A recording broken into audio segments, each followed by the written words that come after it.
Hey, the PMP exam is one of the most difficult tests for professionals, and we've heard this from everyone. But not to worry, you have a coach who eats the Pmbok for lunch. Here he is to set the record straight for you, your friend Phil. Hello, my friends. Happy Monday. It's actually our first Monday when you look at the calendar, or I should say second Monday of August. Now, it's amazing. It's already the second Monday. That gives me concern for those students getting ready for the exam. And the reason is, as you get to September, you've only got October, November, and December left, really. And the mad rush begins. The mad rush for people to get certified. As a result of that, you have more people taking the exam, more people failing the exam. I've said this over and over again on the channel. You got roughly in most months, you've got about 4,000 to 5,000 PMPs, new PMPs. But in the last 3 months, before an exam change, whatever the number is, it doubles and then some. How do I know this? Well, I've been doing this for the past 15 years. I keep my eye on the numbers. And I'm talking about over the past decade, I've been looking even closer at the numbers. If you're thinking of getting certified and you have not started the process, you might want to start the process. If you are on the journey and you need additional help, here's a forum. Why don't you ask a question right now? Put it in the chat box or the live box, whatever it is. Ask a question. But today we're going to be hearing a lot from people who I have trained, coached, mentored to get certified. They're actually going to be coming on and sharing lessons learned, very deep lessons learned about what they did. And the reason why I keep showing lessons learned is you can learn so much from people who have been there recently, as opposed to trying to do things the way you think they'll work. Why not listen to people who found a recipe that worked for them? And they're all different, but they found a recipe that worked for them and they got certified. But do you know one thing that holds true with all of these gurus you're going to be hearing from? They listened when I said, take note of this book. Take note of this book. Take note of this book. They all listened. They read the books. You know what else they did? They came for a program that helped them. So if you truly mean business in getting certified, I want to point you in the right direction to where you can get help. Okay? Now, if you need help, sign up for training and coaching with us at pmsucceed.com. Perhaps you are already a PMP, but you still need training for the world of Agile. I'm going to explain a little bit before we hear from our professionals today.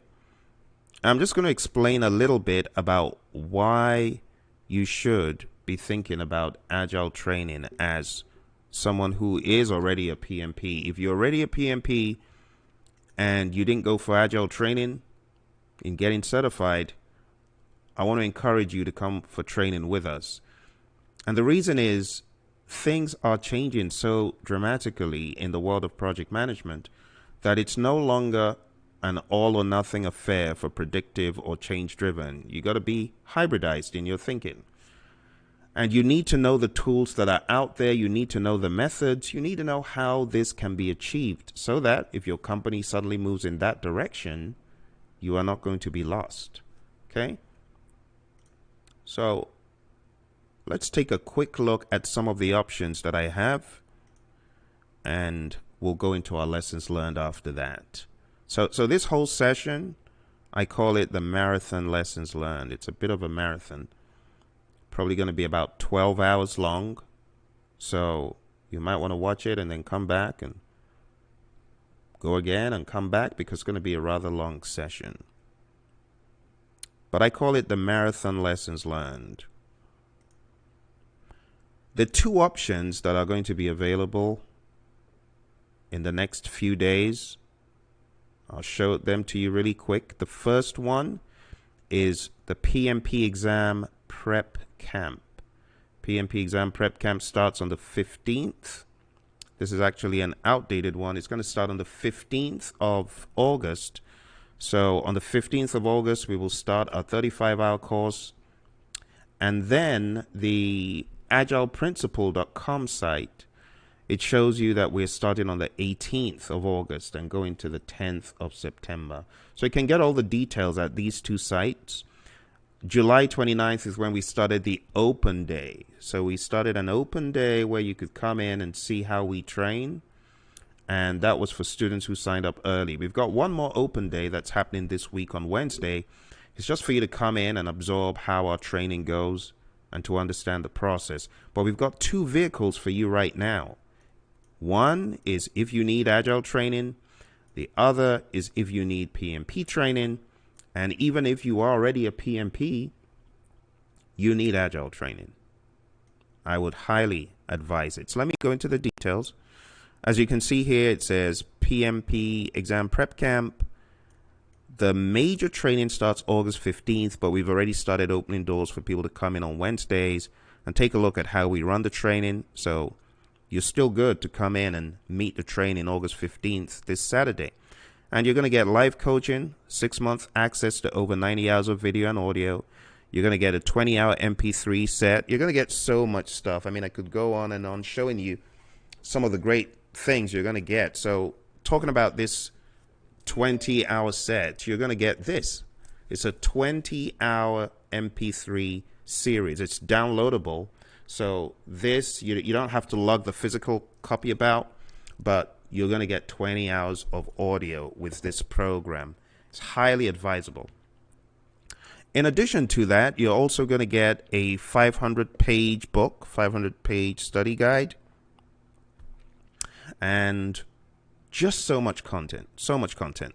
The other piece of this, before we go into the Agile discussion, the other piece of this is the Agile Fundamentals. So as you can see, agileprinciple.com, that's where you need to go to sign up. It's going to be a 4-week study with our Agile coach, Roy, and it proves to be extremely informative going into the details of Agile.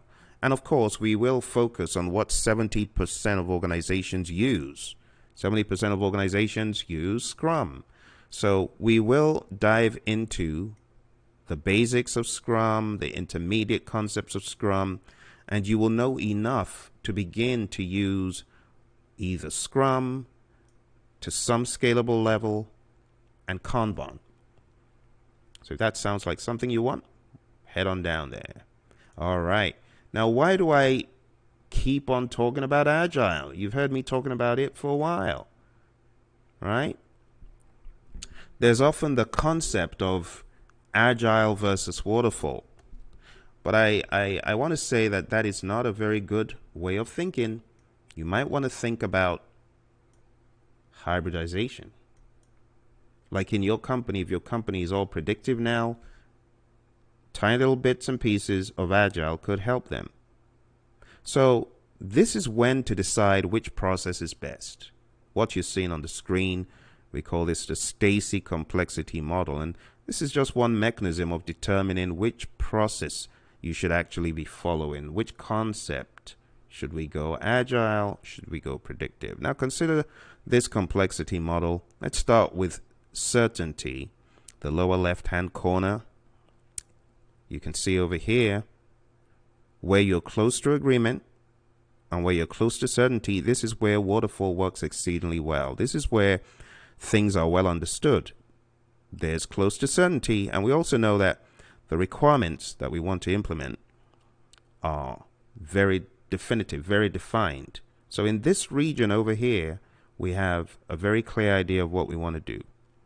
This is when you will use an agile, a predictive, approach, and not necessarily an agile approach.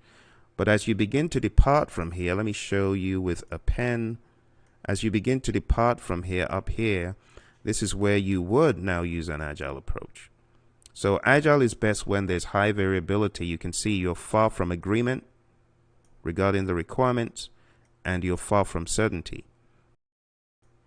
And these 3 questions along the way, you can put them in the chat, and at the end of each section, we'll get back to you with answers. So are there any questions right now? Okay, if there are no questions, then we'll just go on to listen to our gurus, people who have been there, they've done that, they've succeeded. Let's listen to some of them. Welcome everyone to a wonderful Wednesday session. We have a treat today because we have one of our alumni who was in the class just like you, exactly like you, and he's here to break down how he was able to defeat experience with them. Lovely. Honestly, I'm so happy. I'm elated. I know you joined our class. Was it May? Correct. Yeah. May. And I remember it was a gradual climb. You were busy guys, so you at work, you had work when we were having classes on some of those days. So tell us, what does CGFM stand for? That's a Certified Government Financial Management. Wow. Wow, it sounds busy and ominous. Just Indeed it is. Wow. So does that mean that you get a certificate from the government, or is it like a private body like PMI? It's a private body just like PMI. The Association of Government Accountants. That's what govern this certification. I see. Awesome. Okay. Well, let's jump into a few points I have here. There's some rather interesting images on the screen, which are from your studying. So let's take a look at the one on the left. That is an assortment of all sorts of things. My goodness. Is that the Pmbok guy that you cut out? Yes, I cut off my Pmbok book, divided by groups. So planning, initiation, planning, execution, and monitoring, controlling, and closing. Just wow. The exam is graded. Wow. So, that's so innovative. And this next one is a cross section of some of the notes you took. Right. So I have my stack of flashcard. If you guys can see it. Wow. Let me come out of this so that people can see it properly. Yeah. Wow. That's a big stack right there. Yes. Wow. How many flashcards are those, and what is on them? Can you hold them up a bit? Yes. So basically, this one here is my gaps. Every time I take questions and I get it wrong, I write the reason why I got it wrong. And sometimes I come up with general rules, and it kind of helped me to remember when I go through questions that, this type of question I cannot get wrong again. For example, when you take the exam as a PMP, you have always to be proactive. But when you're busy taking an exam and you have 1 minute and 20 seconds to answer, a lot of this information, they just evaporate. That's so true. Retain that information. Wow. Yeah. Wow, that is pretty remarkable. That's a lot of time just spent even putting all that stuff together. Yeah, it took time. I didn't know how many I have until I finished the studying and took the exams. Wow. Now, is basically the glossary, the definitions. Okay. So I wrote them all down, every one with its definition in the back. I don't know if you guys. Okay. Wow. I took it to a different level when we start talking about page 89. So I put it from the glossary. I put the documents aside, the plan aside, the tools aside, and I start going through the Pmbok guide, page by page, wherever those mention, and I write the little different, definition that was not mentioned in the definition guides. And so I add more to it, and it's over time I end up looking at one card, and I can see the whole picture of, for example, taking an issue log. And I write the input. And let me see if I have one here with the. I can show you guys. Cool. Let's zoom into it again and see. Yeah. Nice. I had them nice and organized, but I did the. So, for example, this is the traceability metrics. I don't know if you guys can see it. Okay. So here I have the input, output, the main output, the input, where does it go? Where does it get updated? And Okay. so as I look at it, I can see, you know, the traceability metrics is mainly in like 3 or 4 business processes. So if Mm. questions where traceability metrics and any other business process mentioned, then I was like, okay, this is out. Mm. Help me with the elimination and narrowing down where is this the specific documents focus on what part of business process and stuff, something like Wow. that. And Wow. same thing for the page 89, and then for the tools and techniques. So Lovely. it's great. You put in a lot of effort. No wonder you got to good mastery of it. When I started getting questions from you that were beyond the regular type of questions, I knew that you were drinking the Kool-Aid, and I was getting happier and happier. And there was one particular one that you asked that we spent about 20 minutes, and I put it on YouTube, and a lot of people actually did watch it, like hundreds of people, because the questions were good questions. And that's what I say when I start getting good questions, I can tell, yes, you're getting ready. You're almost ready. You're there. So I knew that you were drinking the Kool-Aid. And the other moment of truth was when you told me you had taken our mock exams, you shared the good news, and then you took PMI's mock exam. I'm like, yes, Muzaffar is cooked. He's good to go. And I didn't know the exact day, even though you did tell me. I kind of skipped my mind, but I wasn't worried about you. I knew that you were going to do it. So I'm really, really excited. So why PMP? I mean, you got this good old financial cert. Why did you go for PMP as well? It's basically that's what we do on a daily basis. I didn't know we're doing projects. We're helping organization to meet legal requirement, and so we're going through this and a lot of reworks, a lot of things, and we just going by doing things. And I was asking myself, like, there got to be a better way to run things without having to go through those obstacles and Mhm. rework and scrubbing and stuff like that. So when I started looking into and my one of my manager, her name is Tracy, we talked about this. Just like, why didn't you think about the PMP? And so I started looking into it. I started reading the Pmbok. I wasn't planning on taking the exams or anything. I was just reading it just to get knowledge and to do well at work. And so as I started getting into it, I started realizing that what, this is the ring that I need to get on to make sure that I can really perform excellent. Mm. And that's how I got into the PMP. Wow. So there are other people at work that are PMPs as well? There are a few of us, yes. So you found Praizion somehow around May, or was it before May? How did you find us? No, I found you a while ago. I Ah. watched a lot of your videos. I took a lot of notes, and I created my flashcard based on the get good system. Oh, nice. And the get Nice. system will make you feel good if you you take the exam. And so and yeah, so I mean, and I like your style. It kind of remind me with back home, where I came from. And so the teachers are, they hold us accountable, they push us, and they do all those great things. And so I enjoy that. Lovely. But and you talk about the Pmbok, and it's like, you mentioned a lot of people sometimes they say, hey, all you need to do is just read this and read that, and you don't have to worry about the Pmbok. And I was like, talking about time they just got lucky. Exactly. That's my view as well.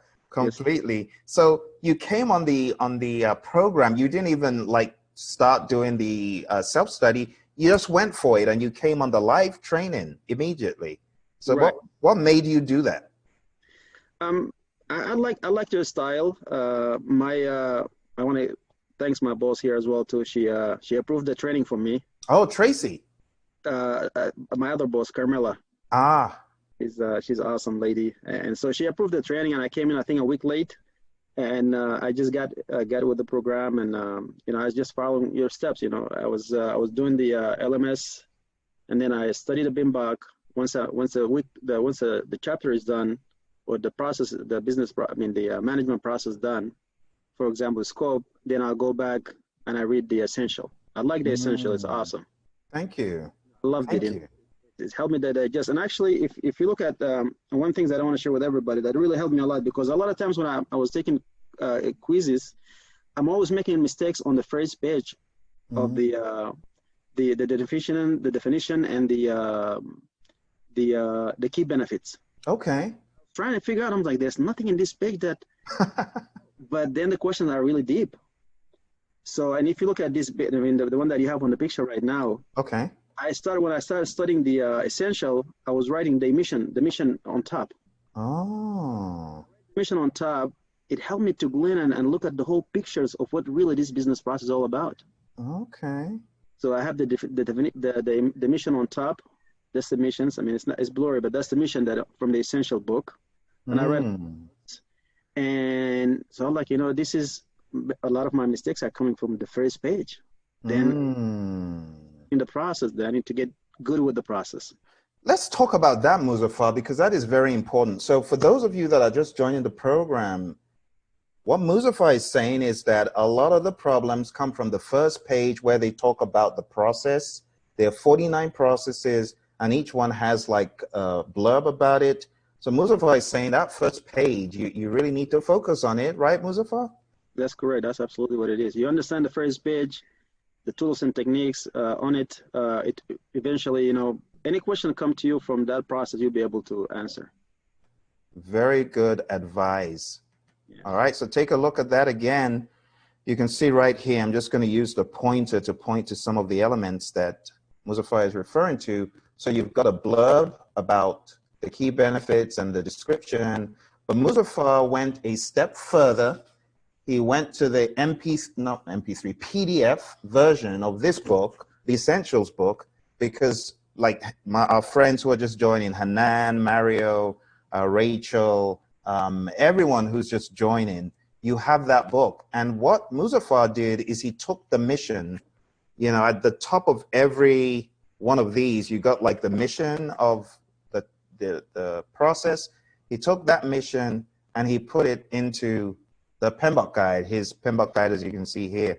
So this is a very, very key step, and I absolutely subscribe to it. So you've got a lot of arrows. What are these arrows and these additional writings here? So I know after I read the Pmbok, I needed to be able to go through the Pmbok within a week before the exam quickly. So what I did is I went to the key items, which is within the inputs, the tools and techniques, and the outputs, and I wrote a little description about it. When I read this page, I'm really looking at the whole chapter as a whole without having to go any further into in-depth detail about the items. And the items that I already know that I'm comfortable with, those are the ones that I leave alone. And then so I mean, I describe everything, and a lot of the information that I got is from the class. That is awesome. So let's zoom in just a little bit more.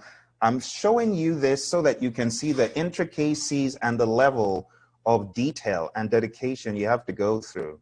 This is not a cakewalk to do. It requires a lot of focus, a lot of drilling down. I want to talk to my students, not the ones coming up August 15th, my students that are in the current class, that we have a final day on Saturday. If nothing else, I want you to take away what Muzaffar is saying. You got to drill down yourself. The content and the materials are already there, right, Muzaffar? The videos are there already, right? Absolutely. So it's really just extracting for yourself what you need and having your own way of documenting it. And then I noticed you had some really good notes as well. So you had a notebook as well? I have 4 or 5 notebooks. So I basically summarized. Oh dear. 4 or 5. Oh my goodness. Let's show our friends the stack of things here. This is quite a stack. So I see flashcards, and I see, are these loose leaves and your notebooks as well? Yeah, those are some of my notebooks. Oh my goodness. Let's zoom out and take a look at all of his notebooks. Let me take myself out of the shot for a second. Oh my goodness. Talk about notebooks. Yeah. So I mean, I can go through this book right now. I can help a lot of folks with, just understanding, in a glance, what's each chapter is all about. Wow. If BMI ever lost their main copies of the Pmbok, they can contact me. I'll help them. Oh dear, that's hilarious. So yeah. we got one of our friends asking for where the mission that we were discussing is. So Delita, if you go, for example, to page 323, where we have plan resource management in your PDF, what you'll discover is that under it, there is an image of all of those little boxes that show the ITTOs, right? So let me just show you a very quick example that Muzaffar is referring to here. If you go to, let's use identify stakeholders, for example. So do you see right up there, we've got mission. A lot of folks don't notice that, but this is really to help you to narrow down how much volume you need to go through before you understand the purpose of the process. So this just helped you at a snapshot. Boom. All right, I'm creating a stakeholder register. And then it shows you all of these boxes. But don't be moved by the boxes. Understand the mission first. And when you understand the mission, oops, come back. When you understand the mission, I don't want to make this a stakeholder class, but you get the idea. Once you understand the mission, everything else follows. Everything else follows. Absolutely. So let's go back to our presentation that Muzaffar is showing us here. So my goodness, 5 notebooks. And are these notebooks with by process group, by knowledge area, by process, or just random coverage depending on how you? It's by process, and some of them by process group. So my first initial was by process, and then I started moving to process group. I love it. I love it. I love it. So good. I mean, these images just show you, they say a picture is worth 1,000 words. Now let's look at the data flows in the Pmbok guide. I can see you're noting some key inputs and some key outputs, those you've highlighted. And my goodness, a lot of notes. So tell me, what are these orange and red notes here? Yeah, that's a get good system. Wow. Come from, so yeah. Talk about drinking the Kool-Aid. You took everything that you were advised. Yes, sir. And you did it. And the thing about Muzaffar, he's in the class, he's soaking it in. He's not a noisy student. He's not, you won't know he's on the call, but he just soaking all this stuff up. Honestly, I personally am impressed at how you've taken the Get Good system and you've broken it down even further. Talk about the teacher learning from the student. That's really what's happening here. Because I'm learning that you can take this thing and blow it up to an even greater degree. So let's talk about the fun of the exam. Let's jump into the exam. Yes. On the call, your colleagues, friends, I want you to begin typing in questions for Muzaffar to answer, because I know some of you are like, okay, what's the exam like? And some of you who are new to the process, Rachel, Hanan, all of you, I want you to ask questions and put them in the chat so that Muzaffar can answer them for you. So talk about the exam. Did you go into a test center to do it, or you did it at home? No, I did it at home. And actually, I registered for exam on Wednesday, and I took the exam on Friday. Wow. Yeah. My wife, she said, you need to do it. I like the encouragement and the accountability. Wow.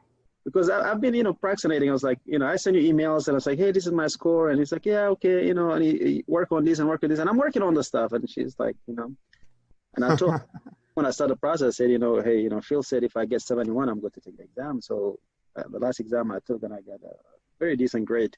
And she was like, you need to register now. I was like, okay, give me a week. On Wednesday, she was like, and she, God bless her, she's a first responder and oh, of course at the hospital and what have you. So, wow. This must be a very busy time for them as well. Yeah, it is. They're very busy, and So I'm they're very supportive. The family's very supportive for me. It's wow. Or you need to take the exam, and I was like, but you're working, what time I can take the exam? And the kids, they be loud, and if they hear their voice, they're gonna kick me out of the exam. Now, when you were telling her that, were you half hoping, I hope she'll say I can have more time, or were you like, no, I'm ready? How did you feel? That's what I was shooting for. She came home at 8 o'clock in the morning. She was working a float night, and she came home at 8 o'clock at night. She took a couple hours sleep. She took the kids, and they left the house. And she was like, you're doing it Friday. I got you. Don't worry. Wow. Wow. Come to Talk about a team. Yeah. So she encouraged me, and I went for the exam on Friday. That's why, it was such a quick time that between when I registered for exam and I took the exam. Wow. Wow. So we're going to be jumping into a few questions, and we're doing this a little bit differently. Trust me, I talk a lot, obviously, and the time is almost half past. So I've almost chewed into a lot of the time just asking you questions and talking about things for my own benefit. But I would like us to begin answering a few questions as they come into the queue. So let's take a look at the question that just came in. I have a question that just came in, and it is about the whiteboard. And I'm sure you've seen them as they're coming in. Being a student, you're used to the drill. But let's beam it up on the screen. And this one says, Abby says, did you find using the online whiteboard easy? So did you use the online whiteboard, Muzaffar? I did. I did draw the network diagram. Wow, you did? I did. Did you practice? Did you practice using that video that I showed on YouTube, or how did you practice, if you did? I did look at that, and I'm always watching when you click on the whiteboard, what. So I mean, I just wanted to know when I was looking at the whiteboard, I didn't want to get any fantasy with it. I just wanted to know how to draw a box and how to write and how to do that, and I was able to do that very quickly. And like Holly was saying, that once you open it, you can't close it, so you have to minimize it and drag it down, drop it. So oh my goodness. So did you do like the full page 25 brain dump? Yeah, actually, if you look at one of those pages, it has a lot of colors. Yeah. This is the page 25. Those are the business process by groups. Oh, I see. Okay, I'm on a different PowerPoint. So we'll come back to that. Let's get another question before we go back to these slides. And it's from Sean, and he says, congrats. How many months did you study before taking the exam? So, to be honest with you, I mean, once I emailed you, Phil, about when I found I found you, and I wanted to communicate with you, and I was more interested on how many mock exam that your course is offering. Yeah. Tell me 3, I just jumped right in, and that's when I really took things seriously and I started studying hard. And all this those artifacts work you were seeing, those are all happening from May till I took the exam. Right. So about May, Delita says, did you come across any question stumpers? What did you do the night before? So did you come across any, by question stumpers, Delita, I'm guessing you mean questions that almost stamp you out, or do you mean questions that you stamp out? And I think Kathy, she talked about it on her lesson learned, that it was a little different from even the BMI mock exam. True, and that was true. I mean, I felt I was just on a jet or a drone, that I have a lot of deliveries that I need to drop at different addresses. And I'm like 30,000 feet, and I don't see the ground, and I don't know where I'm going. So I mean, with all this question and throwing at yourself, they're throwing at you, and these guys, they can write some questions. Wow. I was telling myself, these are not normal people. They took the Pmbok guide and they rolled it up and they did something. I don't know. Right.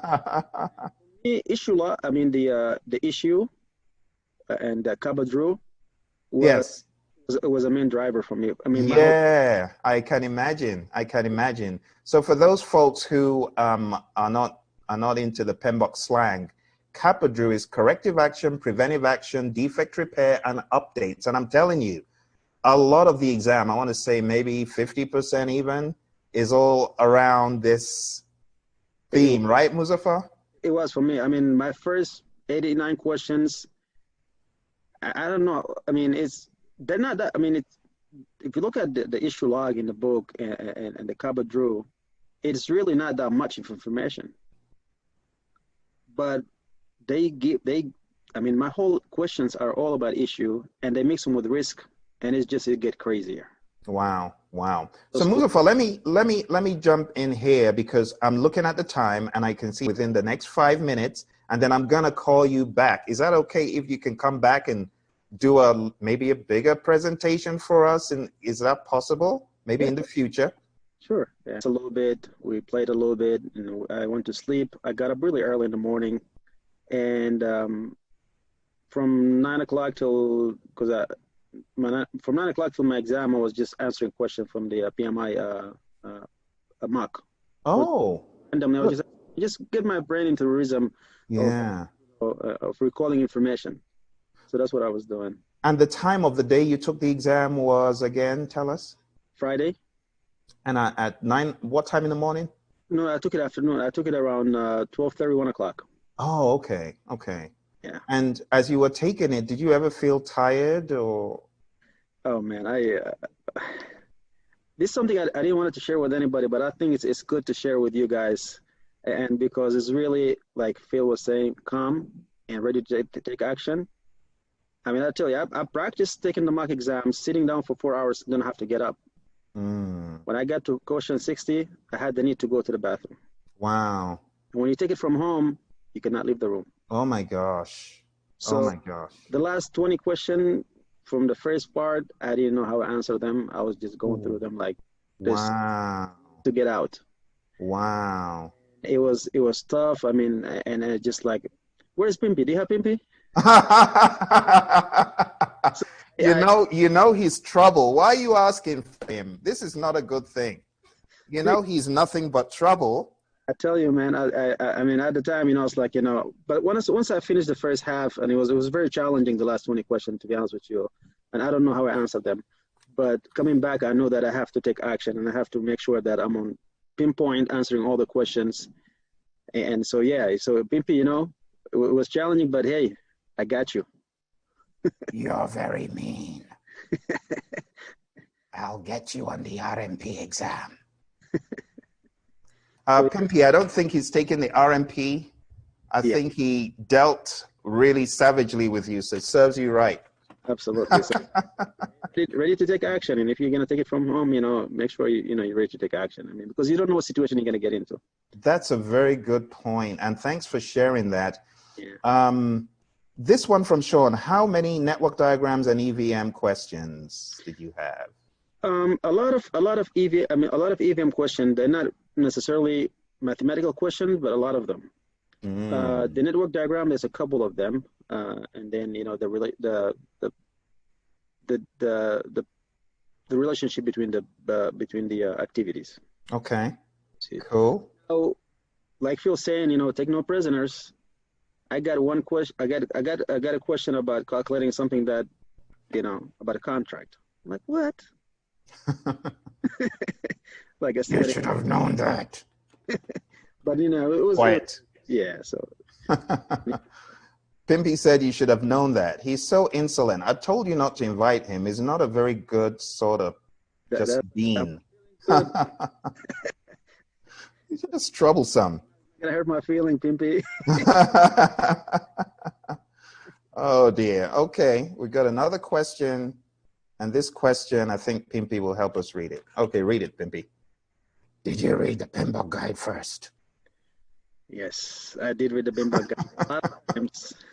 I did read the Pmbok a lot of times, maybe 3-4 times, and so I've been spending 4 to 5, 6 hours a day, weekends sometimes 8, 9 hours.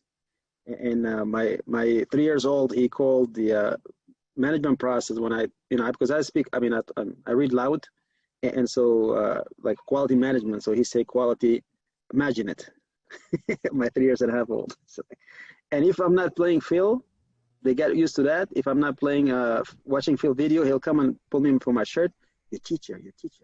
Really? Are you kidding me? You're how old? 3.5. Are you kidding me? Yeah. Talk about accountability right there. My goodness. So yeah. I love that. Yeah. That is the real PMP boss. Wow. Talk about accountability.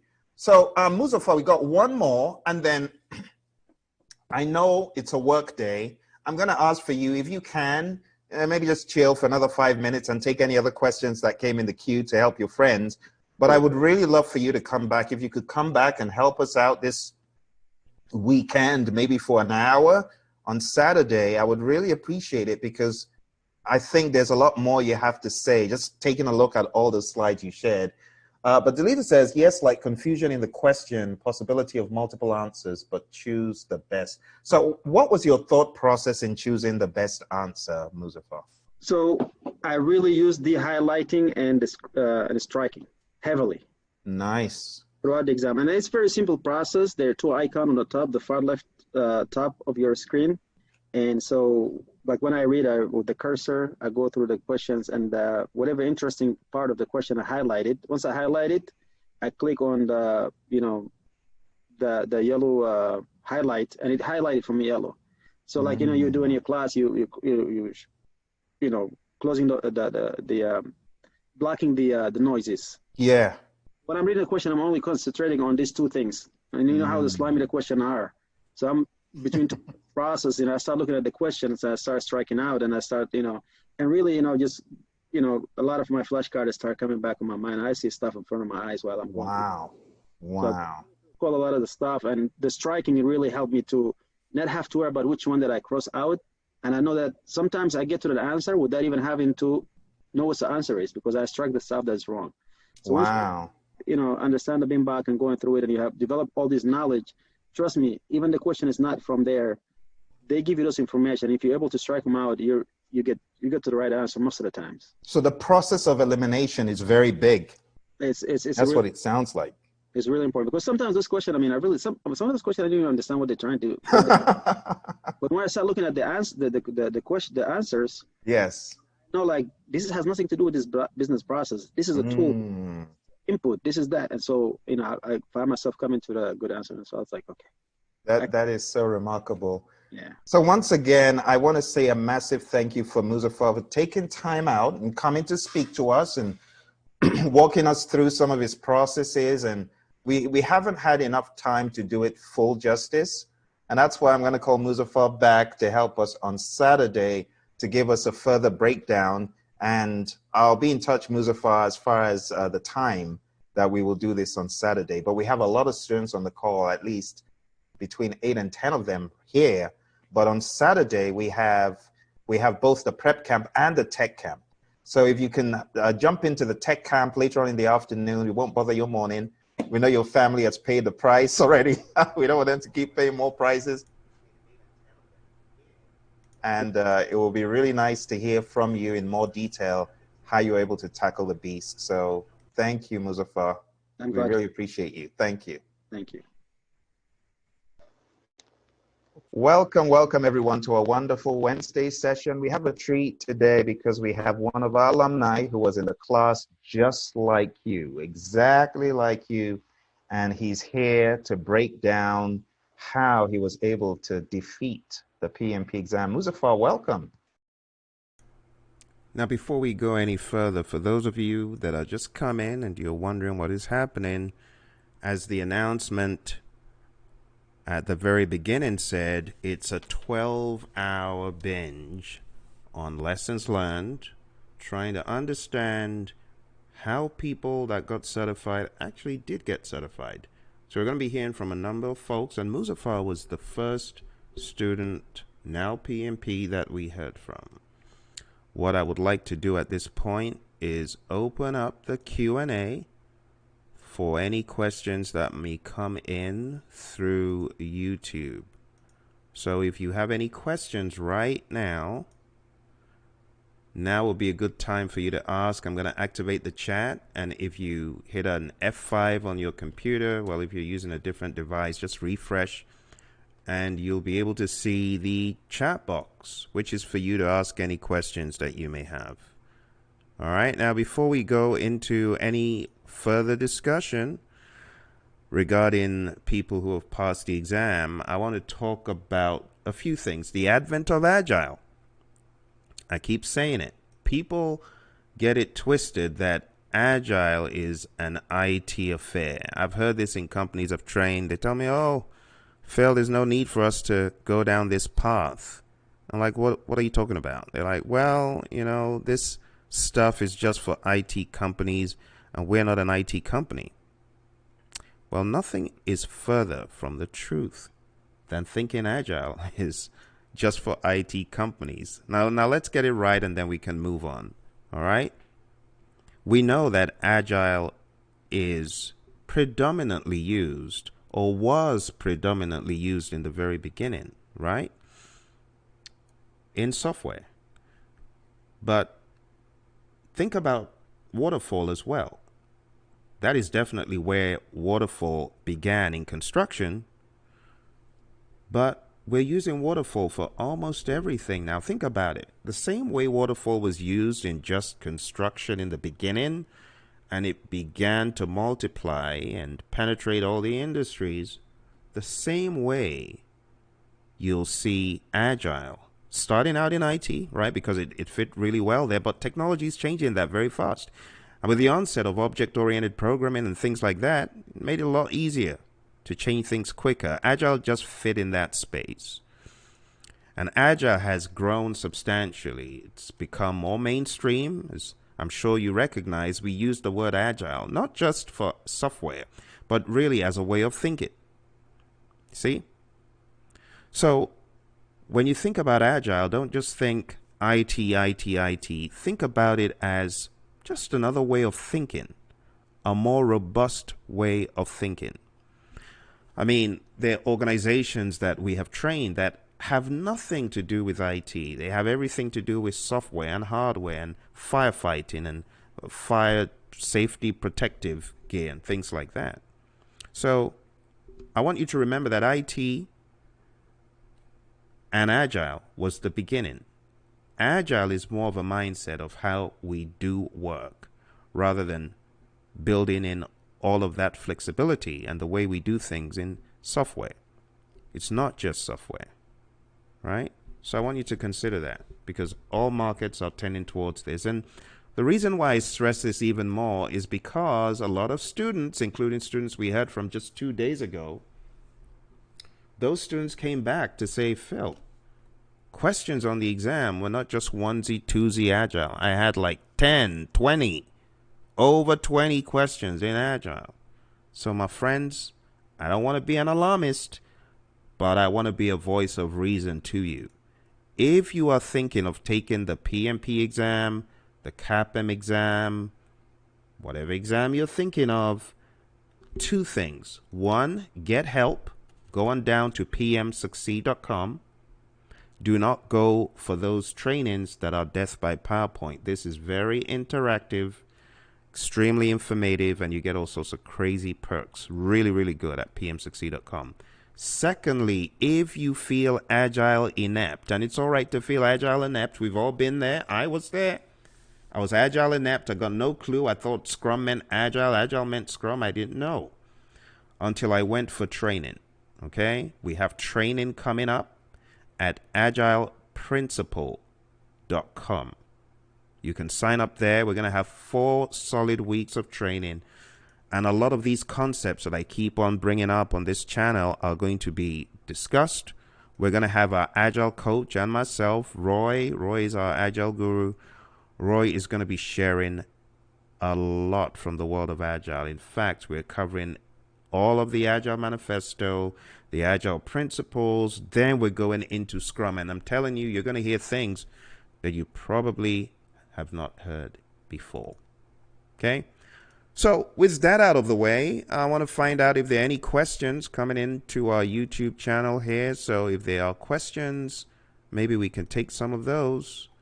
All right. Well, it seems like we don't have questions. That's always good, but it's the beginning of a work week. Very likely people are multitasking, and that's good. It's all right to multitask. Well, now we're going to hear from another PMP guru of ours. Latoya is going to be speaking to us. I want you to take note and observe. She's going to be sharing various things from the Pmbok guide and how she studied the Pmbok guide and how she marked it up and things such as that. So listen very close as we go into this. Friends, wherever you are in the world, welcome to our PMP exam lessons learned with Latoya Wells. Latoya, huge congrats to you. You've got no idea how excited I was to get the email saying you had aced the exam. I definitely was not thinking about it that much, but I had seen some activity, so kind of made me think, maybe, but I wasn't sure. But I was absolutely delighted to see your success email. And without much ado, I'll hand over the microphone to you. Welcome, welcome. Thanks, Phil. Hello, good morning, good afternoon, good evening to everyone. Thank you so much for taking the time to listen in to hear about my PMP journey and lessons learned. As Phil mentioned, I was successful in passing my PMP exam. I took the exam on Thursday and I was super excited. So first I called my mother, then I called my husband, and then the third email went to Phil because I was just so grateful for the training. Because one thing that I mentioned to him was his coaching was really the difference maker for me. So why the PMP? And please, write down your questions. We're gonna have a time of Q&A. Feel free to ask any questions because really today I just want to inspire you because I figured I was the least likely person to be in this place. So now that I'm here, I totally want to inspire you. So why the PMP? So my background is nursing. I work in healthcare. So my title is not that of a project manager. In my job, I work closely with the chief medical officer, and in my role, the expectation was that I participated in projects, I run sections of projects, and over the years, over the last 3 years, my role in projects grew, and I worked with some project managers that were rock star. So they knew how to run projects, they talked a lot about the CPI and the SPI, and they were always crunching numbers to get the projects back on track. And that really impressed me that they were so knowledgeable and really just rock stars at what they did. And as I worked with them more over the years, they would often say, like, you can do this, like you should go for training. And I poo-pooed it because I thought I don't have time for training and studying and exams. Long story short, the last project that I ran was bigger. It involved external stakeholders in the company. And I became the de facto project manager. And I realized what I was asked to do was beyond my skill level. And that's when I really got serious and said, I need to go for training. So a couple of us at work decided to go for training, and my coworkers told me about, a training that somebody had done in the past. So leading up to Praizion's training, I did a course with another vendor that was, not to throw shade, but it was awful. So pretty much what they did was they regurgitated the Pmbok guide. So needless to say, a lot of the more difficult concepts were not well understood. So went through the training. Because I had worked in projects before, I had some understanding of some concepts. But I found Praizion's content because I started searching the internet. What we all do when we can't find answers is we Google it. So I started searching for concepts on, cost management, on integration. So things I didn't fully understand, I started searching. And that's when I saw Phil ranting and raving and talking about, different concepts in project management. And the first video I watched, I thought, wow, he's very passionate about what he does. So I think I spent like 3 hours, Phil, just watching videos, trying to get us understand, what this was about. But I was so intrigued that your passion, and then you were ranting and raving and you were challenging people and you kept calling out different folks, to make sure they get certified. But it was very, the passion was clear to me, but the way the concepts were explained, it was like nothing I'd ever heard. So you simplified the concepts, and I thought, this is good. So what I did, instead of signing up for the online course, I thought, my company already paid for me to go to one. I am not going to put out that money to pay for another course.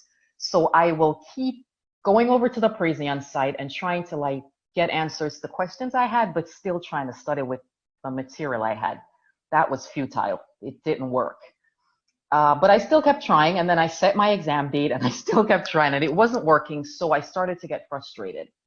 And 2 weeks before my exam, I sent you an email because I saw that Praizion was having a live training, because one of the things that I went to Praizion's site and I looked for was a live training.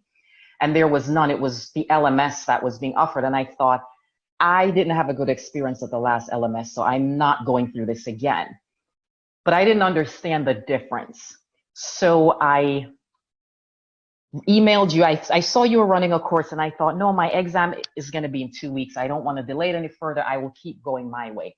Needless to say, it wasn't working. I got frustrated. I sent you an email, and I said, is it too late to join the live class? And you said, absolutely not. Come on in. And that's really what started me on the journey. So the online course experience was phenomenal. I think, the clarity that you provide just around concepts, I think is the difference maker. In my last course, pretty much what the facilitator did was they literally went from chapter 1, to the end of the Pmbok guide, but just regurgitating what was there. So I think your style was a lot different, because what you did was you put it in bite-sized chunks. So the content was in bite-sized chunks, and you understood when we had overload. So you kind of blended, more difficult concepts with simpler concepts. And I think that's critical, especially when you're trying to digest the Pmbok guide, right? So you need it cut up in little pieces, and not doing cost and schedule on the same day, because by the end of cost, you're full. And by the time you start schedule, you're no longer listening. So I think your style is really what made it palatable for me. So my online course experience was phenomenal. I learned a lot. I used the LMS for some things, but I mostly used the live training, because I think the live training covered a lot more.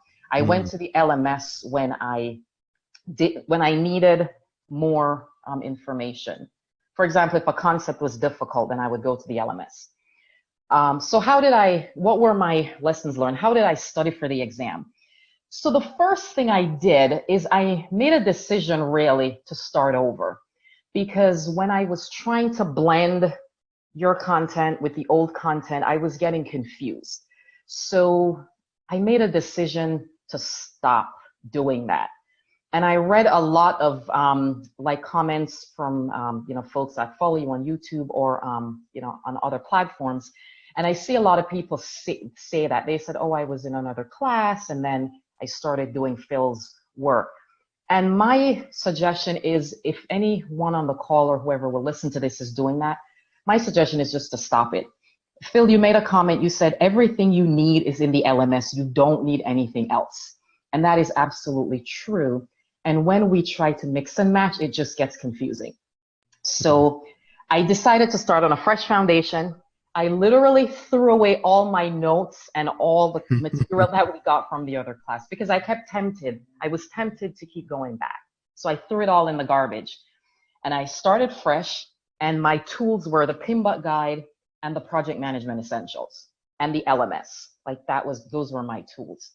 I listened to the champions' lessons learned on the LMS. And for anyone who hasn't listened, so it's long, but I just took one afternoon, I think 5 hours. I was listening until well into the night, because there's nothing like listening to people who've been on the journey that you're going on to inspire you.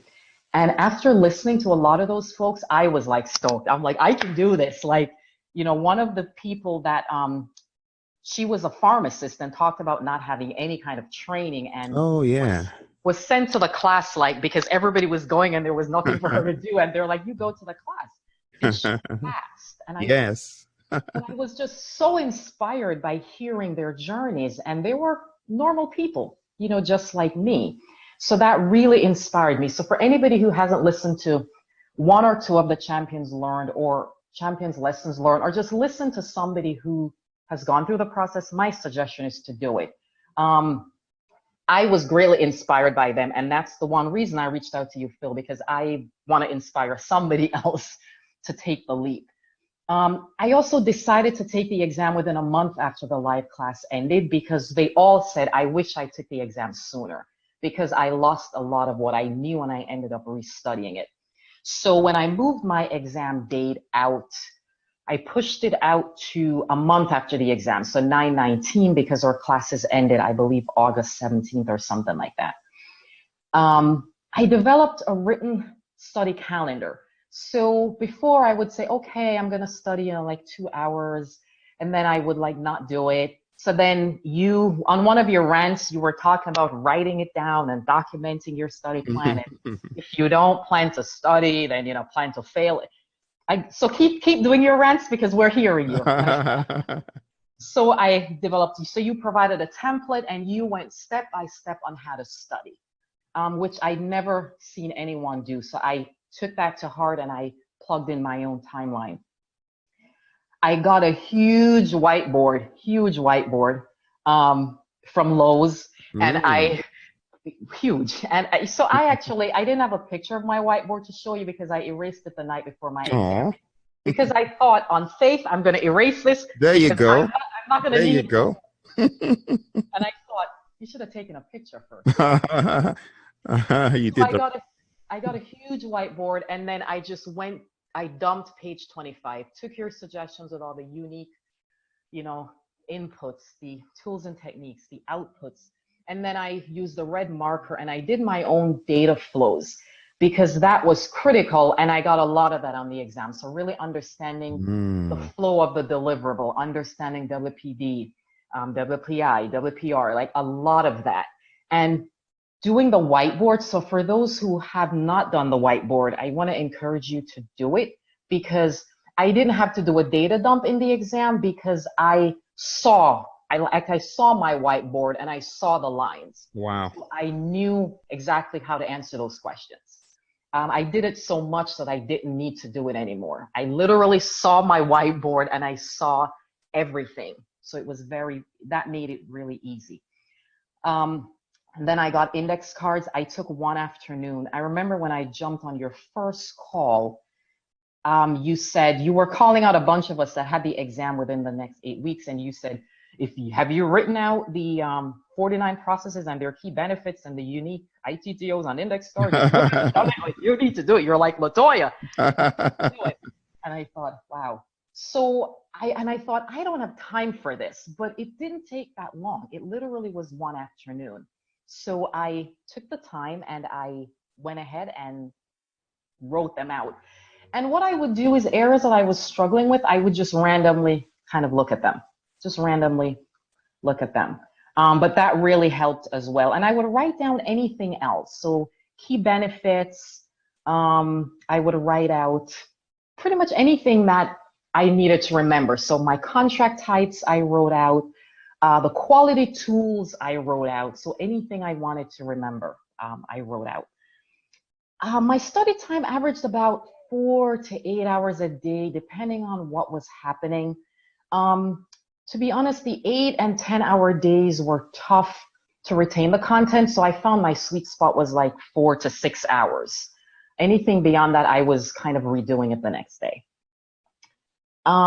My study time pretty much was, so I reviewed all the videos from the last class. So I started out by watching the video, then I would take notes as I was watching the video, read the Pmbok guide. I read the Pmbok guide twice. I read the project management essentials, because you're right. So when you read it the first time, it's just a cursory review. When you read it the second time, I see things that I never saw before. So the minutia, and my exam had a lot of the minutia. And had I not did a second reading, I would have missed, I think, a lot of those. So I read it twice. I read the essentials book, and the way I used both books, in case anyone's wondering, because when I got the book, the project management essentials, I honestly thought, I'm not going to read another 500-page book. Like the Pmbok guide is awful enough. But what I learned is the Pmbok guide, I would read it, and then I read it section by section, and then I would read the corresponding section in the essentials book because it's a complement. So essentials is really breaking down, it's putting the Pmbok guide in English, and then it's calling out areas that we need to focus on. And at the end of each chapter, there's a wonderful segment where you talk about, these are the things you need to know for the exam. So I would make sure that I knew those. And if I couldn't answer those, I would go back and read it and then make sure that I understood those. And then I took all the tests. So I took the test in Project Management Essentials. I took the test on the LMS. I just took all the tests because I felt like I wanted as much, validation that I knew this information as much as possible. And then I kept putting notes on my index card. So as I was going through anything that I wasn't clear on that I needed further review on, I just kept writing on my index cards. And then I took tests in the LMS and I closed the gaps identified. So if I finished an area and I felt like I understood it, but I failed the test or I didn't do well, I would go back and read, just kept closing gaps. And I listened to the page 89 drill and the project management plan drill over and over and over again. So when I'm driving in my car, I'm listening to it. When I am doing my housework, I'm listening to it because that was really helpful. So I could hear your voice like on the exam just out of those audios, because a lot of that, a lot of that stuff, when you hear it, it came back. Like it literally just came back to me. So those were really, really, really good. I just listened to it until I could repeat it. So on the page 89 drill, eventually when you ask, what tools and techniques they were from, or what the documents were and where they were from, I knew it. I knew it. So that was good validation for me. I felt like I needed a lot of validation because this wasn't my world. So even though I studied, I wanted to make sure that, yeah, you got this. And then those Pmbok Gold videos are gold. So I would just listen to them. They were very short, bite-sized nuggets. So I would just listen to them. And not only did they validate a lot of what I knew, but they also really clarified a lot of other areas. But it's just more studying, right, that I needed. So I got into the habit of just listening to things on the YouTube channel. So I was listening to things on cost management because the repetition seared it further into my brain. And then I reviewed, the content by process groups. I did one review of that because on one of I think it was like a tech boot camp or something. This was outside of the normal life class. You took us to the back of the Pmbok guide and you said a lot of people don't know this exists, and you were right. I had never been back there. So I did a cursory review of that just to make sure that I was understanding the information by process group and not just the knowledge areas. And then I started doing, so what I did with my data dumps every day was I did it on the whiteboard, and then I also did mini ones before my study sessions every day. And then I was dumping by knowledge areas as well as by process group, just to make sure that my brain could handle both. So it was more work, but it was helpful for me because what I found they did on the exam is they would phrase the question around, let's say, scope. So you're in scope management and you're doing blah, blah, blah, blah. What should you do next? So your brain is thinking, okay, if I'm in plan scope management, then I'm going to collect requirements, but your choices were like from schedule. So because I got used to dumping by process group as well as by knowledge area, my brain shifted. Right? Yeah. So you're right when you said we need to be aware of both, understanding both. I organized my study of the chapters. Like I said, I followed your format. So I just went with, so for example, I would do cost and I would do like communications. I would do stakeholders and then I would do schedule, but I wouldn't do all the I wouldn't do the triple constraints in order or together. I kind of gave myself a break in between those. How I studied the formulas. So I'll be honest, I won't profess that I became an expert in cost or the formulas, but I understood enough to pass the exam. On one of the champions lessons learned, one of the champions said, you just have to understand that you need to know enough to pass the exam. And I understood enough to pass the exam. I wasn't going to become an expert. So I watched a lot of videos on the LMS. I watched all of them. I watched a lot of the YouTube videos, and there was a Pmbok goal that I watched repeatedly where you just really broke it down simply. It's like, you know, this is what you promised, this is what you paid for it, and this is how much you got. And that just became my mantra. So every time I saw a question, I'm like, okay, what was promised? This is what I got, and this is what I paid. So I just made it really, really simple for myself. And I did problems repeatedly, but I'll be honest, in the mock exam, there were a couple curveballs that were thrown in, and I got those questions wrong because I didn't have a lot of depth in cost, but I had enough to pass the exam. And I believe it was 2 weeks ago, I believe it was Ali, somebody spoke to us 2 weeks ago, and he said he didn't have any formulas, and I thought, yes, I can do this. If there are no formulas, like I'm good, because I knew enough. That was Mario, yes. Mario, okay. So I was like, I'm good.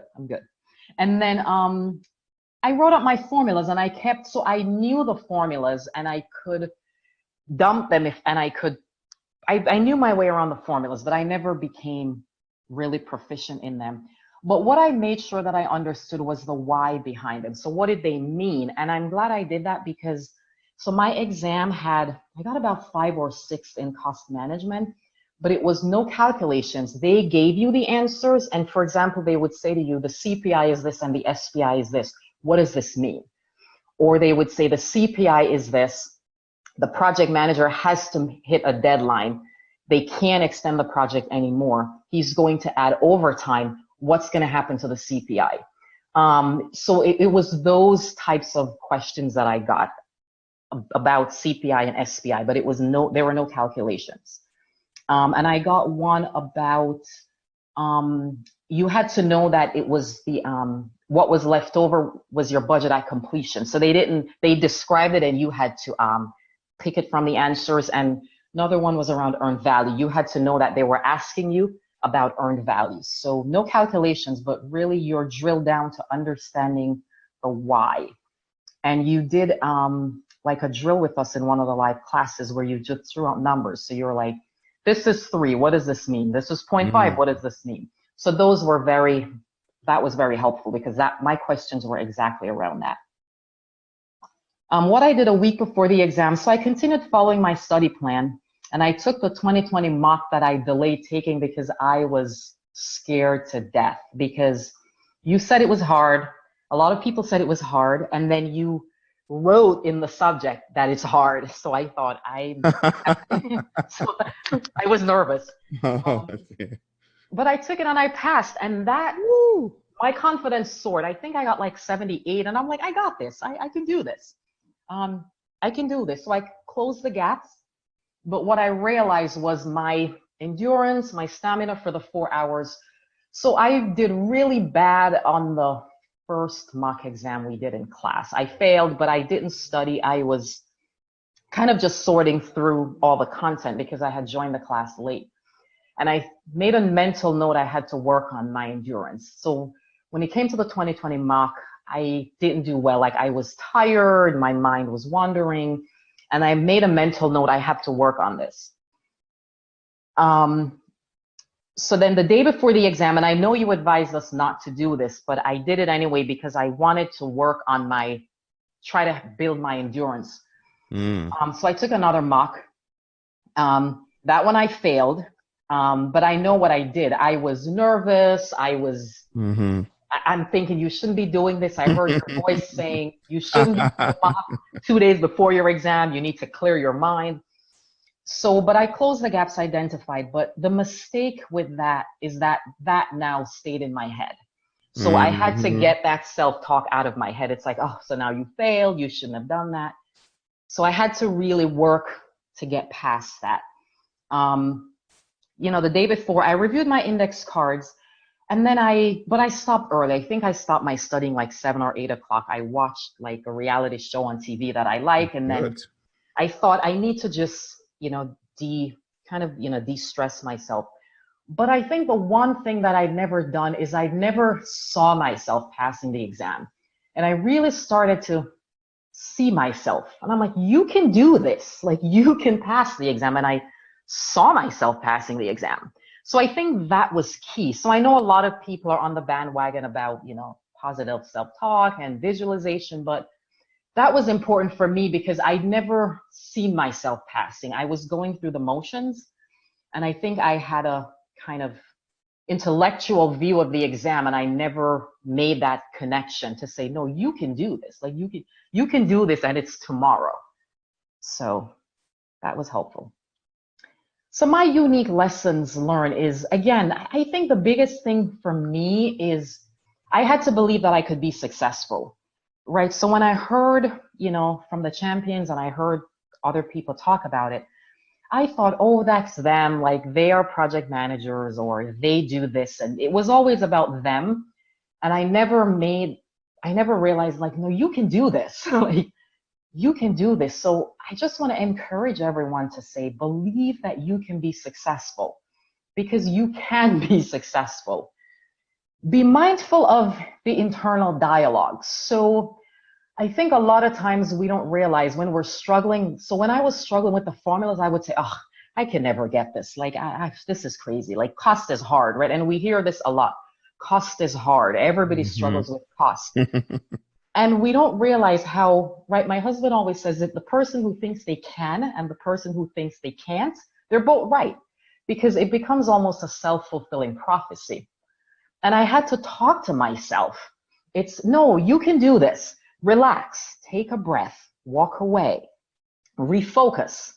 But I had to change my internal dialogue. I found that when I was saying, oh, this is not going to work, I couldn't get it. Like I remained stuck. So I think just being mindful of the internal dialogue and really just turning around that negative self-talk. And we have to catch ourselves, because I think it's something that just naturally happens. It's like, I'll never get this. Trust the roadmap. So Phil didn't make me say this. He's not paying me to say this. But I took another training, and the roadmap that's laid out here is the roadmap for success. Like, I think, Phil, you've literally taken us from the beginning to the end, and the roadmap works. So, and that's what all the champions said, is they're like, trust the process, trust what's been laid out for you. And the minute I did that, that was the game changer for me. Take multiple mock exams to build stamina. So that was really something that I wish that I did better, because in my exam, and when I talk about the experience, I'll mention this, is I struggled because I didn't have the stamina. I really struggled to make it through.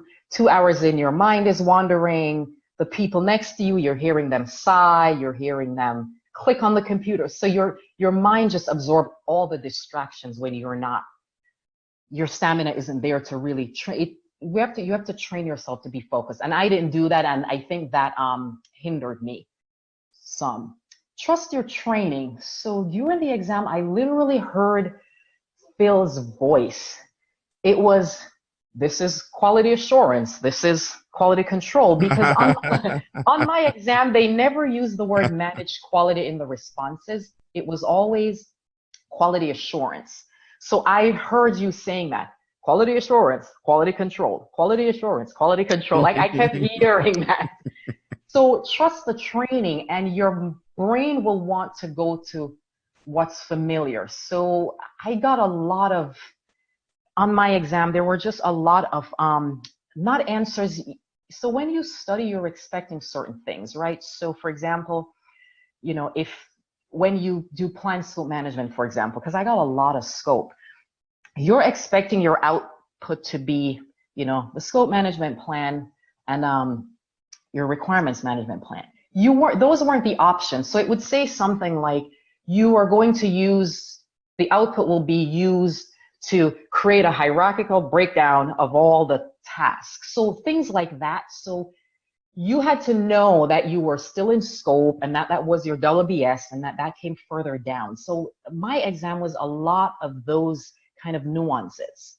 So I had to trust the training to remember you saying, you're not going to see what's familiar, because then you will see something, like you'll see something like the output is like schedule management plan, but because your brain is looking for scope management plan, you see the S and management plan, and you want to pick that without thinking through the answer. So really trust the training to understand that you're not going to see what's familiar, and not because something sounds right or it sounds smart should you pick that. So I had a lot of that. Another little trick that I used, just because I knew that I was falling behind with my time, is to read the last sentence of the question first, because I found that that anchored me into knowing where my brain should go. So for example, they'll say to you, what should the project manager do to resolve this conflict? So I'm anchored in the fact that, okay, this is going to be about conflict management and it's a first action.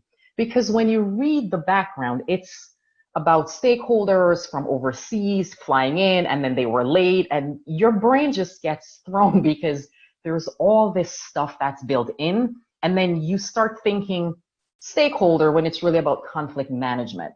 So I learned to read the last sentence first, and then it anchored me into where I needed to go, and then I would read the body of the question to then fill in the gaps. But also that became a time saver for me, because in a lot of instances, I didn't have to read the rest of the question. So if, for example, I had a lot of stakeholders, and so it will give you, you know, you're a new project manager, blah, blah, blah, blah. But then the real question is about identifying stakeholders. What should the project manager do to identify stakeholders? So really the rest of the question didn't matter. So I found that that was a time saver for me. So if it helps anybody, you know, I say definitely try it, but I realized I was falling behind and I had to do something, and I just started to do that. So my exam experience, so I went to a Pearson VUE. I live in New Jersey, so I was in New Jersey. And my suggestion is know if you're like a morning person, you know, night person, and pick your time accordingly. So I was a morning person, so I took the 8 o'clock slot.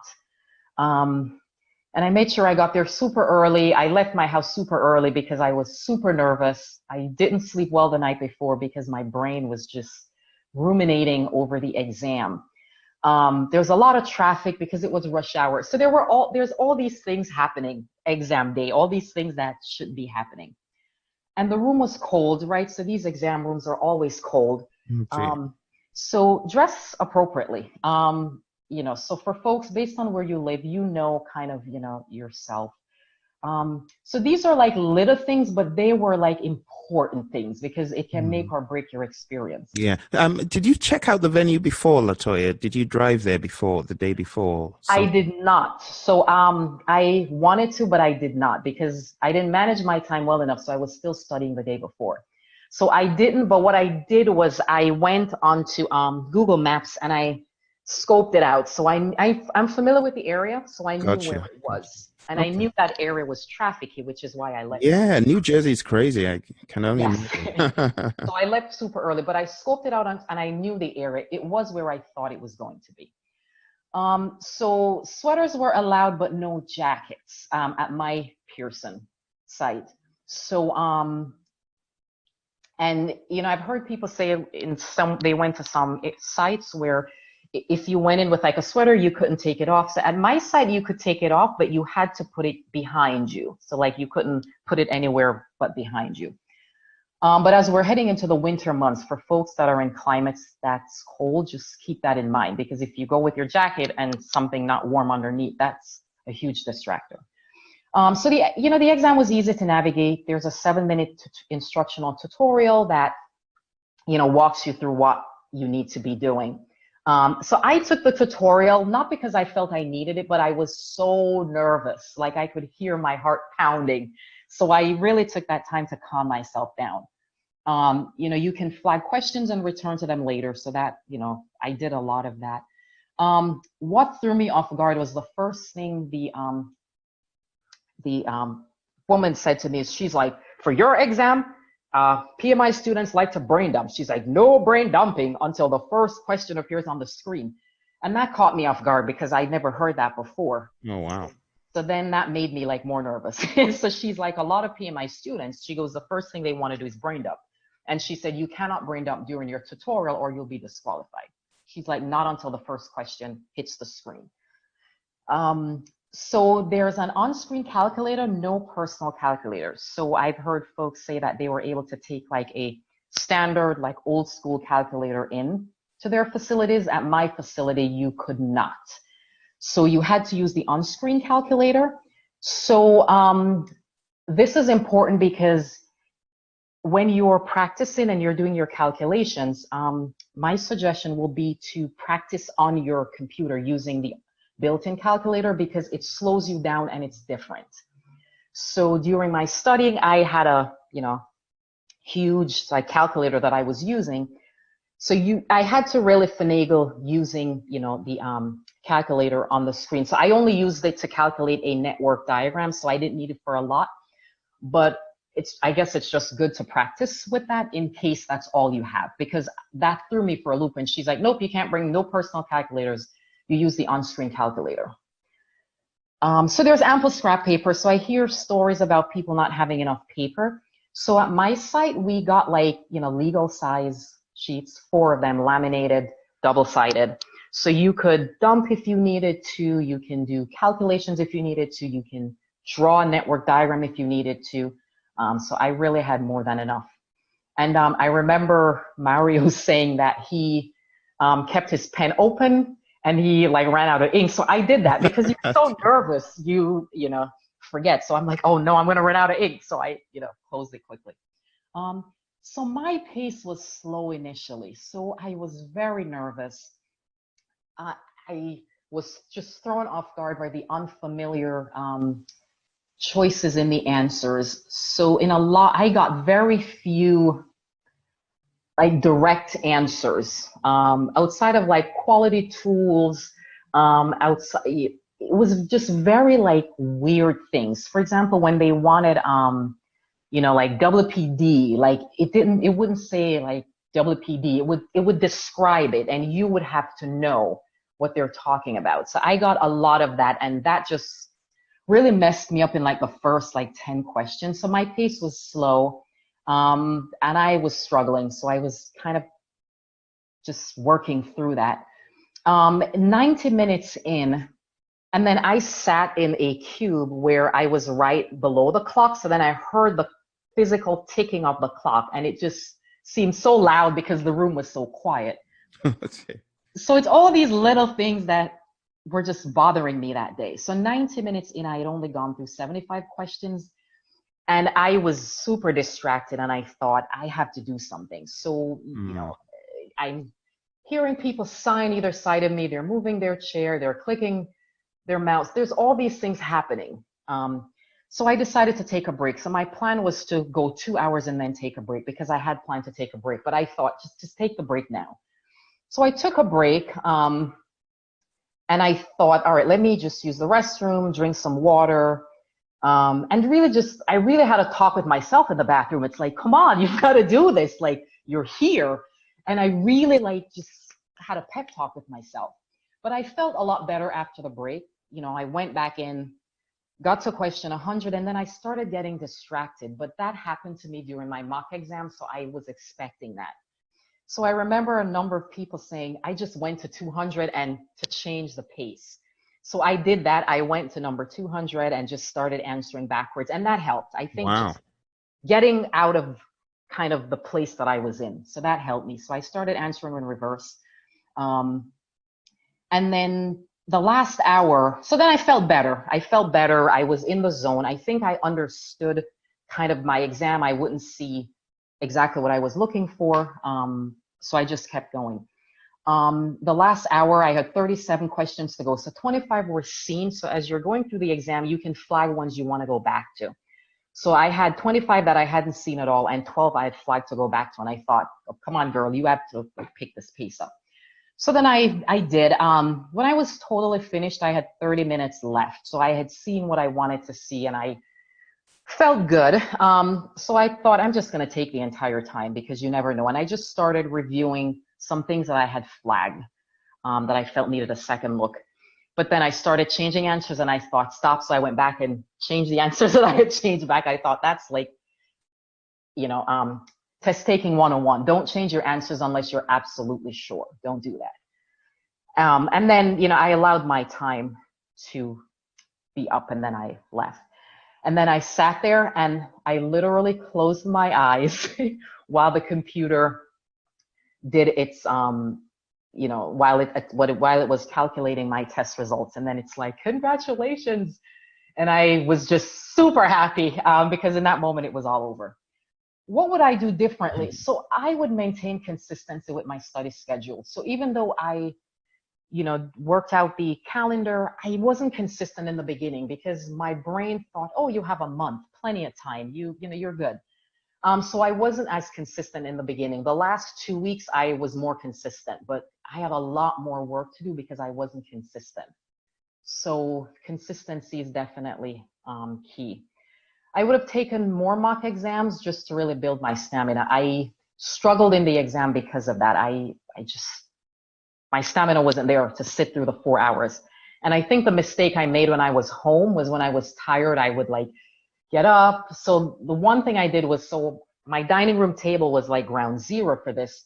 And for the mock exams, because I thought I have to simulate the test environment, I went into my basement, and you had nothing to do in the basement but like do the exam. But what I would do was like an hour in, I would like get up, come upstairs, look out the window, then go back down. Like, so I don't advise against it. I advise training yourself to kind of make it through.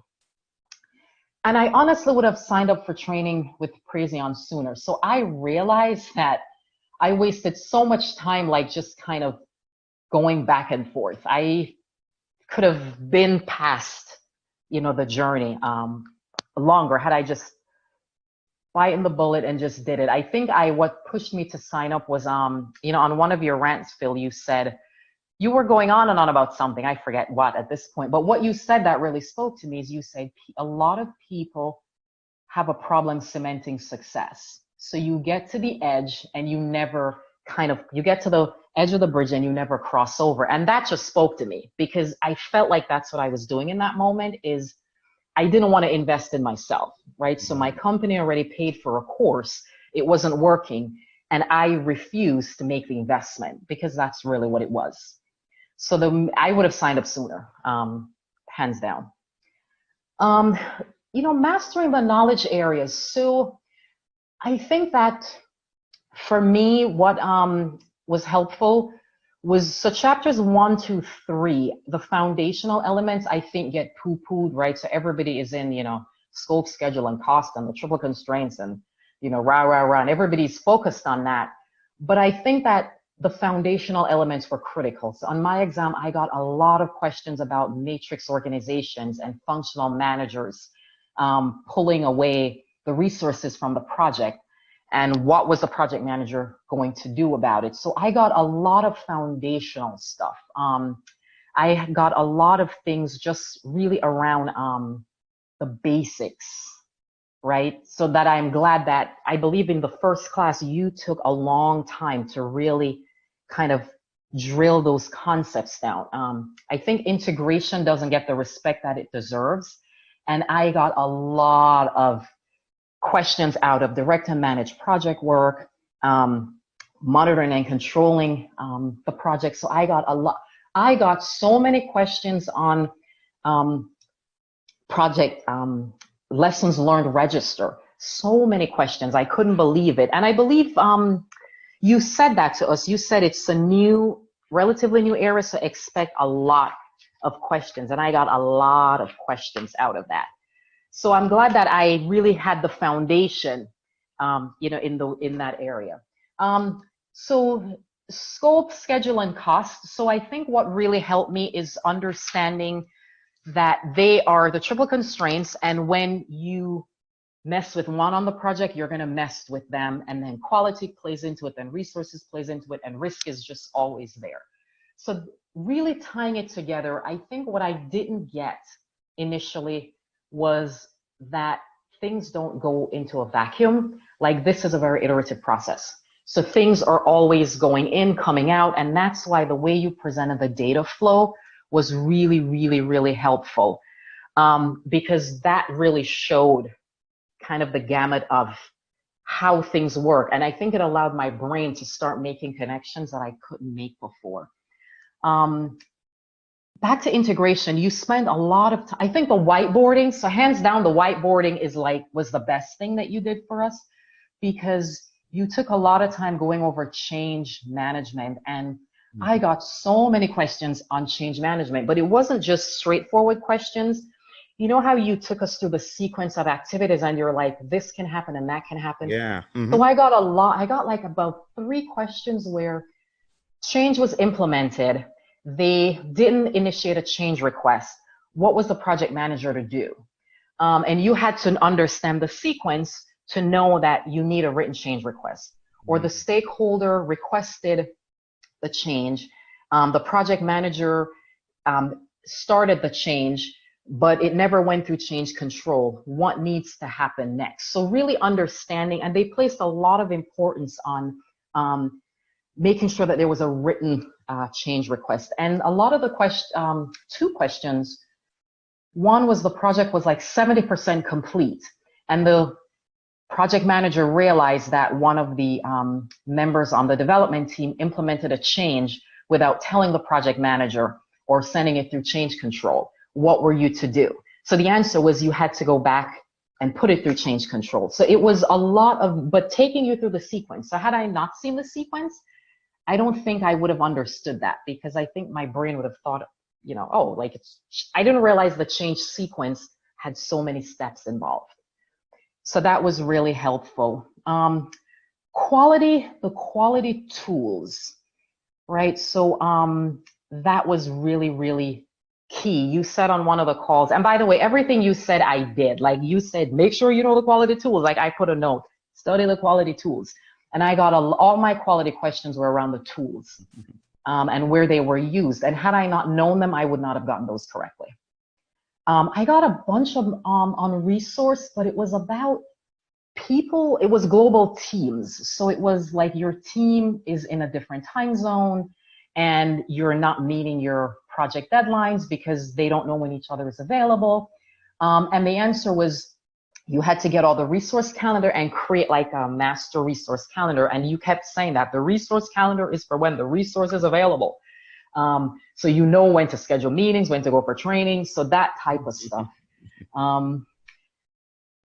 So that was interesting, and it was about co-location, virtual teams. So there was, on my exam, there was a lot of emphasis around resources. Communications, understanding, manage communications, and then monitoring your communications, and the difference with the communications and stakeholder, because I got a couple of questions around that. But I think the answer wasn't around, and the answer was, they put the answer, it was you monitor and control, what did it say? You monitor and control your stakeholders, and then you realign where things aren't going as planned. So you're not going to see like, monitor communications, or monitor the stakeholder engagement, but it's a description of the process, if that makes sense. Risk was everywhere. So you're right. Risk is all over. Like risk was from question 1 to 200. They really snuck in risk. And then what I saw them do that I wasn't expecting was, so they tied risk a lot with the contingency reserve, management reserve. I got a bunch on management reserve and contingency reserve. So you went through that and I heard your voice. Contingency reserve are the known unknowns, management reserve, the unknown unknowns. So I was able to, right? I'm like, all right, I got this. Procurement, so really knowing the contracts. So I got one on contracts and I didn't pay enough attention to my contracts, and I just guessed the answer because I'm like, I'm just going to answer.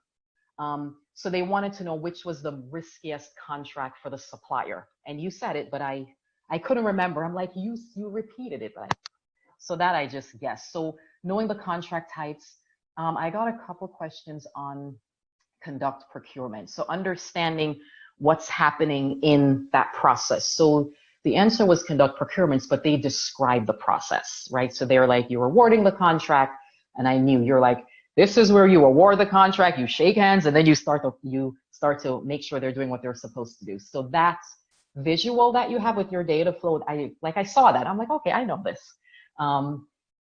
Another thing that they did with procurement was I got about like a handful of questions on you have a contract, you're working on the contract, but the scope changed, it was approved, and then now you have to make updates to the contract. So you have to update the contract because the contract that you had is no longer valid. So that was that threw me for a loop, and that was interesting because I guess my brain didn't think about that. And then I got a lot of questions. I think I got a bunch of closing, and I wasn't expecting that. But your emphasis on understanding that, you know, closing is the transition to the stakeholder of the product, service, or result, that was key, because that was really the answer, the transition, because they put a lot of different things in it, but it was the transition. I got questions around the fact that the project was running out of time. The project manager wasn't going to get any more time. The customer was the stakeholder was firm on their deadline. So the project manager brought in both the stakeholder and the team to validate scope and do control quality. So they were doing both at the same time. So I'd never seen that before. So that I took a minute to kind of work through that in my brain. And I did do I did a data flow of that because I had to be clear on that. But so in essence, they were running out of time. So they were really doing control quality and validating the scope at the same time. But then the answer was then you move into the product transition. So that was different. And then I got a lot of stakeholders. So Mario said the same thing. I got a lot of stakeholder, but that was good because I felt very comfortable in stakeholder. A lot of angry stakeholders that were mad at you and because you didn't identify them initially and what were you to do. And the answer was identify stakeholder and do an analysis. I got you're a new PM. You didn't understand the organizational culture, so you left out very powerful stakeholders, and 80% of your way into the project, they're demanding significant change. What do you do? But just a lot of that stuff. So new PM, you're like messing up halfway through, and how do you course correct? Stakeholders mad at you, stakeholders mad at each other. But I was comfortable with stakeholders, so I felt good with those questions. So I think, you know, the one takeaway in mastering it was the data flows helped, and really just understanding that these were iterative processes and they are always going on. So even though you are in, you know, I don't know, scope management or schedule management, risk has to come into account. So you're not doing risk by the plan until later on in the process, but you're still thinking about risk. And if somebody points out a risk during schedule, then there's a placeholder, but you're not saying, nope, I'm not going to touch that until I get to risk. So I think that was the biggest takeaway for me, is understanding the overlaps and understanding it's an iterative process. And you know what really helped me with that is in the LMS, there are questions, I believe they're called PMP labs. And so you said they were basic, but they were very repetitive in that it helped you to understand really what your inputs were, what your ITTOs were. And those, I just did all of those because those really helped me. And that's where I kind of understood how the different plans kind of interact. But I also took screenshots of all the data flows. In one of your classes, and I think it may have been the last one, you took us through all the data flows. And I just did screenshots and I dropped them in an Excel document. So during my study time, I could just go back to them and review them because I think that really helped. And just the little mantras, you know, project management plan goes into everything except itself and the charter. Like those things really helped me.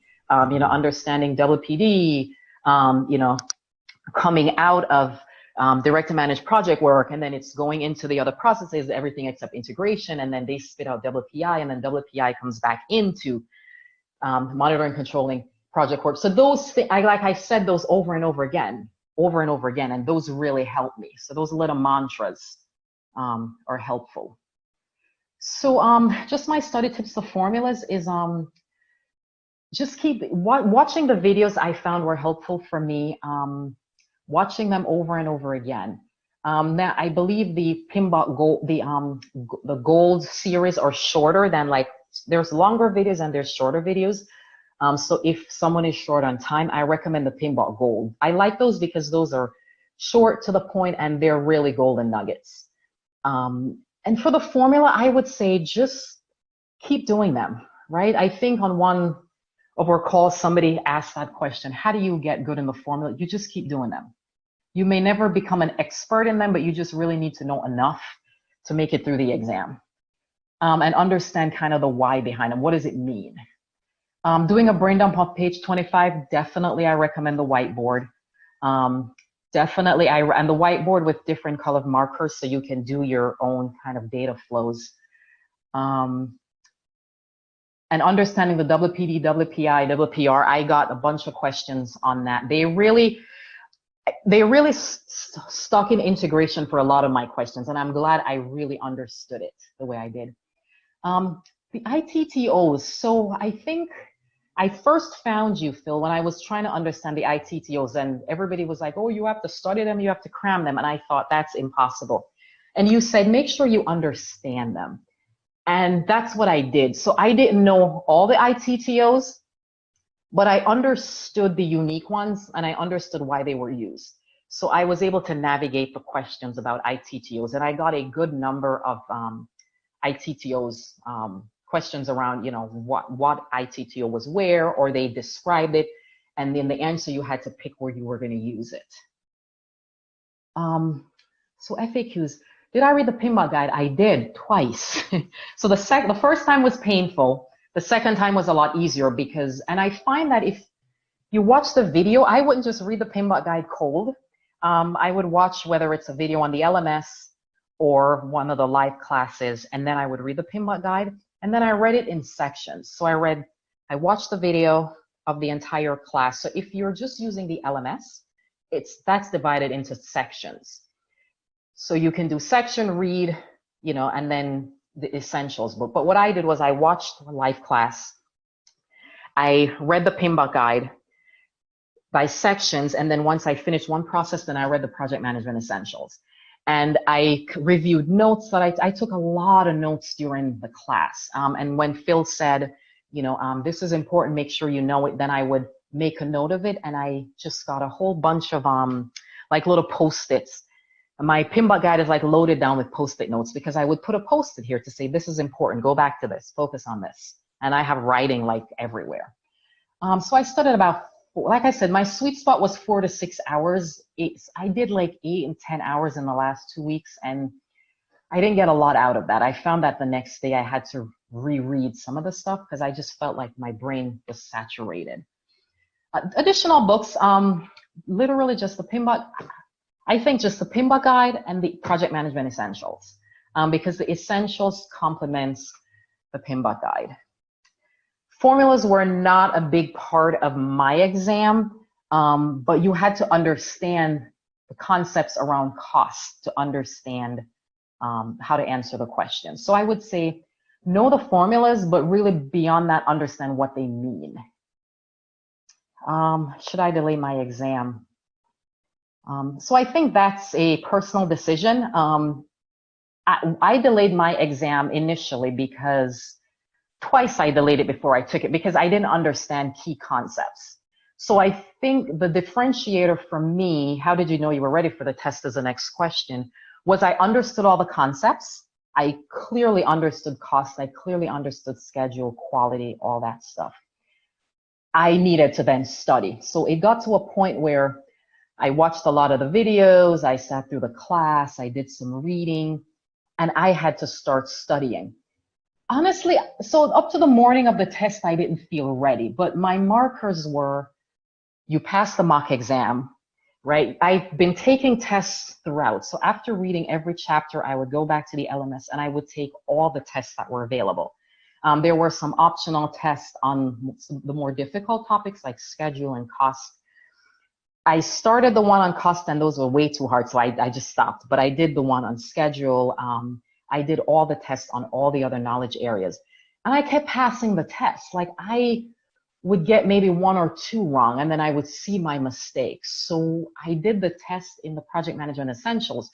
So for me, I had to talk to myself, and I would say, so you're getting the test right. You put in the work.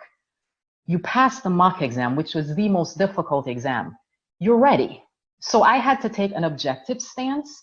And to be honest, when I sat down for my exam, I didn't feel ready.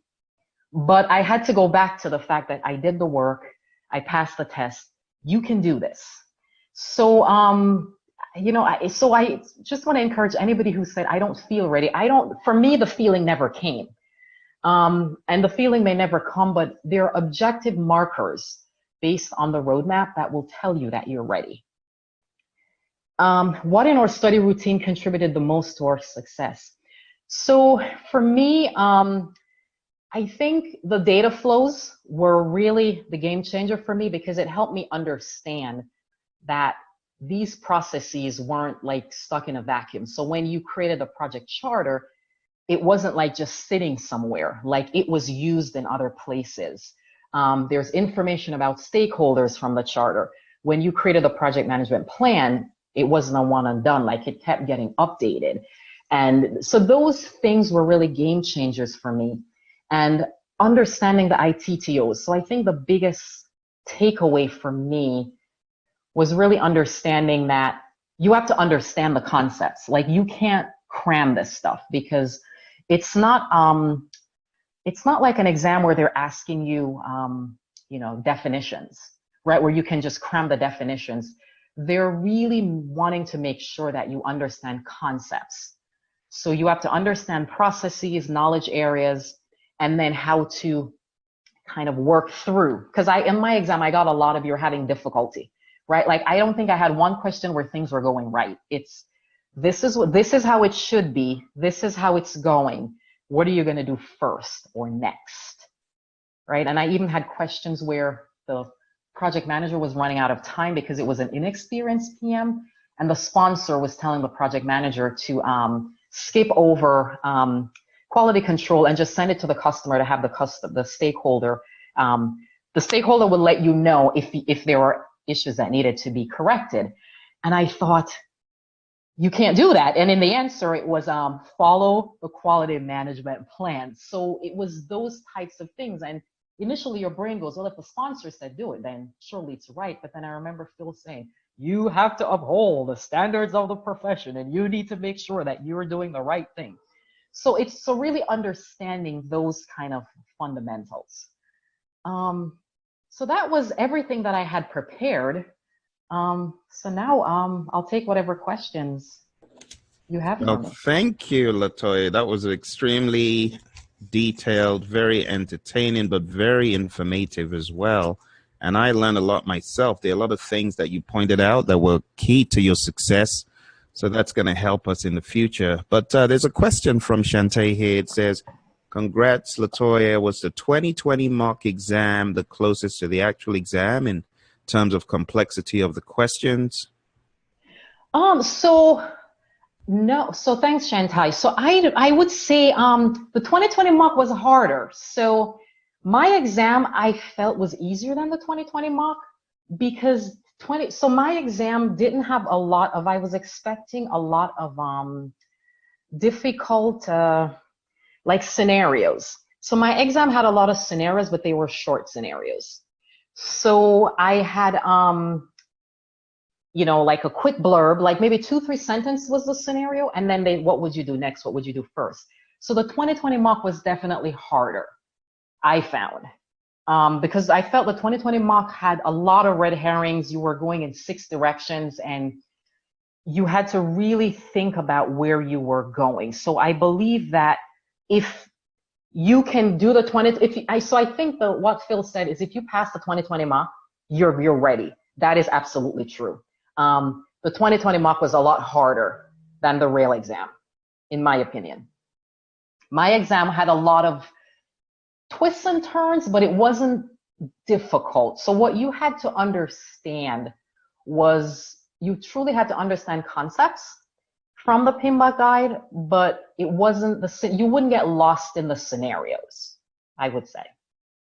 I think I had maybe a handful of really long scenarios, but it wasn't anything like the 2020 mock. Absolutely was not. Even the intermediate mock I found was harder than my exam. My exam was not that difficult. Oh, that's good to know. Wow. Okay. Well, guys, gals, put your questions in. I've got another set of questions from me, Latoya. So the venue, the Pearson venue, and let's talk about that. So did they, were they friendly, first of all? Yes, so they were very nice. There were a number of people there doing any number of different exams. They were friendly, they were lovely, but they were firm. So if you arrived like, 15 minutes late, you may not be able to sit for your exam. So when you get your exam confirmation, so you'll get your confirmation, notice within like, I think 30 days is the first notice. Then I think I got another notice like a week, and then the day before. So read your notice, because there's information in the notice about, what to expect at the site. So I like paid attention like the day before. I'm like, oh, I should read my notice just to see what they were saying. And, so reading the notice is helpful. They were very friendly at the site, very firm. One thing that caught me off guard is at my site, so you were not allowed locker access on a break during your exam. Oh. So if people brought in food, they were being told to leave it on top of the locker. Don't put it in the locker. Okay. Because when you go for a break, they give you like a kind of like a tag that says no locker access. So you can move about the facility, but you can't access your locker. And you're being the entire thing is videotaped. So they're watching you. So, and they provide water. So if you wanted a drink of water, you could have it. But if you had food, you had to leave it out. Okay. But they were lovely. They were lovely. Okay. And then the actual paper, whatever that thing is it paper? Is it plastic? It's laminated paper. So what they've done is they've taken like legal size paper and laminated it. And it's put together in like a little spiral booklet. So there's 4 pages, double-sided, which is more than enough. So if someone needed to brain dump, they could on 1 page, and then you had multiple pages. So I used maybe 2 sides. So I did a project network diagram. I had 1, and I was like, oh, I know how to do this. So it was just forward pass, and it asked you, so it put everything in text format, and then it said to you, the first step, A is 3 days, 4 days, 5 days, and then you had to draw it out. But there was a trick in it because there were arrows that were going in multiple directions, so you had to understand that to get it right. And then I did I did the data flow on quality control and validate scope. And I wrote out some other things, but I used maybe 1 back and front, but there's more than enough for someone who needs to write a lot. And you can't, so they tell you don't erase anything, so you write on it and then hand it back to them. Okay. At the end. Okay. What else? We got a question here from Tanya. And that is, she says, thank you for sharing your experience. Oh, you shared a lot of valuable information. So just a shout out or the thank you. Okay. What about the actual place you were at? Did you have headphones? Because it was noisy and a little bit distracting. Did they give you like that noise cancellation thing? So they did. So I was offered headphones, and I was offered earbuds. So I took the headphones, but I didn't use them. I wanted to wait until I really needed them, because I felt like having something on my head probably would distract me more. So I asked for it, but I didn't use them. So it wasn't so much, I think I was just distracted because I was just distracted, right? So your brain is just in this overdrive mode. So like somebody coughed, that was distracting. So it was just, right? So I did have, they offered earbuds and noise canceling headphones. Okay. Now, what would you say about the exam interface? Were you able to cross out questions, highlight questions like they can at Prometric? So I cannot, and I tried that because I was told that you get that, but mine did not do that. No, mine didn't do that. But what was helpful in the exam is, so right away you can eliminate two answers, right? So they'll ask you a question and two are blatantly wrong, and that's blatantly obvious. And then so then you're always down to two that you need to pick between. So I couldn't cross anything out. My navigation was limited to, so you had a navigation button on the lower right, and you were able to click that to if you wanted to skip questions, and then in your upper right hand side you could flag questions to return to them. Okay. And on your left, upper left, you had your calculator, but that was pretty much the extent of it. Okay. My next question is about the pace of the exam. Was the pace on par with that of the mock exam? Like, I mean, did you spend, you had 30 minutes left at the end. Was that similar to? Yes. So that pace was similar for me in the mock exam. I had about 30 minutes left at the end. So I knew I could function within that. I think what I had planned and what actually happened didn't, because I knew I had to work quick. You know, I knew I had to kind of watch the pace. I had to watch the clock, and I had to move through questions. So my pace pretty much was similar to what Mario and a lot of the other champions shared that I listened to, is that you struggle initially because I think your brain has just to get used to this, right? So my pace was not good initially. So I think for me, I got to about question 50 before I truly felt, okay, I can answer these questions, because I think I had gotten used to it. I started to get distracted at 75, but after my break, I was in a zone. I think just flipping to 200. So to anyone that's like, if you're in the exam and you're struggling, just go to number 200. And I think what that does is, it's not a magic formula, but I think it really, it's a change of pace. Okay. And I think that really, then I got into a zone, and I just, I thought, all right, my confidence returned at that moment. Okay. So how many total hours would you say you actually studied for, like total study? A lot. I didn't physically calculate it, but so I was consistent over a month, studying a minimum of like 4 hours a day. Okay. On the weekend, I just did a lot more because I had to, and by the end, I was putting in like 10-hour days just to take it home. So I don't know a lot. I put in a lot of time. A rough ballpark figure? I'm going to say, if I had to guess, I would say I put in at least 200 hours, at least. Yeah, okay. At least. Gotcha. It's a huge effort indeed. At least. Yeah, Fabian has sent in a chat here. Congrats. Thank you for sharing your lessons learned. If you had to name 3 areas that were your biggest challenge areas with in the Pmbok, I think she means. So in the Pmbok guide, so for me, I think cost was huge.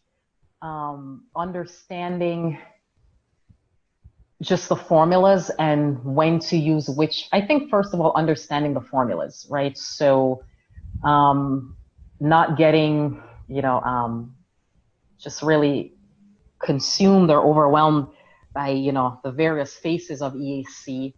But I think, just the little mnemonic, South Carolina, right? Somebody else's problem. Children eat a lot. Like I did that throughout my studying. So those little mnemonics really do help. And I think, Fabian, I just watched the videos, right? So it's like death by YouTube videos. So and in a moment, something clicks, right? And for me, it just became as simple as, this is what you promised. This is what you did. This is what it cost you. And I just kept going back to that.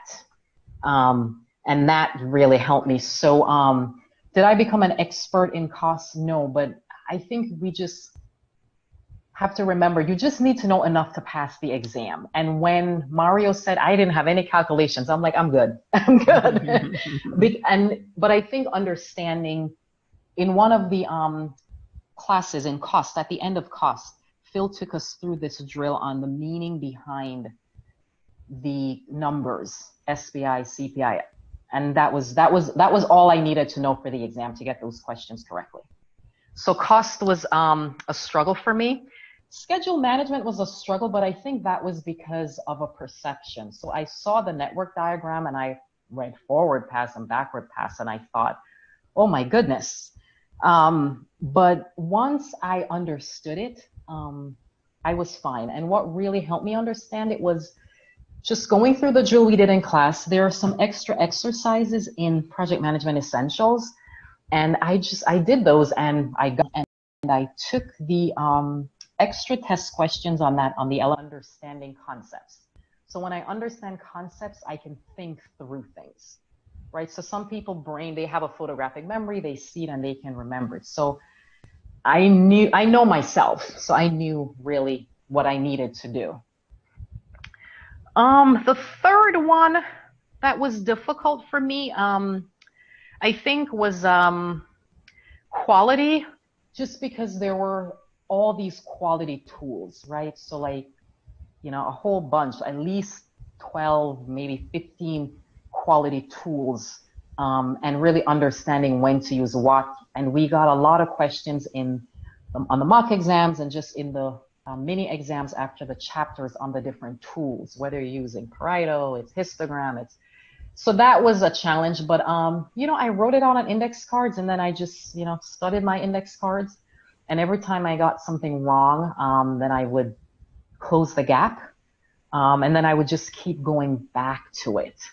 But when I understood that they were connected, I think that was really the big takeaway for me is scope, schedule, cost are your triple constraints.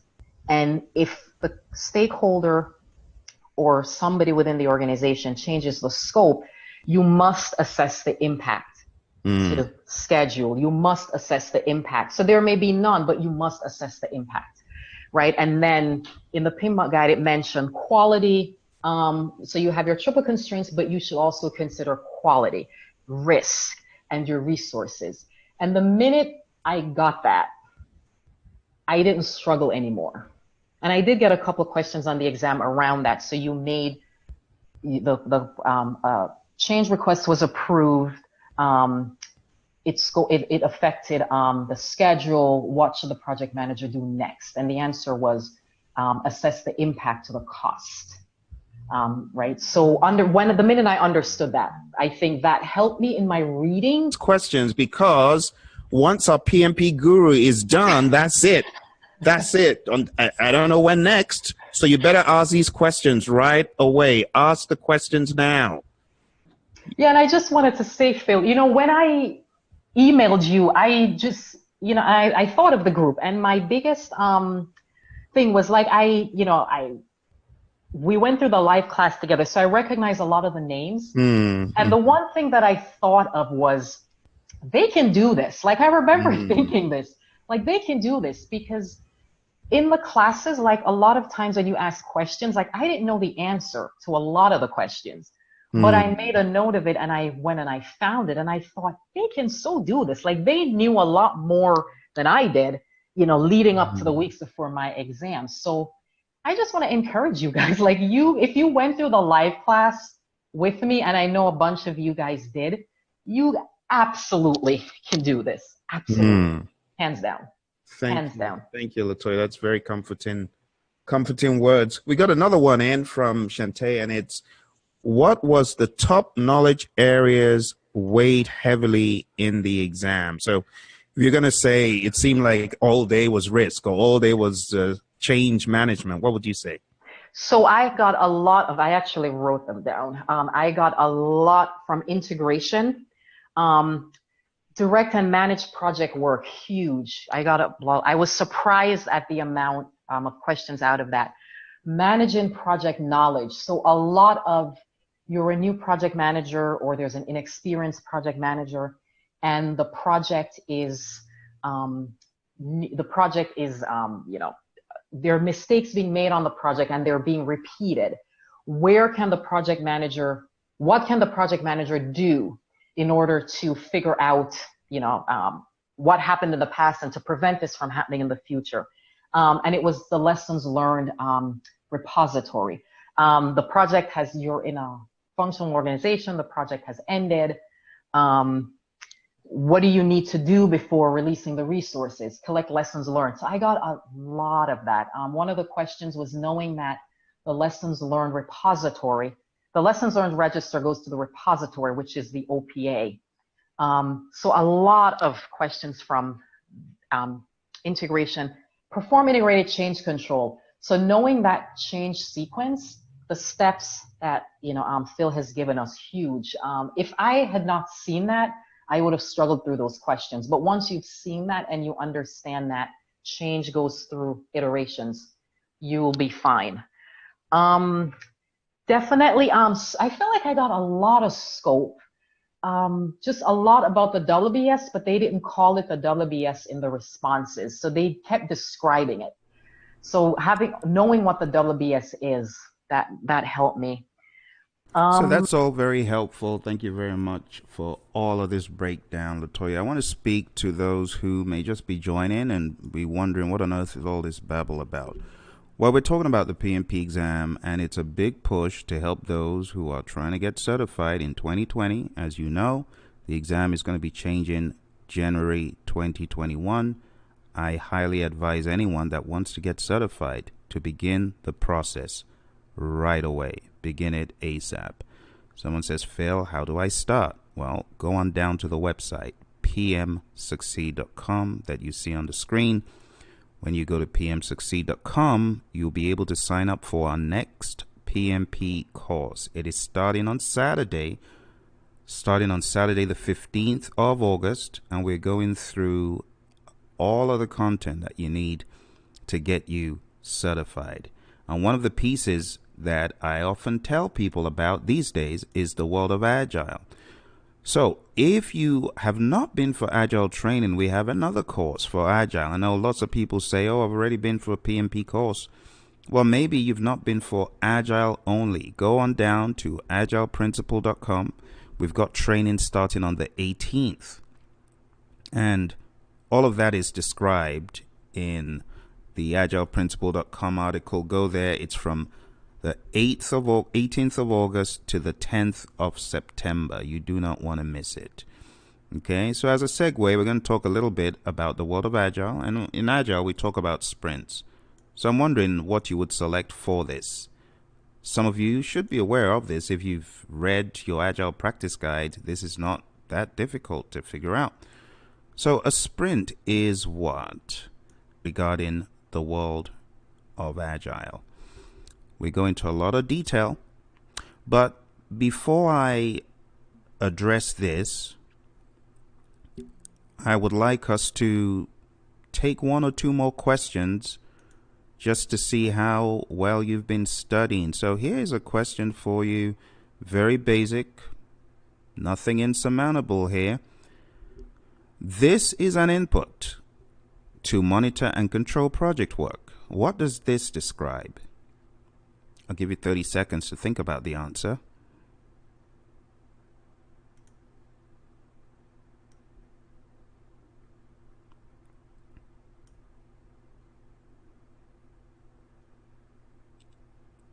All right, 3, 2, and 1.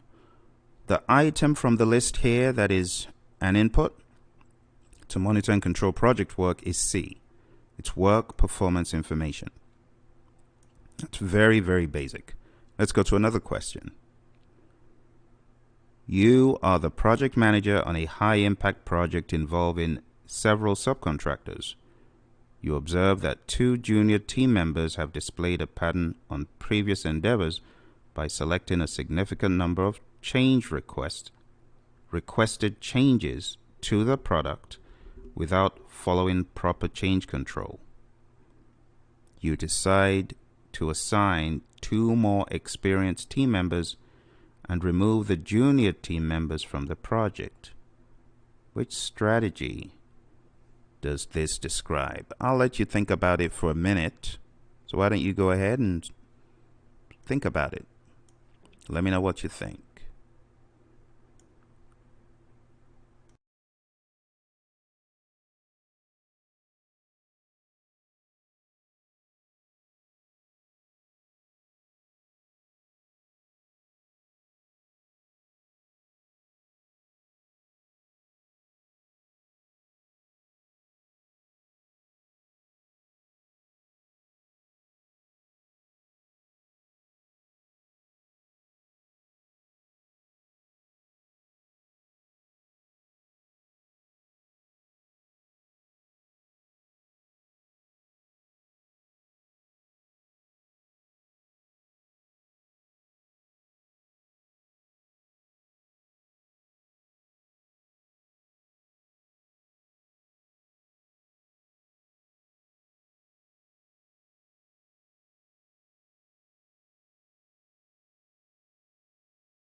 All right, why don't we end this? 3, 2, and 1.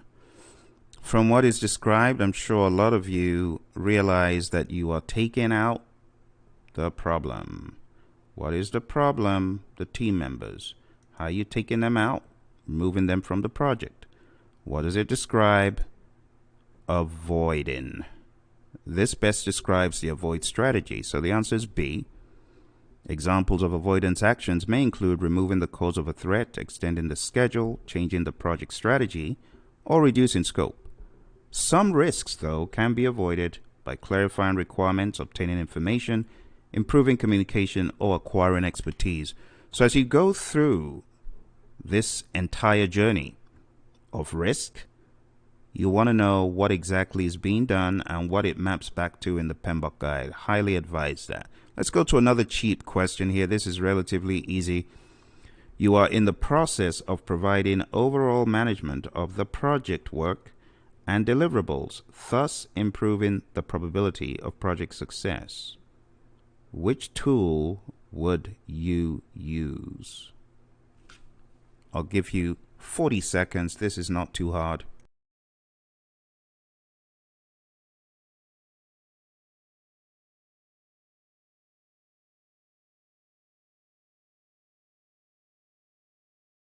I'm honest. It's coming down to the wire. If you think you're going to magically wait in September and start preparing and do as well as you could, if you started now, you're wrong. Why? Because the competition is going to up. They're going to up the ante on the competition. You're going to have more people taking it, more people that have been studying for eons before you taking it, and therefore more people passing it. And because it's a sliding scale on the angle of cutoff technique, you're going to find yourself on the lower end of the scale if you don't start early. You're going to find yourself, instead of right there in the front, somewhere in the middle because you don't have enough time to prepare. You need to start today. Take it from me. I've been there, done that, years and years on end. I find the students who leave it to the end, those are the ones like the hamster in a wheel trying to go, and they just can't go as quick as they need to. So they burn out, they take the exam prematurely, and they fail it. I'm not being a prophet of doom. I'm only trying to help you fine-tune your focus. Many of you have been studying with me. I know some of you are watching right now. I know. Don't ask me how I know, but I know. You're watching and you're like, he caught me. Of course I caught you. You are meant to have scheduled your exam.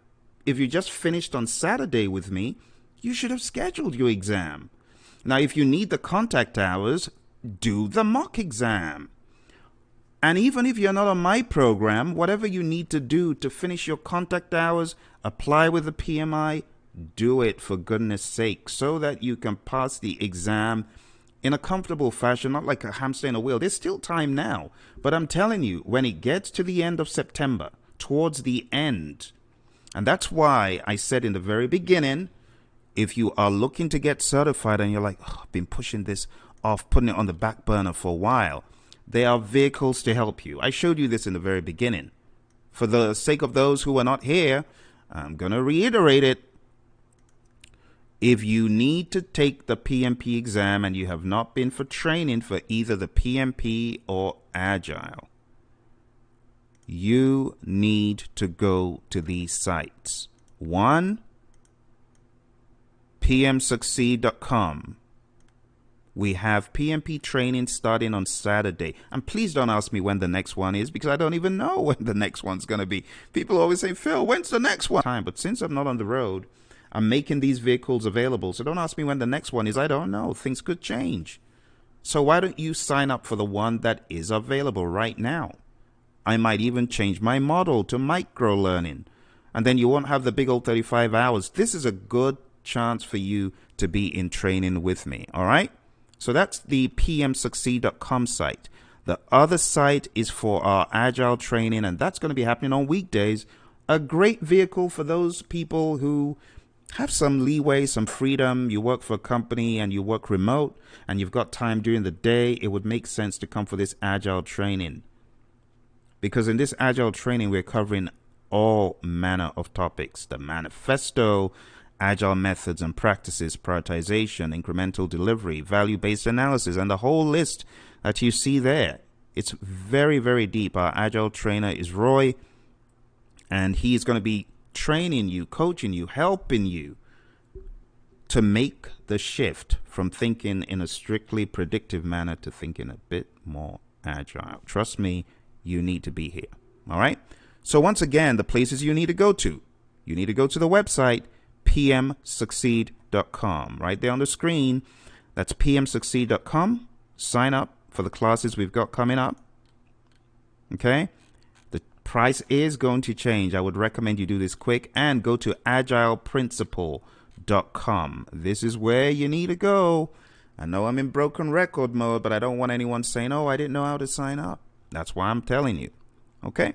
That is how to sign up. Now, are there any questions about anything PMP related, PMI related? Ask them in the chat. I'll be more than happy to get your questions. Any questions right now about anything PMP related? I'll give you a minute to think about it. If there are no questions, then we'll probably just be listening to another PMP guru who is going to be sharing lessons learned in the next few minutes. So, questions, concerns. Now's a good time.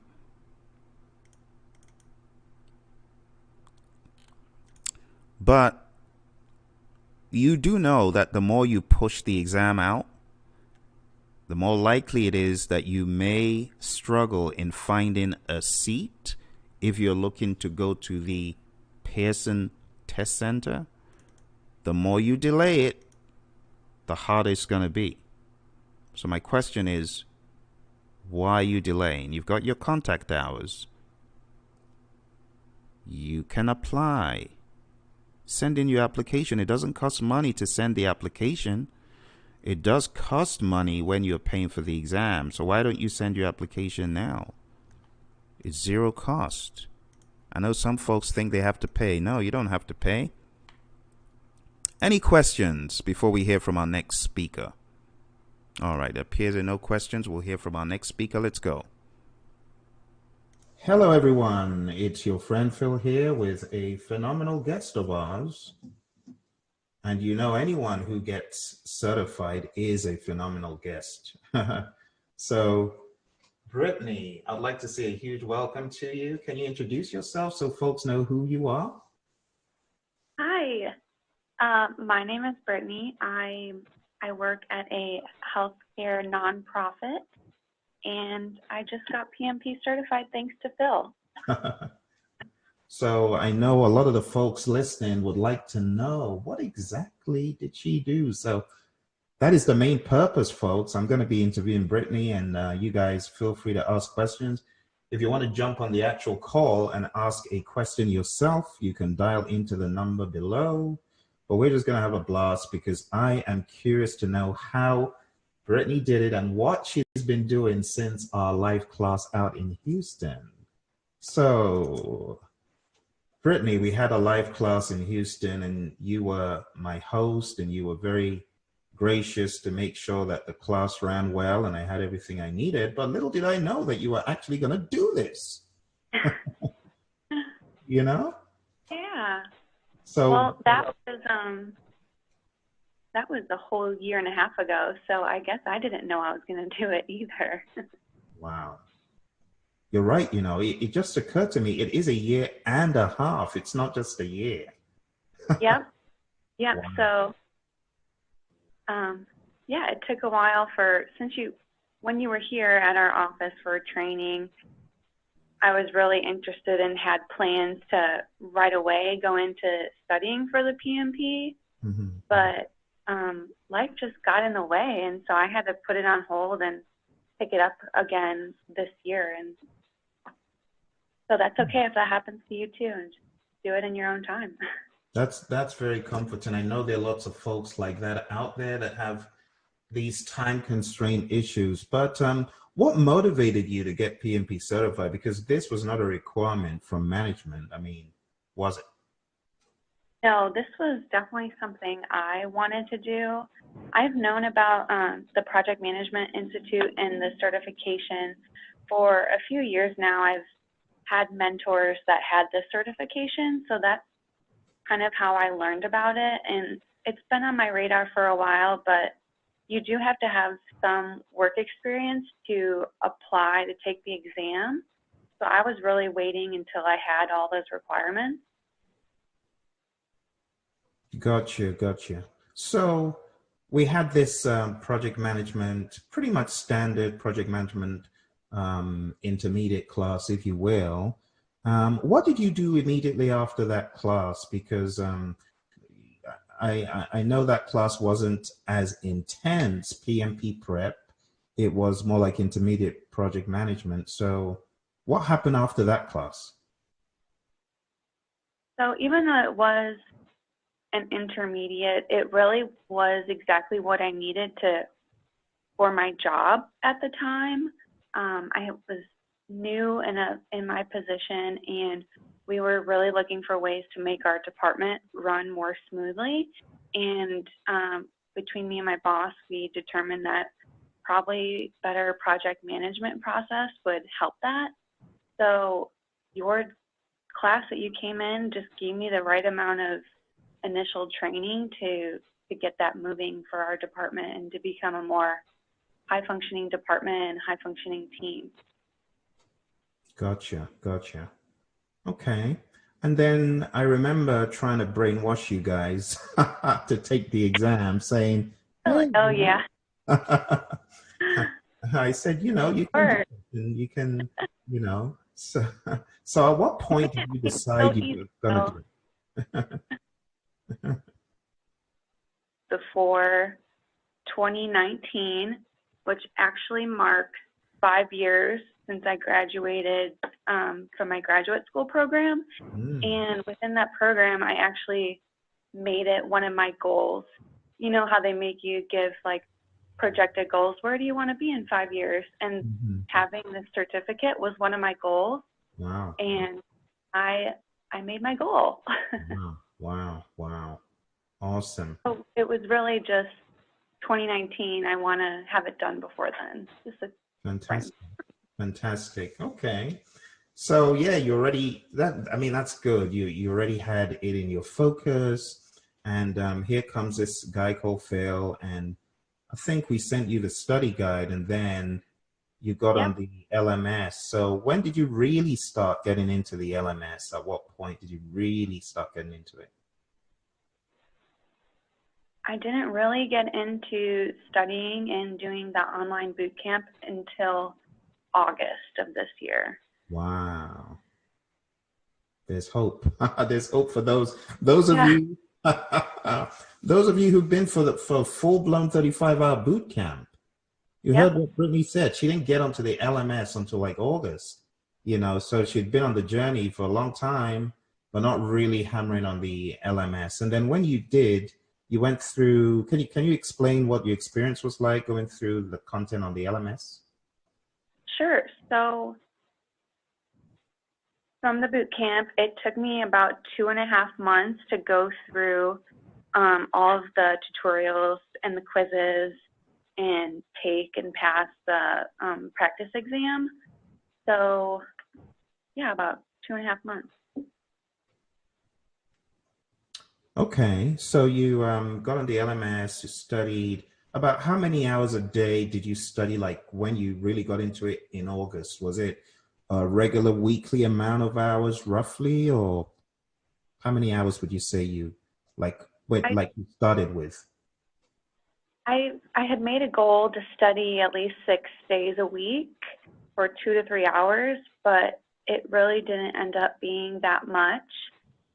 I probably studied 4 or 5 days for 2 to 3 hours a day, but I didn't track how many hours. I didn't do a tally per se. I kind of just looked at the time I started and looked at the time I ended, and I really focused on learning and comprehending during that time rather than just doing a timer for myself. And that's just the way that I learn best. So that was what I did. Great, great.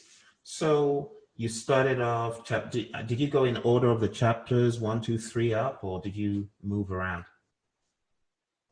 I first passed through, I went through the chapters and read the Pmbok book chapters that went along with it. And then after that, so after I finished the boot camp, I did another pass through the book and went back to a few. Okay. And then how did you find the formula bit? I mean, where there were formulas, did you find them to be a bit overbearing, or was it did it make sense to you?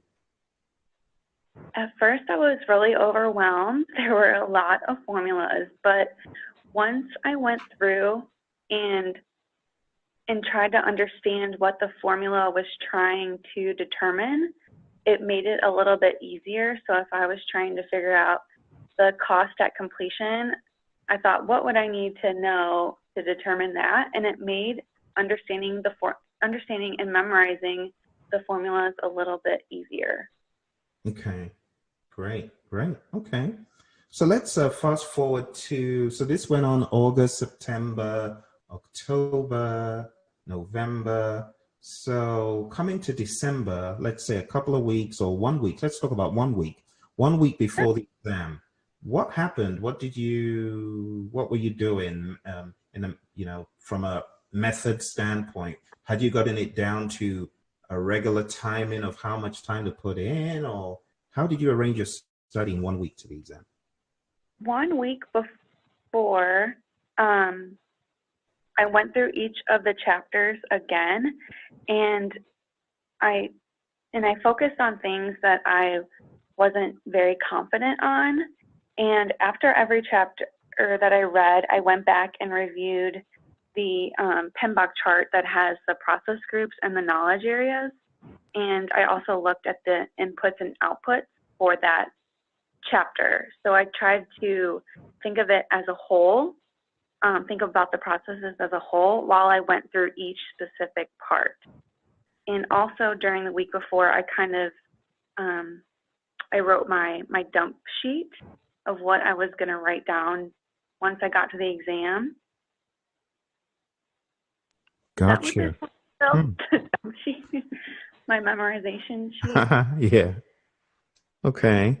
And so you had mastered page 25 and you were able to put that down on a piece of paper with all the formulas. And let's talk about the night before the exam. Did you do anything extraordinary, or was it pretty much just studying as normal? I think I did the least amount of studying the night. I had to drive an hour to get there. I wanted to make sure that I could sleep the night before. Mm-hmm. So I did a really, it was a basic review of just everything. the Okay. night before. Gotcha. Okay. Trust Cool. that I knew it all. You did the right thing. Let's talk about the exam. So, Sure. how many questions in your estimate were you knocking out in an hour, like every hour, roughly? Did you take notes or did you just find yourself at the end of the exam? I tried to take notes. Let's see. So it's a 4-hour test, and I did all 200 questions in 3 hours. Oh, wow. That's quick. Are you a fast reader normally? Yes. Ah, that's why, for sure. Wow. That's speed. That is quick. Yeah. But then Exam? yes, so I took one break once I went through the questions for the first time, and then I went out and took a break and grabbed a drink and a little snack, and Oh, then good. kind of cleared my head. The room was freezing, so Oh, I stood by a window in the hallway to try to warm up. oh, wow. What But an experience. So where about is that Prometric Test Center in Houston? Where about is that? there is 2 of them. There's one on the west side of town, and there's one north Houston. So they're both not within the city limits. Okay. They're a little bit farther out. So I just chose the one north, that's closer. as in towards Spring or beyond that? I think there is one towards Spring. Okay. Mhm. Okay.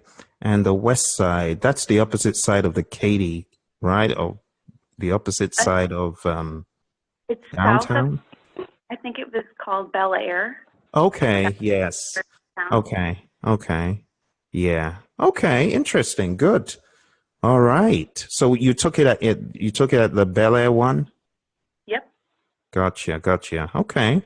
So let's talk about navigating the exam. Did you find it to be easier than you thought it would be? Did you like the interface? They've got this little grid. You can see all your questions. Did you like that? Yeah, that was really convenient. They have an option where you can mark a question, like, so it just does like a little red flag on it, and then you can go and see which questions you have flagged and easily go back to those. So those were the ones that I had, after my first pass, I had flagged a lot of them that I wasn't 100% confident on, and I was able to just to go quickly back and only review the ones that I flagged. Gotcha. Good. Very Another good. part of the exam that I thought was really helpful is that you're able to cross off answer options that you know are not correct. So on a lot of them, I was able to narrow it down to 2 answers. And so if I marked that one, I was able, when I went back to review it, I was able to just review the 2 answers. I didn't have to look at the other ones that I already decided were not the correct answer. Cool. Very good. I'm glad to hear that you use those functionalities because I've heard students who have like sworn by it as really helping them a whole lot. So that's good to hear. Very good to know. Probably what helped me go through it so quickly. I hope you're listening, folks. Brittany, we have one of our YouTube viewers here, and this is Recon Media TV. And Recon Media TV says, I am regularly procrastinating with 4 sad faces. Well, what do you have to say to a procrastinator regarding this? Is there hope? There's hope. I am a fellow procrastinator. Oh dear. And Recon Media TV says, please share your lessons learned study strategy. So we've got someone who's really looking forward to this. And Recon Media, you know where to get the link to this meeting. Okay, so jump into the Zoom conference if you will. But going back to the exam navigation and how all that was there that regular dog and pony show where you're scanned in and out with the wand and you stand behind a line? Did that happen to you? Yeah, you did have to be scanned with the wand, and I had to show my ankles and my elbows, take a few minutes because I had to wait for a few others to be checked back in too. It's not as easy just getting up and leaving and sitting back down when you want, but it was very easy. It's good to know the dynamics of what happens, because things like waiting in line for other people, and some people really get thrown off by things like that. So it's just good to know the dynamic in these places. Yeah. Okay. So the next thing we have here, Brittany, is any advice for colleagues and peers. And hindsight is 2020. Is there anything you would say to people like Recon Media or other folks? And is there anything you would do differently?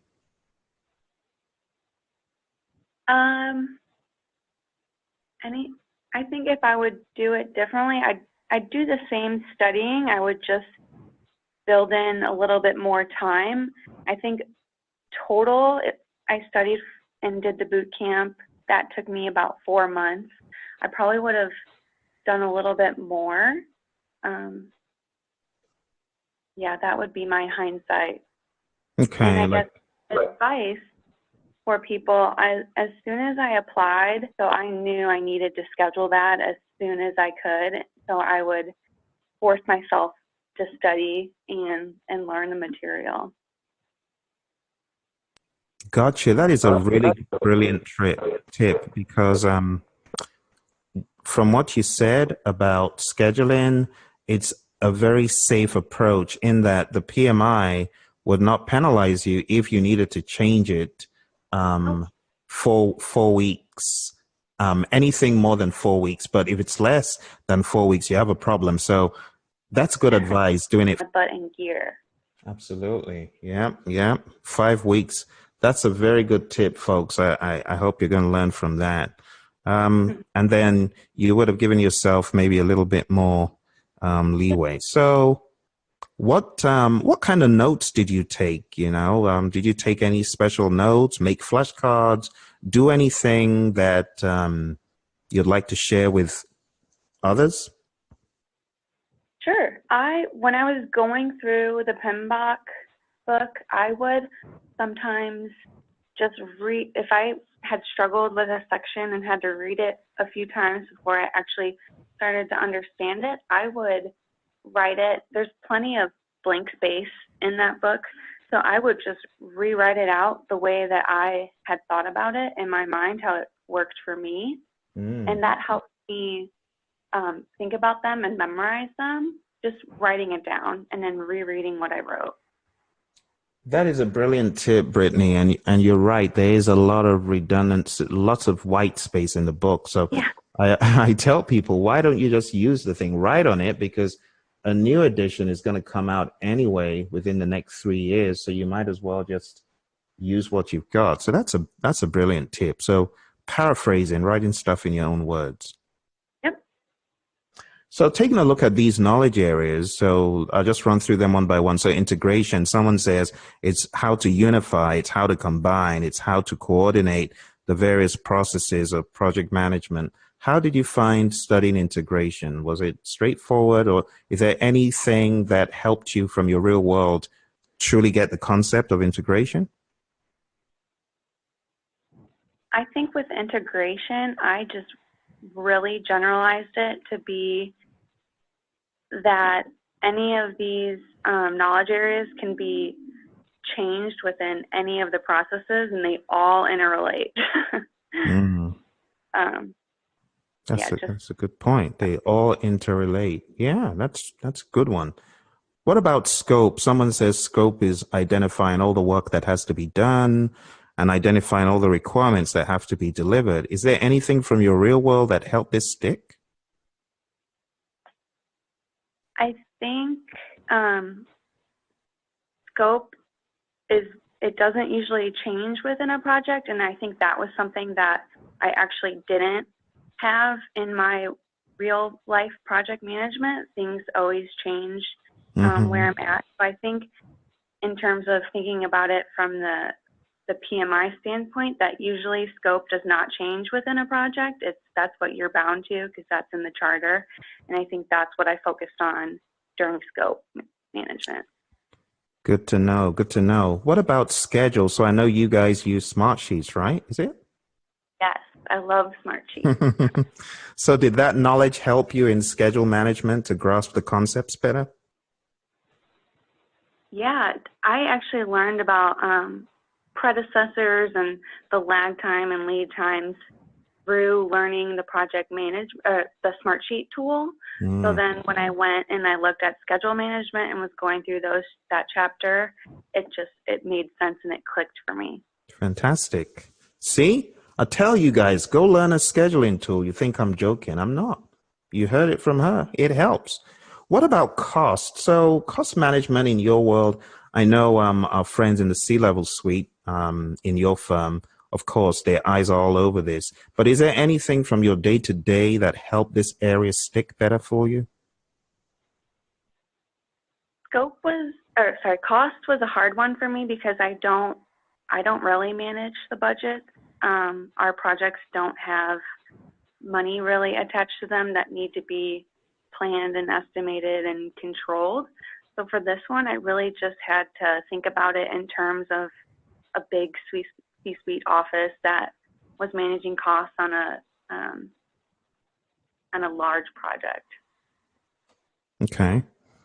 That's good to know. I know a lot of PMs, they have that same, situation of everyone's salaried, so cost is not that. What was your impression about earned value? Did you enjoy that piece of it, or was it cumbersome for you?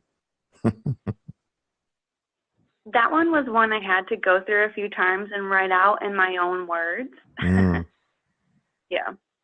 Gotcha. But Good. once you understand what the project is looking for at the end with the earned value things, then it's easier to comprehend it all. Okay, good. And then you guys, I mean, you've got diverse projects and the area of quality. I mean, it cuts across so many areas. How did you find the quality area? Quality for me, I had a lot of questions on the exam about quality, and that was one I wish I could have went back and studied a little bit more, just because I had so many questions and on the exam and was waffling on a lot of the answers. Welcome to the waffling show. I'm a chief waffler. Some of these PMI exams, because I've taken 6 of them, no matter how prepared you are, the questions have a way of making you feel like you don't know anything. Yeah. And some of them, they do have multiple right answers. You have to choose the one that is the most right. Exactly. And that was hard for me in the quality. Gotcha. Yeah. It's, these exams are fun because they also open our eyes up to things that we can learn a little bit more about after getting out of the hall alive, that is. As you did. What about the resources area? Because I know, what was your degree in? Was it in business or what? No, my degree is in public health. So resources was one that I always understood what it was, but I didn't really know it had a name to it. So going through the resource management, everything, I kind of knew what was going on and what you're going to need to do next and what comes out of it just from my previous experiences. But the name to it, that's what I had to focus on. Gotcha. Yeah. I know you do a lot of communicating in your role right now. So how did you find communications as a knowledge area? That was the easiest one for me because communications is huge. We have a lot of people involved, external stakeholders, internal stakeholders. So I feel like I had a good grasp on this one. Nice. Fantastic. Speaking of communications, we should probably help some folks in the firm understand a little bit more about the PMP exam, maybe do a debrief. But anyway, we'll talk about that offline, okay. Just an idea. Speaking about communicating, I mean, good news should travel because what you've achieved, honestly, I don't know anyone else in the firm who has. And I think it'll just be good information, both for the C-level folks and anyone else to to know what is really involved in this journey, and hopefully other people will follow, I hope. No, I hope so too. I'm the first one here that has gotten it, but we are a young organization, so that's probably the reason why I know others are interested too. Mm-hmm. Seriously, it's a boss move. I'm telling you, it's a huge, huge boss. It is a boss move. Seriously. Okay, risk management. So looking at risk has been uncertainty that can impact the project. I remember being so fascinated about what you guys did and all the great community stuff you guys do. And of course, there's going to be risks involved in some ways. So when you read risk, how did you feel comparing that to your real world risks? Risk was another one that honestly we don't really account for. In my current role, like we know that there's risks, but we don't write them down and create the risk register. So that is something that I've started doing. I've done it on one of my projects since learning about what the risk register is, and it's been helpful. Fantastic. Very good. Brittany, we've got company on the webinar. So one of our friends, Shri, just joined, and Shri says, Brittany, sorry, I just joined. In case you have, do you see her question in the chat? If you hit the chat icon, you'll be able to see Shri's question. Let me type something in so you can locate it. It's kind of where those dots are, where you got more. If you click on those dots and click on the chat icon, but I'll read it to you. It says, Brittany, sorry, I just joined. Do you see it? Yes, I do. Okay. So what do you think about her question? In case you have covered already, how long did you prepare for the exam? I did a boot camp training through Phil's boot camp training, and that took me 2.5 months. And then from there, I scheduled my exam and took another 5 weeks to study for the exam. So it was about 3.5 to 4 months preparing for the exam. Very good. And Shri, just so you know, we talked about this before you got here. I did a training session, more like, I wouldn't call it just intermediate. Maybe that's the wrong word. You say general, because when you say intermediate, it kind of relegates it. No, we did cover a lot of deep stuff. We covered leadership.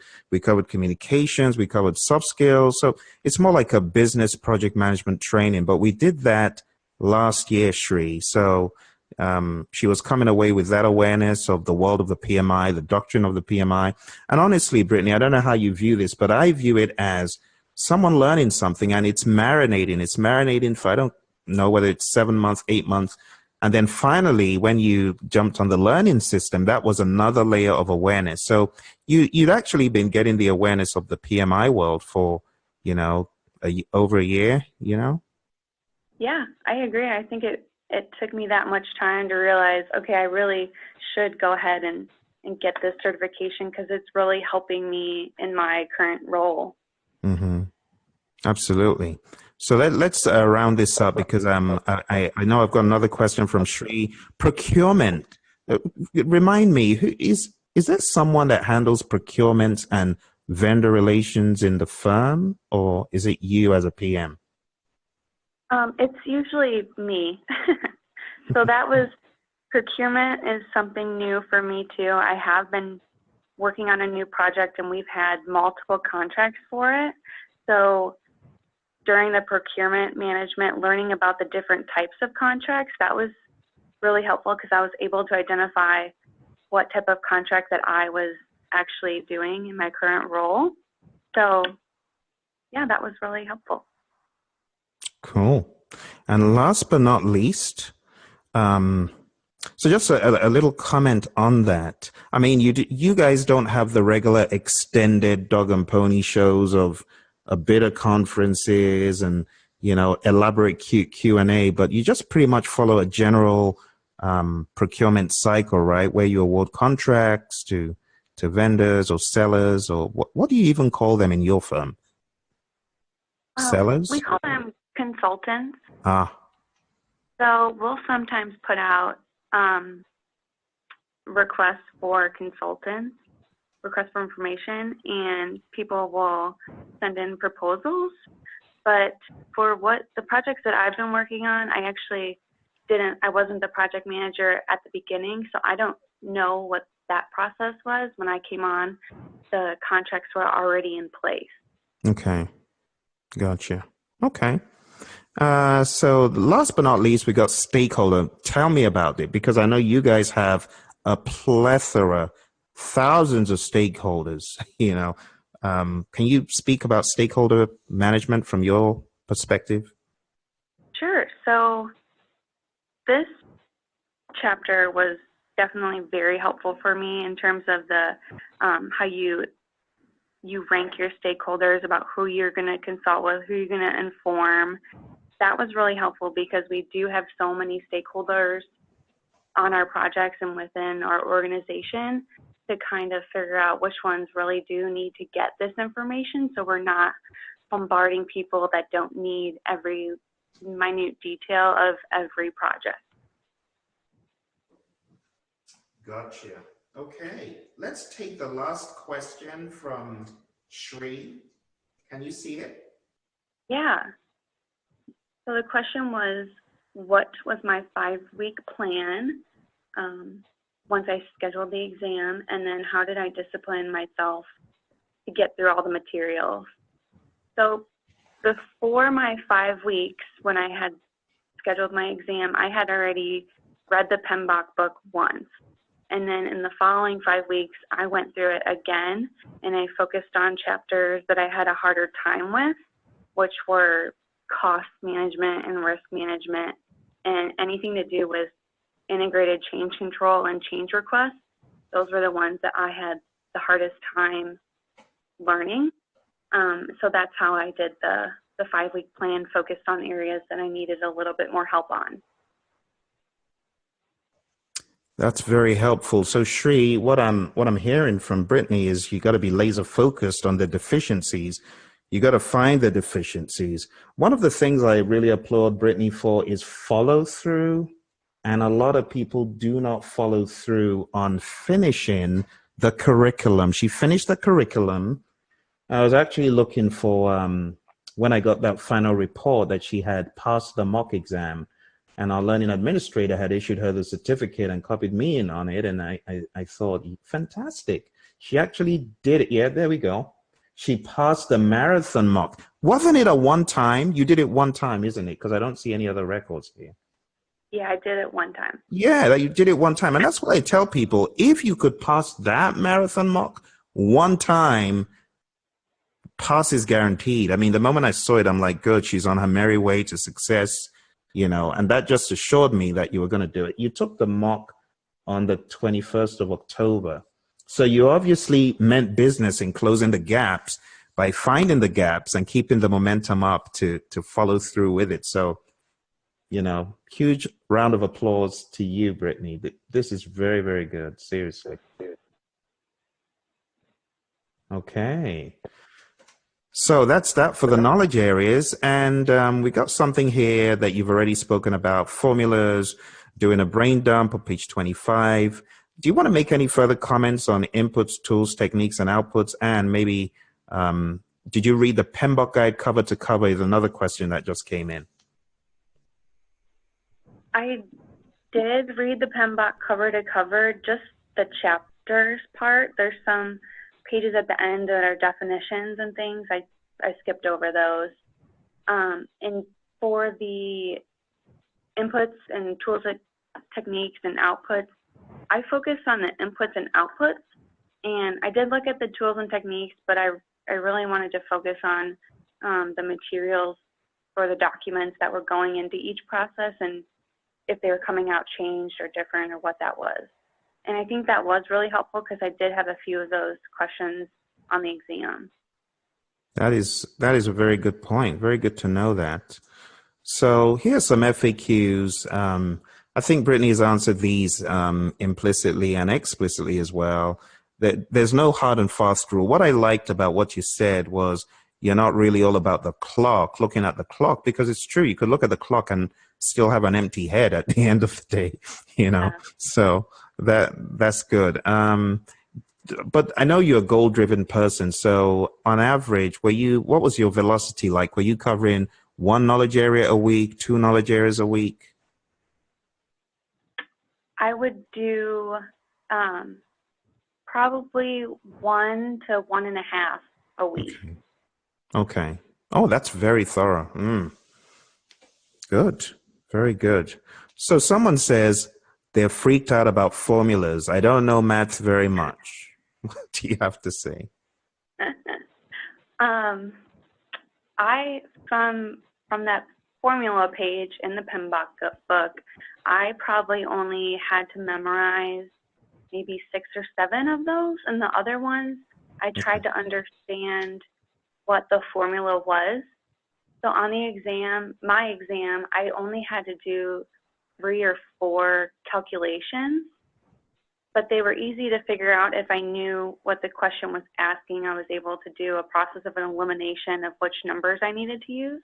Okay. So I would try to memorize them. If you're not good at math, it's probably helpful to memorize them and know what the formulas mean. Okay. Okay. How did you know you were ready for the test? I didn't know. I just knew my test date was coming up and I had to go to it or I'd have to pay to reschedule it. Oh dear. What advice do you have for someone so you've taken the marathon mock, okay? Let's say someone has taken the marathon mock and so you probably remember your score, and I'm not going to tell people, but let's say someone got significantly less than what you got, maybe just 2/3 of what you got. What kind of advice do you have for such a person who, scored not even up to the watermark of a 50? Do you have any advice for that person? My advice would be to make sure you're reading the questions very thoroughly. Sometimes there's words thrown into the question that try to trick you. So if you read the question the first time and you think you know the answer right away, I would read it again and make sure that you didn't miss something in the question. So for example, if the question talks about a project management plan, then you know that plan has been completed. So you're not in the initiating or the planning phase. You're probably executing or monitoring the plan.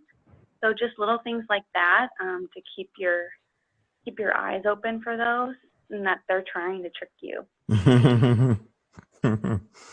Okay, that's very helpful. Very helpful. Know where you are in the grand scheme.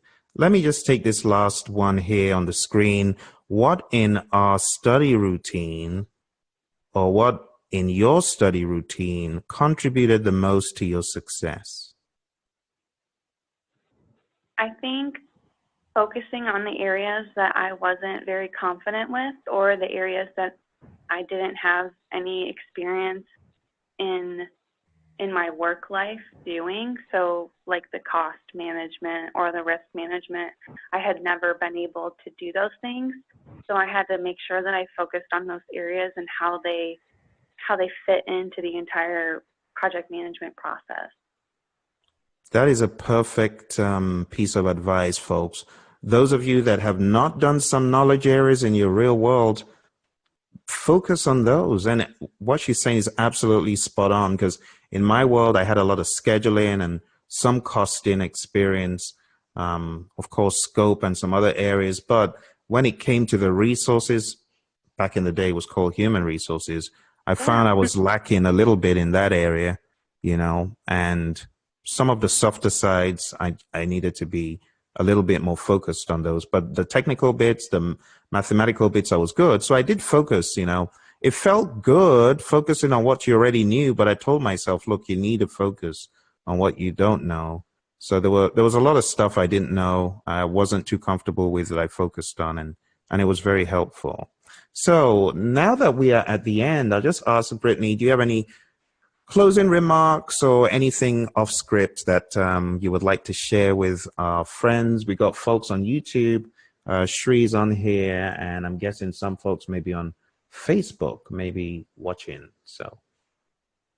Sure. So something that I had to be comfortable with as being kind of someone that wants to do really well on everything in school and all the tests that you go through, you know, you always want to get an A, which is you do really well. You almost get all the questions right, and you have this great passing grade, and you go above and beyond. But with this test, I had to be comfortable with the fact that I was going to get some questions wrong in the process groups and the knowledge areas, and that's okay. And you can still pass the exam with getting questions wrong. They don't expect you to get 100% on this test. So that was something I just had to change my mindset with when I was in the exam, that to stay calm. And in terms of the test center, I would recommend, if you're someone that gets cold easily, wear a sweatshirt so you're not cold like I was freezing. Aw. Aw. I can't stand cold. I'm in Arizona, and look at how I'm dressed. It's probably in 60s, but for you guys in Houston, it's crazy. 1 minute it's in high 30s, next minute it's 70s. It's kind of sporadic, but they crank up the air conditioning, don't they? Oh yeah, I have a personal heater in my office when it gets too cold. That's funny. You got to do what you got to do.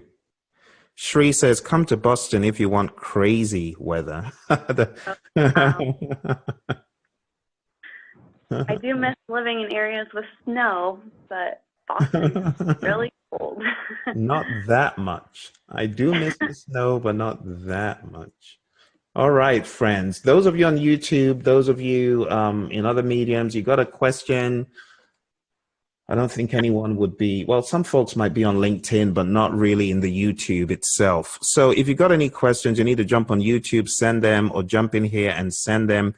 Do you have any questions? I see one of our students, Dustin, one of our friends, just joined. So welcome, Dustin. Dustin is gearing up for the big finish in January. So Dustin, you want to share many questions on your mind so that our guru, because trust me, this is a boss move. I mean, no one forced Brittany to do it. No one said, you got to do it or you're going to face a penalty. No. She just decided of her own volition to do it. So she is the perfect person. In fact, we did this at short notice. Brittany, you passed the exam how many days ago? Let's see, 6? 6 days ago. It seems like a longer time than that. Just 6 days ago. 6 days. So this is a new minted PMP and someone that you should be asking all the questions that come into your head. So questions, concerns, anything that you have for Brittany, now would be a good time to ask. Do you have any questions? Dustin, questions? Friends on YouTube? Questions, concerns? You know, we put these together for you. It's for no one but you.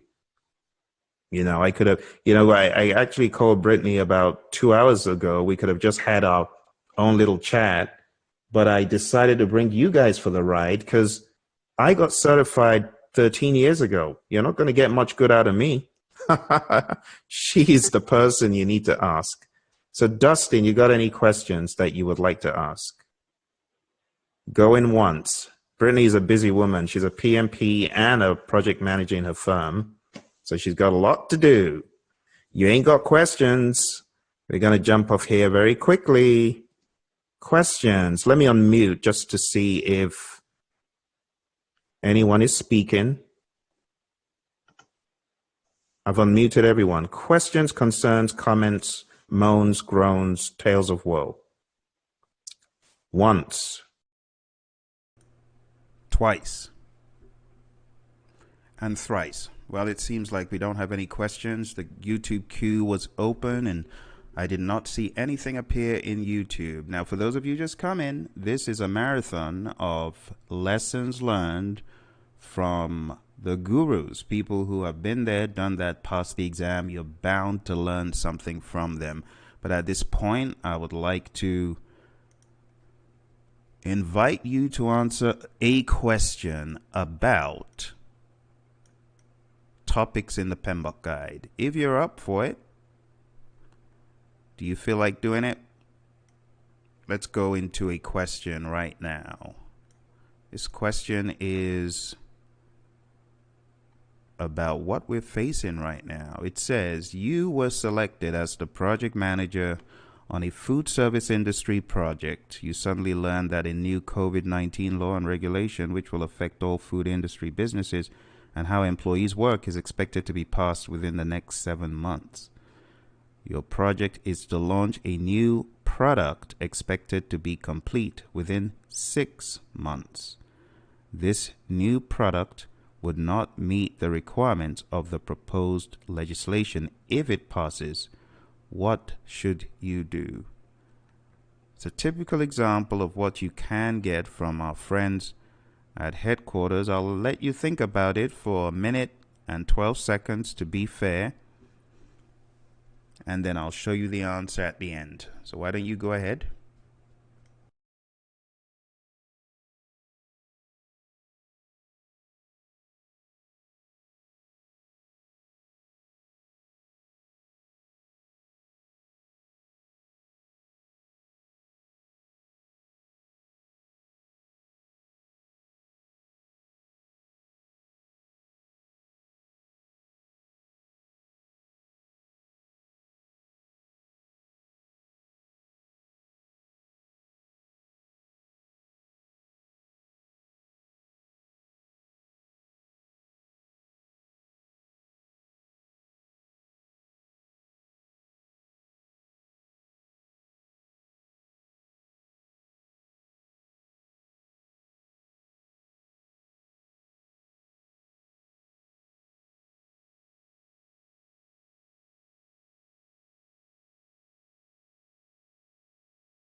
All right, 5, 4, 3, 2, and 1. I do not see any chats or any conversations, and that is probably because no one wants to, as it were, bell the cat. Well, let's take a look at what the answer is. We'll use the process of elimination for this. So, right off the bat, take a look at what exactly this question is suggesting. You have some sort of issue or risk. But let's boil it down to find out what best to do. Your product is going to be ready, right, within 6 months. But the new product would not meet the requirements of the proposed legislation if it passes. Whenever you see the word if, you know there's uncertainty associated with this. So there's obviously a decision to be made as far as what to do about a risk. That is the key thing, it's a risk. The question says, if it passes. You see that? You can also infer from the question that this law and regulation is expected to be passed. It's an expectation. So there's some uncertainty associated with this. So one by one, let's start from the very bottom and try to unravel what is fact and what is fiction. So right there at the bottom, it says carry out a SWOT and then document the issues in the risk register and accept this as a possible threat. So that option, though it sounds rather, I don't know, intelligent, it's wrong. Why? Because you do not document issues in a risk register. You document issues in an issue log. You document risks in a risk register. So we're immediately going to cancel that as being fictitious and something we should not do. The other thing that I am not happy about is it immediately prescribes that you accept this. So it's given you a solution already without any thought or consideration. Or, if there is consideration, it's in the SWOT. But still, this does not give enough information for a sensible decision, if you get what I mean. So my choice would be to cancel this and say, not a good option. Option C says, through close project or phase, cancel the project until the legislation comes into effect. Well, firstly, it is not the project manager's role to cancel a project, because it says, what should you do? So this gives you too much authority. You're not the sponsor. You cannot go ahead and do that. And you cannot go ahead and cancel the project until the legislation comes into effect. That is a rather lofty claim. It didn't even say put on hold. It said cancel. So you got to be careful on your exam, because every word counts and you need to be able to sift through the language. Some of you who have taken the exam, you know exactly what I'm talking about. Option B says crash or fast track the project. So think about it. If you crash or fast track the project, let's even say it works for you to get the project done quicker. But what happens when the legislation passes at month 7? Even if you got done with this project at month 3, what happens month 7? You're faced with another problem. So crashing or fast tracking is not necessarily going to help you. And even if it did help you to get the project done quicker, that is not the issue at hand.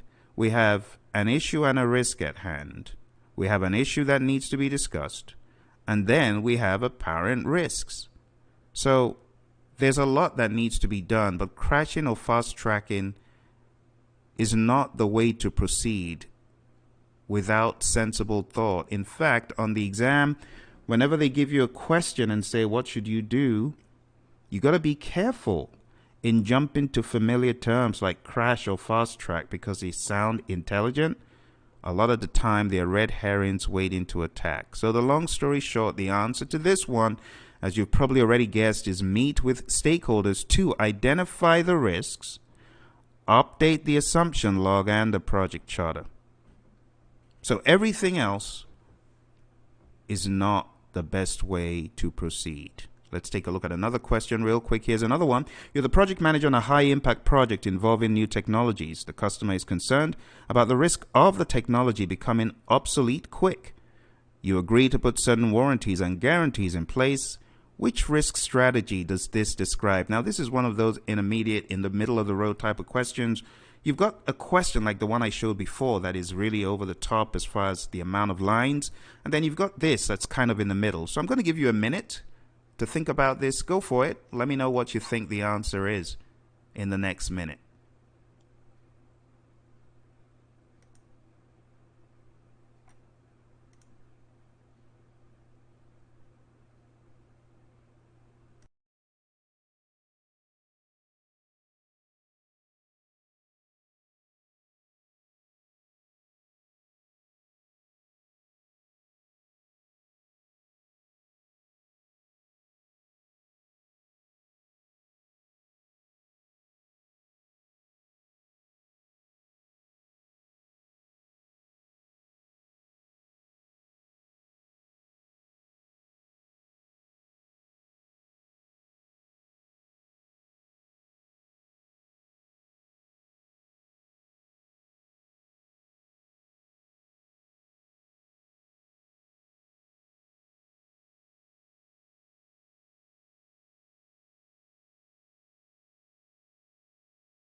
All right, my friends, let's end our little poll and let's check out the results. So you can probably tell from this that what you're doing is trying to put the burden on someone else. So when you think about it like that, it's flipped the image from the buyer to the seller, but it does not negate the strategy.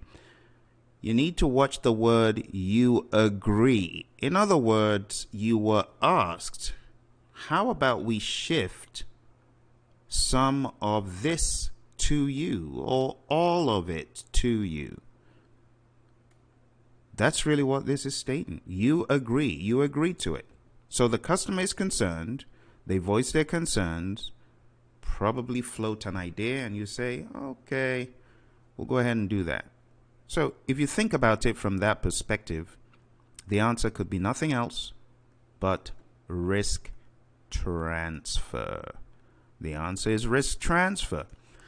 Someone says, well, why is it transfer? Well, transfer can be achieved by a range of actions. Don't forget, it's not just insurance. Performance bonds, warranties, guarantees, agreements may be used to transfer ownership and liability for specified risks to another party. That is the watchword. Whether it is guarantees, warranties, performance bonds, whatever it is, it's a transfer of that risk. Okay, I hope that makes sense. For those of you that were on the course on Saturday, you had better have gotten that one right. My goodness, you'd better have gotten it right, because we went over that for quite a while on Saturday, didn't we? Those of you that are on the YouTube call, if you got questions, the chat is open. It will be a good opportunity for you to type them in before our next speaker. But for those of you who are just coming and are wondering, what's going on? Well, we're talking about getting certified in 2020. And I wanted to make everyone aware that there are vehicles there to help you. There's a vehicle on pmsucceed.com. Training starts on Saturday, the 15th, in earnest. Now, we have this week on Wednesday time for you to come in and observe how our training is conducted and meet other students. We've got about 40 students on that call. Come in, meet your colleagues. And then on Saturday, in earnest, we're going to start the training from Chapter 1. That's right, Chapter 1. And you know, I expect you to come with your favorite book, because unlike a lot of other training, you know, they'll tell you, don't read it. It's hopeless. It's worthless. It's useless. It's just a standard. It's not meant to be used to pass the exam. That's a load of baloney. Don't listen to such people. They are not your friends. In our course, we go through the Pmbok guide with a fine-tooth comb, make sure everyone knows where everything is. They highlight it, and we study. We're students of the Pmbok guide. And I'm telling you, the language on the exam, for me, it was so oblique and esoteric that if I hadn't read the Pmbok guide, if I hadn't read the thing, there's no way I would have passed that exam. I'm telling you, it's not about the other books that I read. For me, let me speak for myself, because I know a lot of people out there say, oh, you don't have to read a guide. Well, there are a lot of us who know if we didn't read this thing, we would have been toast. So take it from me. Don't listen to people who are asking you to do just this tiny little piece and this other piece. Oh, the likelihood is you'll not need it. What if you are that 1% who know that without the Pmbok guide, there's no way they would be where they are today? All right. So we're going to use the Pmbok guide quite a lot. We're going to talk about it. We're going to unravel it. You know, a lot of trainers, let me just be honest, a lot of trainers are scared of the Pmbok guide written by their peers. Why? Because they did not spend time studying it. Consequently, they don't find value in it. But I'm telling you, there is value in it. I don't even think the PMI themselves know the amount of value in this book, because they obviously are not practicing it. You talk about the 7th edition coming out, and you talk about stakeholder management. How much stakeholder management, stakeholder engagement, stakeholder monitoring are they practicing? Like, you hear the 7th edition is coming out, but they're crickets. You don't hear anything from them about engagement. A student said, Phil, I want to see the draft. Sorry, you can't see the draft for the 7th edition. We haven't even seen the supposed draft in progress. So I'm just being real. You know, I believe there's a lot of information in here, and it's not the PMI. They're not that good. It's not me. I'm not that good. It's all of us. All of the individuals who wrote what's in here, who edited what's in here, who contributed. And that's hundreds of people over the past 50 years. Just think about it. It's pretty awesome. It's pretty awesome. So I'm not ready to discard my Pmbok guide. Pmbok guides. My goodness. Don't even get me started. I've got so many Pmbok guides. Pmbok guides that people haven't even seen. Some of you haven't seen these in years. This is the 4th edition. Why do I keep it? Oh my goodness. If only I could tell you, but I don't want to whet your appetite in the wrong way. If you're getting ready for the exam, look here. If you're a PMP, keep your Pmbok guide, because the dark ages are about to be reversed. They're coming again. This is the 5th edition. Honestly, this is one of my favorites. I ain't going to throw this nowhere. No time soon. Not with the foolery going on right now. And this one, this is the Pmbok guide I studied getting ready for my PMP exam. Now look at how much is in here. This Pmbok guide is about 208 pages. 208 pages, but they went away from this and they made it more robust, and it became the 3rd edition.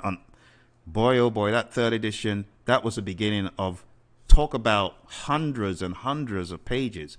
But they started out in value.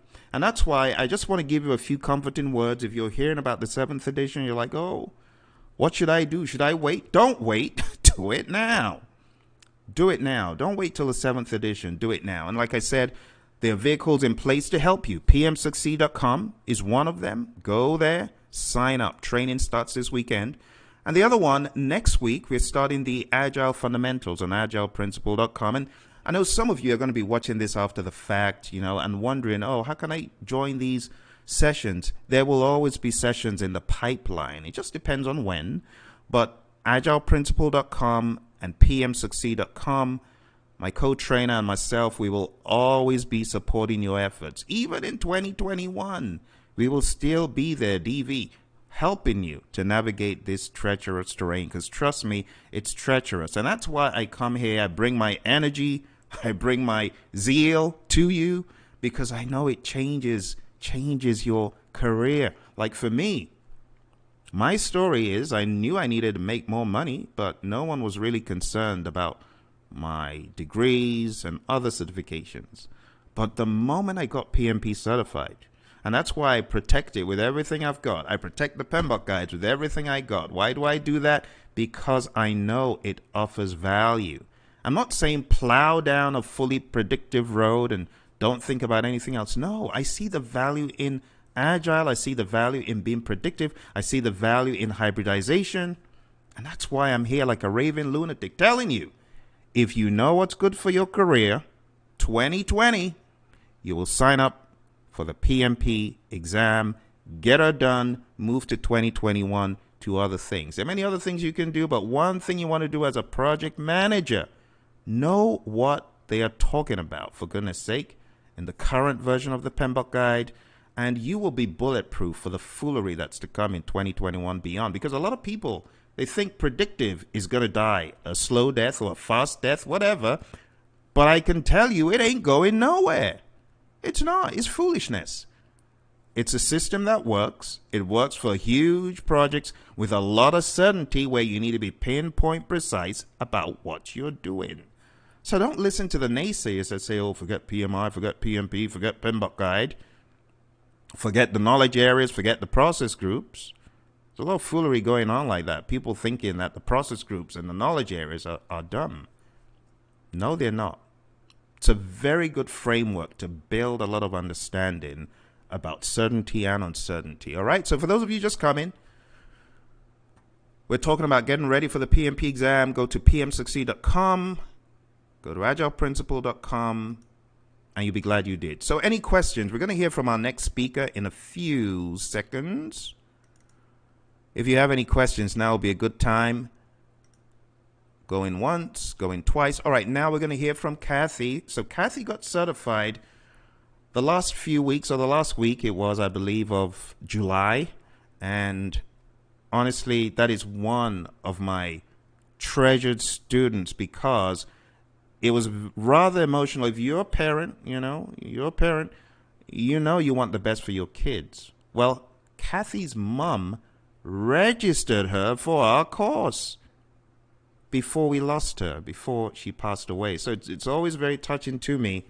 And I decided, the moment Kathy told me what happened, I decided I was going to do everything to make sure she got certified on my watch. And it was a little bit turbulent because she paid for the exam for her daughter, for Kathy, and Kathy came on and had been studying, and I get this bad news, and Kathy, of course, cannot concentrate, is not able to do things as she should. So she kind of goes for a little hiatus, and then she comes back, and I'm like, you will get certified. I will do everything in my power, everything possible to get you certified. Well, the rest, they say, is history. Why don't we listen to Kathy's lessons learned? Hello, my friends. Hello, Phil. Welcome to Kathy. Now, you got no idea why we're grinning, this ridiculous big grin on my face. Or why I'm drinking champagne. I have something I could use for that. Oh. But you have no idea why we're grinning like this and why we're sipping from different drinks. Kathy has been my student since, my goodness, Kathy, when did you join? December? Well, it was right after my mom passed, and probably, and after I failed the first attempt, probably in early December. Yes. And then I took a break to mourn my mother's death, and then I re-engaged when Margaret sent me an email back in March that said, "Hey, hello," and I have been taking classes from you since then. It's been a while, hasn't it? Wow. It has been a while. Wow. Wow. So congrats, Kathy, first of all, because thank you. It just fills my heart with so much joy. What makes it even more, it hits closer to home for me when a parent actually says, "Oh, you want to take this exam? Let me help you." And that's what your mom did. So the first email that we got was actually her email address. Yeah. Yeah. So when you told me about the loss, I had just decided, no matter what, I am going to support you every way possible to get this done. And you got no idea the happiness. I'm being very contained right now because I'm excited, but I'm also emotional because as a parent, I know the importance of getting your kid to where you want them to be. And that's what your mom pretty much did. She pretty much paid for the course, didn't she? Yeah. And you know what's so amazing about all this is that I'm very ADHD, which makes me a really good PM, right? And then I also have a comprehension learning disability. So through your instruction and through your guidance and through your one-on-one sessions with me, it has really helped me to become the PMP I am today. Yes. When I called my husband when I got done with the test, I was crying because I was just so overwhelmed. I got to the end of the test 45 minutes earlier, and I had this really bad feeling. And God was like, go back and relook at it. Go back. So I went back. I did all the wrong things. I didn't relax last night. I studied. I got up at 5 o'clock this morning and studied. I went back and looked at exam questions and changed answers. And then once I got a comfortable feeling, I was like, well, you said in the beginning that I would be very apprehensive to hit the button. And I was like, oh, not me. I'll just hit that button. Oh, no. I waited. I probably redid questions. I probably re-reviewed my last questions, my last however many questions, 100 or so, probably for 30 minutes before I hit the set. And then the proctor, because I took it at home, obviously, the proctor came up and he was like, are you okay? And I was like, he said, and I didn't respond. He's like, I'm really worried about you. And I was like, yeah, I'm okay. I just passed. He's like, well, don't take any pictures. I'm like, I don't have a camera. You've taken everything off my desk and from everywhere else around. Oh, dear. Oh, Kathy, so I tell you. I'm celebrating. I tell you, it is such a massive joy to me. And your friends are on the call. your classmates, people who were in the class with you, there they are, they're on the call. So I'm sure there are a lot of congrats coming in the chats. I see 16. Oh, there's so many. I have to go back and look at them. So, thank you, everybody. I really do appreciate everything, your support. And Abby said, touching too close to home. Just lost my mom this week. I'm so sorry to hear that, Abby. That is a huge loss. Please accept my condolences. That is such a huge loss. It is, and I'm so very sorry, because I know. And the one thing I want to say is take your time and mourn, and don't try to take your test too close, because if you do, you will fail.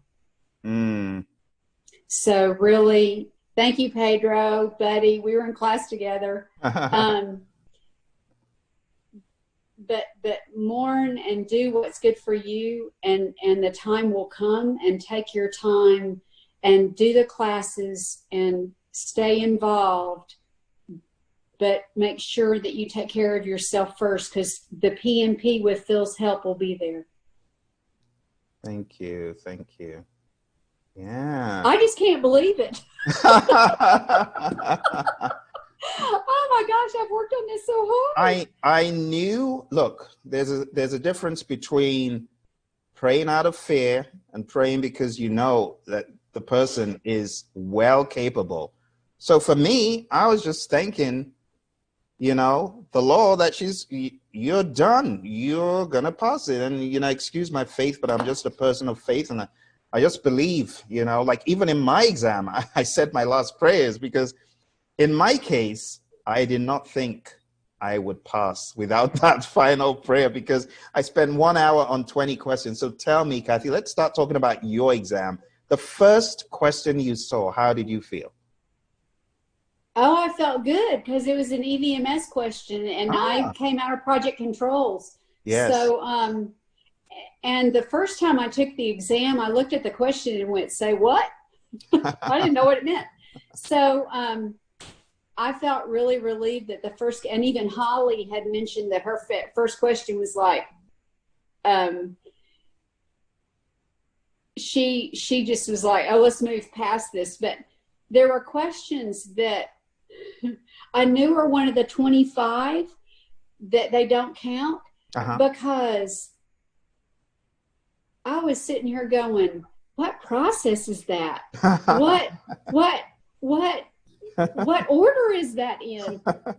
And what tool?" And I also paid attention to the questions that said, "What tool or technique is this?" Because there was one tool or there was one, "What project document is this?" There was one that said, "What project document is this?"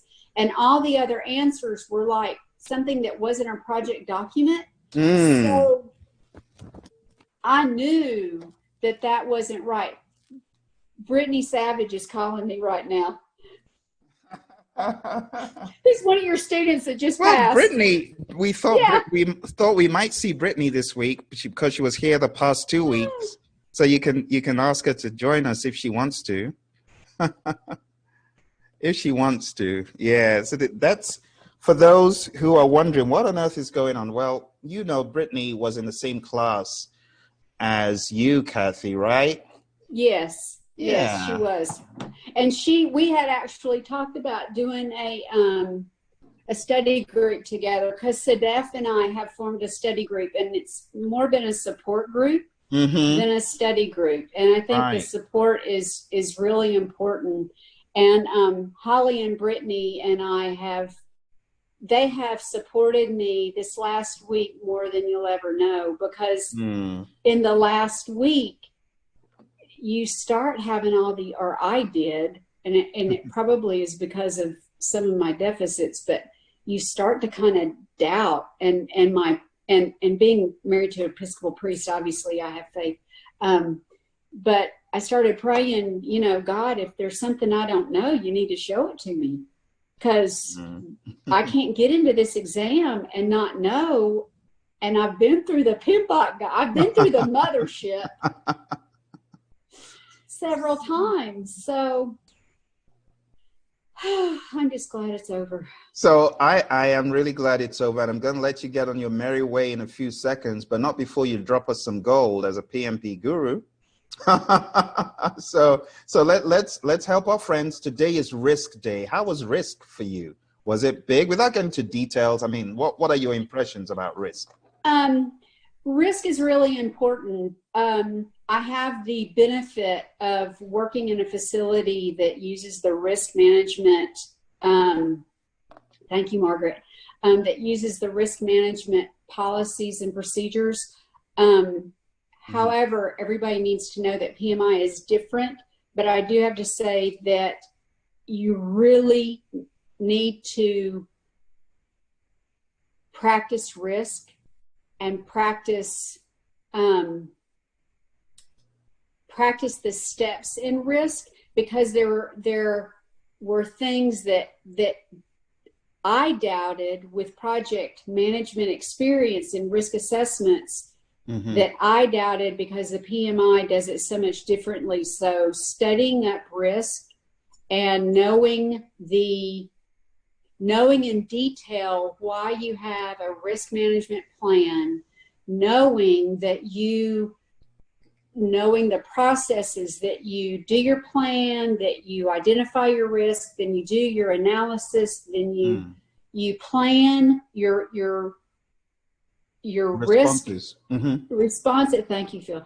And then, because I'm just tired, and then you implement those, and knowing those things, knowing the order of how the process groups go, risk or any process, knowing the way they go and doing that main line that you do, it's essential. But risk was not a real high. It was probably third on the list. Change management was really big in mine, which was good because I do that as well. We had talked about it so many times. So tell me, Kathy, we spent that 20-minute video, I ended up putting it on YouTube. Did it help, like going through PMI's way of thinking? Oh, heavens, yes. And what I did, I need to send you a photo. What I did, I had 4 or 5 11 by 17 pieces of paper that I taped together that basically was page 25, and I had different color pencils that I drew all the processes on. Nice. Oh, Brittany's online now. So and in my mind during my test, I went through, like when I had a question that was a really weird question, and I was like, well, that's control quality. And I actually went back through the main line to confirm I was right. So that main line, risk assessment may be important, but that mainline video that you did and how I processed it in my mind. Remember that picture I sent you when I was working on the floor? Yes. We need to find out. Let me go look for it. That photo would have been a nice one to show. But look, you're gonna have to do this twice, Kathy, because we got to spend a significant amount of time talking about your experience. But I know that this is a day of. I want to ask your buddy Brittany to come on and give you a shout out real quick. Brittany, good to see you. Thank you for coming to celebrate. What do you have to say? Kathy, I'm so excited for you. Oh my God, I'm so happy for you. Like, Phil, I'm so happy. Like, Kathy and I have been talking, for a couple weeks, Kathy? I don't know. Yeah. I knew you could do it. Like, from the first time I saw you on the call, when we texted, I just knew you were ready. I knew you could do it. I had no doubt. So I'm so proud of you. So happy for you. You and Holly both were meant a whole lot to me. And Brittany, you'll be glad to know I am celebrating with happy hour at this time of day. At 4:01. So Phil, Kathy, Holly, and I have decided that you have to do like a regular happy hour, maybe like for sure. And you will be PMPs. You will be the project managers of it. So let's do it. Yes, we will. We've already decided. We've already got the logistics worked out. Phil, we just need your corporate Zoom line. Let's do it. So tell me the day and the time, and let's go. Let's do it every Wednesday. Hump day. Let's do it. Okay, cool. Holly and Kathy and I will follow up with you in the group about it. Let's do it. Let's do the first one on Wednesday, and we'll invite anyone else who cares to, and let's do it. We need to celebrate this, and all our friends on the call, I'm sure they're getting excited because they're seeing themselves. Everyone on this call is seeing their day when they get this done. So I want to really say a thank you to, first of all, Kathy jumping in the same day of Brittany jumping in here to say hello, and for the past 2 weeks, Kathy, hey, Brittany has been coming in to help us. Hello, she's been coming in to help us. Oh no, absolutely. You know what's coming. I'm gonna cut you a 1 week slack, and then I'm gonna say, Kathy, you gotta come drop some gold for 2 weeks, 2 weeks consecutively. I'm good with that, but what I'm good with too is teaching an earned value management class. Nice, let's do it. I love it.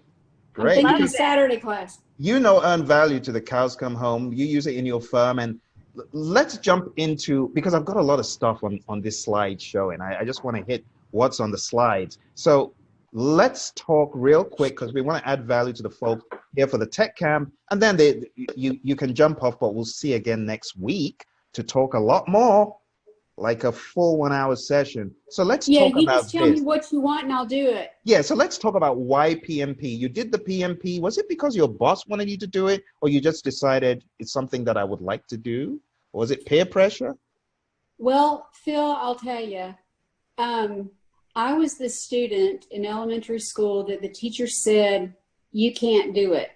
You'll never amount to anything. And I worked for an attorney when I was very young that told me I was illiterate, ignorant, and called me a few other things. Oh, damn. And I was raised in a family where, excuse me, that you're going to be just a secretary all your life. Oh my God. And I decided I was not going to get coffee for somebody all my life. And I started working my way up. And it wasn't until I didn't have a degree until I started school in 2011. And I went to community college for a couple of years and graduated. And then my husband actually, he's a PhD biomedical engineer, and he decided to go to seminary at the University of the South. So I finished my undergrad in industrial psychology there. And then ever since then, ever since I've been out of school, I graduated in 2016, so that's not been that long ago. My work has been putting us through this training session. But when we got to the end, this training session, they're like, oh, you don't need to study, you'll go pass it. And when I went to take the test, I was like, well, I don't know anything on this. So it was more of a matter to prove to myself that when people tell you that you can't do it, you can do it. And there are women out there that feel that they cannot do it. And my Facebook page says that today. You can do whatever you want to do to succeed. And this is what I chose to do to succeed, because I wanted an acronym behind my name.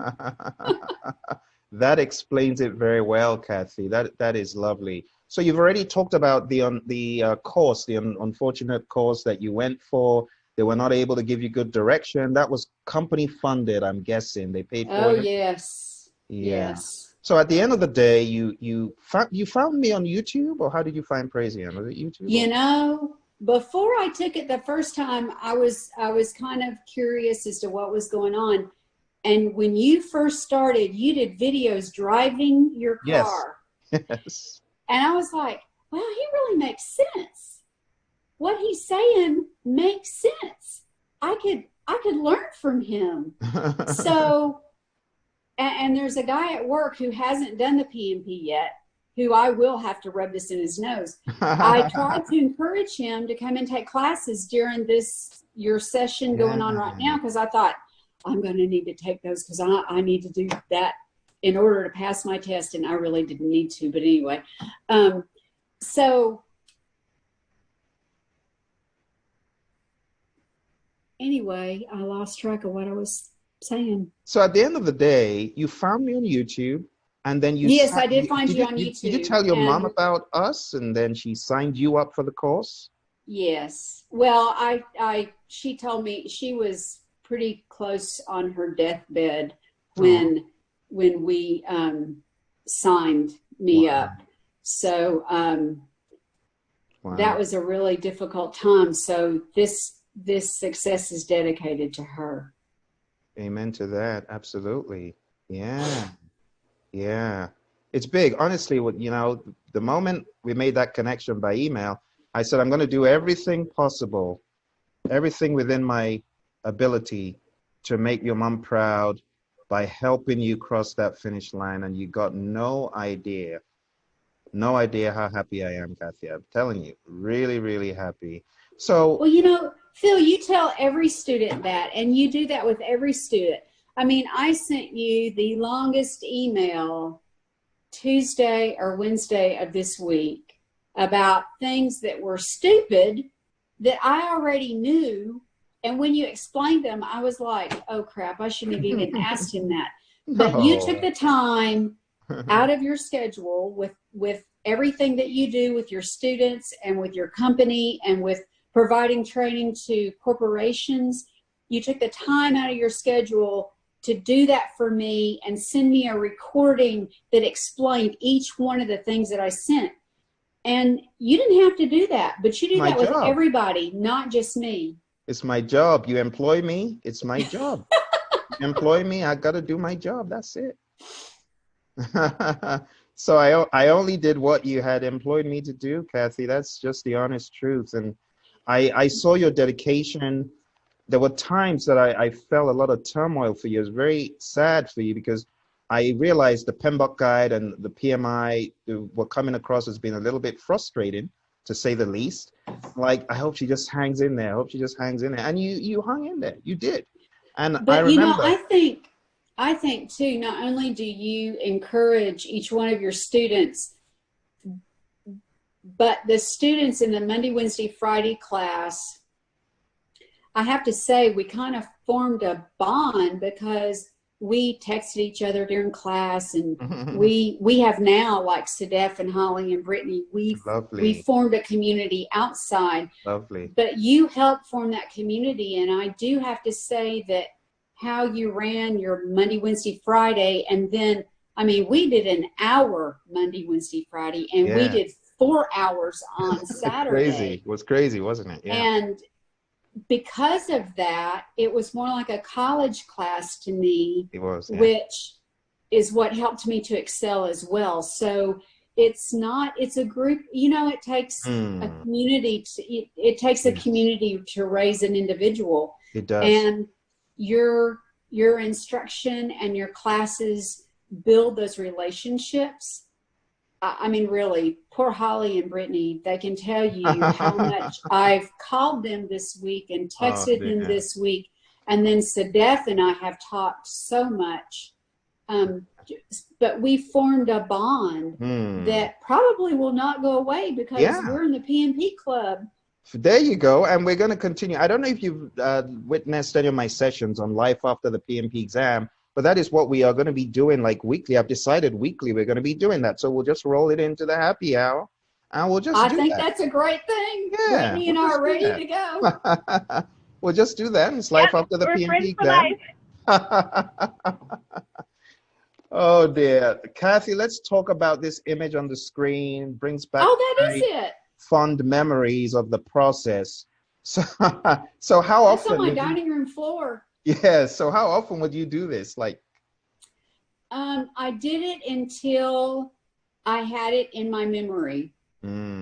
I did it when March came and we shut down. I worked from home for a little bit at the dining room table, and having ADHD, that's a bad thing. And I needed to not be so flitzy and move around all the time. So I ended up going to my husband's church to work, and I put it on a table, and I would do it there a couple of times. So, and I did it until I could see the lines in my brain without looking at the paper. And the different colors and the notes, the notes that I wrote, helped. And if anybody wants this on an Excel spreadsheet so they can print this out, I'll be more than happy to send it to them. This is a really great tool. Nice. The only problem is I forgot identify stakeholders in the bottom left. Oh dear, it's such a great exercise. And All it's right. color-coded. Yes, it is. It's a very good exercise. If you could in the group, just put an I'll put the announcement, but you can let them know, hey, I use this to study. So let's talk more about this. We're going to round up in a little bit, Kathy, so you can go off on your merry way and enjoy yourself. How does your husband feel now that you are done? For goodness sake, done. How does he feel? Poor man. Oh, goodness. Well, he's a little spoiled, so he's probably very relieved. Because he told me earlier this week that he would be glad that when I'm done. He has tried to cook dinner for me, and I'm a perfectionist about my cooking, and I don't like people in my kitchen, so it's been a real growing spurt for me. But he is ready for life to get normal. He said to me day before yesterday, he said, we've not done anything fun this summer. I said, well, when I'm a PMP, we're going to plan a camping trip, and we're going to go camping and mountain biking and whitewater kayaking or backpacking or something. That's it. So he's done, but he's ready for this to be over with like I am, but he's been amazing. Lovely, lovely, lovely. Well, I'm looking forward to you just getting away. Go wherever you want to go. Enjoy yourself. You've deserved it. You've earned it. You deserve it. So in the string in the group, just that little thing, the Excel or link to it in Google Drive, however you can share it with us in the group on Facebook, that is. Yeah. I can probably post it on Facebook, or I can email it to you from the email. I'll do it. I'll do something so that people can use it, because I do feel it's a really good tool. Oh yeah, for sure. Because it has everything with enough space, enough room for you to do inputs, tools, techniques, outputs, and stuff. Absolutely. And on some of the ones that I did that. And one, when I moved to our bedroom where I'm at right now, I had it taped to the wall. I'll send it to everyone. And when I found something new, I would go write it on there in a different color. Nice. Because it's so big that you can do all kinds of stuff. And I put underneath it, I started underneath each one of the processes, I started putting the inputs and the outputs, only the unique.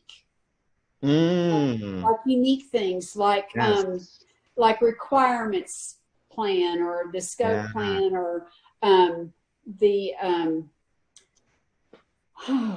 don't know, or I just put the unique things, the unique ITTOs. Very good. I'm really distracted because, do you remember a student in your class, Muzaffar? Yeah. I just got an email right this moment as I was about to look for how I would connect the folks in this group to whatever you're going to send me. I just got an email. He said he passed the exam yesterday. Bonus. So this is just great confirmation that folks on the call, you are in the right company. I'm telling you, you can do this. I mean, Kathy literally got done, like, is it an hour ago?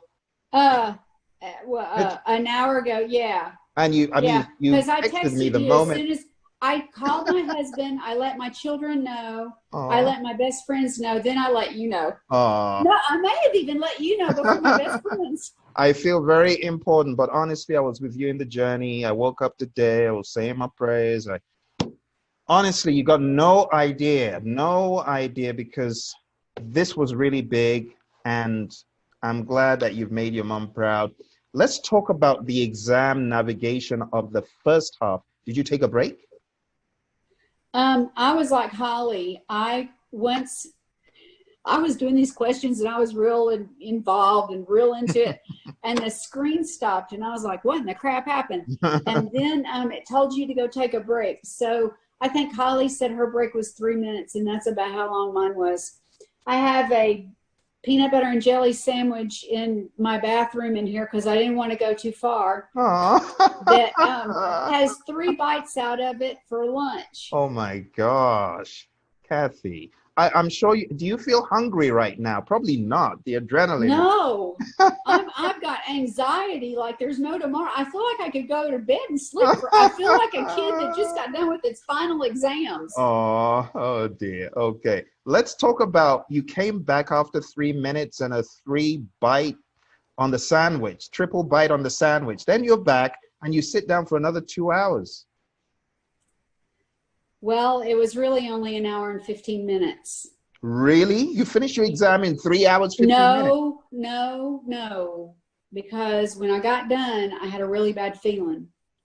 And this is going to reach really deep in people's faith, and people that don't believe in this, I'm very sorry, but this is how I believe.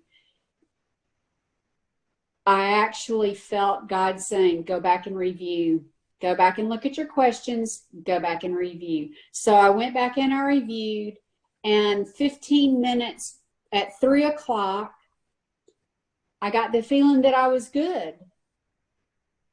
And I went and heard you in my head saying, you will have doubts about pressing that button. But I pressed the button and it was all good. But it wasn't until I had that feeling that I had gone back and re-reviewed everything that I was supposed to go back and re-review that I did. But like I said earlier, I broke all the rules. How many answers did you change? Susanna is asking. And those of you who have questions, please keep the questions rolling in. And oh yeah, because I want to help people do this. Yeah.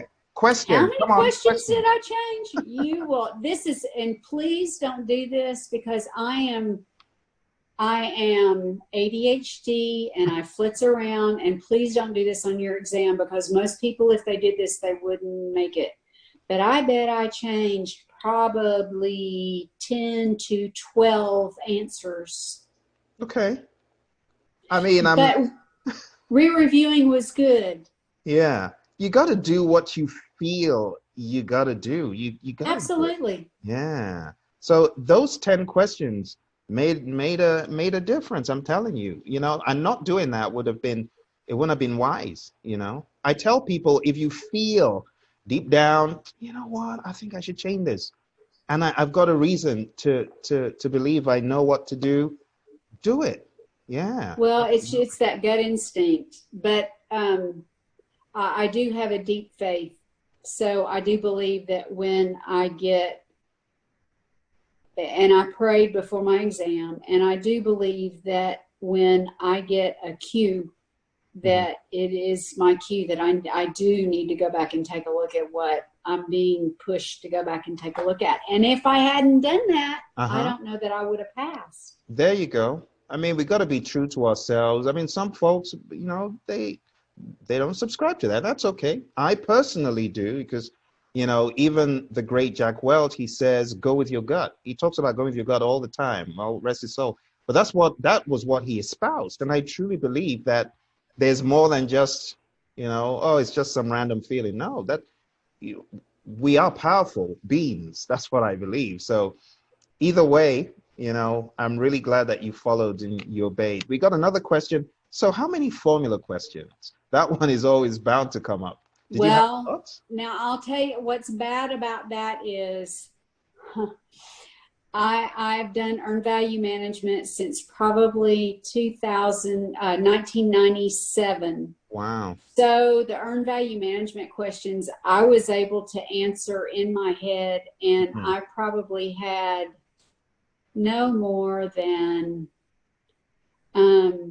earned value maybe 5, but I did have some scheduling questions.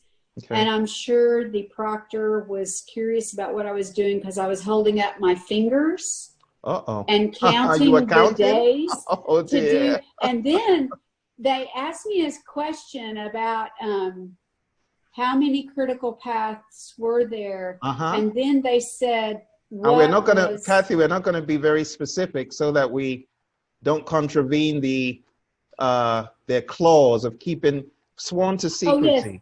Oh, yes. Yeah. But then they asked me about a critical path, and I was able to remember the other question. I just answered it. There you go. Yeah. So what I'm going to do is beam up the questions on the screen, and as they come in, I want everyone to, just look at the screen and ask their question. So we got the first question here is from Susanna, and that is, how many formula questions? And your answer to that was? Oh, probably 5 to 8. Okay, 5 to 8. Very good. We put that in the done column. And let's go to the next question. And you can probably pick them yourself, Kathy, as you see them coming in. You see them coming in. So you took the exam at home, says Patricia. Yes. I did, and it was pretty much like taking the exam at the center, because you have to take, when you're log on, you have to take pictures of everything. And no, I did not do it on a Mac, because a Mac does not work well. And I think Brittany took hers on a Mac, but Brittany a Mac doesn't work well. Yeah, Brittany has warned us. Yes, so any other challenges? This is a good one. Did you face any other technical difficulties, says Debbie? No. The check-in app that they use on your phone, don't turn your phone off until you're done logging into the exam, because you have to, I thought I was going to be able to take my camera and just move it around my room, but the login app actually makes you take pictures. So on my phone, which freaked me out a little bit, but because my phone was off. But other than that, just read the directions and it'll all work out great. Awesome. Okay. Margaret says, how many Agile questions? That's a funny question, because one of the answers that I changed, I went back and I said, that's Agile, so it should be this. And so I don't know how many Agile questions I had, because I had studied that so much, it was just part of it. So I can't answer that question really well. Okay, so is it fair to say under 5? I don't know. I can't really answer that question. Yeah. It is, because some of the questions that I went back through, I was like, oh, well, that's Agile. You answered it right, but it's Agile. But I don't know, because the first half of the exam, I did not stop. I didn't go back through and re-review any of those questions. I just said, okay, I'm ready for break. I understand. Yeah, you get to a point, and so let me get it straight though, Kathy. So the first half, did you spend 2 hours exactly, or more? No, I was done with the first half in probably an hour and a half. Wow. But I was taking the PMI mock exams in less than 2 hours. Wow. You are a fast reader then. You are a fast reader. Well, no, I'm not a fast reader, but I learned how through this process to pick out the keywords. And then I associated those keywords with the answers. Okay, gotcha. Okay, this one from Sean. Is there a button to review questions? Do you recall the name? Because I took the test before and didn't see it. No, you do, up in the, I think in the upper right hand or somewhere. I mean, really, it's all a blur now, because I was so stressed out. There is a thing where you flag your questions that you want to go back and re-review. And so you just go, when you're hesitant for a question, you click that. And then when you go, when you're done, it'll come and ask you if you want to view all questions or just what you want to review, or whatever the case may be. But there is a button that tells you that you can flag that question and go back and re-review it. And it's very obvious. And the instructions, if you'll go through the, they give you a, oh Lord help me. They give you a, I've lost for words. They give you a section to review before that takes you through the test. Oh yeah, So, tutorial kind of. Tutorial, thank you. Yeah. Just make sure you do the tutorial and make sure and read everything on that tutorial. Cool. Yes, absolutely. That's what I say. Because I think it was, I can't remember who exactly I learned from that. I think it was Holly. She said you can highlight and cross out. Did you use highlight and cross out at all?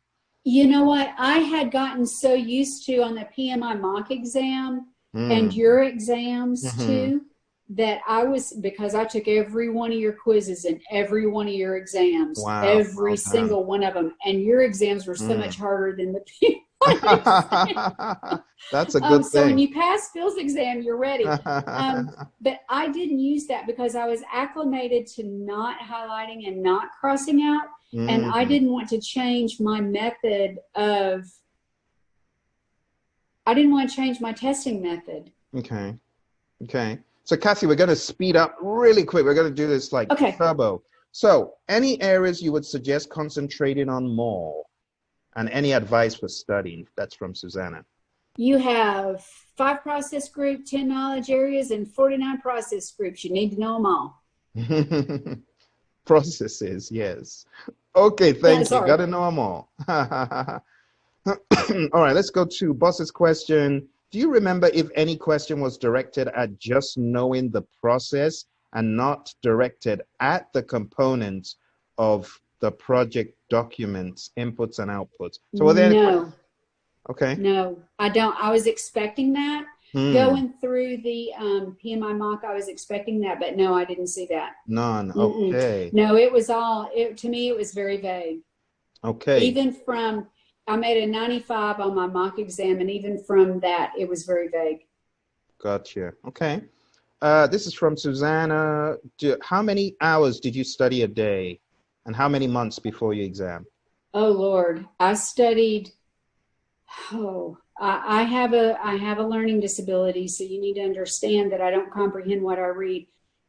I probably studied over 4 hours a night. I studied on the weekends. I studied on Sunday afternoon. I actually I'm on a 980 schedule, so my Friday off was last Friday. I took this week off to study, and I truly studied until an hour and a half before my exam. Okay. Next one. So I think you've talked about how many months. I mean, so you didn't start this year, actually. You've been on the journey. No, in March. You can say, what did we start in March, Phil? Yeah, we started. When was it? Was it April? No, Kathy. April. Correction. So you first of all, you came on that program that we had immediately, but then you upgraded it to. I remember being in Scotland and we were meeting while I was in the airport. So that was last. You remember that? Yeah. So that was last year. Yeah, you've been on journey since December. So, but you've been in different courses because we had that course, and then Rochelle was also. We only had 3 people that time because December people started dropping off, and then we started again in you went on a hiatus, right? So I did. After my mom's death. Exactly. So you went away for a while, then you came back after you started getting emails from Margaret, and then you joined. I think it was a March class. March or April. Yeah, March. It was either whenever you started the Monday, Wednesday, Friday, Saturday. Yes, that was. Oh dear, I can't even remember anymore. April. Yeah, because I think Margaret sent me a email in March that said, "Are you still interested in doing this?" And I was like, "Oh, I guess that means I need to get on the stick." Yes. Okay, this next one. Did you ask for extra assistance, like extra hours because of learning problems? Did it help you calm down? Did I ask? Oh, no, I didn't, because I don't have that much of a learning disability. I just don't comprehend well, and I have ADHD, so I flitz around a lot. Gotcha. Are you allowed to do a brain dump? Did you use the whiteboard? So brain dumps can be done on the whiteboard. I don't think Brittany or Holly did a brain dump either. No, I did not do a brain dump. However, I've been doing the brain dump now since, the 3rd week of class, the end of April? Yeah. So I've been doing the brain dump for a long time. Yeah, and I really bothered you guys weekly. Wiki. you did. Oh, Like there's week 2, Brittany. you were Sorry, like, Brittany. and I remember the text I sent you that said, oh, I'm partially the way there. And they were like, you said, no, you need to be all the way there. So by the next meeting, I was. Okay. So Susanna says mostly all scenario. All scenario. Yeah. So I hope you heard what Kathy said. I really bothered them a lot. And I always ask Kathy, when are you going to be done? When are you going to get the page 20? I always, every class, I asked you folks repeatedly, when are you going to get page 25? When are you going to get page? And you said, I'm a good parent. I remember that. I did you, and I told you I need to send you a Wonder Woman figurine now. Oh, dear. Because I told you about that too, that one class. Yeah. That's hilarious. Okay. Well, this has been a really cool time. Oh, Patricia asked, yes, you are allowed to do the brain dump. You're allowed to do whatever you want to do. They have a little, I didn't even use the scratch word because Holly said that she had problems and then it stuck down in the lower right hand of her screen. And I didn't want that. Mm-hmm. So I used my fingers a lot and I visualized the questions a lot. But you are allowed, and if you go to a testing center, they give you paper and well, they actually give you a blank slate, like a little. It is, but you have to turn it back in. Yes, yeah, that's right. Well, I think that is pretty much all for what I saw in the queue. But it's been, honestly, it's been a really nice kind of going on 45 minutes. Just talking to Kathy about her success. And the main purpose was to just answer a few questions, but to let you know and give you encouragement and hope that Kathy was in these same kind of classes. You were in the tech camps, you were in the Monday, Wednesday, Friday, Saturday. You watched me on YouTube. Everything. I did that. I did the learning management system religiously and read religiously and took my quizzes religiously and now I didn't take my mock exams when you told me I should, but I studied up and then took them. Yes, that's important. It's just doing it when it is most convenient. But I know that my badgering and yapping away, have you done it? Have you done it? I'm guessing it helped to some degree, right, Kathy? Well, it's accountability, and it's and what would a college professor do, right? Absolutely. Now, to round this up, because we kind of out of time because we've got 3 hours to deal with the beast of risk. But I believed that this was, honestly, I think this is more value, the tribal learning factor of learning from someone who's been through the process like you and hearing from them. I think it is too. I think it's more important, honestly. So I think it is because I think it encourages learners. Yeah, it does, doesn't it? And that's why I superseded this. I made this come before the risk, because we could talk all day, but if there's no tribal learning and there's no assurance that, oh, someone's done it, I can, then, what good is it? So thanks so much. I'm going to ask you one final question, Kathy. The final question I want to ask you is, what is your 1-minute elevator pitch to help folks here just get out of this stuck state and get to a point where they truly know that they can do it? Any last final? Yes.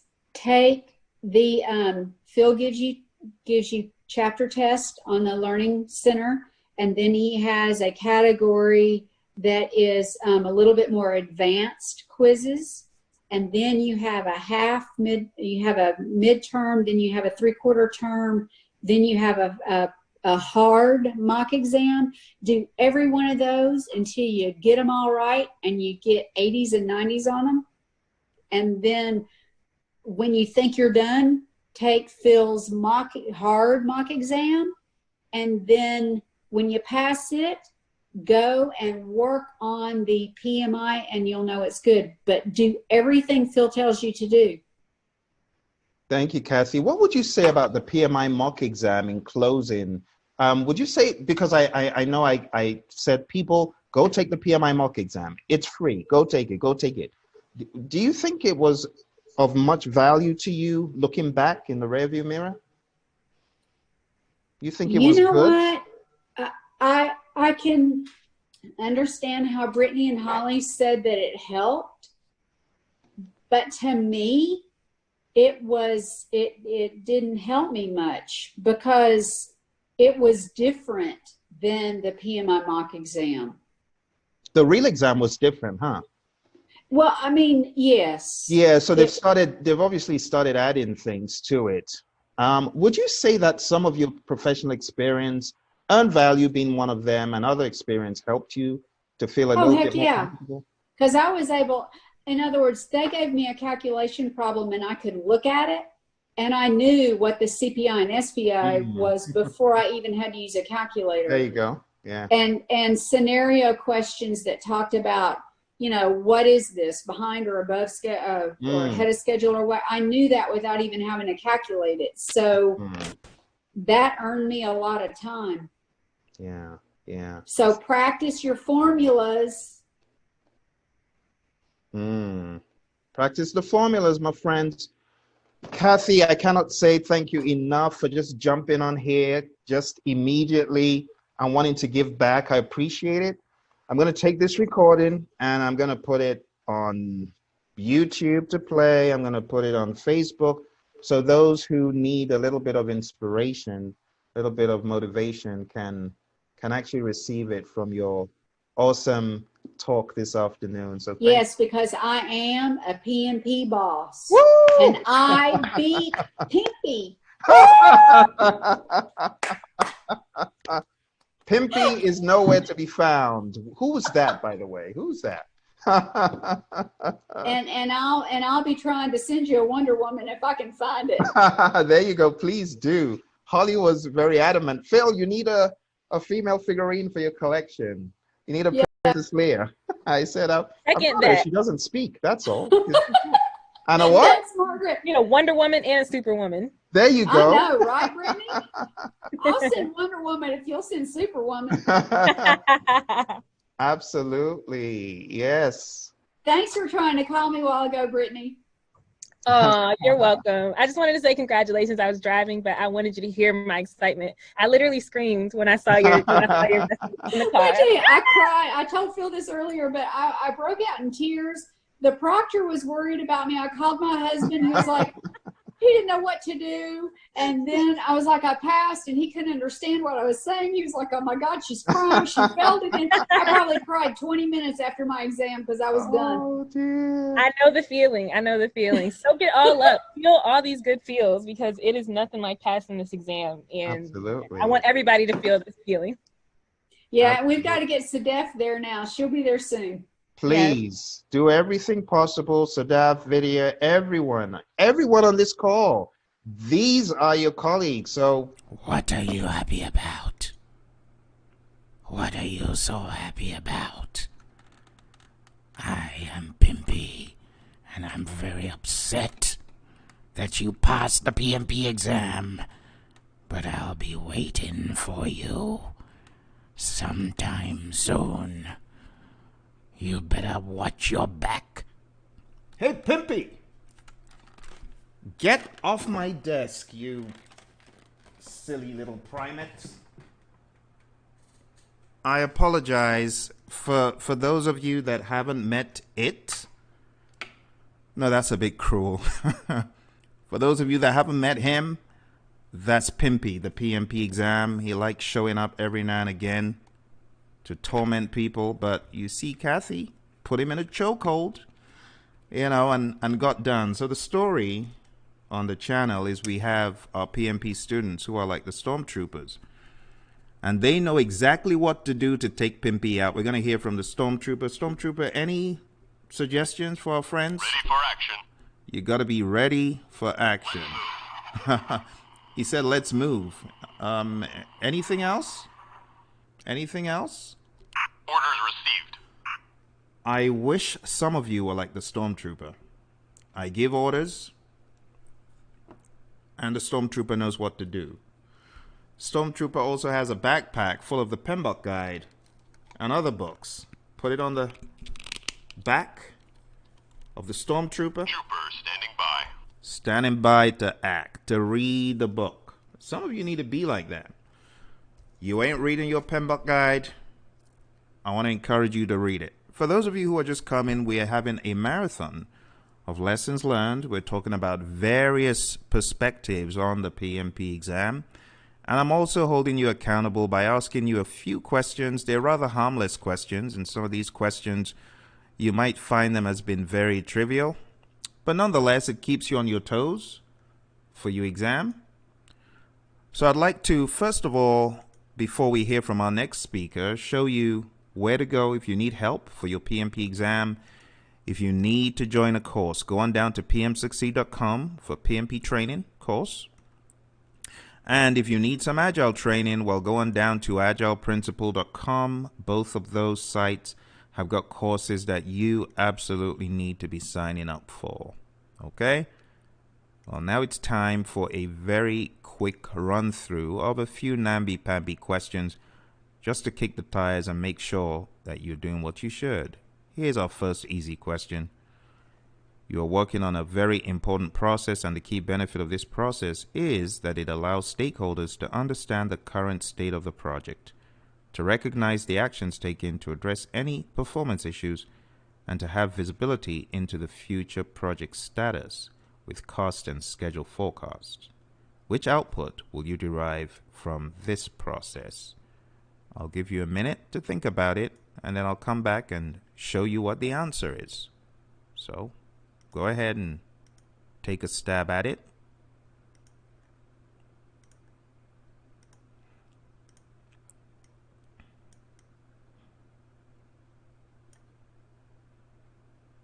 Go on, take a stab.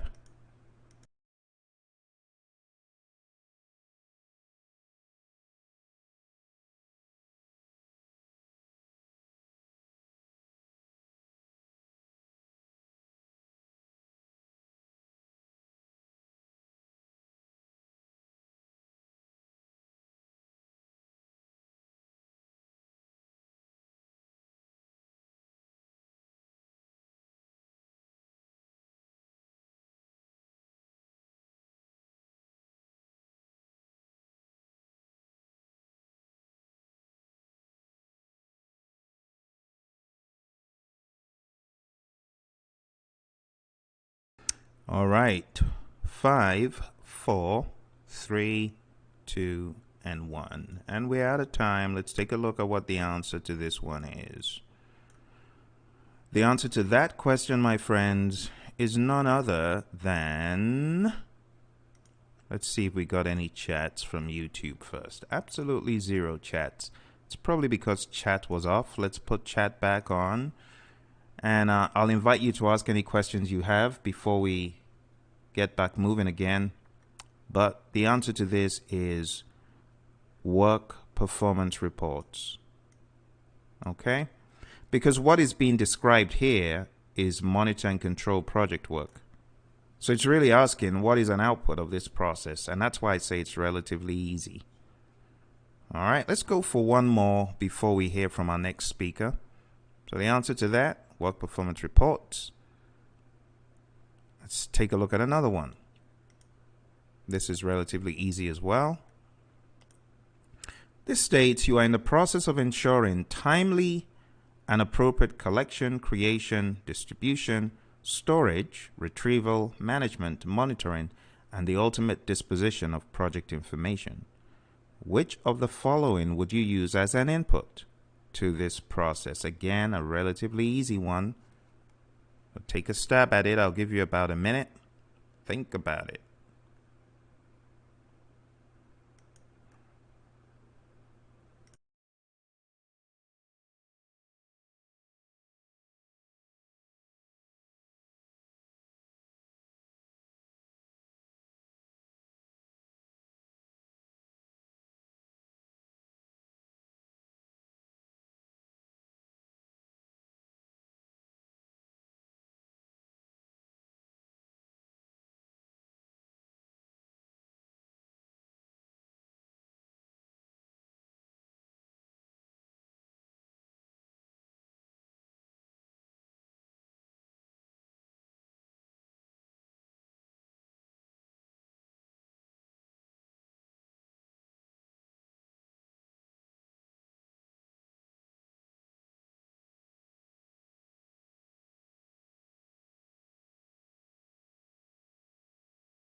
All right. 3, 2, and 1. So what is being described here? Which process is being described? If you read very carefully, you realize that this is actually describing manage communications. Okay? So we got a chat from Jackie that says the input is A, and Jackie is correct. So thank you for the chat, Jackie. And Kit, thank you for the chat. This is live. This is your friend Phil, as usual, showing up to encourage and motivate you and help you so that you can do what you need to do on the exam. So, well done, Jackie. The answer is work performance reports. For the sake of those just coming, you're looking for training, coaching, you're stuck in a rut, your exam experience was sour last time, and you know you didn't have enough ammo. You need to go on down to the website. I keep saying it because people are like, oh, I didn't ever know there was a course available by you. Well, there are 2 courses right now. The first is PMP Exam Prep Camp, because it's a camp over a period of 35 hours where we prepare you for the exam. It's broken out into Saturdays. You do not want to miss it. It's 1 p.m. to 5 p.m. every Saturday, which means there's no disturbance from the office. There's no distraction. It's just pedal to metal all the way. You'll be extremely glad you came for this training. The next one is an Agile course. And if you go on down to the website, agileprinciple.com, you will be able to sign up for that. Okay? Very good. Now, before we go into our next section, I want to talk a little bit about the world of Agile. People are like, all right, we know Agile is here, but why do we need to hear about it again? Well, I often get the question from people, Phil, I know Agile is being practiced by my firm, but, I don't support it, or I don't think it's a good idea, or what's in it for me? So in the next few seconds, we're going to talk about what is in Agile for you, the project manager. Project manager who is not being coerced to use it, but is just being asked to do whatever you can to make the project succeed. This project has lots of requirements, are always changing by the second. Well, of course, you should use Agile. So how can Agile benefit you? First thing to remember is that Agile is mainstream. Most organizations today follow some form of Agile approaches. It may not be across the entire firm. It could be in pockets. And I would go further to say that a lot of them aren't doing it well. There are a lot of mushroom organizations and a lot of well-meaning organizations, but they're just not doing it the right way. They're really building some form of Agile that is bizarre and is Scrumafall or is Water Scrum. I don't know. They're just doing things wrong. The core thing about doing Agile well is the mindset. I've seen a lot of Agile out there. There are lots of Agile myths that are just blatantly wrong. It's fun to get into debates with people that say, oh, Agile is just a passing fad. It'll go away like Six Sigma did. That's just ignorance. Agile has been around for 20, 30 years now, Let's even say not 30 years, more than 30 years. The first Agile or Scrum team was stood up back in the 1990s. And there were Agile practices going on even before that. There's even traces of Agile going back to the 80s. So it's not just a passing fad, and that's why PMI is adapting it. PMI have realized you need to talk about Agile. So that will be for another day. You want to know what I have to say about that? Not here. Not so fast, not here. So Agile is here to stay. Most organizations are doing some form of it. This is something good, not just for your organization, but also for you to help you learn and help improve your career. And honestly, if you go to Monster or Dice or Career Builder and you do a quick search, Agile Project Management, predominantly the CSM is the big kahuna. Let's just keep it real. I don't want to get into any arguments about ACP versus CSM versus PSM and all the little mushrooms by the wayside, because trust me, there are a lot of bogus Agile certifications Let's not even talk about those. But let's talk about what Agile can do for you as an individual. So I talked about mainstream competency. It's something that you're going to need. I'm not asking you to go look for another job and leave your fully plan-driven job. I'm just saying that if you're ever in the marketplace, you got to have Agile in your background. You got to have Agile in your gig bag. You got to have it in your pocket. You got to have it on your resume. It's just that simple. So many organizations, as I said, are practicing Agile, and guess what? They want to get you as a PM in the door. They're going to ask you, hey, Phil, so we can see you did the PMP exam. Your PMP was in 2005, Phil. What have you done to improve yourself so that you can be more Agile competent? So you can be more Agile aware. Have you done anything? And I'll be there looking like a deer in the headlights. Are you kidding me? Of course not. And that's why when PMI said, PMI Phoenix chapter, that is, said, we're having a Scrum training. Would you like to attend? This was back in 2011 or so, 9 years ago. Of course I jumped on it and I attended. So PMI, they're a little bit slow on the uptake compared to other entities. PMI had invested, of course, very heavily in the traditional approaches and the Pmbok guide and such. But honestly, just last year, you saw what they did in purchasing an Agile-oriented firm. The reason is because they know. Handwriting is on the wall. You know, there's still some challenges. You know, they're getting there. But honestly, a comedic story is about how in the working of the Agile Practice Guide, the hardcore PMs are trying to use a waterfall method to write the Agile Practice Guide. That's hilarious. That's hilarious. But eventually on this channel, we'll talk about many other practices because Scrum is just one of them. There's Kanban and there's a bunch of other ones, you know. But of course, we know that Scrum is used by about 70% of organizations. And some of the practices that we talk about in our Agile training, which I've talked about here, it's not just doing Scrum all the way. You know, it's not just retrospectives and stand-ups. No, all of those things are great. They can improve your current projects. But the other part of Agile is the mindset. And that's why the manifesto, the principles, very important for you to be aware of. And here's another thing that you should also consider regarding Agile. Agile does not mean project management in the traditional sense. You know, the fully plan-driven sense goes away. It changes somewhat. There's a lot of emphasis on human behavior, but that does not mean your job as a project manager is going to go away because of Agile. It does not mean that projects go away, right? All the things we do as PMs, they are things that we need to do to manage work. So even if you're in the world of Scrum, there's still a layer of project management. And that's why the project manager is not a Scrum Master. The Scrum Master is not a project manager. Their roles are very different. But there is a lot in it for you. As a practitioner of project management, you need to remember, project management is not going away. You might have read in some places, people said, oh, we're going to get rid of project managers. No, that's not the way to think. Right? So if you decide to practice what 70% of firms are doing in Scrum, your project manager does not go away because the project manager plays a very different role. You see?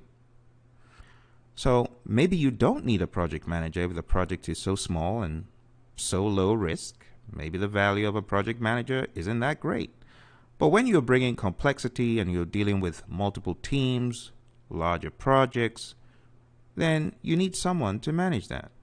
So project managers are still necessary, but the job changes when you're more aware of Agile, the way that we forecast, the way we measure progress, the way we work with teams, all that stuff does change. So let's just say that the role of the project manager in an Agile environment gets to be back to what project managers should be doing, and that is managing projects, not people, because we manage systems, processes, and procedures. And what is project management? The application of knowledge, skills, tools, and techniques to projects to get your deliverable. It's not beating people over the head. Teams can self-manage. That is one thing we should not forget in the world of Agile. Okay? It's unfortunate project managers were not set out in the beginning to do that, but someone needed an agent to do the dirty work for them, and they said, project manager, you go beat them over the head with a stick. But the stormtrooper knows better. The stormtrooper said, Ready for action. ready for action. What kind of action? Oh, that kind of action. What else, stormtrooper? Orders received. Orders received. So the project manager knows what to do to keep order, systems, processes, procedures in place, but they're not going to beat people over the head with a stick. So it gets back to the core concepts, my friends. So whenever you're thinking about what's in it for me, you got to stand by. And remember, you need to have Agile in your gig bag to stand by. You need to have it in your back pocket. Okay? Now, Agile flips the traditional triple constraint on its head. In the traditional world, we have scope fixed. And then we estimate schedule and budget, and we know it slides up and down. But when it comes to scope, we're very much against gold plating. So when you take a closer look, you see the traditional model, triple constraint, or the iron triangle, right, with scope fixed. But in the world of Agile, you got to flip things on their head, and then you fix a time box. And scope can change. And we need to remember that. We need to remember that. I want to encourage you. I've said it so many times on the channel. You're probably going to know this in your sleep. But it's the Stacy complexity model. I talk about the Stacy complexity model and the importance of the Stacy complexity model in understanding when to use Agile. For those who have not heard me say this before, I want you to open up your Agile practice guide. I want you to go read the blurb that PMI has in it. This is on page 14 in your Agile practice guide. Okay, there you have a very similar model. Okay, it's called the Stacy complexity model. The PMI has tried to avoid mentioning that it is it. Reluctantly they do. They say inspired by the Stacy complexity model. Get real, this is it. And the Stacy complexity model is really just showing you that the more certainty you have in your requirements, the more certainty you have in the technicalities involved, then you know plan-driven is good. But as you move towards the world of anarchy, you're going to need something better. You're going to need a better mousetrap. You're going to need to be agile. Okay? So with that, let's go to our YouTube queue, see if we got any questions from our friends. And Kit says, I just watched Kathy's experience. So happy for her. Oh my goodness, I'm sorry to hear that, Kit. What was the mainline process you teach? Can I join your program now, or are you in the middle of it? Very good question, Kit. So let me take a little bit of time out to just show you how to get on the program. The program, you can still get on it if you go to the website, pmsucceed.com. I'll just try to type that into the chat. pmsucceed.com. If you go to pmsucceed.com, you can sign up right away for this course. It's still available, and we are starting in earnest on Saturday. Now, on Wednesday, we have an open day session where you can come in and just observe how I teach and how I present and how the students interact. And that will be on Wednesday. But the actual course proper, to get all the juicy details, you got to go to this little menu here, or timetable, I should say. And you can see that from August 8th, and we're going, let's see, August 8th, that should say 1 p.m. Yeah, 1 p.m. EST to 3 p.m. EST. Oh, this is on Wednesdays, I beg your pardon. So this is this week, yes. All right, so August 8th. But if you go to the next line, we have the main training from Chapter 1 all the way to Chapter 13. So this weekend on Saturday, Kit, we're doing these three aspects the first week, Chapter 1, 2, and 3. And then we just proceed till we get to the last week, and that's the 26th of September. So if you do want to sign up, you still can. And then we have the Agile Project Management Fundamentals, and that's on agileprinciple.com. Okay? So my advice to those students who really need help, because a lot of us need extra, so just something more than just trying to study on our own. If that sounds like you, then I want you to be in the training. All right? Next, we're going to hear from another PMP guru, and this is someone who came into class. I call him like a smooth operator in stealth mode. Kind of like this guy right here. What do you have to say for yourself? For action. Always ready for action. Always ready for action. Well, came into class, and you honestly wouldn't know he was in the class, except you looked in the queue, because he's always very quiet. But like most quiet individuals, he was just soaking in the material, soaking it in. So I'm going to ask Dorrant to come up, not to stand by this time, but to speak to us about how he got certified and how he did this. Welcome, welcome. You got no idea how excited I am that we're speaking to one of our PMP bosses. He came on to this journey like a whirlwind, boom, and then before you knew it, he was a PMP, just like that. Unbelievable warp speed, ridiculous. So Doran, how are you doing and how do you feel? Well, I have my life back now, my family up there. My wife have her husband back and my child, Oh. Yes, back her dad.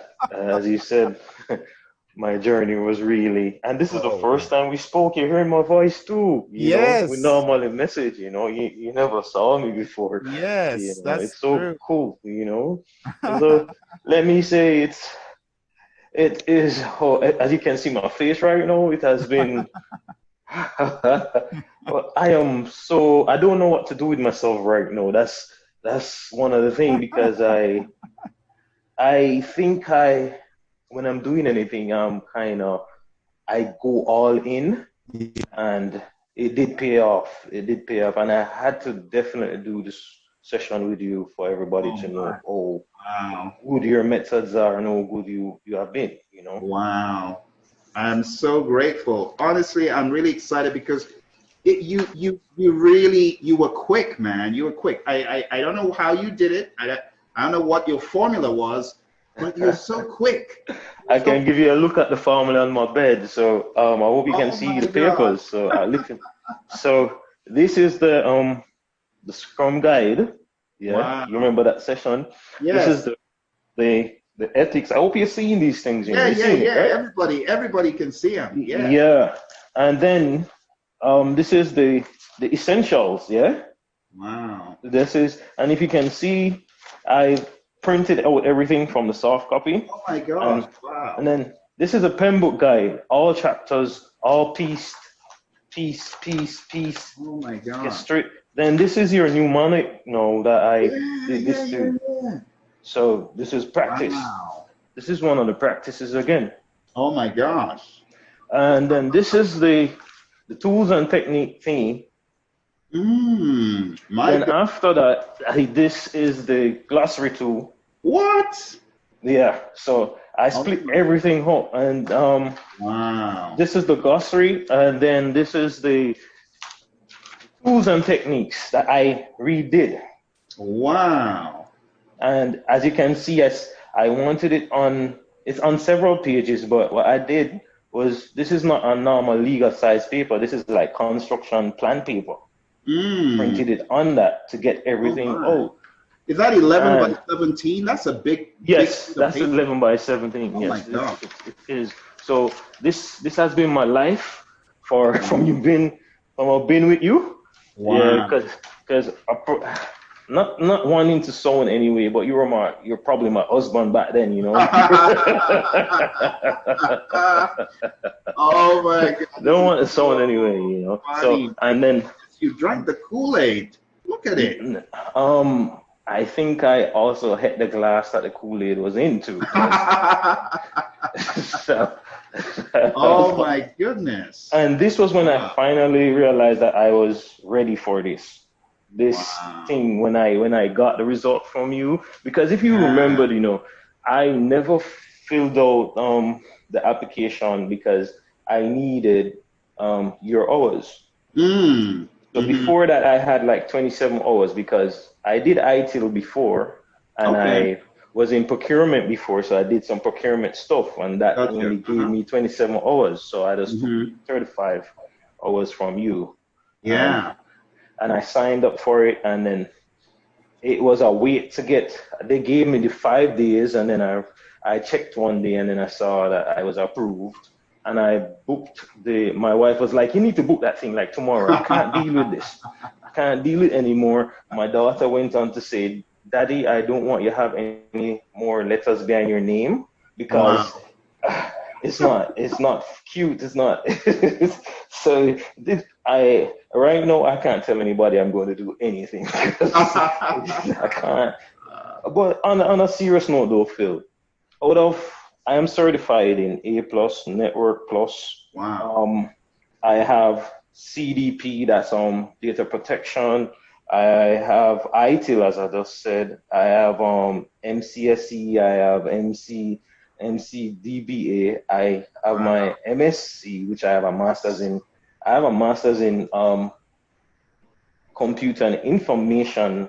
No, compute security and computer information systems. Oh my goodness, you got so many, keeping them straight is Yeah, and I can tell you compared to all of those PMP, it's when I hear you speak all the time and you say like your experience going through this thing, I was like, okay, this is going to be rough, but it is. Until you go through it, you will not understand how rough this course is and how to get past this. I want you to ask me the questions that I can answer them fluently because I know they're coming up, so I won't give away a lot right now. But my goodness, Doran, look, I appreciate you sharing that, and if you can take some photos of all the stuff that you just showed us, like after the meeting, so that people who do not know how intense this is, they can know. And I'm really glad because we got a number of folks, new recruits.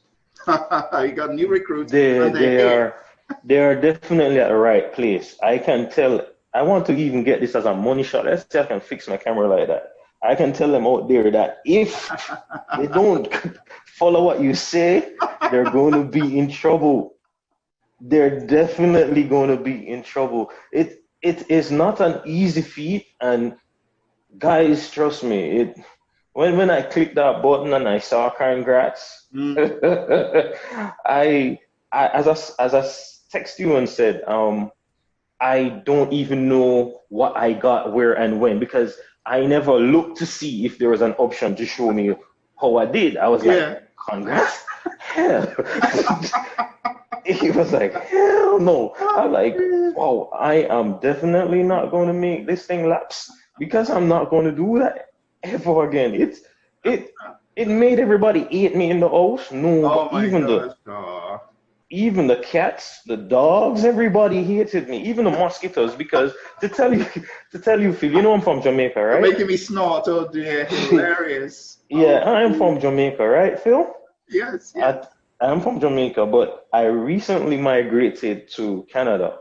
Which, when I say recent, I mean last week, Wednesday, I came to Canada. Really? Yes. Wow. And I decided, listen, I'm going to do that because Canada, when I went to the US, I realized, because I came to Washington, and I realized that it's like, not to say anything bad, but it come like COVID-19 is a myth over the US because everybody's like, oh, this is, but in Canada, it's real over here because I have to be quarantined for 14 days and all that. So I decided that, hey, I'm not going to, because I actually wanted to go to the center to do the exam.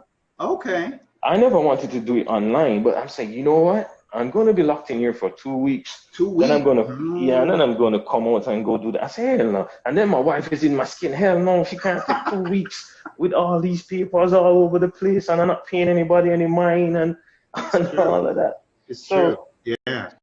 So I decided the main reason why I wanted to go to the center was to do the brain dump. That was why I wanted to go, because guys, the online, no dumps. There can be no dumps on the online. And some of your videos before now was like you're an avid supporter of doing dump. That has changed now. It's changed. Take those out. Take those out. That has changed. Oh so before I take up any more time, let's go back. No. This is good. The good banter. It's good. We've not had the pleasure of speaking in the past, so I'm really glad that you're doing this for us, Doran. You got no idea. So, congrats once again. No Honestly, problem. you did it so quick. I was amazed. So, why PMP? You know, as your daughter said, do you need more letters again? Why PMP? Why? Well, my personality during all my career, I have always been that guy there's always somebody in the company. If you want something to be done, you get that person. But my personality is I'm a tree, right? And I always say I'm a tree because a tree, you don't know how good a tree is because you see the top, but the roots can go anywhere. You don't know. That's true. So I've always been a tree at my organization where if you want something done, you come to Durham. And I've seen PMs come and go and PMs come and go. And I get there, in want of a better word, I got their work done for them. And I was always behind the scenes. No one knew me. No one knew me. And I don't like to be known. That is my trait. But Phil, I realized as the years start to go by that, you know most of these stuff. You can do these things. And if you don't get your face outside of my bat cave, I call my office, I'm always in my bat cave. And I decided to kind of, you know what, you need to step out the bat cave because you see people come, not belittling anybody's talent, but their talent is not as up to par with mine. And we all go through that. I know you must have went through it. And I decided, you know what, I'm going to do that PMP to kind of quantify. I've been doing charters for 10, 15 years. But yes, I'm going to give you the trick now, Phil. When a project manager comes, I'm like a soldier. You just give me a command and I do it. And like, I've been in the organization for some time, so I understand how it works. So those business cases you're talking about and the benefits management plan, I've been doing all those, but it's like they say, Brown, do this for me. And I'm what you call a Jamaican shutter. I just shut it up, I just shoot. So I never knew what they were for. Yeah. Until I met you. And I'm saying, oh. So I've been doing the work for you. I've been doing, I'm like, you see, when I reached out to you, it's so funny how I reached out to you, thank God for you, true, because I wasn't referred to you or anything. I was like, I went to Kuwait, right? I was with my wife in Kuwait because she's a teacher. Oh. And I came home and see, I went through the Pmbok guide, like go through it, and I'm like, oh my God, this is a Bible because the only thing that is missing from the Pmbok guide is thou shalt and art thou. And thou ask. That's the only thing missing. The language is so heavy, and I went through it and I was like, what the hell is this? So I never paid it any mind, and I decided when I came back to Jamaica, I was on 2 weeks quarantine again. That's when I met you know. Wow. When I came back to Jamaica, they put me, that was like in March 13th, I came back to Jamaica. Put me on 2 weeks quarantine, and I went online and I actually got another entity, not your entity. And they keep on bombarding me with mails. And I'm like, whoa, you know what? Let me go on. And I went and got one of your videos and I looked at it and I was like, I must can study this by myself and do it, I'm like, no. Then one day I watched you and I said, you know what? I'm going to reach out to you. And I sent you a mail that your course started sometime in April, I think. Yeah. And I came on really late too, because if you remember, I was like May 22nd I came on or something like that. Yeah. And I shot you a mail and said, do you think, because I was wondering if I needed to wait until this is over to get the new one or something, and I texted and he said, no, Darren, you can't come in. when I came in, I felt my way. If you notice, I was really underneath the radar. I really stayed under the I radar. noticed. Yep. Really, that's my personality. You don't know. I'm not going to show myself. That's my personality. So I went under the radar, and when you spoke, I listened, and I continued to listen, and I listened, and I listened. I just keep on listening. I never followed everything exactly, though, but I keep actually going to reach that side. I did it my own way at the end. Yeah. Wow. Let's move on. You've definitely shown us. So, of course, your exam is the PMP, not the CAPM. So tell me, how many hours a day were you studying for the PMP, roughly? Roughly? Uh-huh. Roughly, it was a lot, and I'm going to put it into port. If I wake up like 9 o'clock, because I was fortunate to be one of those in Jamaica who could work from home because I'm a system person. So once I go through my log sheets and whatever tickets that were assigned to me, it was PMP. So PMP was like from the first hour of the day to the last hour of the day. So I was really entrenched in it. I did everything PM every day. The only time I got kind of eased up was one day you came on and said, listen, guys, you can't be just doing it. You need a break. That was when, if you never said that to me, is when you came on and said, guys, you can't be doing it like that and you'll be burnt out and all. That was the first time I considered. And that was like in the last part when you come down to June, you like say, you need to ease up. And that was the first time I go watch the movie. I never knew what was happening. Wow. Because the PMP put me to bed, woke me up and put me back to bed again. And my daughter was furious over it. She was furious because she's 13 and she's like, hell no, no more names. But this one, since I've been studying, I was able to like spend more time with everybody. But this content, it's like they're torturing you before you get somewhere, you know. No, it's really torture because a lot. Yes, because when I just came on to your program, and you remember I came on when it was the last part of scope or going past scope, going down, and when you start speaking, I'm like, oh my God, this is a ton. How am I going to get this? You know, how am I going to get this? And then you were concerned over the page 25 dumps because when I came, some people weren't up to par with the page 25. And then I said, you know what, let me sit and do it. And I sat down. It took me half an hour to get the page 25. And I tell you, yeah, it took me half an hour. I like sit down and like, and I sat with it till I said, okay, then.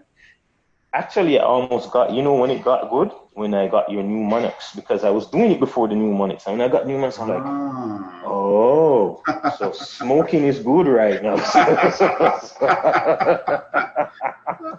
The smoking and you have the one with the ganja. Those, I'm from Jamaica. I'm from Jamaica. From you say weed, that's it, you know. The one with the ganja, stop. You know, my senator legalized something. yeah, the legal, like what ganja, like those. If that was the only thing in PMP, I was going to pass it. The smoking of the cigar and the ganja, I'm going to pass. So that was it. But hilarious. You know, there's a lot of hours. For me, I'm going to tell everybody here, if you're new to it, as much hours as you can give out of the day. You need to balance same way, but my personality is not like that. When I'm doing something, I don't look at anything else. All the way, yeah. All the way. I'm just going to go through it, and when I'm finished, now I go back to being normal. Absolutely. So let me stop the PowerPoint for a second, folks. I want you to listen to what Doran is saying. I'm not saying use exactly what he did, but if you're committed to getting certified, my friends, you gotta go full throttle. You cannot afford to do 20 minutes today, 10 minutes tomorrow. Oh, I'm sleepy. I'm not going to study on Friday. Saturday, I'll roll out and I'll just do. No.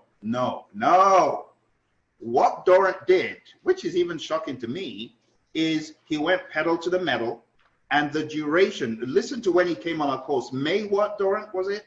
May 22nd. May 22nd. This is June 27th. You got certified with it yesterday or day before? It was Friday, the 26th. It was yesterday. Yesterday, yes. Yesterday. 1 month and a few days in quarantine. Pedal to metal. You saw all the stuff that he showed us. That's how you need to attack it. And you know the good thing about what Doran has done? He can now go back to his family. The people who were mad with him, they're not going to be mad with him. They're not mad with him right now because he a boss. He's got a PMP. He can plug and play anywhere in the world. You can go back to Kuwait, you will find a PMP job. You can go to Europe, you'll find a PMP related job. It's awesome. It's awesome. So I want you to learn from what he just shared about going all in. I'm not saying don't take a rest. That's not what I'm saying, but I'm saying the constant commitment. So Doran, I know you're trying to avoid giving us a duration, but is it fair to say you were studying for about 4 hours a day or 8 hours a day? Which one? Mine was more 8 to 10 hours a day. Wow. I was like 8 to 10, easily 8 to 10. Wow. Easily. That's when I average it out. Wow. That's when I average it out because you have like 24-hour stints where I'm just in the book. Wow. So come on now. Questions. Let me ask my friends on the call. Come on now. So Abidemi, Abosede, and who else? Chris, good to see you. Adrian, hey, ask your questions. Eric, Fabian, I got your email. Ask your questions. Jamaica, look, I brought Doran in to help all of you. Kathy, it's good to see you. Ask your questions. Mohanad, I know you've got questions. Muzaffar, good to see you. Ask your questions. This is why I brought Doran in. So we're not doing death by PowerPoint on this one. I want dynamic flow questions about whatever you have. Margaret, ask your questions. Nancy, I know you're new to the game, but you can ask questions if you want. Phil, ask questions. Some of what Doran said, I know he's already dropped some gold for you. Do you see questions, Doran? Yeah, I'm seeing questions. I'm going to, I see the dreaded formulas come up. Guys, trust me, you need to know your formulas. I never got a ton of formula questions like how Phil did it. I think Phil kind of beat us bad with the formulas, but at least I know I can apply that anywhere I need to. Yeah. But for the exam, formulas is no biggie. It's more like you need to understand when it's over one what it is. Yes. And when it's under what it is. Exactly. They put it in a word format. Yes. Right? And when they do it in the word format, I think it's only one time I drew from a calculator during that exam, one single time. Imagine that. But it's hard for people to believe when you say such things. But on the flip side, there are people who have had more. Jamaica says, what did you struggle with in the beginning? What did you struggle with? Okay, I'm going to go ahead of this slide and everything because I was trying to keep to the slide. But let me. Let's go. Let's continue. If there's anything on the slide to answer the question, yeah. Yeah, I'll go back and say it another time. So when I just started it, right? Let me finish the formulas and I go to that one and say if I struggle. The formulas, just know CPI, SPI, CV, and know when it's over and above if it's ahead or behind. Ensure that you know that. Ensure that you know that because the questions are structured in such a way that you have to reason it out. It's not like applying the formula and then get the answer and you're good. It ain't going to tell you that. You better reason it if it's ahead or behind or whatever they're trying to look for. So that is out of this. So just learn the formulas and you'll be good. It's not anything. As I said, if you get a couple more questions than me, I got more formula questions than the one, but only one I had to take out my calculator for because I had an idea when I'm over and above and everything already. So I was good with that. Or in the struggling part, my struggle was not in the beginning. My struggle was at 150. Question 150 was my struggle. Really? Why? What happened?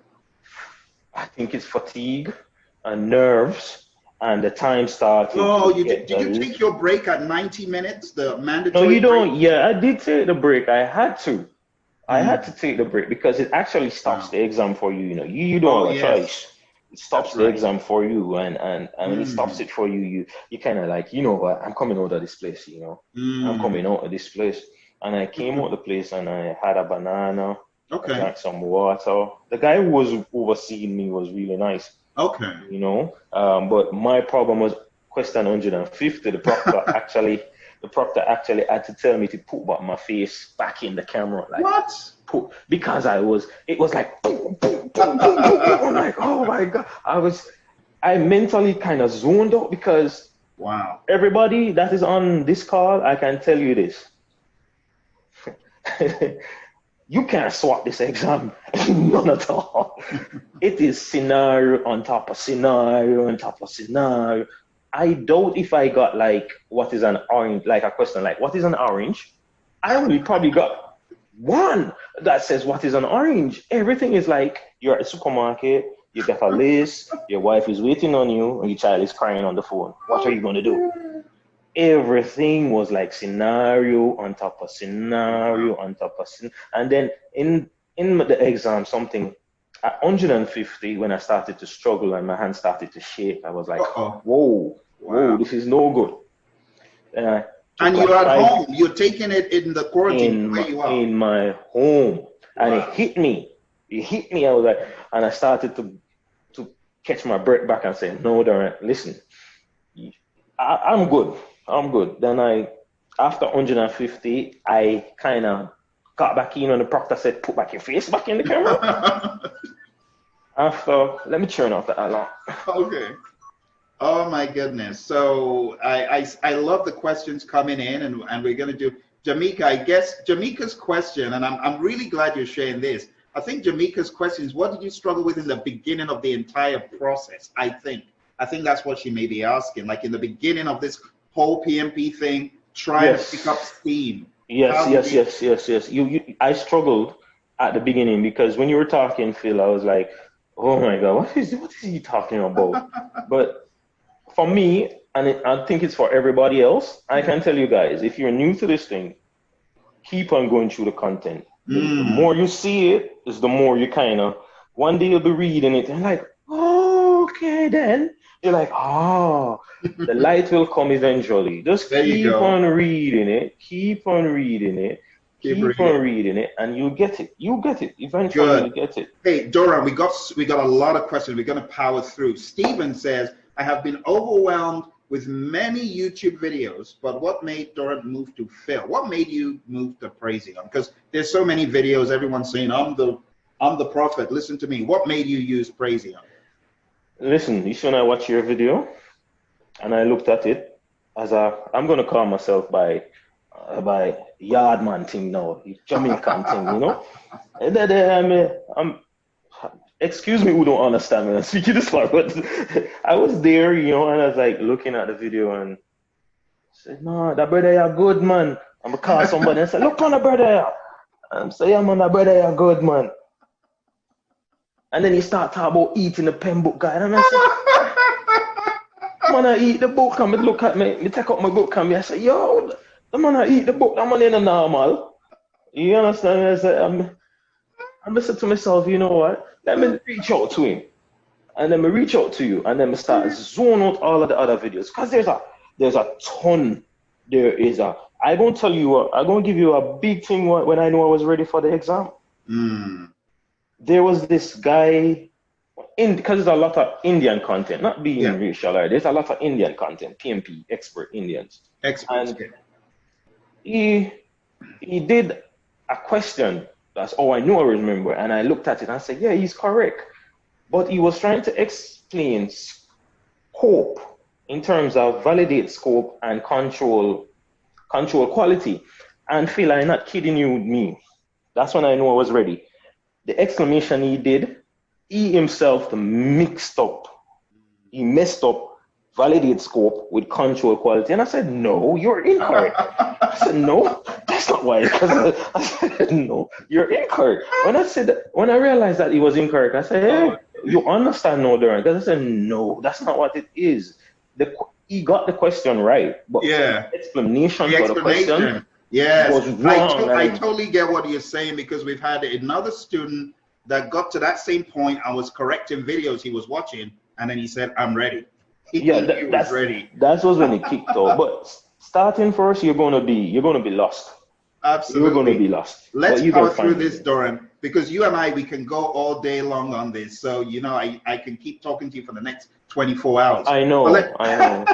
But I'll have my own separate meeting with you downstream. Let's go to Adrian. Adrian says, for the virtual exam, are you allowed to do a brain dump? Hell no. Forget about it. Forget about that dump. Man, you better forget about that dump. And so Adrian is thinking about the whiteboard. You are allowed to use a whiteboard if you want. I wasn't going to take no risk with no whiteboard at that point in time. You're not going to take the chances. So Adrian, if you want to use the whiteboard to do a brain dump, but you've watched my video on how unwise it is, don't do it. Don't do it. Phil, let me say this. I'm going to cut you for a minute. The brain dump right now was back then. For now, if he follows what you say, like do it every day. See, where's the papers? I have the papers here a little while ago. I went ahead and made it out. Oh wow! Just dump every day. See how much blank ones I have? That's hardcore. You dump that every day, it becomes second nature. You don't even need to think about it. It's in here.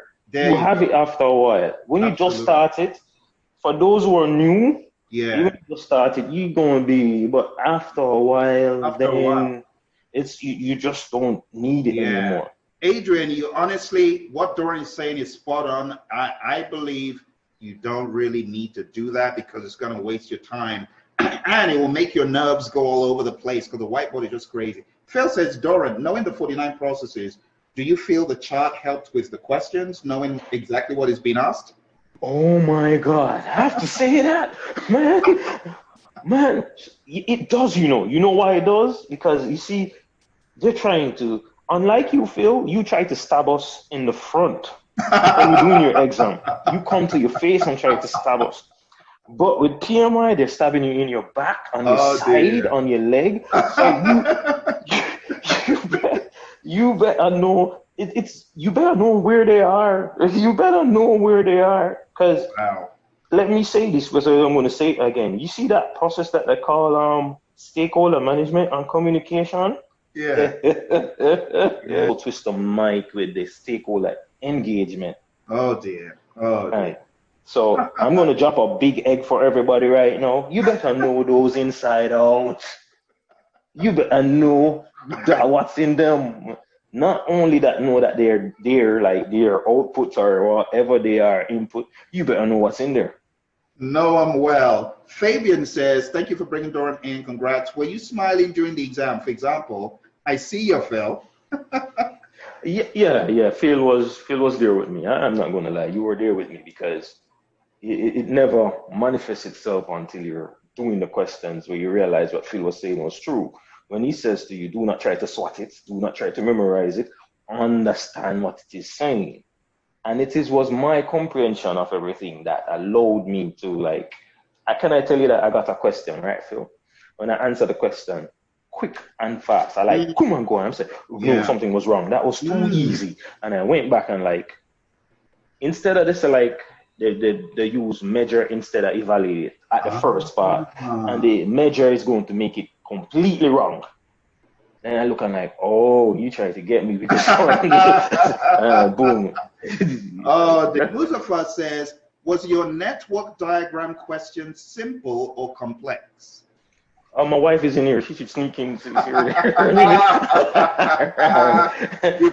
network, I got Mustafa, do not worry yourself over the network diagram question. I got one.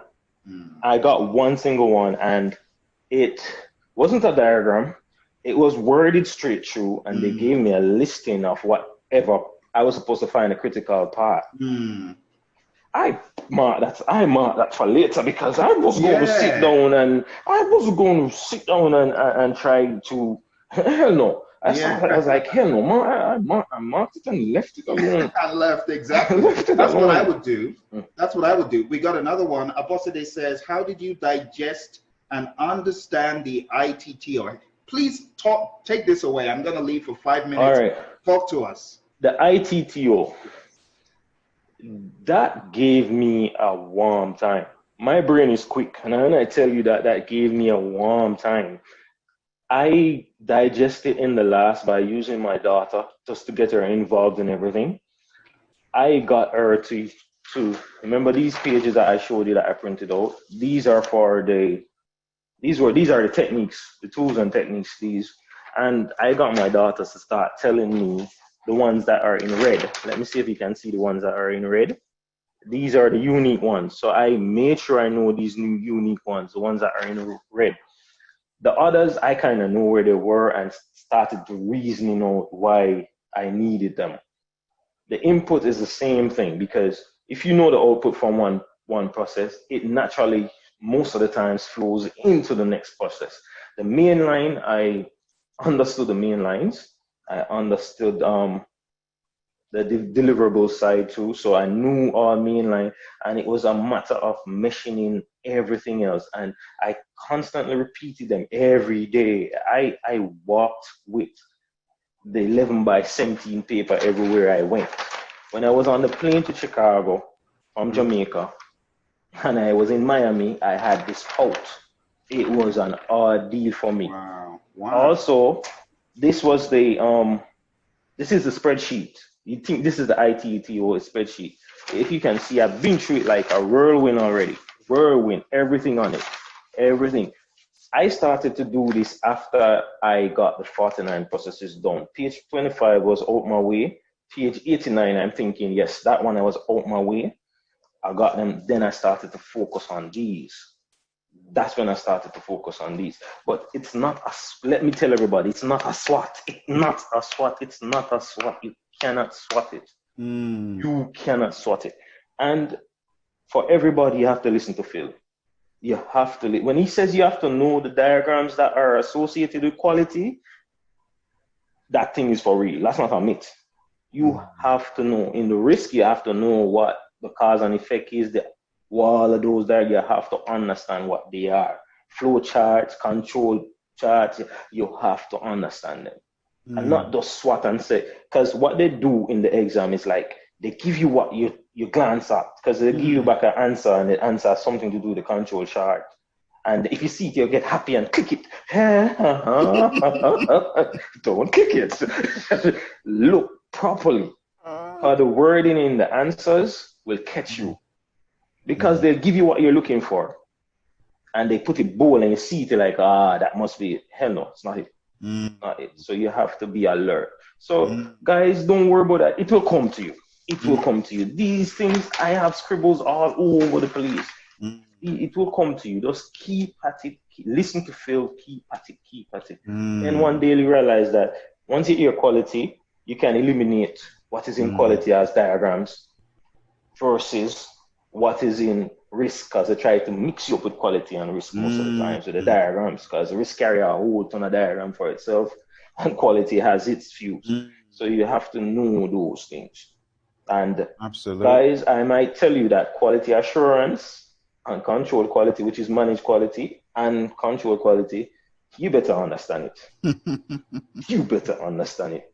And just listen to Phil, guys, and you'll be okay. Just drink the Kool-Aid, as he said. You can eat off half of the glass or hold of the glass one at a time, but you just have to listen. Doran, we have a lot of questions. So did you apply elimination techniques to answer your question? I want you to look at the queue, because we've got a lot. We need to get done in the next 5 minutes. Yes, I did. The simple answer that I did eliminate the ones that are no good. Okay. Because they normally throw in one that is far out. So you better look, that's not near to anything. So it's closer, and you have 3 to work with, and eliminate them. Okay. How did you approach the exam? So the approach the exam, I'm going to give you a big thing about the exam then. You see, when I booked that exam, my wife, I booked it for the day, and I went on to, I panicked before the exam, and I'm going to tell you what I'm panicked for. About 2 days before the exam, I said, you know what, because I was trying to shut down my brain. I said, don't look at anything PMP. And I don't know if there's a Lord or you said, go and look at something. And I went back, and you gave us a link to the PMI's official testing thing. And Phil, I went onto it, and when I went onto it, and it beat, the first time I did it, I got 60%. That was before I even do your mark. I got 60 something, right? And I said, okay, this, I never finished everything. So I said, I never know most of the stuff. So I did it then. And then I did your exam and I got 70. I was surprised because your exam almost killed me. I got 17 your exam for the first time. I was like, okay. That's good. Good. That was went back and did your exam again and I got 88 the second time. I was like, okay, I'm good. Then I went to the PMI exam and got 70. I was like, oh. And the pass was 80 for that 80, yeah. Yeah, and then I said, like, well, no, something is wrong. You know what was wrong? I was mixing up stakeholder really bad. And that exam has a lot of stakeholder stuff on. So you know what I did 2 days before the exam and I realized? I went through stakeholder with a fancy comb stakeholder. I never understood what the register was really about. I just had it like as a little register that I have no use.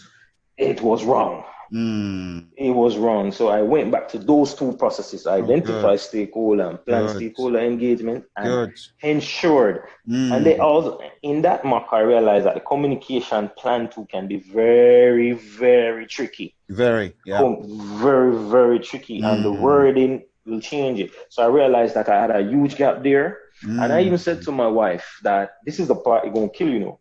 I said to my wife, I'm going to reschedule that exam, you know, because I don't think I'm ready for the Friday. She said, That's what we're going to It's not. I cannot manage one more day. Then I went behind her back and said, you know, I'm going to try to reschedule it. But fortunately for me, I was using Microsoft Edge as my browser.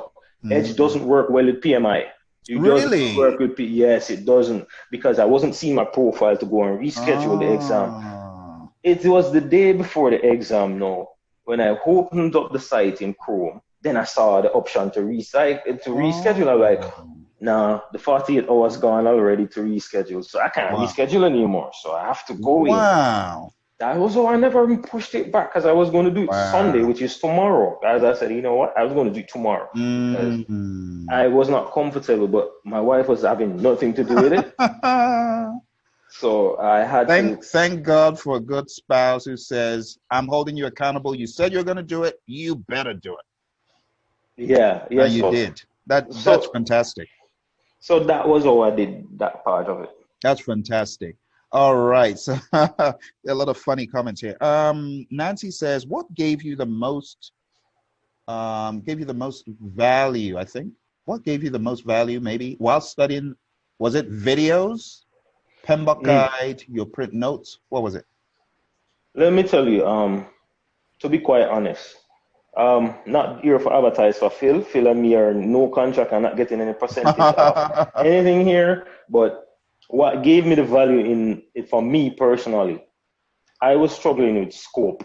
Scope was giving me a little bit of problem, the chart side, and I was naturally struggling with stakeholder, and I was struggling with one more topic. You know what I did? I went on costs. I went to here, the essentials. The essentials. See, the last one was stakeholder. I printed out my essentials. Yeah. Margaret, are you looking at the book? He printed the book. My goodness. Yeah, so the essential now, and I advise everybody, because that is something I realized late, because I already committed to the exam. I realized that, the essential breaks it down even better than the Pmbok guide. The Pmbok guide, I try to use the Pmbok guide most of the time, but when I hit something, I like essentials time. Essential, I go to essentials time. Go to the essentials. That's a good strategy. Yeah, when I hit a wall, I like essentials time. You deflect to the essentials quick. Yeah, that was when I realized that the essential was the bomb. You know, when you hit the wall, you're like, what the hell is this? You go to the essentials, you're like, yeah, that's what it is. Hey, we got one here, Doran. It says, do you have any Excel or Word formats for page 25 and for the 49 process group summary figures? No, I don't have anything that shows ITTOs on top of page 25. Did you do anything like that, Doran? Well, I did.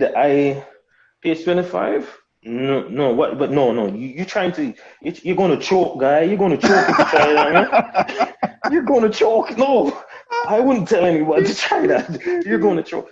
And he used the forbidden word, Dorrance. He says that would be helpful to start the learning and memorizing. No. Don't do it, Stephen. Don't do it. Don't do it. Don't try to memorize it. Understanding it is the key. Yeah. Memorizing won't help you on the exam. Yeah. Susanna's got a question. It says clues, words. In each question, did you look at answers first and then look at the question? Well, all right. To be quite honest, the questions when compared to the PMI, I can tell you there's not so much noise in the PMI. There's noise, but you're like keeping a small party. When you read Phil's one, it's like keeping a big dance in Jamaica. You understand? The PMI is like a small party. It's not so much work. So for me personally, it depends. I may answer because when I'm fresh and I'm going through I'll read everything good. Yeah. When you reach 150, you start reading answer first and go up. Then you come back down. You start going. It's crazy because when I reached question 195, right? I was at question 195 and they gave me a wordy question at 195 and it hit me. And I said, then Phil came back in my head and said, skip it. Skip it. And I skipped it and went to 200 and came back down. So it wasn't as bad as yours when you reached 20 and stopped. I went to 195, then got 200 and came back down to 195.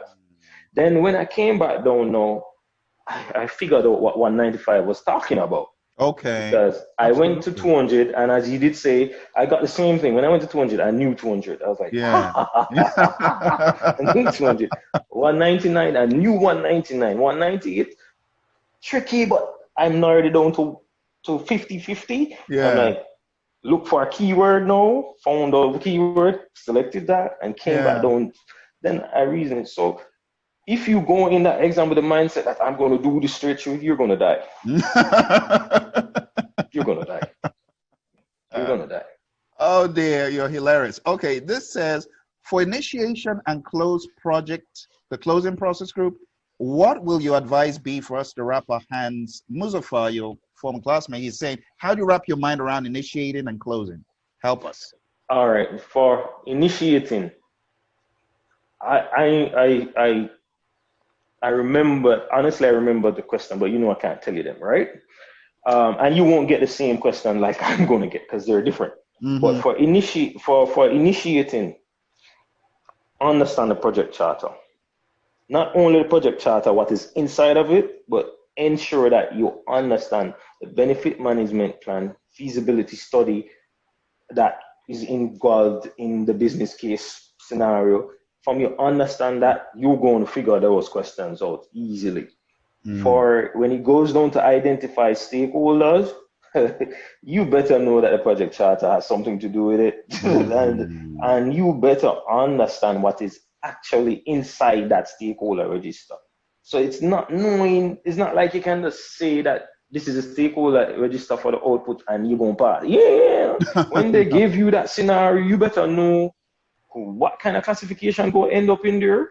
Because for me, naturally, I was thinking that the classification is in the plan, the stakeholder engagement, but it's not in the stakeholder engagement plan. Then what kind of made the light comes to me was when I realized that, listen, the plan is just how to deal with the information where you collect in the register already. The plan has nothing to do with discovering anything new right now. That's true. That's what I realized. That's when I realized that you can't catch me with that anymore. Because first, I used to think that the plan is actually going to get the stuff in there, but it's the register that has the stuff in there.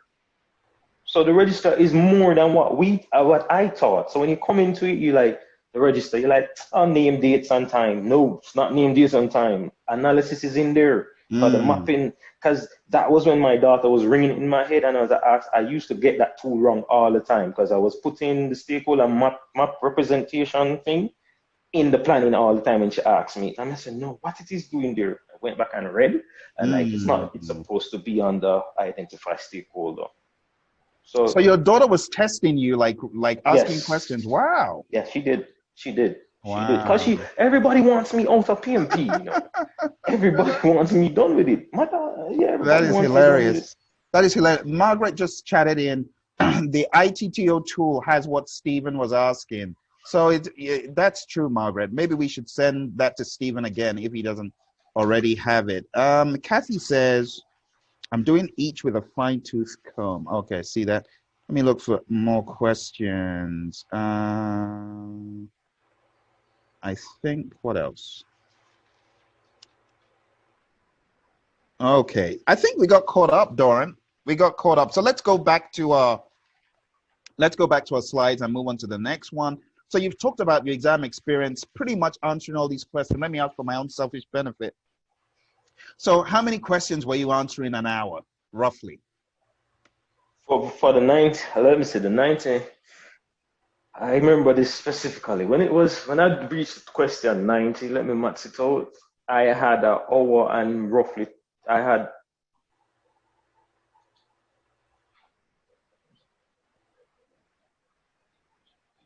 I was answering about, where's my calculator? I have to go do that. Max over.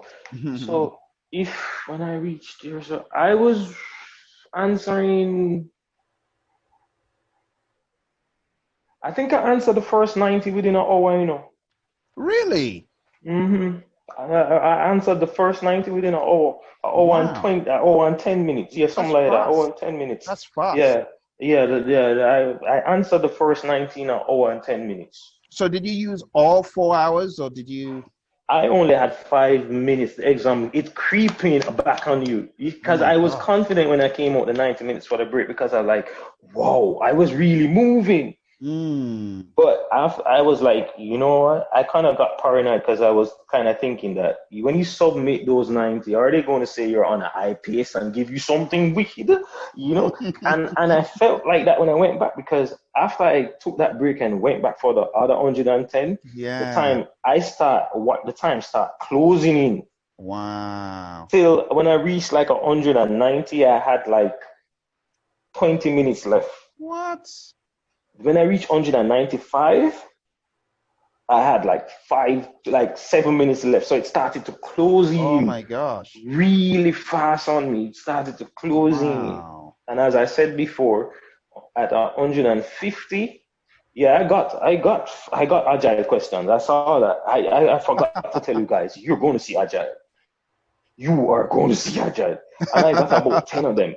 I got about 10 Agile questions. Wow. You're not going to miss Agile. I don't think anybody going to miss Agile. Agile is coming. They did give me Agile questions. Wow. Definitely. I saw Agile. So it wasn't like complex question, but you have to understand what a sprint is. And you have to understand how the Agile deals with the whole iteration part of everything, because they're there. They're theirs.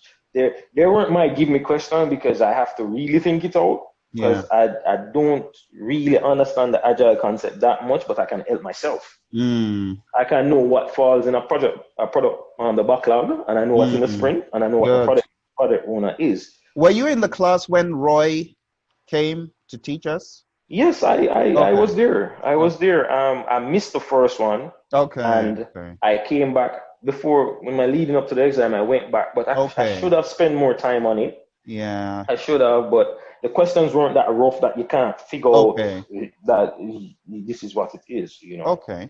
So Doran, let's say hindsight is 2020. What would you do differently if you were starting the process all over again? Like we have friends who are just starting from scratch. What would you say to them? Well, the hindsight part, I would listen to Phil more. That's a number one, because everything he said came to pass on that exam. Every single thing he said came. I was following Phil about 75 to 80% coming up to the exam.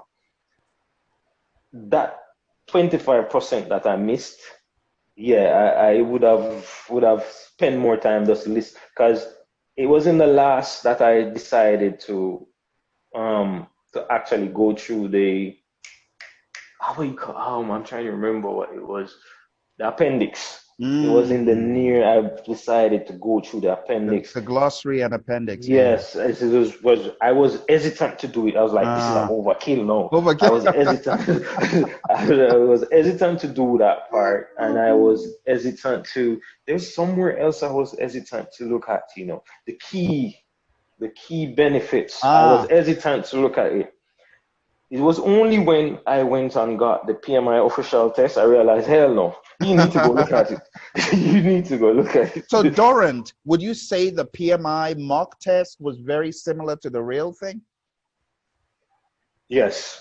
And I'm saying it no. Your exam is harder than the PMI. It was definitely harder in terms of how the structure are. Yeah. But don't be tricked.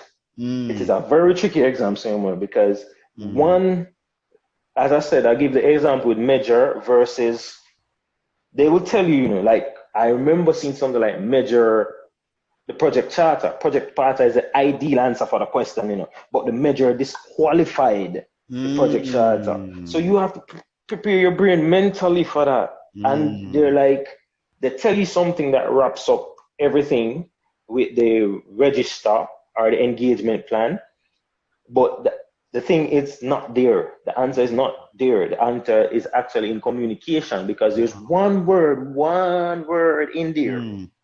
Exactly one word. And if you miss that one word, you're going to get the question wrong. Wow. So it is more for me, when you're doing the exam, go in there, calm as you can, as you said. You said this already. Be very calm. When you're in there, try to read and see what's on the paper. Because if you ever like, you know, brain work to just pick up what we want. If you pick up the hot spots, in other words, where you pick, it's gonna, they do that on purpose. I realized when I was doing the exam, yo, I'm like, you wicked, eh? You're so wicked. No. They feel they give you the right answer, you know. They give you the right answer, and you're like, oh, man. Just like when I'm practicing with what your exam teaches me though, is that listen, look properly, because this is the right answer, but this is ideal, and this is the best answer. And my tip to everybody is that they use what do you do next, which is different from what do you do first, but it's different from what you do, what you should have done before. Exactly. Yeah. Those three concepts, you better get them in your head. What do you do first? What do you do next? And what you should have done in the beginning. Because they have questions like that say, you did this and this happened and that happened. What should you have done to prevent this from happening from day one? So you have to read those and understand. And there are questions there, guys, that everything is correct. Nothing in there is not wrong. But you have to pick out which one, as a project manager, you would do. Because for me, I've been leading people for a long time. So I am good with resource management. The resource side is not my problem. Because when you hit those resource questions, if you've been managing people, you're like, you can't fire somebody for that. you can't fire somebody. Oh my goodness. So, Doran, this has been too much fun. I want to respect time because I can see we've already gone over. Oh, Tony, is Darren your buddy? So yes, we've got Darren on the call. Thanks for letting us know. Look, this has been great. It's been too much fun. But we do, Doran, we got to do this again at a different... No problem, boss. And you know, for the next one, I want you to prepare a big old presentation, take photographs of all the great stuff you showed us. No problem. Come teach us. But join us on the Facebook group, Doran. I did. Oh, you did? Okay, good. So I'll go in there and I'm going to put this video up on the Facebook group so that everybody can watch it. I want them to listen to what you said again and again. I was so entertained. I had so much fun just listening to your lessons learned.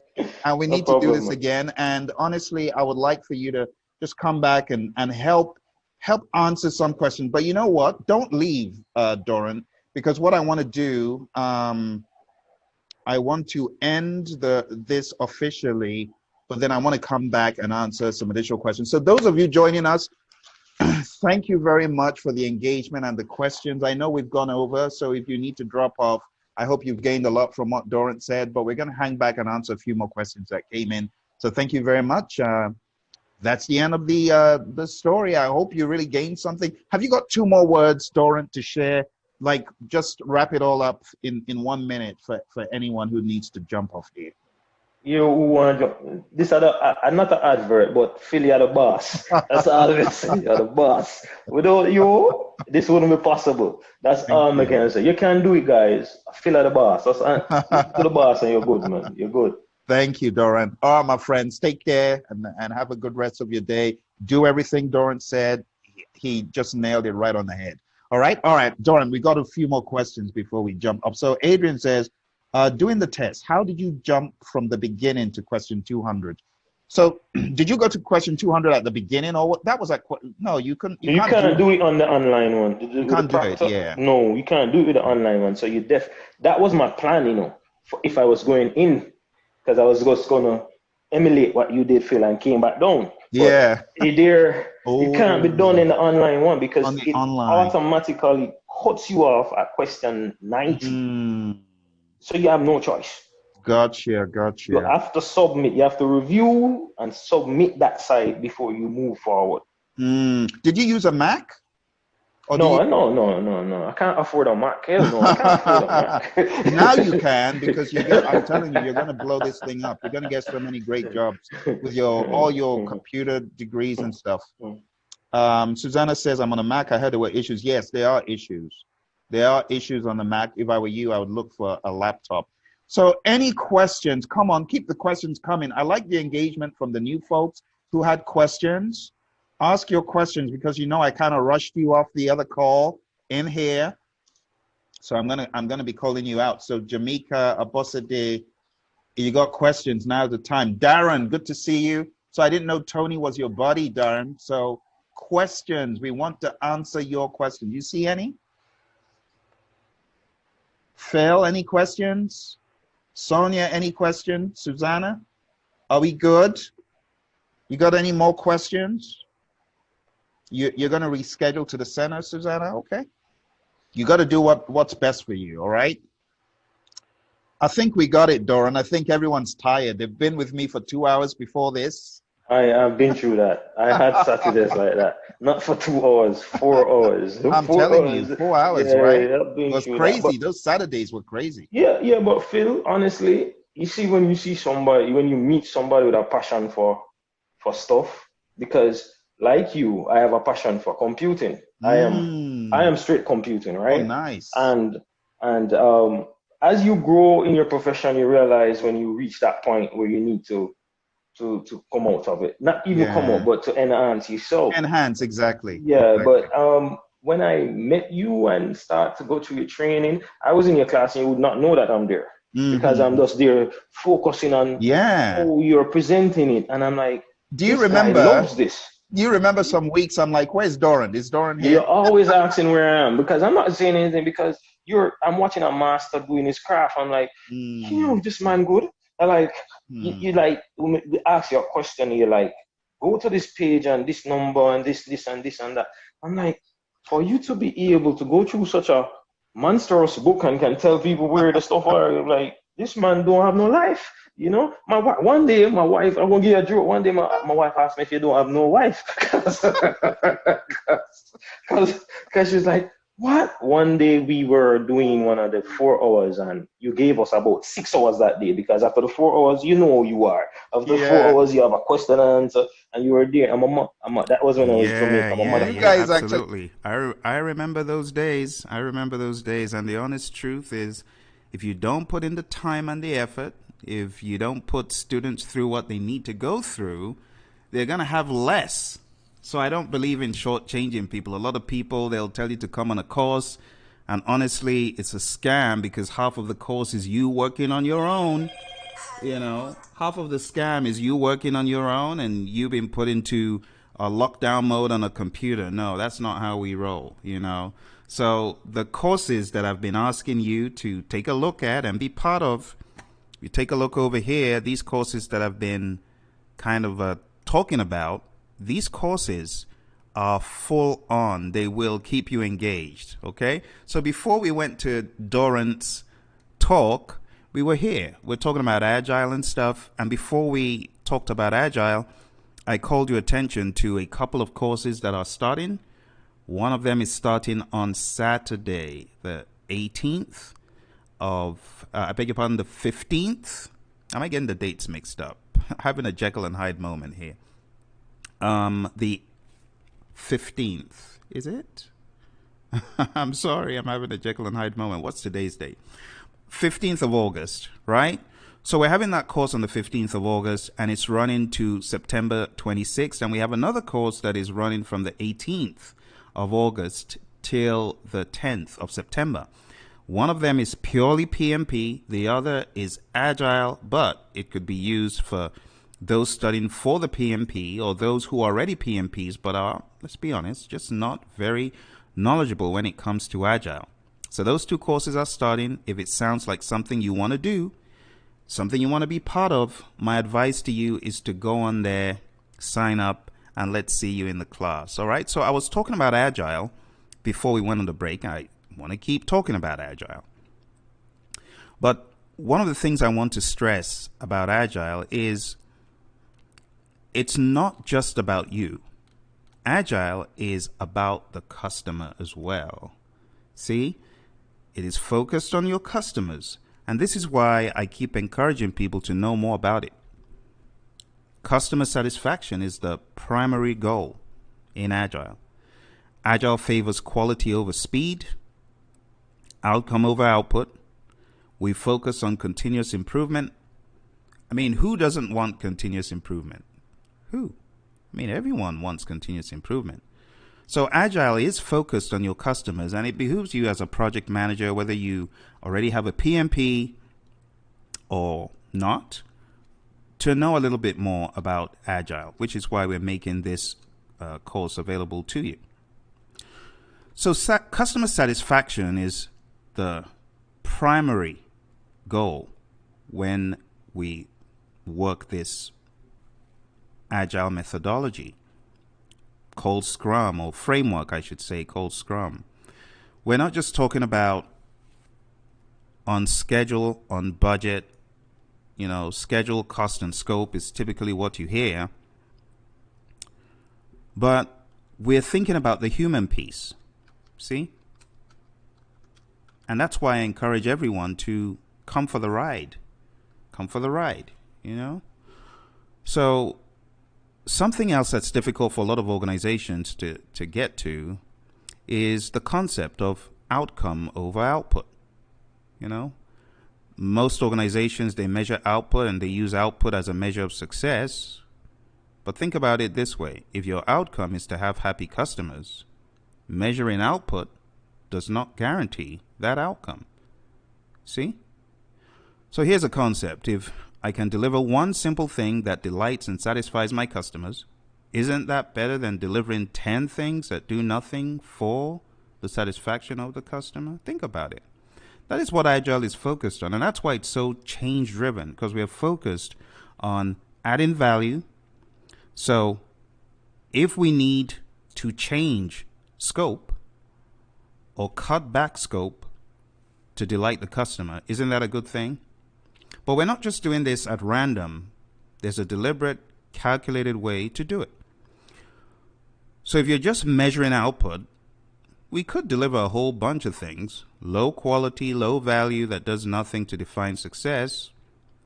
So if we switch the focus to outcome, which is more difficult to measure, of course, away from output, measuring output is still important, but it is important that we focus on the customer satisfaction, because they are the people that this product, this deliverable is for. So in the words of the Agile Manifesto and the principles, our highest priority is to satisfy the customer through early and continuous delivery of valuable product. So for those of you just coming, we are on a binge talking about the PMP exam, talking about preparing for it, and we're listening to a lot of our PMP gurus. And I'm going to get another PMP guru on in a little while to speak to us about their experience on the exam. But before we do that, let me throw you a question or two. Here is a very basic question. For For those of you who are from the world of Agile or have been to a course, this should be very easy. An Agile team has how many team members? Is it A, B, C, or D? What do you think? How many team members in an Agile team? Remember, when you do this stuff, you need to choose the best option, the most correct option. I'll give you another 30 seconds.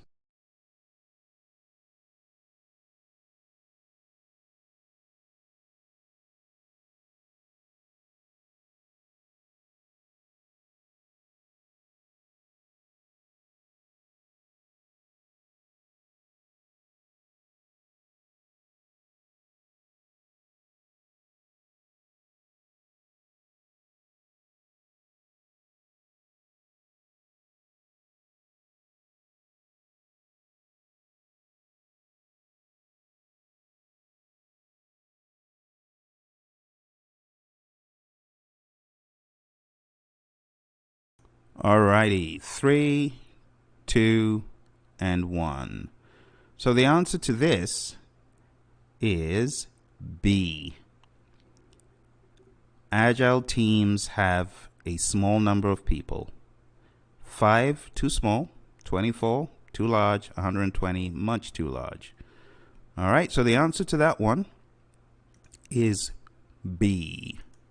Alright, now don't forget, the purpose of this is not just to show you a bunch of stuff, but it's also to answer any questions that you might have. So if you have any questions regarding what we're sharing, be sure to put them in the comments, okay? Right now, we're going to hear from another PMP, someone who got certified and is sharing her experience with us. So Yolanda is going to share with us how she was able to conquer the beast. Hello, my friends, project management gurus, PMPs to be, and everyone else who is on a similar journey to Yolanda's. It gives me great pleasure, folks. Hello, my. It gives me great pleasure to hear myself coming back in the speakers to say PMP has been defeated on the 31st of December. And here he is in a firm grip, unable to speak. I think this is like the first time we've actually had Pimpy unable to say anything. I mean, it's like he's lost his voice. Pimpy, where's your voice? I see he can't say anything. He's been dismantled. Pimpy, where's your voice? Nothing. Pimpy has been brought down on the 31st day of December. It gives me great pleasure, folks, to be having this meeting with you. And it also gives our friend here, the baby, great pleasure. I'm so happy. Yay. Look, folks, we got to make light of this serious issue. A lot of people have refused to do what Yolanda did today. You know what she did? She bossed up. A lot of folks have been on this journey for like a revolving door of, I'm ready, I'm not ready, I'm ready, I think I'm ready, no, I'm not ready. She bossed up, folks. And that's exactly what you guys need to do. Hopefully, you're going to do that in 2019. I'm just going to read a few excerpts from our latest PMP boss's email to me a few hours ago.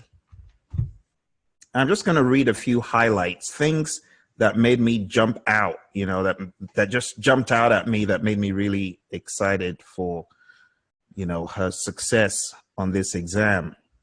So I'm going to read a few excerpts, and she is going to be speaking to us. I know lots of you are like, oh, just shut up, Phil, and let the lady speak. Hey.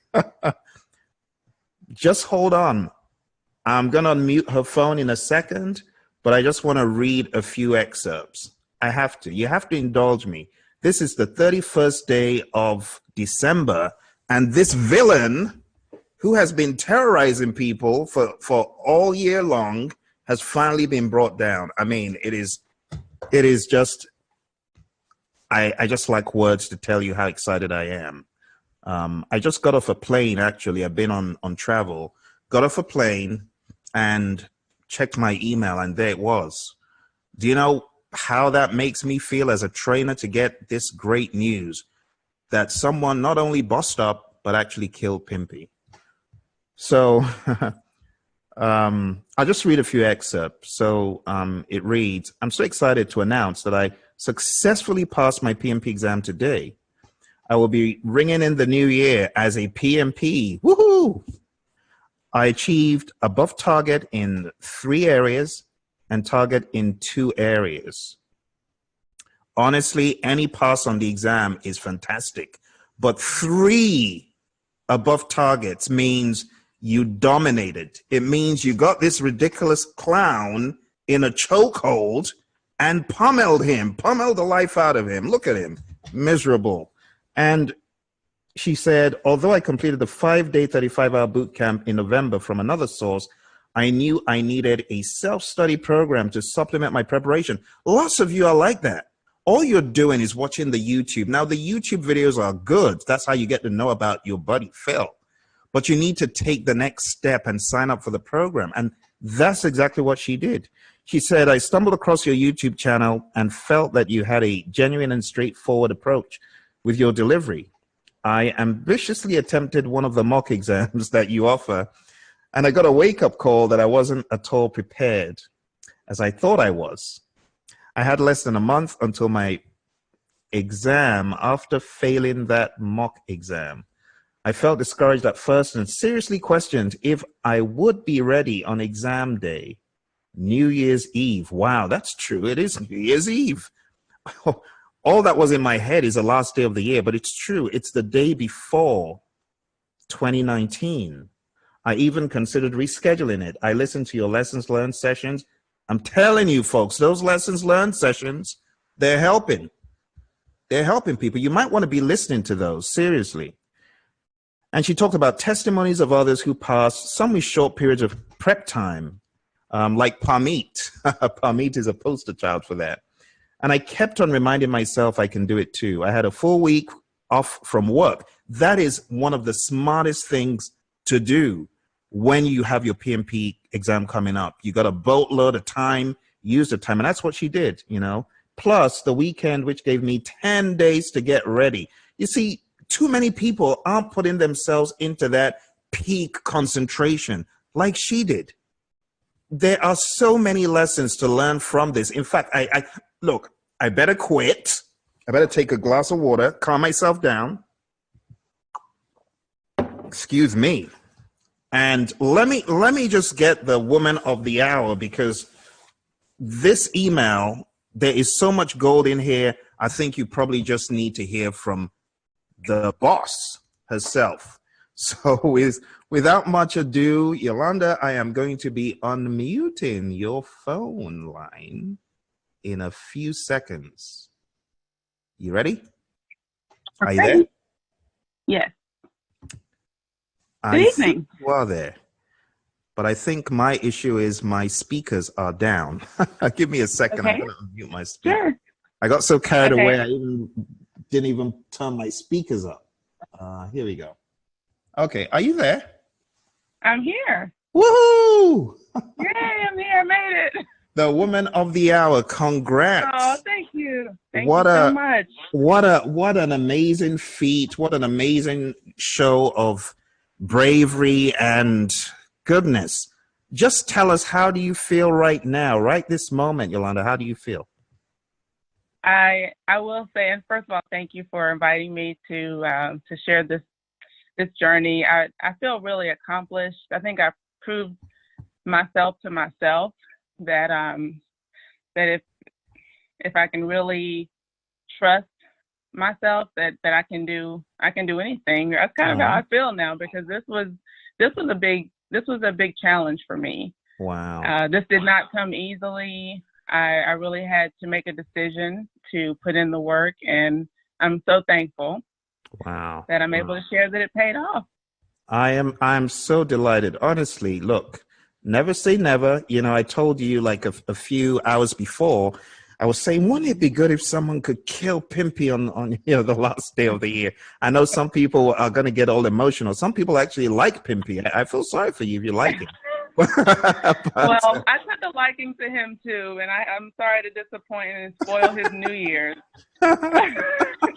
and ruin his New Year's Eve, but I had to do it. I had to look out for number one on this one. You did the right thing. You know, the funny thing is that Pimpy, the name, so El Pimpy means someone who like herds people when they get off a cargo ship. They get, kind of like a tour guide, but he is nothing like that. He's a villain.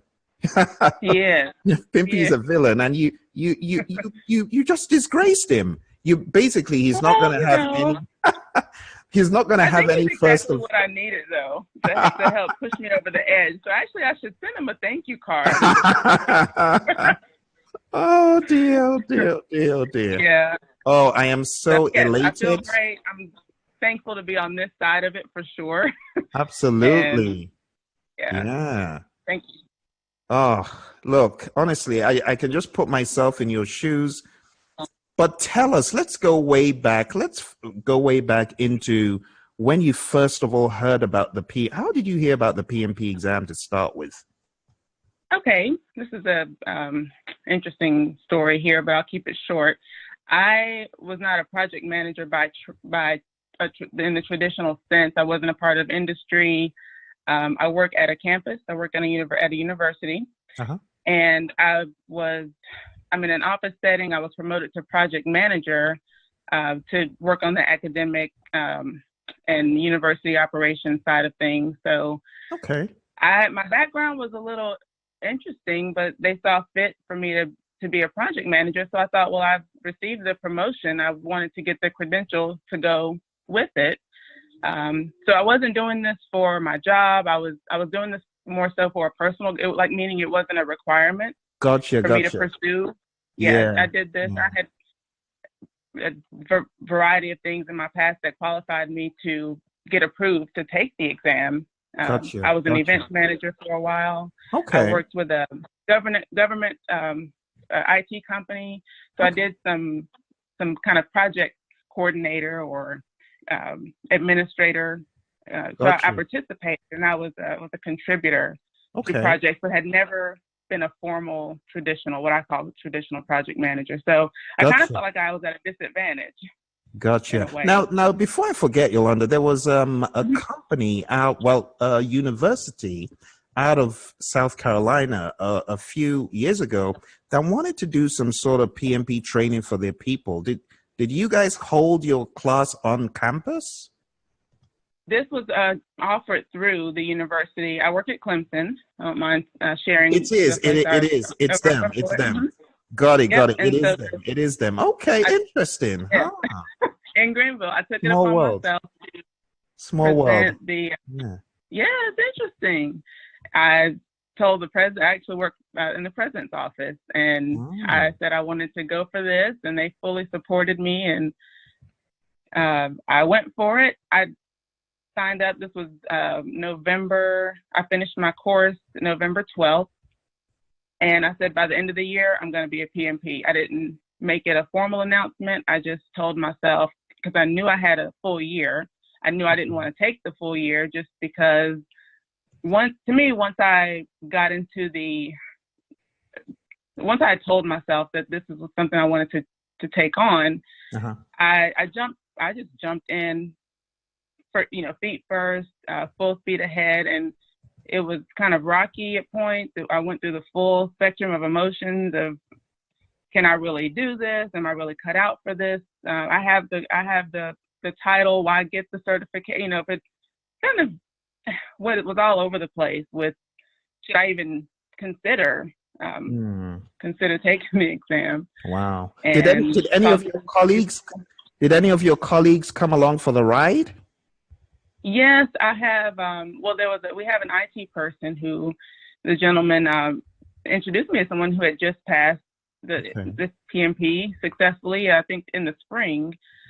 And he was encouraging. He said, "Oh yeah, I'm sure if you can put your mind to." I kind of gave him a brief history of my background, like I just shared with you. And he said, really, if you put your mind to it, I think you'll be just fine. And he was very supportive. Aww. And so I at least had a little. And the president has a project management background. Okay. So naturally, he encouraged me to go for it.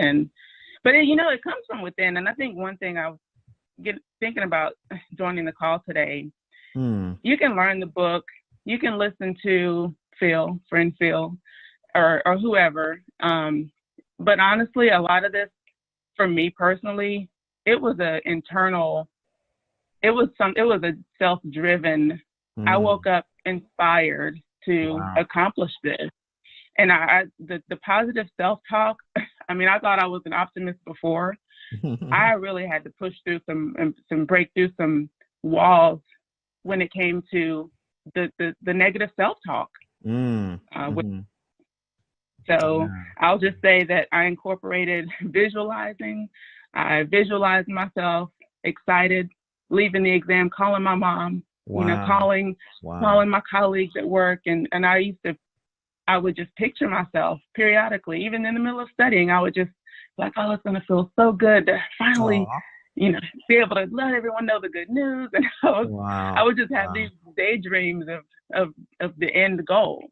So I just want to interject that because I felt like that really helped push me through moments where I could have easily, and I mentioned to you, I wanted to reschedule my exam. Probably like 99% of the people who go for this at some point do. And I said, I am in the driver's seat here. The PMP is not going to drive me around and push me around. This exam is not, I'm in control. I'm the boss.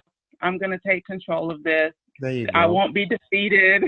There you go. I just really kept that mindset really powerful and strong.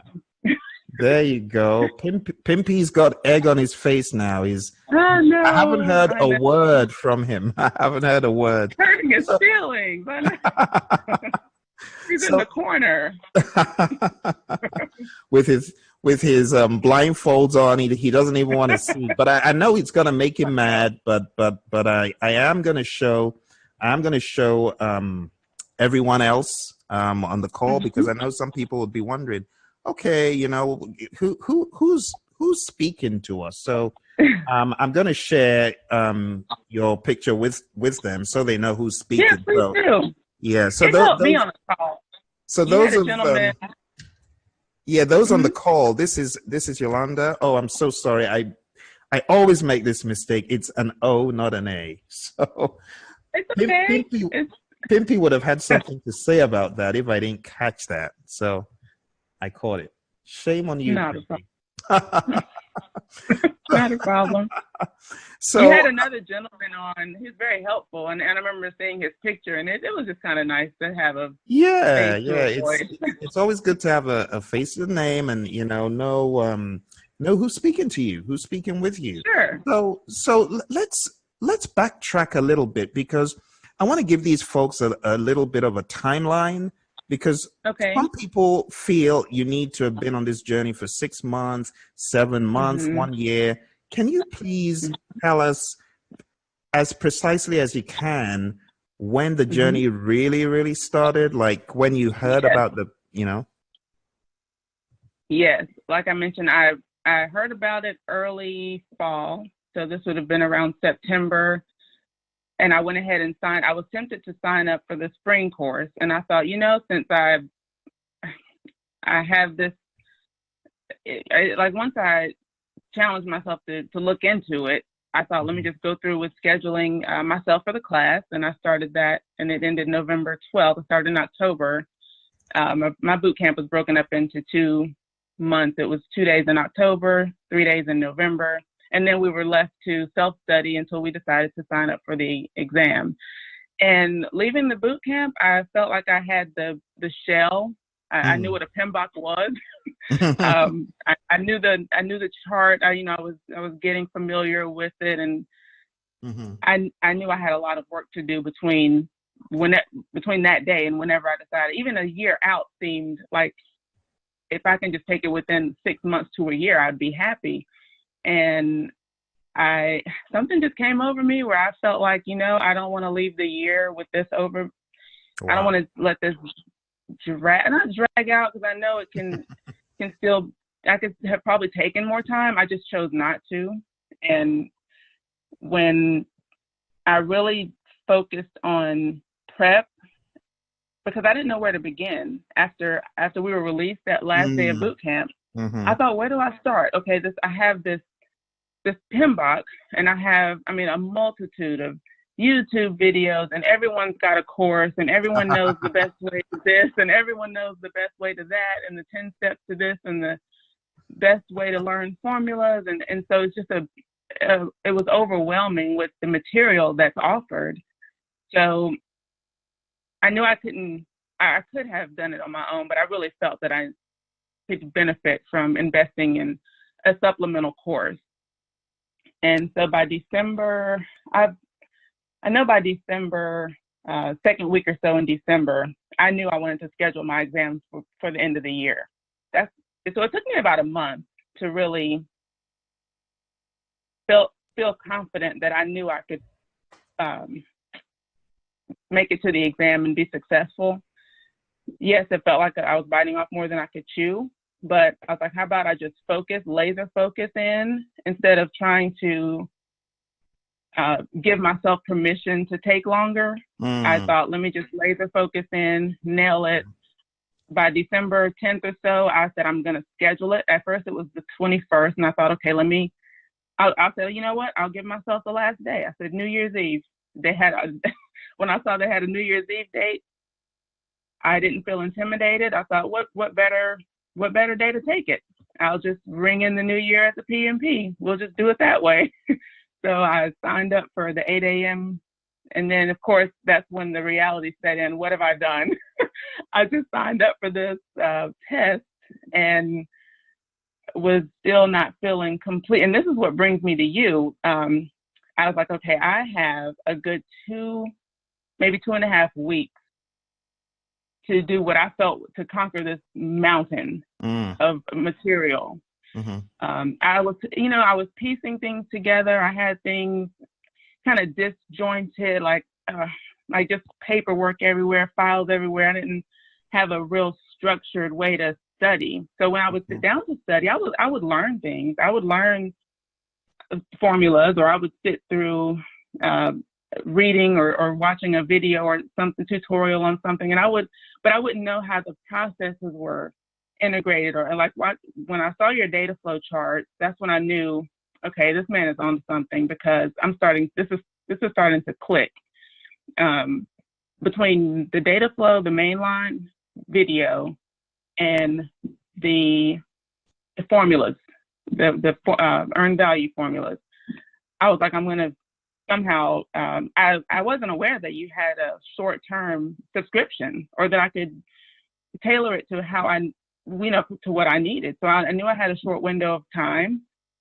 And when I saw that you offered a short kind of study at your own pace, really the 1 week subscription was perfect.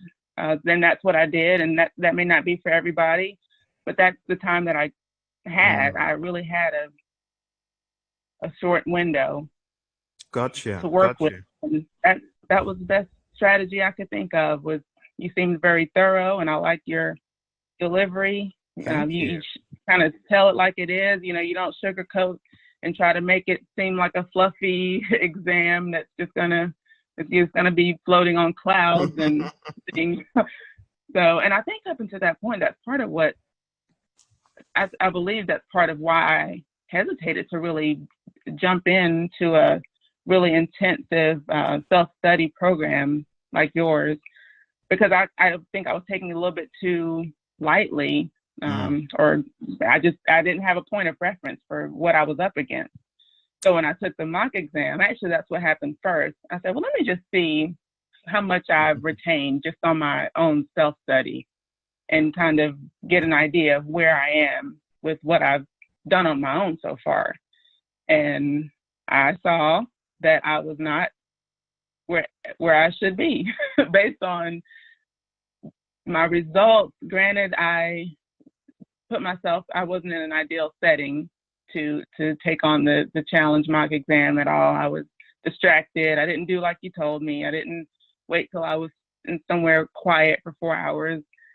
So nonetheless, I went forward with I had a week off for Christmas. So this would have been starting last Friday afternoon after I ended my work day early is when I started my prep, December 21st. And I said, okay, I have 10 days. Wow. Really, yes, 9.5 days to get this. So that was how did you work out?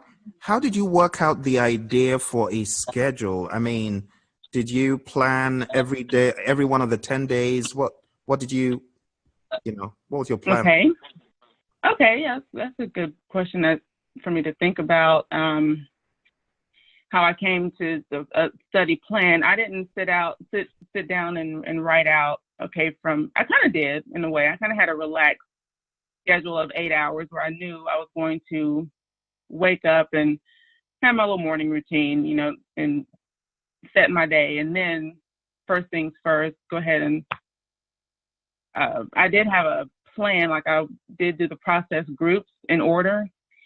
So I knew for one day I was going to work on integration and get through as much of it as I could. Then I was going to just roll over I did that in order until I got it done. And it took about 3.5 days for me to really get through all the videos. But then I knew I had to tackle formula. So I kind of wrote out a general schedule, but every day I knew I would pretty much treat it like a work day. Even though I was not at work every day, I kind of took that as, yes, I get, because I had a full weekend in the beginning, and I thought, this is wonderful to be able to just have days, a couple of days to just do nothing but, have 8 hours per day or so, or sometimes more of time, instead of having 2 hours here, 3 hours there. That was not really cutting it for me. And having a full 10 days of just injecting and putting the IV in and just getting the knowledge pumped in. But I took a lunch break. I gave myself, and since it was the holidays, which of course I knew I was sacrificing my holiday time. And I thought to myself, okay, let me look at the big picture. Years later, will I be upset that I didn't hang out at the mall doing all the shopping and in final analysis, what will I be more pleased with? So and what will my family even look back on this time? And they're not upset that I had to step away from some of the just sitting and watching football and keeping up with whatever Christmas movies were. I was kidding.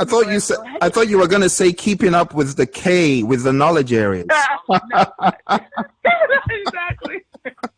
I know, and I kind of made a little speech. I have a daughter. I said, Jasmine, I am going to be.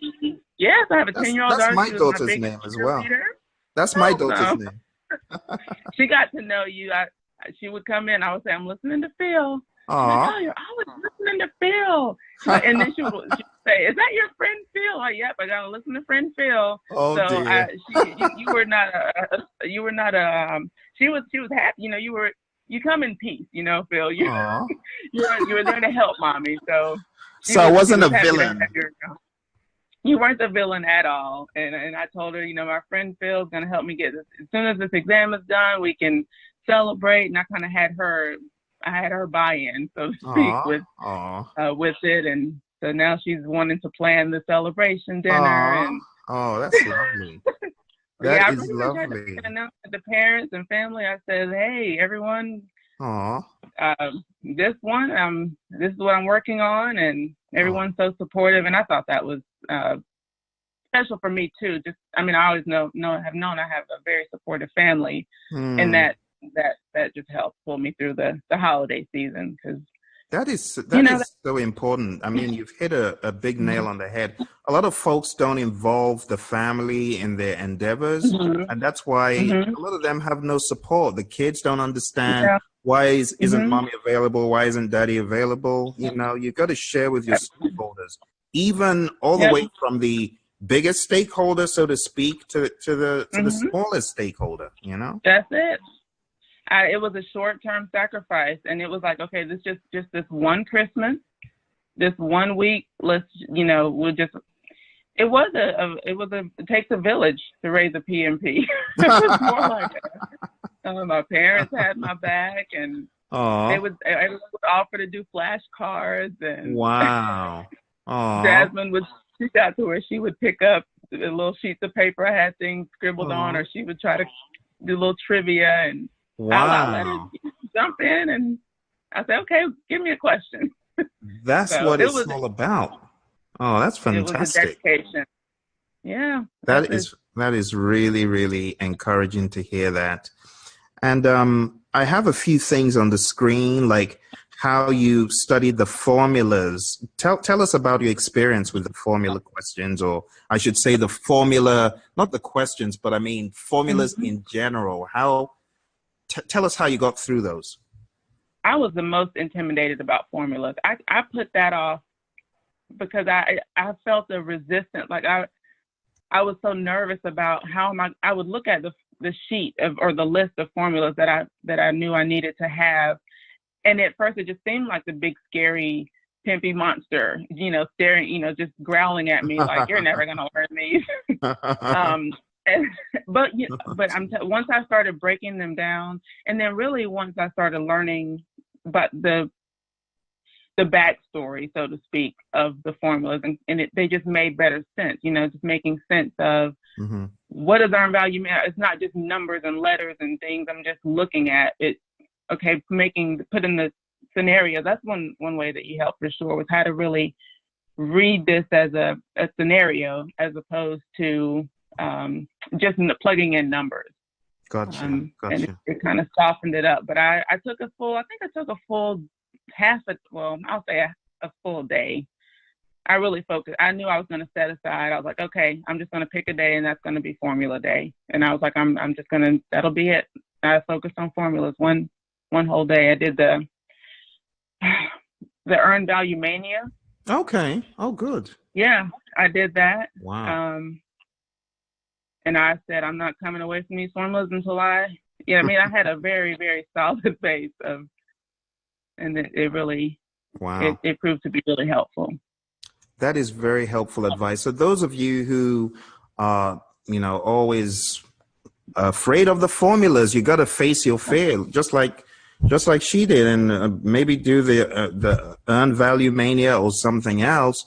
But really, it sounds like you did a very concentrated study of all of this stuff. This wasn't dumb luck. Some people go into the exam relying on, this was not dumb luck. This was very calculated. And I'll say, I felt that I was prepared. Even though you're more than likely never going to think that I wanted to have this, I want to be acing all the mock exams by 80%, before I walk into the exam. And so I just had to remind myself that I know enough. I know what I need to know to pass this. And it was very concentrated. It was structured. I felt that nothing caught me off guard, which was such a good feeling. Let me tell you. Wow. When I was in the exam, yes, some of the questions I was laughing at this computer sometimes because I'd be like, really? You're really going to make 3 of these answers sound like this? The strikeout method, the strikeout functionality, I implemented that like nobody's business. I implemented even the highlighting function. That was those 2 things combined because I could kind of see my thoughts on the screen. So I would highlight the key words in the question. Okay. And then I would go through the strikeout. Okay. But sometimes when I was left with 3 things that I couldn't feel like I could strike anything out, I would be like, okay, let me, and I took every minute of those, every second of the 4 hours. because I was so thorough with, and one advice, I think I don't really give unsolicited advice, but just looking back on my experience, I will probably not advise anyone to just be the mark for review queen or king, because I was doing that, like, oh, I'm going to go back and confirm that I feel good about that. I'm going to go back and just confirm, like, taking this feature just totally out of context. And I would say to reserve the mark for review for things, because at the end of it, I had so many items that I wanted to go back and review, and really I didn't have to review them all. I just wanted to feel that extra layer of security. Gotcha. So, yeah, I had to fish through the ones that I really wanted to. So that's what really took up my full 4 hours. But I just wanted to say I felt prepared. Every single question, even if I had to sit and sort through it and dissect it and pull it apart down to one word that would kind of make a light bulb go off, then I would be like, okay. And as soon as I would make a decision, I had to trust myself. I'm like, just be the boss. You got it. There you go. We're moving on.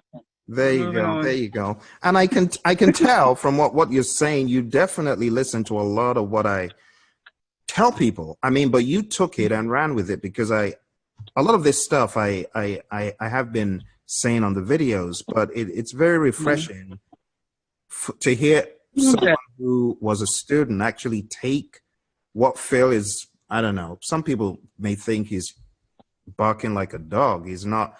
He just talks. No. I talk a lot, but I don't just talk nonsense. And you took everything I said and you pretty much implemented it. Like a few days ago, I was talking about being the boss of the exam. Did you listen to that one about moving around the exam, navigating? No. Huh. I don't think I even caught that one. Oh, wow. Because was it during the marathon? Was it during one of the lives? Yes, it was one. There's been so much. There's been about 12 hours of solid content I've put out. I was wondering when you were sleeping. I was like, this man is always. And but it inspired me, because I'm like, it's like you said, you eat, breathe, sleep. I mean, it's just in your blood, and it was you gave me something to look up to as far as an instructor. So. Well, thank you. I'm not even impressed. I was just thrilled. I try. I try because I know that this stuff can change one's career big time. And anyway, that's a different topic that we can talk about, on a different day. But really, all that you've done is like you just tore out a page from all that your friend Phil has been talking about. But let's go back again to talk about the exam. So you didn't take a single break, right? Not even one. I took no break. Wow. No, and in fact, when I was leading up to the exam, I thought, okay, I'm gonna do 75 questions and take a break, and then I'm gonna do another 75 questions. Like, I thought I had this master plan and strategy, and that may have been good to some degree to have. But once I sat down, it's like I just locked in. I locked in. I made sure I took my bathroom break. I took every precaution to not need an interruption for as long as possible. I wasn't telling myself not to take a break, but I knew once I sat down that I was not going to get up until I felt that I was. I really didn't think about a break, honestly. I knew in the back, it was running in the background, like, okay, Elon, you can take a break at some point. But I was so focused that I didn't want to break my stride. Yeah. I was more like, no, I'm in the zone. I don't. There you go. Everything else can kind of wait. It's true. I know. I totally understand. You're right there in the moment. That you're going to be able to do whatever you want when the exam's over. Let me use right here. That was because I didn't get to. So I was. All kinds of things run through your mind today. I'm really not a breakfast person. I more so do a coffee, and I may have something light. And I woke up like, oh, I need to eat breakfast. I'm sure I need to eat breakfast. So, I'm going, what are I talking about? I don't eat breakfast. I don't eat until lunchtime on a normal day. Like, there you go. Yeah. So I took that distraction out of my mind, because the 45-minute drive there, I should pull over and eat. I need to eat something. And I had to relax. It's interesting, the changes your mind goes to. The mind bender, for real. Yeah. It's a mental game. This is a mental game. It is. And I actually found your lessons learned. Seriously, I meant everything I said before we started about I could use your lessons learned as a case study about why people have not been able to do what you've done, because those are great lessons learned. And I really appreciate you allowing me to share that with some of our students in the inner group, which I will. But we got two of our friends here. So we have Shri is on the call, and Shri says, congrats. Oh, thank you. And Shri said, how long did you prepare for your PMP exam, which you've answered, I believe, and how many hours did you study per day? So did you have a rough number of hours you studied per day? When I had the full, after I joined the LMS, I had a 10-day, 8 hours per day. And that's no, and it's more than likely more than that. Wow. I just know that for that. Can you say that again, Yolanda? A 10-day sprint. Of how many hours a day, roughly? 8 hours minimum. Did you guys hear what she said? Did you guys hear what she said? Yeah, 4 hours in the morning or so, lunch break, and then hit it again, and then go till dinner time. And I would decompress. I would even with the holiday, I did tell myself, okay, after I'll eat, I'll have dinner with the family, I'll enjoy maybe just a casual breakaway from, I can put the Pmbok down for a moment to kind of, you do need time to have mental breaks and step away. But once I was back in my area to study, it was distraction free. It's always a challenge to rule out all distractions. Yeah. But for the most part, I did what I could to turn the TV off. I didn't try to keep up with the football games and everything because I was so focused. But yeah, 8 hours a day minimum. Wow. I mean, I mean, it was so good. I had to write it because I tell people, look, you got to move the volume. It's not going to go magically, So when you talked about staying on the LMS for straight 3 days, it makes sense how you were able to do that, because if you were studying for 8 hours a day, it would take you that long to go through that plethora of video. I mean, there's 49 of those little things, And some of them I would rewatch or go through certain, kind of rewind it and listen through something again. So I was doing the fine tooth comb method, like you stated. And then of course I had my Pmbok there, so I would sometimes pause it and follow along and take my own notes and take some things I would have to put in the way that I would take your thoughts and words, but jot it down the way I knew I could remember it or think about it. Yeah, that's what it's all about. It is so important that one takes the information. It's funny because I've been speaking about similar stuff this week. I talk about making it yours, writing it down in your own words, making your own notes. You basically have defined for lots of folks how to do this thing. So you're studying for 8 hours and so on. And then we got another question that said, did you do a brain dump? Oh, okay. So that's another one that I thought I was going to, I practiced, the day before, this would have been yesterday. I did these are the small things I did just the day before to not really study hard, but just go over some things. I was like, okay, I'm going to practice my brain dump, because periodically I would write down things. Okay, I know I want to take time to put these things down before I begin the exam. And I knew I wanted to keep it brief because I knew that was going to eat away at the exam time. So I jotted, I have an index card of the formulas that I knew for sure. Like the ones that I knew, I didn't bother, but this worked for me. I saved that brain space for ones that I really wanted to have on hand to brain dump. So I didn't, the SDSD, like those 4 earned value ones, I didn't go in and write those down. I was comfortable enough with those that if I needed them, I could jot it down and go ahead and do the formula, as opposed to dumping it in the beginning. Like TCPI, I dumped those. I did there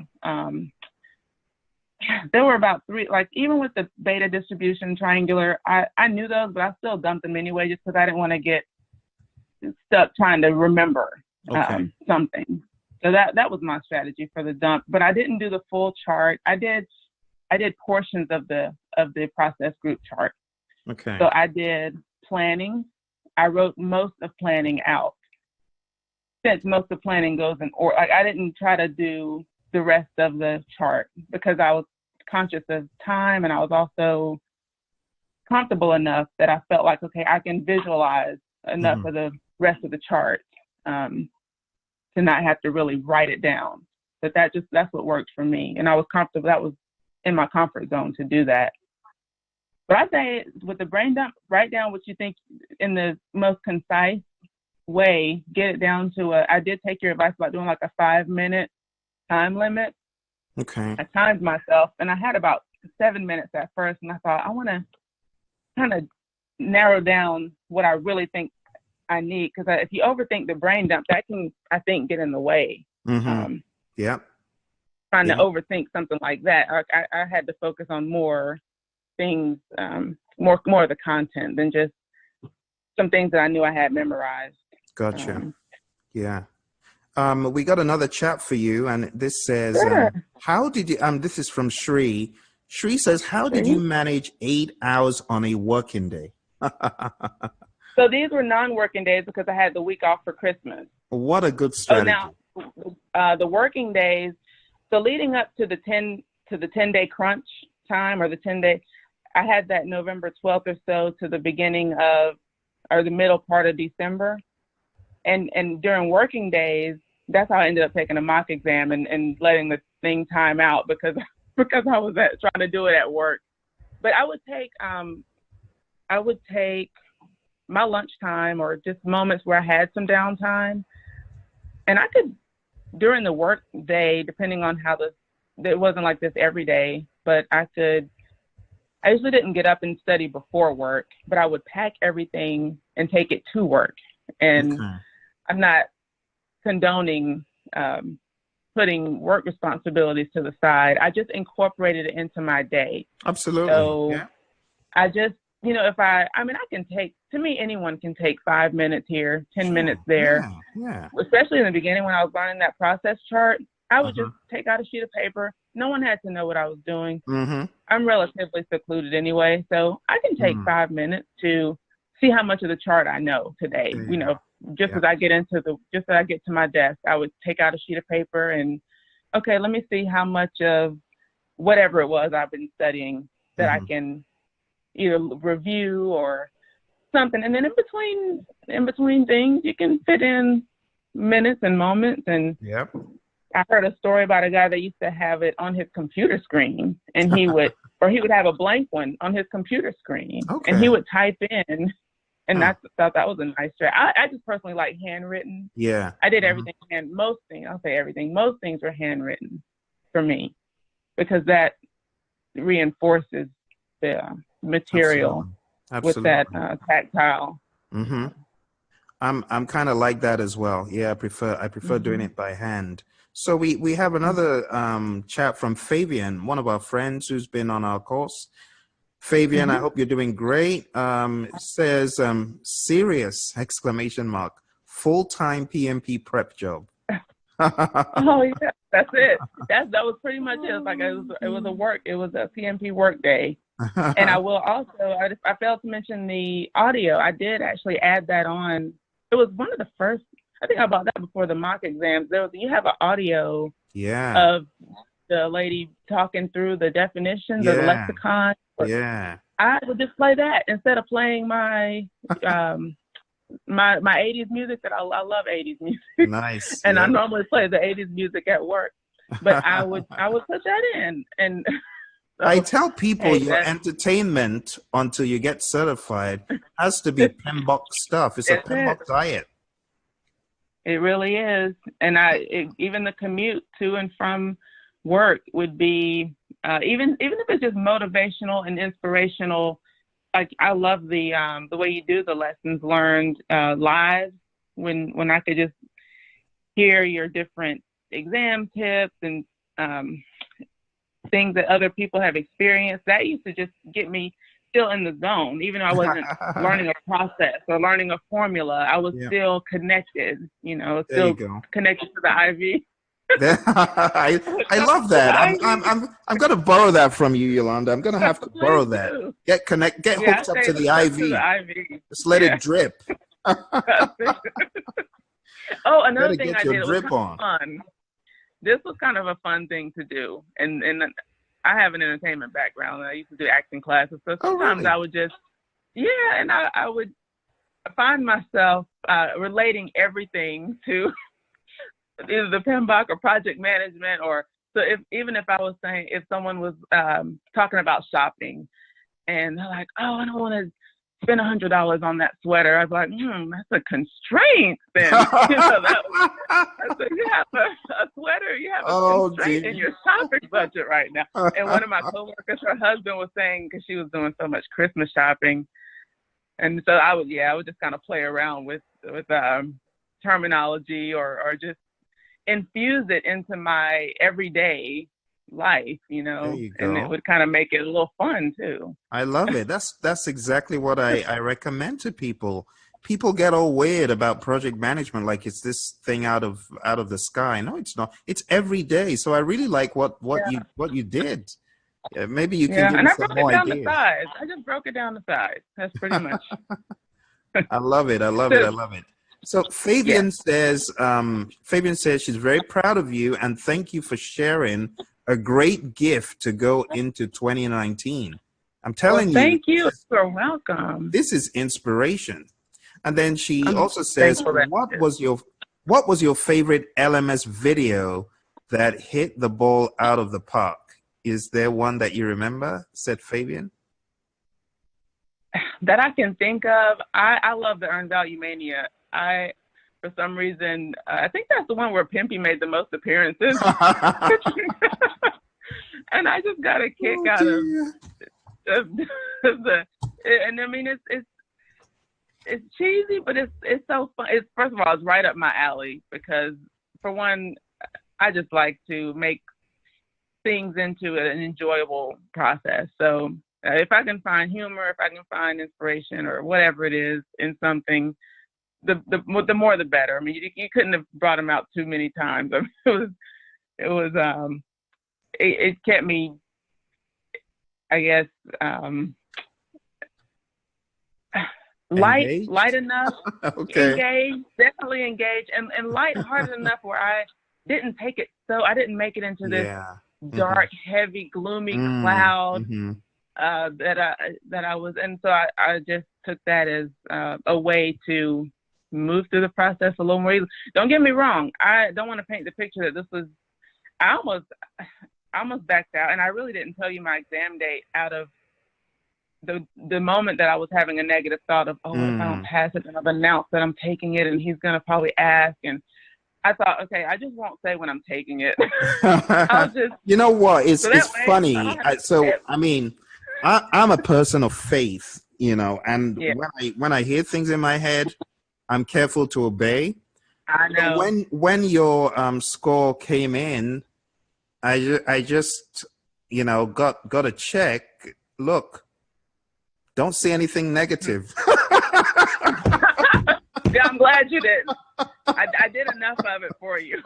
Oh dear. I just about that day when I took that first exam, I thought, what am I even doing? And then I was embarrassed because when you sent me an email, I thought, oh no, he actually looked at the result. Like I just thought that was my result would go into like this abyss, that nobody would ever, like maybe the black hole that nobody ever has to know. My goodness, you're cracking me up. To know about this. But it's funny, some people call it their gut. People of faith call it something else. Some people call it intuition. But seriously, when your mock exam came in, I really just had this real deep down awareness not to say anything. And I typically don't. A lot of times I just want to say, oh my goodness, do you know what's going to happen? You need to accelerate or something like that. But I didn't. No. If anything, and this just, I guess, maybe help you. If anything, I felt like I was important. I felt like I you took the time to even respond or notice that I even attempted the mock instead of just, brushing it off as, or trying to oversell product or something, and taking the opportunity to just really, of course, you're a businessman. I respect that. I would expect you to promote your products. But I didn't get that sense. I just more so felt like, wow, he actually saw that. Yeah, because, and let me tell you why it really did stand out, because you took the bull by the horns and you jumped on something that a lot of folks have difficulty doing. Where do I even start from? Sometimes I just feel like not talking because I'm going to say too much. But there was a student who said, Phil, I don't want to take the mock exam because I'm scared of failing it. I'm like, what? The mock exam? I thought you would even say that for the real exam. What do you mean by you're scared of the mock? Right. I get it, because it can leave you feeling deflated, and I do completely get. I didn't want to take it until I was just so eager to see where I was. And I really didn't think you were going to notice my score or anything anyway. So I was like, what's the harm? But I did take into consideration, this is a tool to see where I need to focus. And so what I would do when I would take the mock exam, I would, the ones I took out after the result, even the couple of ones I took and didn't complete, I would still look through the whole exam and at least just see, of course, the ones I answered correctly. Even some of the ones that I answered correctly, I needed to know why did I. Sometimes you get down to the two that you think, and then you select one, but you don't really know why you really went with that one, other than your gut instinct. So even just why did I choose what was the right one? What was your explanation? I would get curious to know the explanations, but I would take notes about what I needed to study.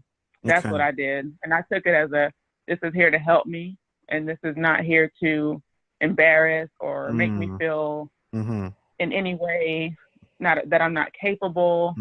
This is just here. And then you made a good point in one video about do as many mock exams, because this is when you want to not necessarily fail, but this is when you want to check for knowledge gaps. There you go. It's now. You don't want to wait till the exam to find knowledge, not find knowledge. You want to close them all first. Yep. Yeah, absolutely. So we have another chat for you here. Additionally, this is from Fabian. Fabian says, additionally, did you engage with a study associate or partner? No, there was another young lady I took the course with. We got together for a couple of a couple of days during lunch, and we would just kind of go through this was right after our boot camp, so that was back in November, but we did maybe 2 of those, and she kind of went her way and I kind of went mine. But I really was a loner, and it wasn't because I was doing it intentionally. I think I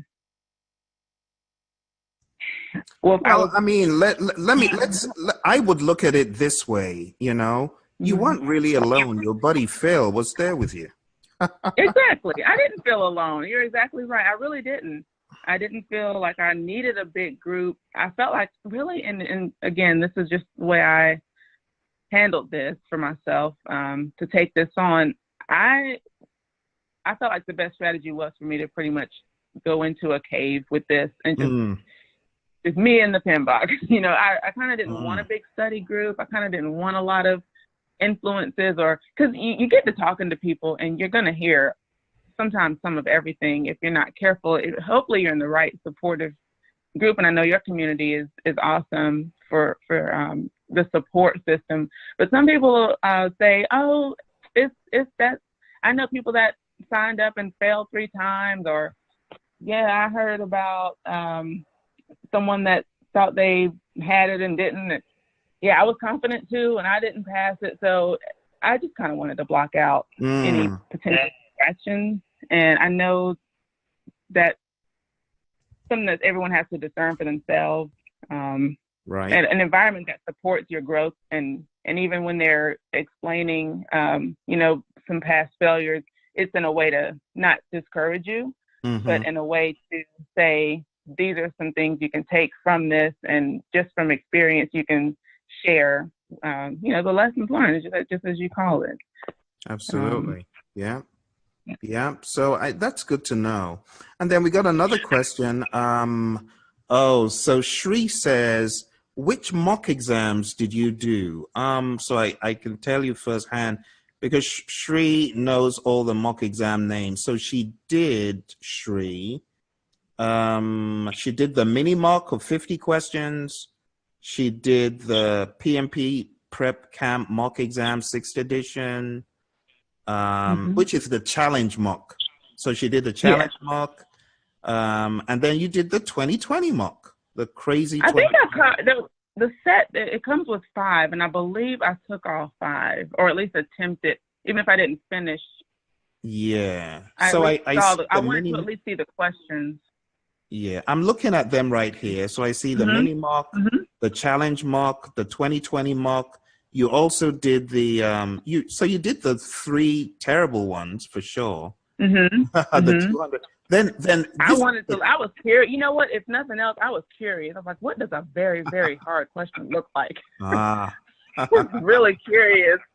I'm like, what is a very, very hard question? So tell us, I mean, you took the worst of the worst, right? You took all of the 3 Praizion mocks, and then the final mock you took was the marathon mock. And when you killed the marathon mock on your first try, it was like... Well, I got I literally got the 60%.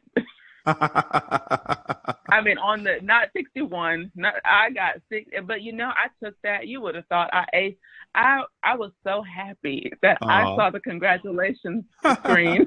I was like, you know what? It doesn't even matter. I passed. Yeah, honestly, I've found this to be true, and I tell people, they don't believe. Anyone who passes the marathon mock on their first try, it's like, seriously, it is like a meal ticket, like go get a free meal somewhere at Black Angus. Somewhere. Yeah, it's a win. It is a win. It is a green light, at least in my case. And I was really tempted to not. I don't think I took a full one after that because I wanted to stay on that high. I was like, hey,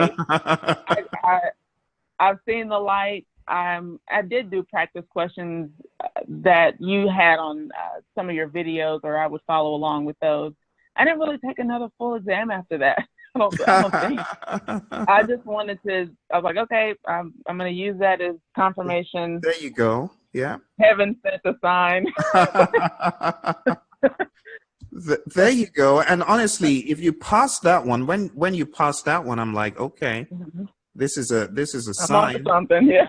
Well, it was validating for me because I told you at one point I was on the fence. I was like, okay, I'm going to give myself until whatever date I'm going to test, and that's going to be the date that if I'm not feeling good about it, I said if I don't pass, I'm going to reschedule. And it was I just laughed at myself. I was like, I would just hit the threshold. Oh dear. Okay, we got another question here. So Shri, I hope that answers. She took all the mock exams, do everything, and then you said, and you took the tiny little bitty quizzes, right? Yeah, the mini mock, and then I did the mini mock. I don't know if you mentioned that one. Yeah. And I also did the quizzes at the end of most of the videos. I think it was actually. Yeah, I believe you did all of that because our learning administrator sent you an email, to say congrats or something when you got done. So that's cool. All right. So there's another question. That this one is for me. Shri says, Phil, so if we study 8 hours a day for 2 weeks, do you think we can handle the exam? So again, Shri, it goes back to you in particular. So you can be putting in 8 hours a day, but you could be putting in the wrong 8 hours. So for Yolanda, the number of hours and the time period she put them in, it probably has a lot to do. So how did you spread out those hours? Was it a chunk of 8 hours, or did you break it into like bits throughout the day? Maybe thirds. Yeah, I did when I had those full days I knew I had a minimum of 8 hours to really focus. I really did kind of treat it like a work day. I took a 30-minute or so time in the morning to just, do coffee and kind of have my own thoughts without interference. Do some whatever visualizing. If you're a spiritual person, for me, I just at least want to start my day with something spiritual and motivational and inspirational that I choose, and then I would just jump right into it. And when I would sit down for my sessions, I would say, okay, like if it were 9 o'clock in the morning, so 9 o'clock, I would say I'm gonna go to 12 o'clock, or I'm gonna go to 1 o'clock and then go step out for lunch, because sometimes you just want to get away from the whole area, your whole study. Absolutely. All your study material. That's very important. So I would make myself physically get out and go somewhere, and then bring myself back, and give myself a time limit as well. I did have that, especially for Christmas Day. We did gifts and everything, and I thought, okay, 2 o'clock, I'm going into seclusion. Wow. I'm not coming out till 6 o'clock. Wow. And so 6 o'clock, I came out for dinner. Wow. And then it was like, okay, I enjoyed myself for an hour and a half. And then 7:30, 8 o'clock, that was my general routine. In the morning until about lunch or 1 o'clock, 12 or 1 o'clock. Then I would take a breather, maybe an hour or two, do the 2 to 6 time, take another break, do shower. Yeah, I really didn't go to the gym. I wanted to, but I didn't make it to the gym. I was like, we're in a mental gym, we're in a Pmbok gym right now. There you go. You stayed in the Pmbok gym. Yep. Yeah, I was doing different workouts. So I sacrificed all my time that I would normally go to get my workouts in or something. Wow. And I just made those sacrifices, and kind of really it was almost an obsession for that 10-day window. Wow. And then up until 11:30, I used to tell myself I was going to pull all-nighters. Oh, I'm just going to stay up until I can't stand it any longer. But that's so counterproductive. And plus, it doesn't really work in your favor to try to force yourself to, because then you just, I think, become resentful, and it's just counterproductive. Yeah. So I would give myself a shut off time. Okay, 11:30, closing everything, and then I would get back into my, okay, I can breathe. Let me watch something funny. I would pull up whatever funny things were going around these days, or I would read something, or, an article, or just something totally unrelated. Like, mental breaks were for unrelated project management things. So I would call my sister, connect with my cousin, or just to do something that was a real mental break. But yeah, 11 or so, I would shut it down and get myself back into a refreshed, give my brain a break, pretty much. Gotcha. Yeah. I think there's a lot to be learned from how you did this, and I'm definitely going to be circling back to ask questions on a different date. But this next slide that I have up here, by the way, Shri, I hope we answered your question. So I don't think it's so much about the number of hours. I think it's about the quality of hours you spend and how you strategically place them. But like I tell people, there's no shortcut. You got to move the volume. You got to move it. I mean, whether it is 8 hours every day, or whether it is 4 hours every day for more than 10 days. But there's really a lot to be learned. And I am going to I'm going to send you Yolanda's lessons learned, Shri and Fabian. So the grand challenge mark and the 2020 vision. Okay, we'll talk about that, Shri. Maybe you need to take the first one. But anyway, we'll talk about that. That's a different discussion. We'll talk about that. So on the screen here, Yolanda, I have reflections and advice. Do you have any hindsight is 2020 type of advice for our friends? I will. Yeah, I can certainly offer some pieces of advice. I'll go back to the statement about it being an inside job, and even though the technical knowledge, yes, you have to absorb that and absorb all the dictionary and glossary and things like that. But I really think locking into a strong mental state is what really did it for me. I was determined regardless. I just had it. I set out to conquer it. I said, this is not going to be the thing that defeats my, my drive, I guess, or tries to deplete what I know I can do, or try to take that from me. So taking control of it from the beginning, just from a mental standpoint. And then I do believe that maybe I worked well under pressure, but I did not give myself permission to put that date off. I just didn't give myself permission to do that. So the minute I scheduled my exam, I knew I was committed, and I talked every time a thought would come in that said, "Oh, do you have a year? You have until why not just wait till the spring?" And that's what I meant by some of the external voices. If you share enough with people that, "Oh, you have a year? Oh, why don't you just take it in the spring?" And you think, "Yeah, why don't I just take it in the spring?" Wow. But I just told myself, "No, I can do this," and I stayed focused on the end goal. There you go. I like having and I know everyone's following your program, so that probably won't apply here, but just in case other people are listening in from other avenues, I guess. I didn't want to muddy the water, as you call it, or as you kind of described, with listening to too many different instructors. Like I said, I'm sure that may not apply here, but it can get you start to it just gets all tangled up. The material is the same, but listening to one voice and one coach, one mentor, one person that I felt I connected with. I'm nothing against the other instructors out there. I'm sure they're all great, but I think just connecting with the person that you feel fit your learning style. I mean, you had something for you had audio tools, you had the very challenging. I was looking for, that's really, I think, how I found you. I was looking for realistic mock exams, or at least what I felt could really give me a baseline, or if I was prepared. Yeah, and I like what you said about getting into the exam and you weren't shaken. So from what you said, should I infer that whatever they had on the exam wasn't so crazy that it knocked you off your feet, right? That you'd seen something similar. There was nothing that was from outer space. I mean, there was nothing that was speaking a foreign language. Because at one point in my earlier prep, I would look at some questions and go, "This may as well be Greek." I mean, it just felt like like you would say, am I in the right? Did I click on the right exam? Did I click on quantum physics? I'm taking the PMP, not quantum physics. I didn't sign up for rocket science.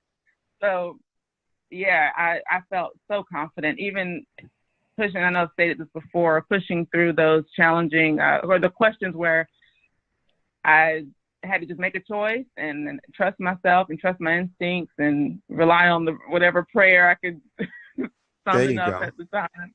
You gotta use that faith. You gotta use it. I had to use the faith at all times, and even moments where I could feel my faith kind of wavering out. That's when I would bring out and whatever your spiritual background is, or whoever's listening, I still think it's all universal. We were built to. We're more than what we think we are. I mean, we can do so much more than what we think we can, and I really think this just took me to another level personally. Yes, I'm a PMP. I'm excited. But this really did something for me and my confidence and going forward. I mean, who knows what I do feel like I have a new level of opportunities. Who knows what's available now? And absolutely. I feel like I've opened up, kind of kicked the door in of what I could open myself up to as far as opportunities. Absolutely. Yep. I'll be having some further. Hopefully, we'll be able to help more people. That you've been there, because this 10-day strategy, I think if people can find these 10 days and try and use some lessons learned that you've shared, I think a lot of people will be able to do this. So anyway, on the screen, I've got your result, which you gave me the permission to share with folks. So Shri and Fabian, I hope this inspires you. This is Yolanda's result. You can see this is a true story. Those watching on YouTube, hey, those who say your buddy Phil makes up stories, look, this is as real as it gets. And you heard Phil say I have made a 38%. Now, granted, I will say I didn't complete the exam, but I wasn't passing these questions with, I wasn't just acing it left and right or anything. I really was starting from the ground level with learning. I really think the learning management system helped a lot. And, you know, I know some people say, yeah, he just wants to sell. Seriously, there's something that Zig Ziglar said that changed my attitude towards selling the learning management system or training or products or anything.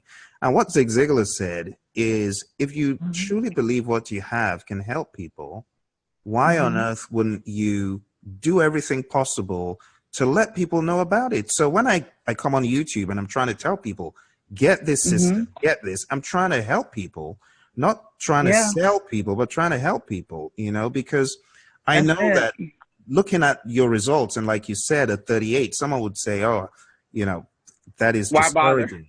You know, exactly, why bother? But your story is such a massive success story because very few people pass the marathon mark to start with. Whether, there have been people that have passed the challenge mark and failed the marathon mark. And the marathon mark, that's why the passing score on the marathon mark is 60%. It's hard. I did, it's weighted differently. I definitely noticed that. Yes, it is. So we do this from a lot of historical information. So if you could come from a supposed, you know, what someone would say, oh, that's, you know, less than ideal. If you could come from there and outdo those people who even passed the challenge mark, it tells me you really did something. I'm really trying to get to the bottom of what did you do in addition? So you've told us all sorts of stuff, but did you do any type of analysis of, I got this question wrong, this is why I got it wrong? I mean, what did you do from that time to when you got a 60? Because it's a dramatic jump from... Oh, okay. You know? I see what you're saying. Yeah, I don't know the exact time frame. You have it up where you can probably tell me the time span from when I took the original to when I took the can tell you. Yeah, I can tell you. So the very first time you came on the radar was when you bought what did you buy? Oh, you bought those audio flashcards on audio. Yeah, you got that on the 3rd of December, and then you got the mock exams on the 13th, and then you started taking the content bit by bit on the... Oh, you went for the mock exam the same day. So as soon as you got the mock, you went for it immediately without hesitating. And I remember I did read a lot of the Pmbok. I did a lot of the just reading in black and white, doing a lot of highlighting and taking notes and listening to just videos in general, even that weren't on the LMS. Like I would just, I know it was some of those ones with like the monitoring, like the different phases. You have like one out of, there was a set of videos that were just on YouTube, and they were labeled initiating how to aid monitoring. Those, I listened to those several times. That's good to know. I listened to those, I took notes, and I really just started to put, the data flow chart. That was a turning point. That was a turning point. The main line, it revolutionized my whole study game. It was, within the beginning, I would see the chart, the data flow charts, and even in the book, and it would just seem like everything looked the same. I couldn't, I felt like that tool quite wasn't the way I learned. But as I started learning the material, I thought, okay, now the flows make sense. Now it actually helps. And in fact, that was one thing I had on that I was going to dump was the kind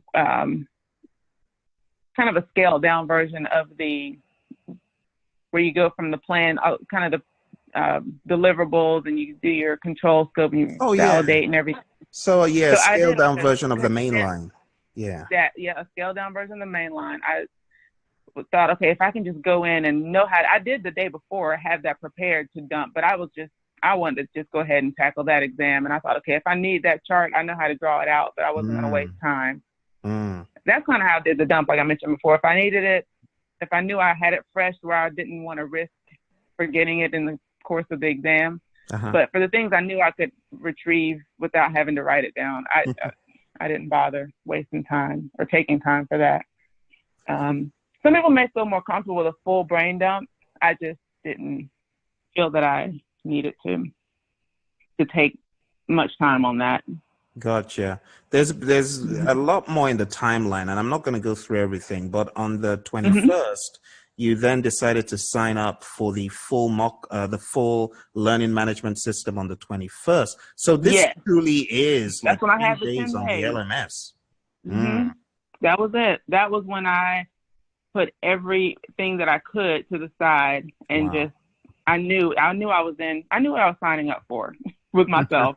I knew the agreement I was making with myself that this is not going to be a 10 days where I can just decide to pick this thing up or not. Like I was going to stay connected to it for that time.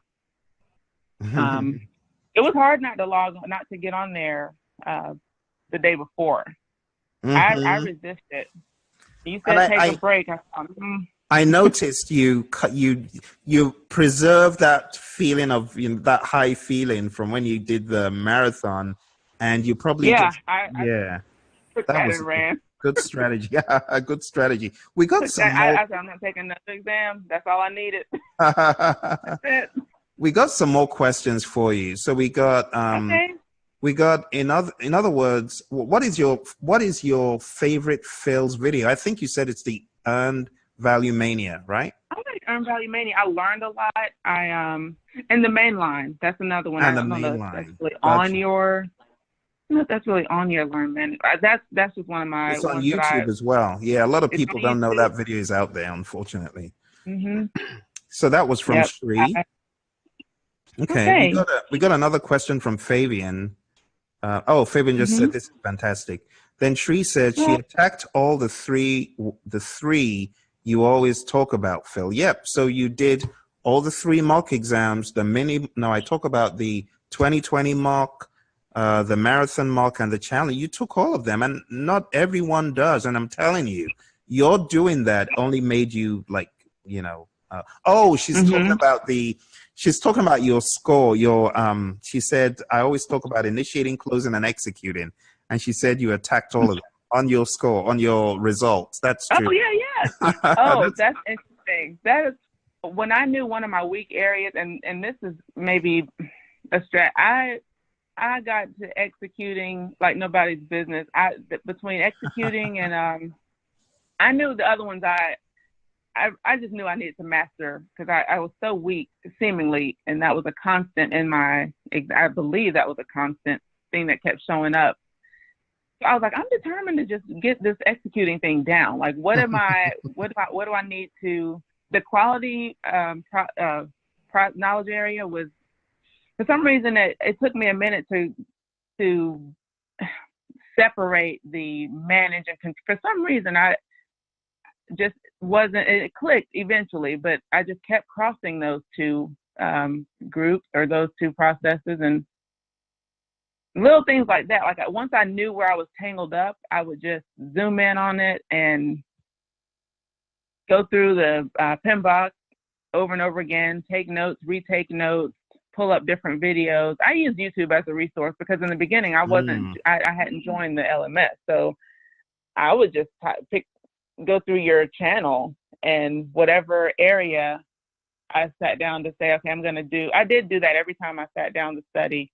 I did pick something to focus on during that time, or 1 or 2 things. I would at least have so I wouldn't just be all over the place with jumping around, and then you see something. Oh, I didn't study that. Let me jump over here, and I would at least try to stay in a lane. Yeah, I think what you shared before we started the call about you having some structure and deliberateness when you finally did get on the LMS, I think that was really key.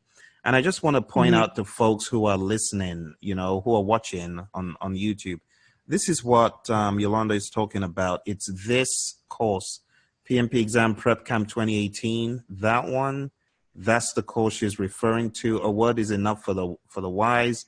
I'm not going to be in broken record mode tonight. I know we've already kept our PMP boss longer than she needs for the last day of the last day of the year. Yeah. But we had one more contribution here from Shri. She says, what helped you to answer planning processes?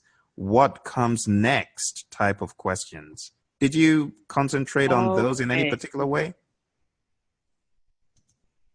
Not that I knew that. Let me think. I had the chart down pat for one, and I know planning. You can really rely on a lot of the chart, the way it flows in planning, for the order of things. If I'm wrong, correct me. But from what I get, the way I studied, I knew that planning was the one group that, I mean, monitoring. And once you're beyond that, it's all. And I know it all weaves together, and technically it all does anyway. Yeah. But a lot of the planning does follow that chart, at least from what I. For the most part.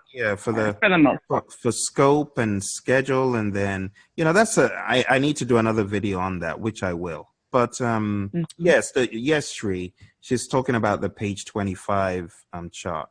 So Shri, I'm probably going to do another video on that. In fact, if you stick around after I allow our boss to go paint the town red or a different color. Yeah, really.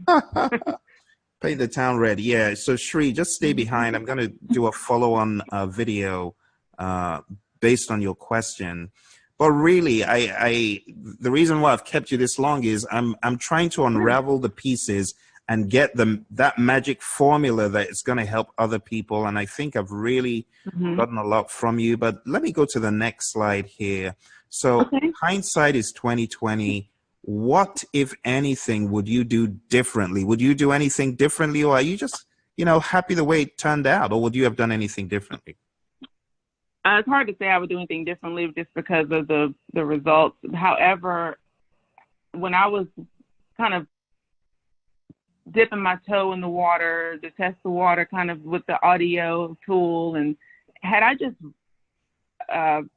I don't know that I had discovered the elements. Had I just gone ahead and had that as a tool at the beginning of December, looking back on it, of course, I feel like I may have relieved some of the pressure, the pressure valve a little bit for the 10 days, and maybe it didn't have to be the 8-hour, 10-day. Again, I love a challenge anyway. I've done some things that I consider kind of out there as far as challenging myself, but I've done some really interesting. I did a mud run and did 2 fitness competitions. Nice. Just of my own volition, and fantastic. This was this is something else that I kind of consider. You gotta be in good fit state to face the PMP anyway. So. I equated this too when I was doing fitness competitions, because you mentioned like it's just this, you do that intense. You have that level of intensity. It's not really meant to. You're not meant to sustain that level of intensity for that long. So that's why I knew I had to have a short window anyway, as far as by the end of the year. When I knew in November when I finished my course, I was like, why not just do this December or just knock it out by the end of the year? Because for me, I knew once I go into something, I'm pretty much like a shark. I'm gonna just go after it until it's bloody and nothing is left of it. So that's why we call it Savage on Saturday, but some people don't get that. I felt like yes, and I would equate it to body, working out to that level, to prepare for a fitness show. You're not doing it some people do, and like yourself, it's just it's just part of your DNA more than likely to just stay on that high. But I'm like, just for this window, if I can just concentrate, and then I can still learn. I still plan to continue to learn and grow in my career, and even with the knowledge that I've had have acquired in this short amount of time. Now I feel like I can just relax and take it in, just for the rest of the journey, for what's next. Right. And this part of it is over, and absolutely, I'm gonna pop some champagne or do something like that at some point. There you go. I may just sleep. I may watch the ball drop on TV and just call it a night. But either way, it'll be a celebration. I'm sure Jasmine is going to keep you occupied as soon as we get off this call. Yeah. She's ready. She's ready for me. Yeah, you've answered so many questions, and honestly, it's just more responsible for me to let you go enjoy the rest of your 2018, kick the rest of Pimpy, whatever. Well, there's nothing left of him. Pimpy, you have anything to say to Yolanda before he's probably not speaking to me. I don't tell him think... to tell you, and then he doesn't have to tell me directly. I don't think we're on speaking terms anymore. He's lost his voice. He's lost his voice since you locked him up. He's just been looking. He's got to spend the night in jail. Poor El Pimpy. El Pimpy is detained. Yeah, that's so funny. I get a kick out of that whole character, to be honest. I tell you, Fabian said you silenced him. You silenced him. And she said another PMP boss. So we need to do this again to help more people. The young lady that you met up with at the beginning of the process, I don't know if she watches this channel or any of our other friends at CU I don't know if anyone else is on the journey. I don't know anyone else. I wasn't intending to keep anything a secret, or I just really was so into a focus that I didn't do a lot of spreading the good news. I should be doing that. So I'll make sure that I let more people know to join in on the wealth of knowledge that they can tap into. Well, absolutely. I mean, they should know. You and I will have an off camera conversation, because I'll tell you my contact there. Something fell apart towards I think maybe it was the end of a particular year, but something did fall apart, and we ended up not having the training like we were anticipating. But we'll talk about that. Yeah, we can. We can definitely do that. Yeah, I'm new. I'm going on a 1 year. I make a calendar year in February. So I'm relatively new. Yeah. Gotcha. Well, massive congrats to you. You are a true boss. Thank you for showing up on the night. Well, I mean, you're I'm the glad boss. You had a New Year's Eve story, a New Year's Eve success story. I'm glad to be the one to fulfill that. Absolutely. Yeah. And again, you didn't have to jump on the call. A lot of folks who get certified, they're like, Phil, I don't want to hear from you again. I'm just grateful. I'm done. I don't even feel like speaking right now. And it's easy for you to say, oh, can't he just give me a rest? But for you to come on and encourage folks like Shri and Fabian, I'm sure, they really mean all that they're saying. They're very appreciative that you've spent some time here tonight. Well, thank you. And, Thank you to everyone. I mean, thank you so much. And in closing, I've sent you the Life After the PMP exam. That's a different discussion, but we'll talk about that. So my regards to Jasmine. Tell her that there's another Jasmine in this world. All right, I'll let her know. Wow. Thank you so much. I appreciate you. Thanks, and you're a true boss. Thank you very much. Thank you so much, friend Phil. All right, bye. Take care. Bye-bye. You too. Bye. Happy New Year. Same to you. Thank you. Thank you. All right. Well, that is what a true boss does. A true boss shows up and helps motivate and encourage and inspire. I am inspired. I mean, I feel like all the toiling and the work was worth it, when someone kills Pimpy on the last day of the year. So, Shri and Fabian, I hope you're mega inspired. But I'm going to share with you now just a few ideas based on the discussion that came up. And I want to encourage those friends of ours on YouTube, those who are currently watching on the 10th of August, to send in any questions they have into the chat box. Because you do know that the purpose of this is not just to show you a bunch of videos, but really to ask questions and get them answered. So if you've got any questions right now, I will be taking questions after this little section of explanation to Shri and Fabian. So go ahead and type in any questions you have. Look, okay. So page 25 in the Pmbok guide, it goes into a lot of stuff. So let's just, let me share my screen here so you guys can see a thing or two. Where are we? Here we go. All right. So you've got initiating, planning, executing, monitoring and controlling, and closing. Okay? Develop project charter. Theoretically speaking, is the first thing that happens in the project, within the boundaries of the project, that is. And I say theoretically because don't forget that pre-assignment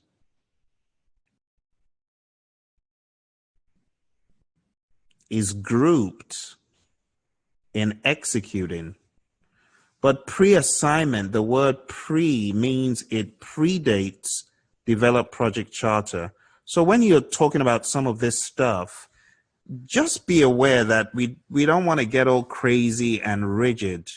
You know, a student, I'm glad you brought this up, Shri, because a student provided to me one of those infamous charts from somewhere. But you guys would know the chart I'm talking about, because there's a chart in our space of PMP dogma that religiously spells out a sequence. And I'm like, that is not exactly how it works every time, right? Pre-assignment happens before you etch things in stone. Agreements, which is an output of conduct procurement, theoretically speaking, in a different universe or in a parallel universe, if you will, agreements are going to be an output that also predates develop project charter. So you have two things that I'm showing you here that happen before develop project charter. So it's very important we don't get bent out of shape when it comes to where things happen. So agreements in a different universe is happening, and then it could become an input to develop project charter. Pre-assignment is happening in that same universe, but it's happening before develop project charter, okay? Identify stakeholders, okay? We could identify stakeholders. Watch this. And as we are identifying stakeholders, we don't need to wait 40 days before we shift into planned stakeholder engagement. We can plan stakeholder engagement immediately. We get those stakeholders. We could say, all right, let's reconvene in the meeting room later on. We're going to have a meeting on planned stakeholder engagement. You see what I'm saying, folks? So people who religiously try to bucket every single one of the 49, they're doing it wrong. We could identify stakeholders and go into PSE immediately. We could do it immediately. There's no hard and fast rule. Oh, you must get 100 stakeholders before you do planned stakeholder engagement. No, who said that? Also, when it comes to develop project management plan, folks, just remember, okay, that develop project management plan is not necessarily the first thing that you do in planning. It should be, in my opinion, but it's not for the reasons people think. People think that this should be done first because it's listed first. That's not true. Develop project management plan should be done first because there is some overarching planning. Overarching planning. There is some overarching planning that needs to take place in the develop project management plan process. What exactly am I talking about? I'll show you. When you talk about develop project management plan, we're talking about, one, getting an idea of your project life cycle. Two, getting an idea of your development approach. Three, a change management plan. And four, a configuration management plan. These are the building blocks that many other things are going to rest on. Based on your project life cycle, you're going to know what kind of phases exist. That is going to give you some idea of how scoping the project will look. It's going to give you some ideas of how often certain processes will be performed. The development approach is also going to give you an idea of that. Are we doing a fully plan driven, a change driven? What are we doing? Based on you knowing this stuff at a high level, at a strategy level, everything else will fit into place. So you know how to manage changes. Therefore, when you begin talking about how to use those change requests positively in control, scope, control, schedule, and so on, you have already listed out, this is how we're going to manage change. Where do you think you do that? You do that in develop project management plan. That's where you decide how changes will be managed at a high level, umbrella.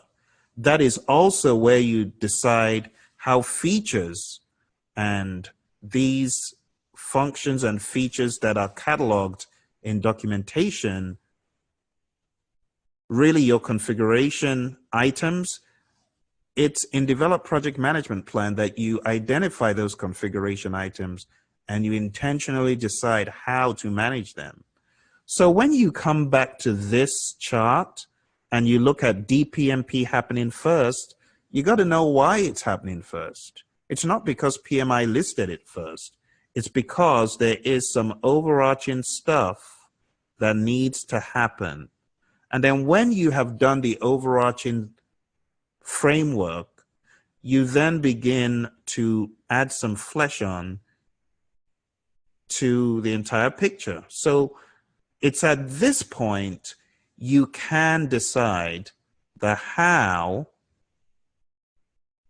are we going to manage scope? How are we going to manage the schedule? How are we going to manage cost? And it doesn't necessarily have to always be in this order. For example, you already know, let me show you this, because some folks miss questions because they are rigid in their thinking. So under cost, we got plan cost management. Then we've got estimate cost.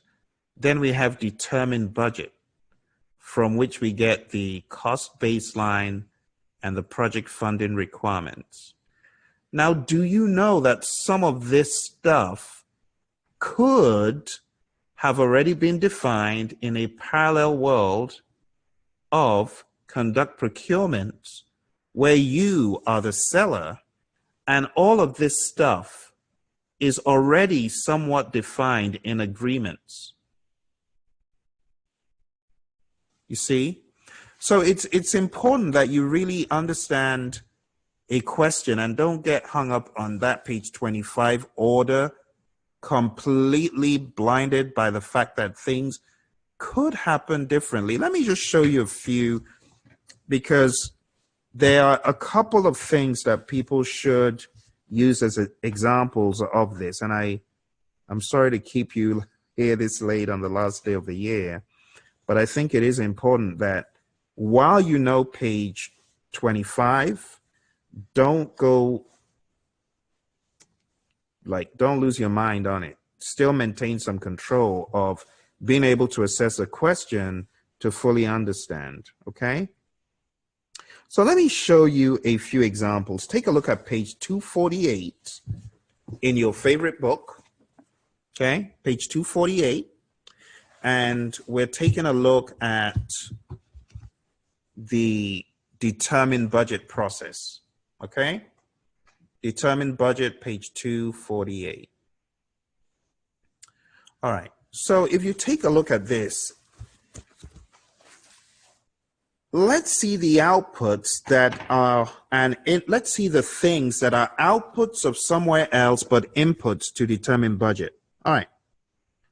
1, resource management plan. Well, if you are planning resource management after cost, why is it an input? You see what I'm saying? This shows you that this process could happen in waves, and it also shows you that you may actually plan resource management before you determine your budget. There's nothing wrong in that. It could. That's why you got resource management plan as an input. You see that? So let's read a little bit to give you some insights into the way these processes are iterative and how you need to think. It says in the determined budget process, it says the key benefit of determined budget is that it determines the cost baseline against which the project performance can be monitored and controlled. This process is performed, watch this, once or at predefined points in the project. So this could happen at all sorts of points. This could happen earlier on. It could be done again. You see what I'm saying? And then the next thing I wanted to show you here, which is an input to determine budget, is the risk register. So if risks don't show up until after communications, how on earth do we have the risk register as an input to determine budget? You see what I'm saying? Why do we have agreements that's an output of conduct procurements? How come we've got it as an input here? You see, there is more to it than meets the eye with page 25. Page 25 is important, it's good, but it's important you don't lose sight of these unspoken relationships. There are a lot of unspoken relationships in the Pmbok guide. And what is going to help you unravel it is thinking. You got to think, oh, how come I've got a risk register as an input to something in cost? Because you could do that before you finalize your budget. You could do one round of budgeting, and then you could do one round of risk identification, qualitative and quantitative risk analysis, another wave of budgeting, and go back and forth. It depends. So while I'm a huge supporter of page 25, I also want to warn people, don't get pigeonholed into, oh, it has to be, I do my budget first and then I do risk. Of course you don't. You need to know your risks. Let me show you this one as well, and then I may just have to get off my soapbox because there's just too much to talk about. You know, so this friend of ours, and I don't know if he will eventually watch it, but he sent me a chart and said, please, can you help complete the chart? And I'm like, I don't believe this kind of stuff. This is goofy. You don't just pigeonhole processes and say, this is done first, or a description of a process. That's daft. that era should be long since left behind. Now, when you talk about a knowledge area, there are some things that should come first. Don't get me wrong. For example, you don't start creating your WBS before you've collected requirements, or you don't start defining activities before you've defined scope. But in order to solidify your scope, do you guys know that you need to know the risks? Did you know that? Before you can say, oh, we know the entire project scope. Do you know that you need to know the risks? So it's very important we don't go crazy on this stuff. Let me show you. Page 150, define scope, under figure 5-8. If you look under figure 5-8, you see the last input under project documents is risk register. How on earth do we have a risk register so early in the day? Early in the day, if all we've got is scope. That's because this stuff happens in waves. It happens in iterations. We could define scope, and then we could get some information to break down our schedule. But at the same time, don't forget, you got high-level risks, high-level assumptions, high-level constraints, and all that stuff, which could be in your project charter. But these things need to be fleshed out in risk management. And when we get that clarity, there's going to be a feedback loop right back into somewhere like define scope. Let me read a little excerpt from you, just so you get the context of what I'm saying. Okay, let's read the risk register, which is an input to define scope. It says, described in section 11.2.3.1, the risk register contains response strategies that may affect the project scope, such as reducing or changing project and product scope to avoid or mitigate a risk. You see what I'm saying? So you got your scope, you find some risks, you go back, you tweak up the scope, and so it continues throughout many a project, all right? So I'm just trying to turn the light bulb on to help you see that anyone who is religiously preaching, it has to be this, then this, without any wiggle room, is just dumb. It's dumb. Someone said, oh, Phil, it would be really nice if you could do something like this should be process 1, this should be process 2, this should be process 3. I said, buddy, that's not how it works. You really want to know how it works in the world of the PM and I? Go open page 555, which, by the way, is how much the exam costs. Open page 555. I think PMI did it on purpose to show you. You better know what the true process group interaction is before you dole out money to us. Because what you're going to see there on page 555, folks, is nothing more than a bowl of noodles or spaghetti all over the place. That's pretty much what you're going to see. You're going to see that all of these process groups, for the most part, overlap. And the PMI, let me borrow their lingo. Wait a minute. Let me borrow their lingo.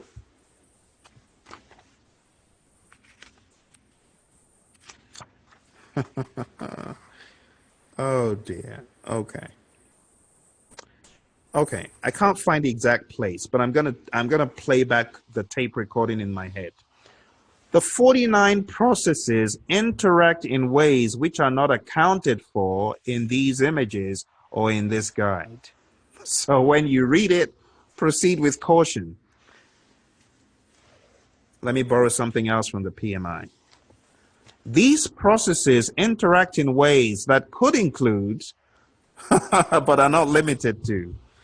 They are always full of, oh dear, page 423, it says, data analysis techniques that can be used during this process include, but are not limited to. So why am I saying this? I'm saying this because the PMP exam is based on reality of someone being a project manager and needing to solve a problem. If everything was cookie cutter, by now there would have been a book, 49 things to do on your project in order. Oh, well, I think some people have attempted to do it, but it's a disaster. So don't listen to that rhetoric of A, then B, then C, without wiggle room, then it has to be D. They're just going to send you off on a rabbit trail, and they're going to prevent you from using your faculties to think things through. You need to think it through. All right? I better get off my soapbox because I'm getting a little bit over animated about this, because poor people, they buy content, they buy so-called study aids that put them in a straitjacket and say, it has to be process 1, then 2. I just showed you. The risk register is used in scope. The risk register is used in cost. And I could go on and on and on. The resource requirements that you get and the resource calendars, those are associated with schedule. I could go on and on. But let me give you the job of looking for these associations. Where does it not add up to say page 25 is in order? For some processes, it will add up very nicely. But when you really boil it down, if someone says, oh, it has to be defined scope, then create WBS, then without any wiggle room for those feedback loops, they're getting it wrong. Massive feedback loops exist in the Pmbok guide, okay? I don't mean to go off on a rabbit trail. Shri says, this is gold. I was so stuck with page 25 and a lot of things didn't make sense. Yes, Shri, and I know you've got an inquisitive mind, and that is good. It is good to have an inquisitive mind and say, but wait, this stuff doesn't add up, and I appreciate it. And I know sometimes, one may not want to ask the question because one feels, am I questioning the Pmbok guide? No. I question the Pmbok guide. And I question the Pmbok guide, not to criticize it, but to make it make sense for my students. The Pmbok guide is not infallible. It's not. I had a student out of one of Warren Buffett's companies stand up and say, excuse me, Phil, Pmbok guide got it wrong here. The Pareto is not a histogram. Yep, I remember that. The Pmbok guide said it was. Yep, I remember that. And that, let me just come in here, Phil.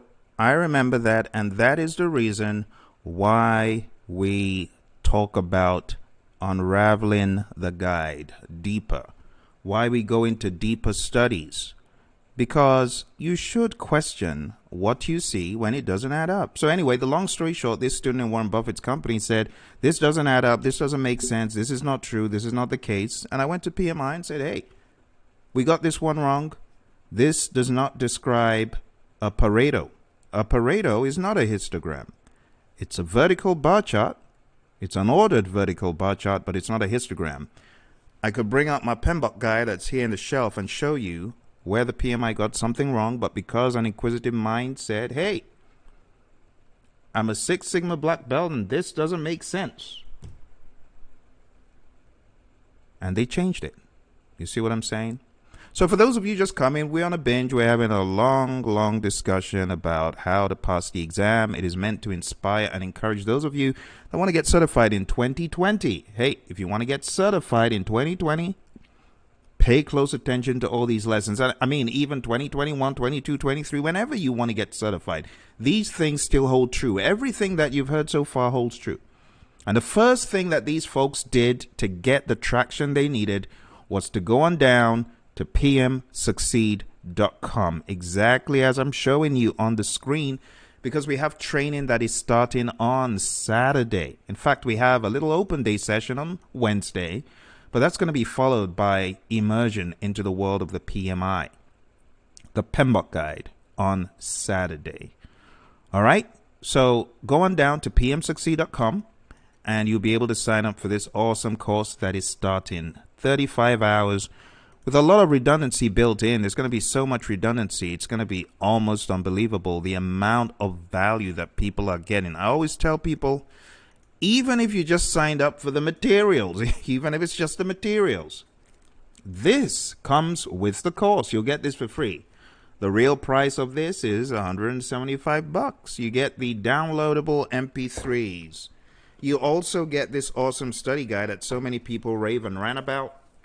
But this study guide is not available to people who are not on the course. But you'll get this. It's 535 pages. You get that as part of the course. And in addition to that, you get access to over 90 hours of video. There's so much redundancy. You know, I could go on and on showing you stuff. But the bottom line is go on to pmsucceed.com. Okay, that's the first thing. And it doesn't matter what time of the year it is. We may have passed August 10th. You might be down another month. But we always put out courses to help people. So you'll run into another course on pmsucceed.com. Just keep on going there and checking out what we have to offer. The second course I want to make you aware of is very important. This is from the world of Agile. And you know that Agile has come to stay on the PMP exam? It has. Even the CAPM exam. So go on down to agileprinciple.com and you can sign up for this course that's starting on the 18th. Okay? Do you have any questions right now about the PMI, the PMP exam, any things you might have heard through the grapevine recently, or any concerns? I want to take a few questions before I jump into that. Going once, going twice, going 3 times. All right, well, there are no questions. Well, why don't we jump into a question that came in from a student? Let's talk about a question that came in from a student. Oh, wait. Before I do that, let me ask you a question. You who is watching right now. Let me ask you a question, practice question, really quick one. And you should get this right because we talked about this before some of the other folks spoke. You decide to remove a chunk of scope to deal with an identified risk. Which strategy does this describe? I'll give you 30 seconds to think about it, think it through, and go with a solution in your head. 30 seconds.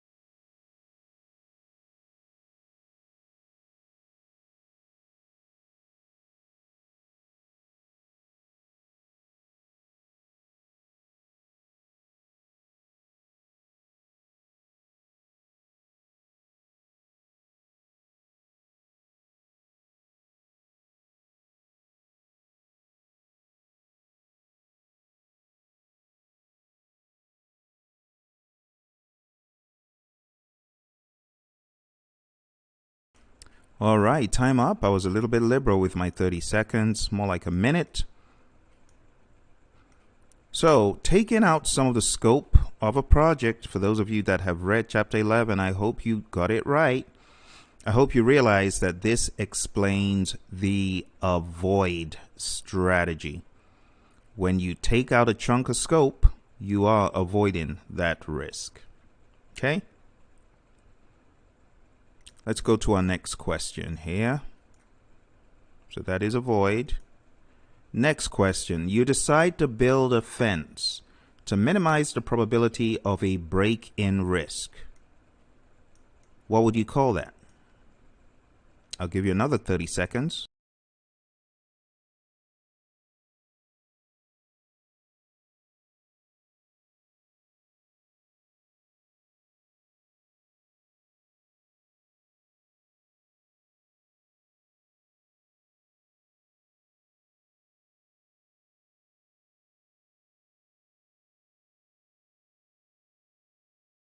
Alrighty then, 3, 2, and 1. So it uses the term minimize. Minimize probability. When you minimize probability or you minimize impact, what are you doing? You got it right. You are mitigating. So the answer to this one is mitigate. Okay, let's go to our next question. Read it carefully because it looks similar, but it is not the same question, I can assure you. You decide to build a 50-foot fence. This took the probability of a break-in risk to 0. Which strategy does this describe? Think about it for a few, 30 seconds.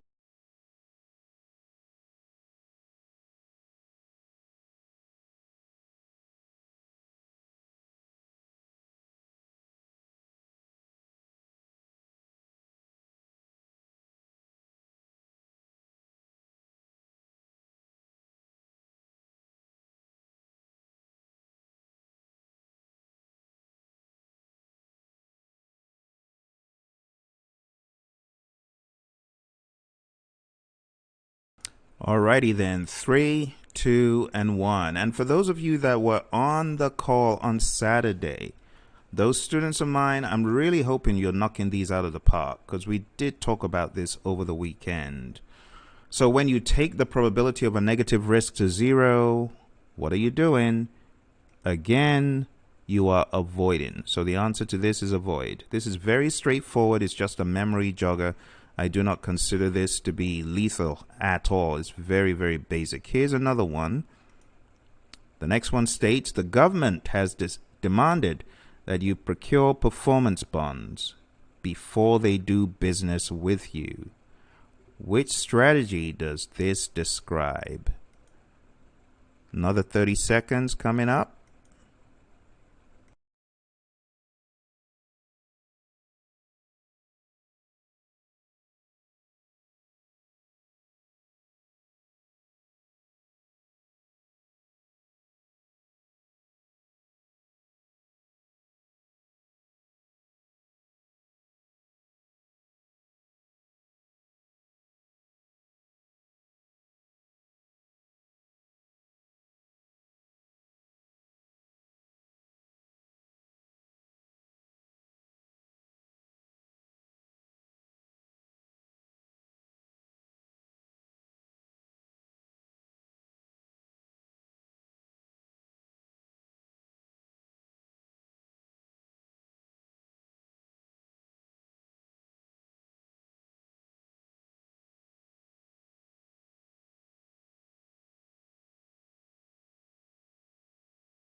Three, 2, and 1. I think that was extremely fair. I gave you a lot of time. Let's see if we got any chats from any of our friends. I hear crickets, probably because people are still at work, obviously. Well, the time right now is almost time to go, at least PST. Those on the East Coast are probably trying to get a breather. Well, the answer to this, my friends, if you're procuring performance bonds, per the Pmbok guide, the answer to this is transfer. That is a transfer strategy. Okay? Now, why don't we go to our student question that came in? There's a couple of questions, and let's answer these. All right. This is a student question that we're about to look at that came in from Sean, one of our students.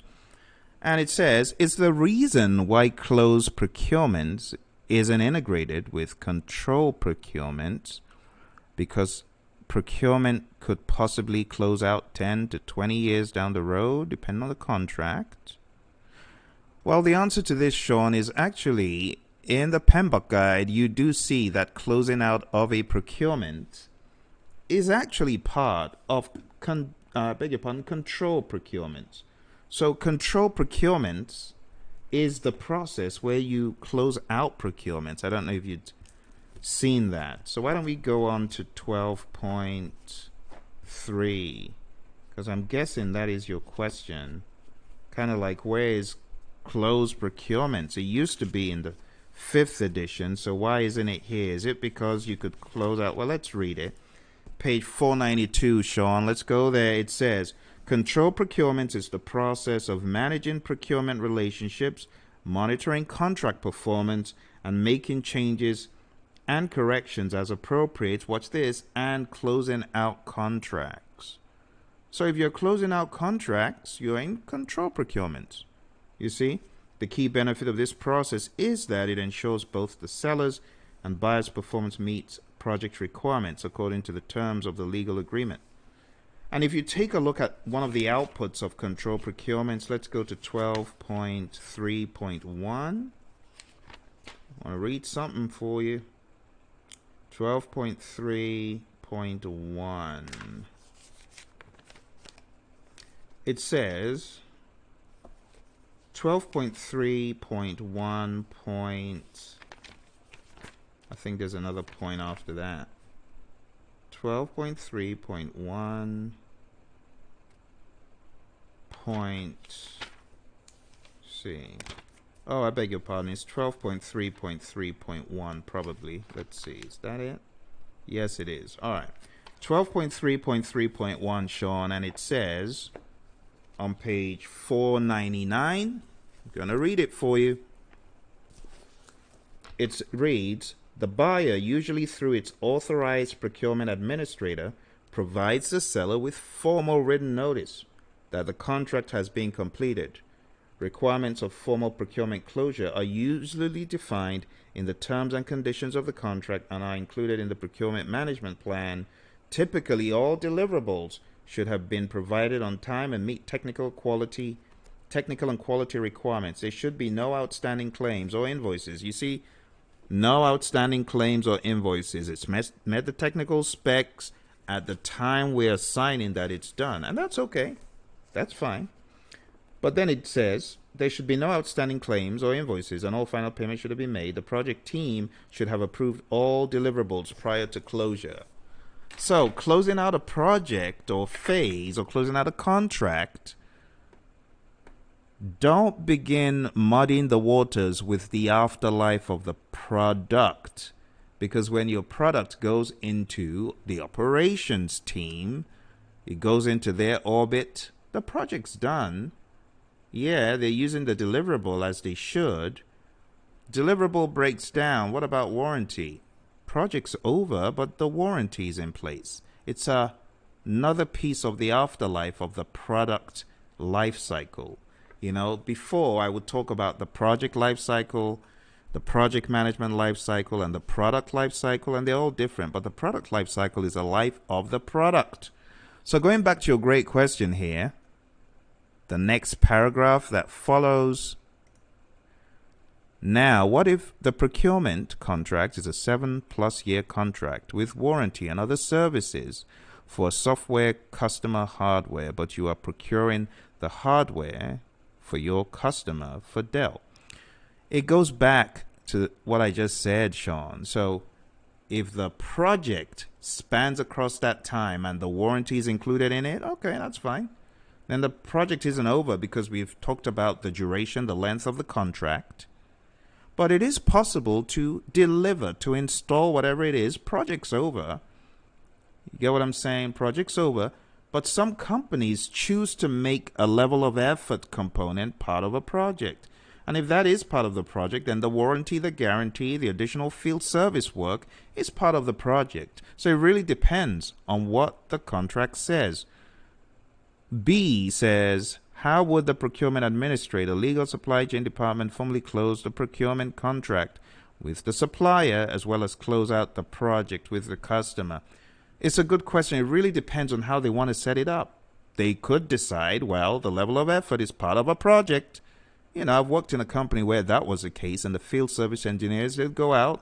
Project is pretty much rolling along as they are tweaking things up and doing that servicing.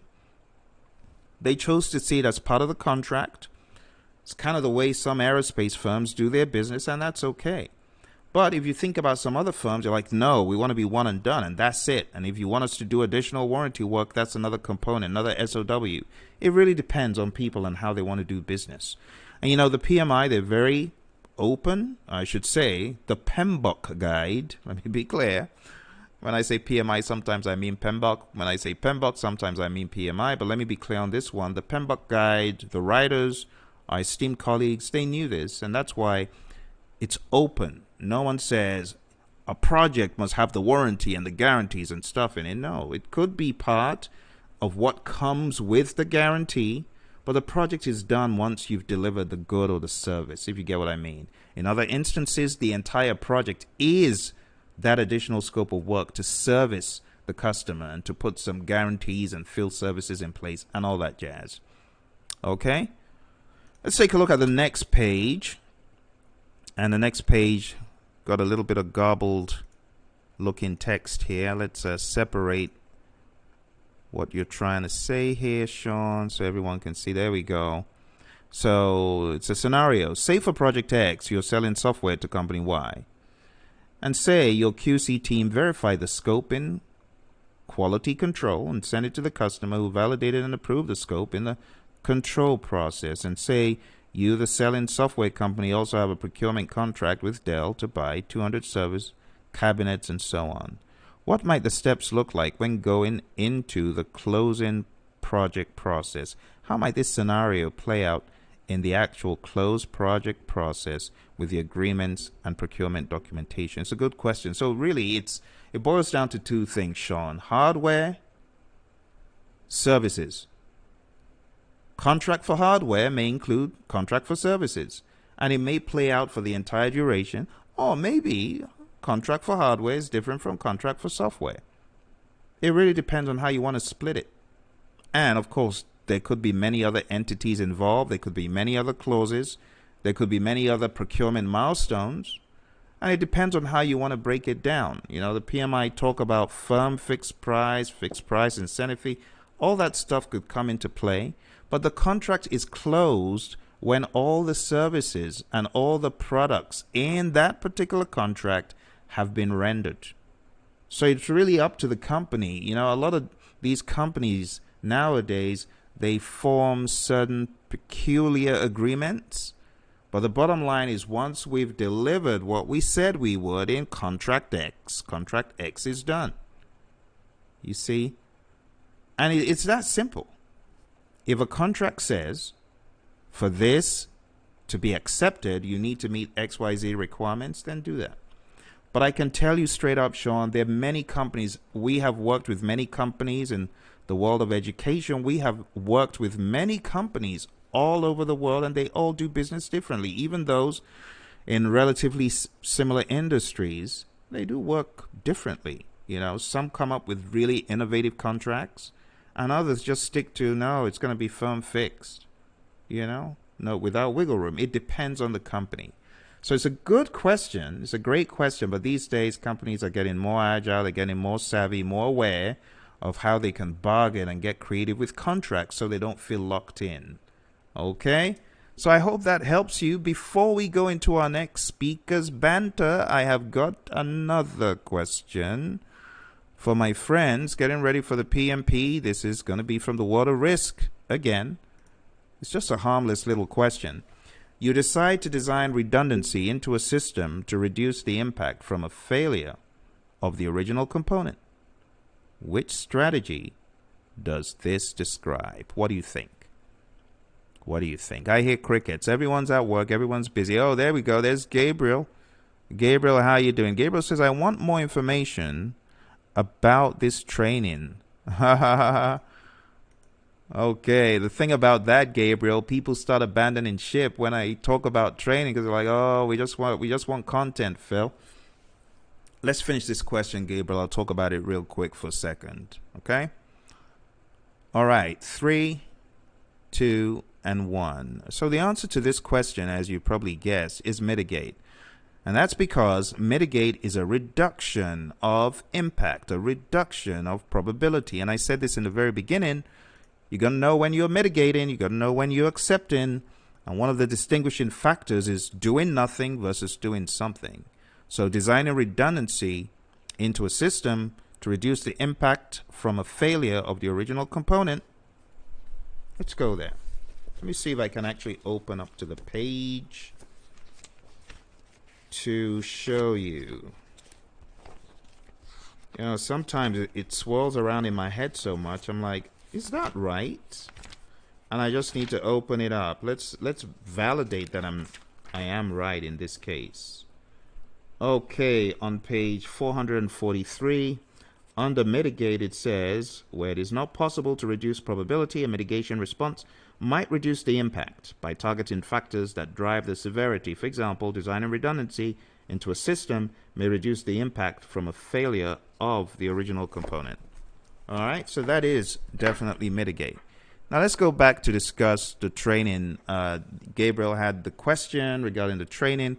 I do want to address that real quick. So Gabriel, first of all, this is one of the most engaging courses in general that you'll attend. And secondly, it is by far, in my mind, one of the most superior project management courses because not only do we show you a bunch of PowerPoints, we dialogue, we discuss. We have a question queue that we look forward to being populated so that we can actually answer questions that students have. And you know the kind of questions I like the most?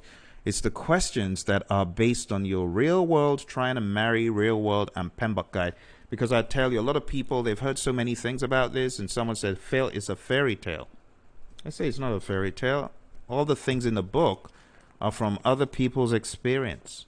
You know, someone was debating on LinkedIn that, you know, Pmbok guide was worthless. It wasn't worth the paper it was written on, and all you needed to do was read some other books. And I just shook my head, and this is a PMP. It's shameful, you know, because people do not read the book properly. So they go away with preconceived ideas. I mean, what I see in this book, can it be written in like maybe 100 or 200 pages? Absolutely. I gave this to a non-PM person to read because that was our voice talent. And the voice talent said, you know, a lot of this stuff is just simple common sense, really. It's in a lot of words, but it's simple common sense. And I agreed. And I thought if only PMPs who have avoided the book could hear that and think for a second, this is just common sense. Why do you have to be so antagonistic towards it? Why does it annoy you? You know, because you have a bad trainer, a bad coach that made you drink the stale Kool-Aid that the Pmbok guide is bad. That's not how I roll.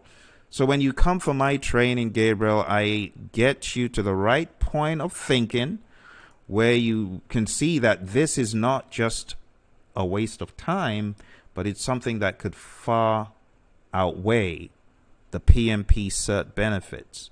When you get PMP certified, but you have a layer of what I give you to go into the real world with, you just feel invincible. Because it's not about passing the exam. There are a lot of people that pass the exam and they still feel incompetent. Why? Because they didn't have a very good trainer or coach. So if nothing else, anyone that wants coaching, training for the exam, this is where you need to be. This is where you need to be. And I tell people, look, 3 hours of coaching time would cost you the same amount with me. And there are people who paid for that, you know, $250 an hour. But I tell people this is a cheaper way, right? You're getting to pay low cost for going to 35 hours. Think about that. It's a fraction of what it would cost if you were doing one-on-one coaching with me. And a lot of people, they do the one-on-one coaching and they still do this because it adds tremendous value. So go on down to pmsucceed.com. As I said in the very beginning, you're getting a lorry load of stuff. You're getting books, you're getting MP3s, you're getting video to watch online, you're getting coaching, you're getting Wednesday sessions, you're getting accountability. It's ridiculous.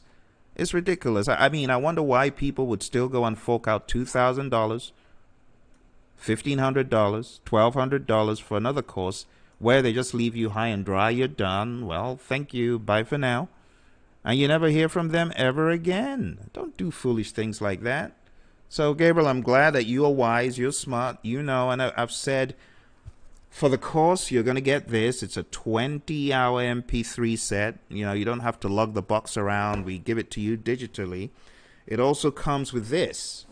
This is a 535-page book that takes this 756-page book and adds another value on top of this by showing you examples of templates.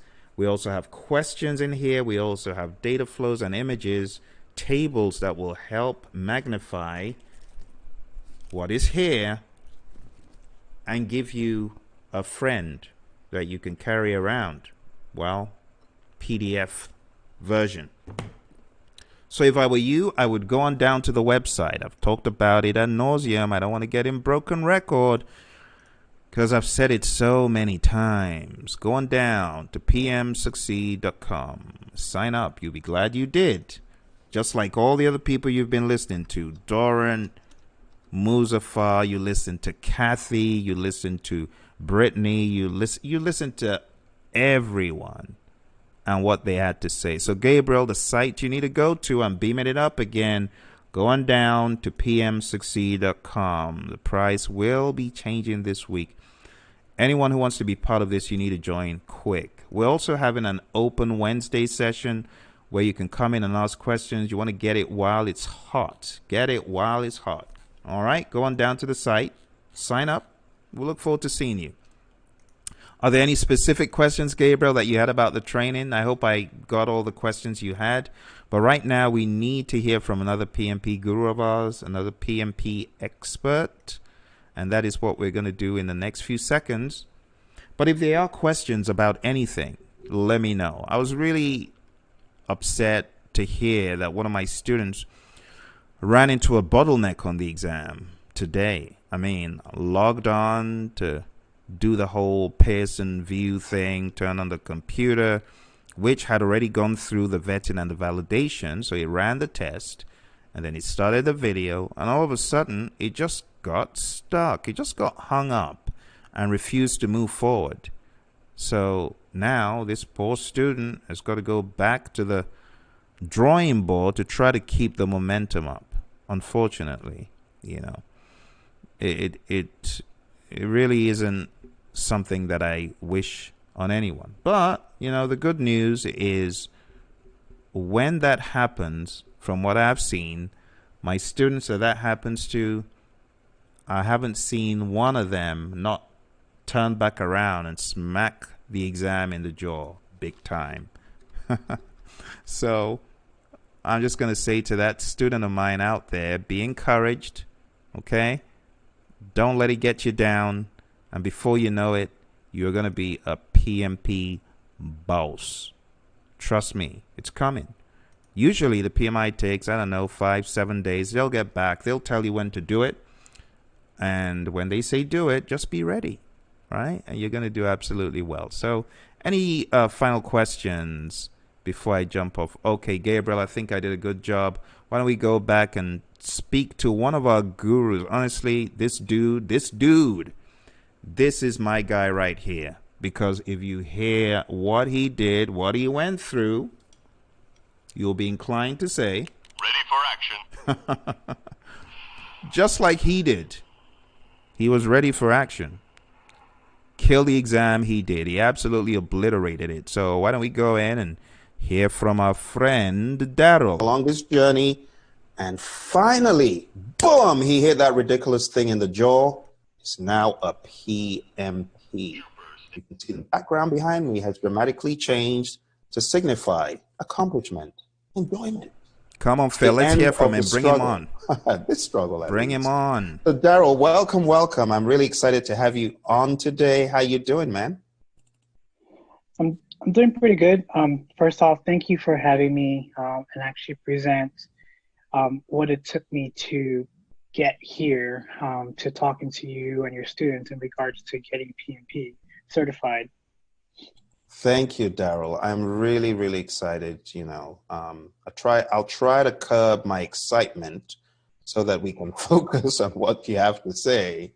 So just tell me when you want me to advance. You can say advance to slide, Phil, and I will do that as you wish. So okay. Should I move to slide 2? Yes, please. Yes, please. Here we go. Take it away.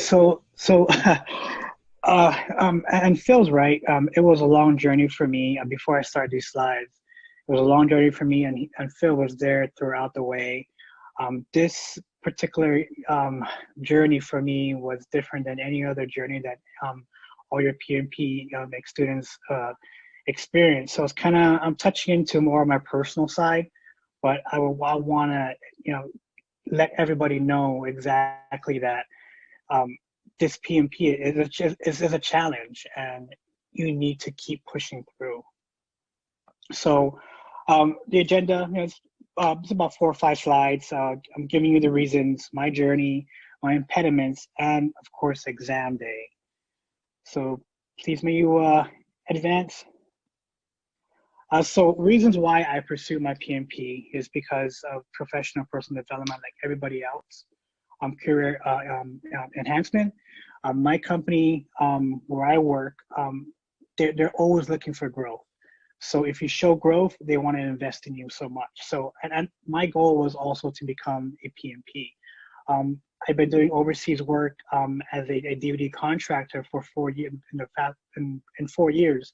So when I got back to the States 2 years ago, I wanted to pursue these things as leading something because I was prior Marine Corps. So that leadership trait always took effect wherever I worked at. So when I came home and I started working for the Navy as a contractor, I wanted to get into the programmatic stuff of trying to lead projects and also encourage and influence people at the same time. Next slide, please, Phil. All right, Daryl, and I'll just say thanks for your service. And when I heard that, because I've got buddies in the Marine Corps, and when I heard that, I'm like, oh my goodness, this is nothing. This is nothing compared to where you've been. Let's roll. Let's disseminate the enemy. Yes, but it was a huge challenge taking on this exam, and of course that off the record, and it was a long journey for me. So a year ago, I found you on YouTube by accident. I just you search PMP exam, and you were the first one that popped up, to be honest with you. And I was like, wow, who's this guy? So I started looking into started watching. I was like, wow, this guy can relate and understand the audience beyond the camera. So I started, just watching you, and I'm like, okay, let's do it. So I know I reached out to you in the past, and we touched base, and we got on that journey. And then from there, I started developing study habits.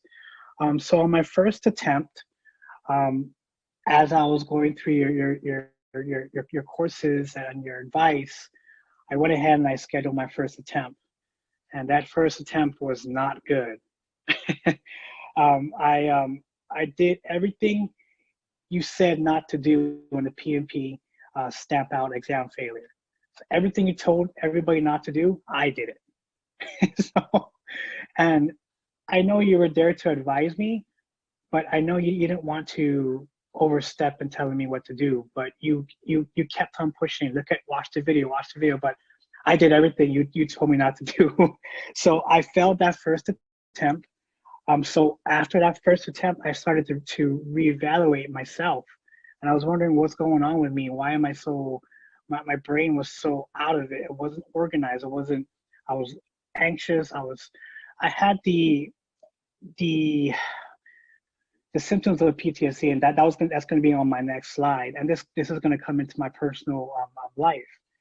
So after I started understanding that, I went to see the VA, and that's when I got diagnosed with PTSD.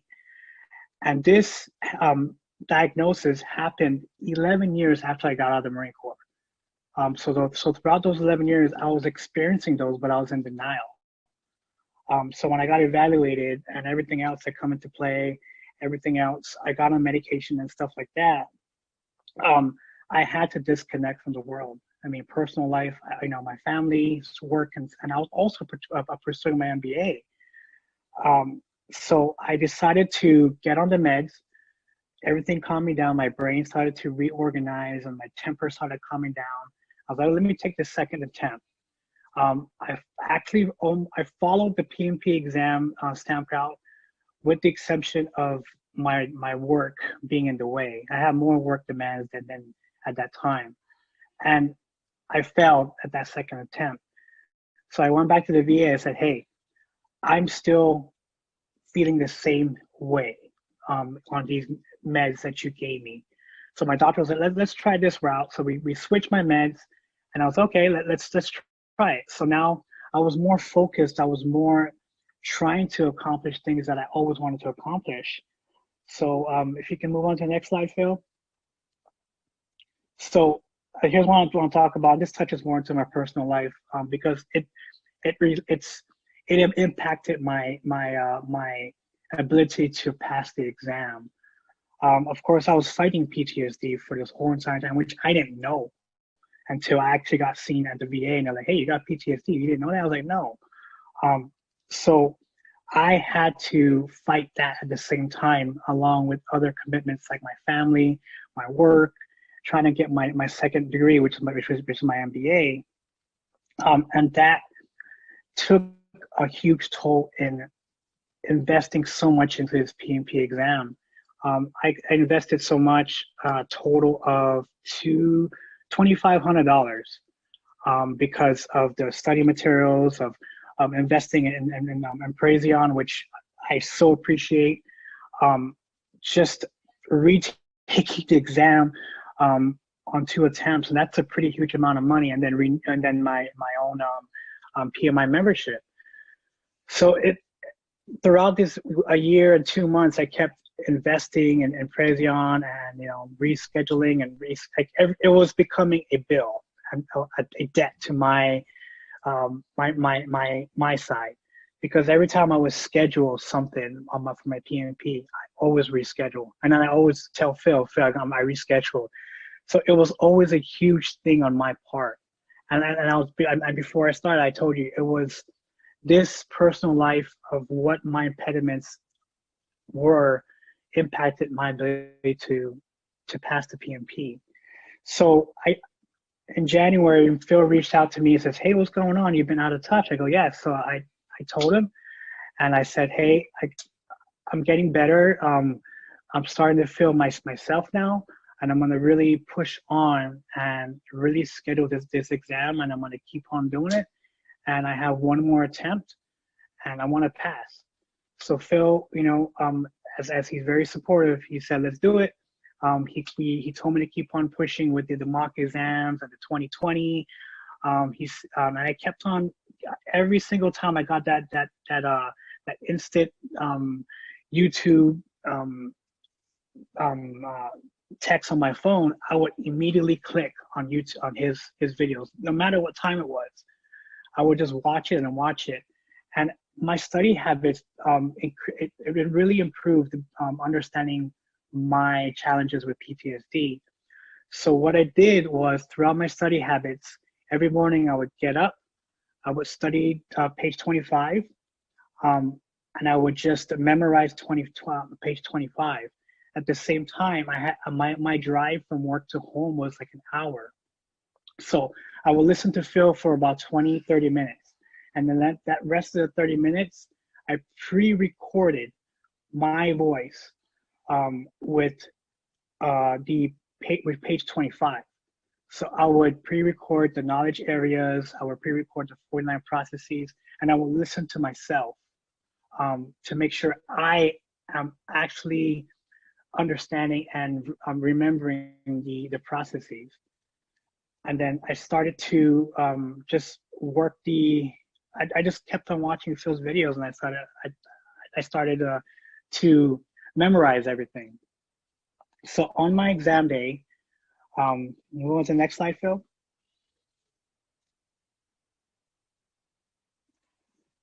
So on the exam day, I had 2 hours prior.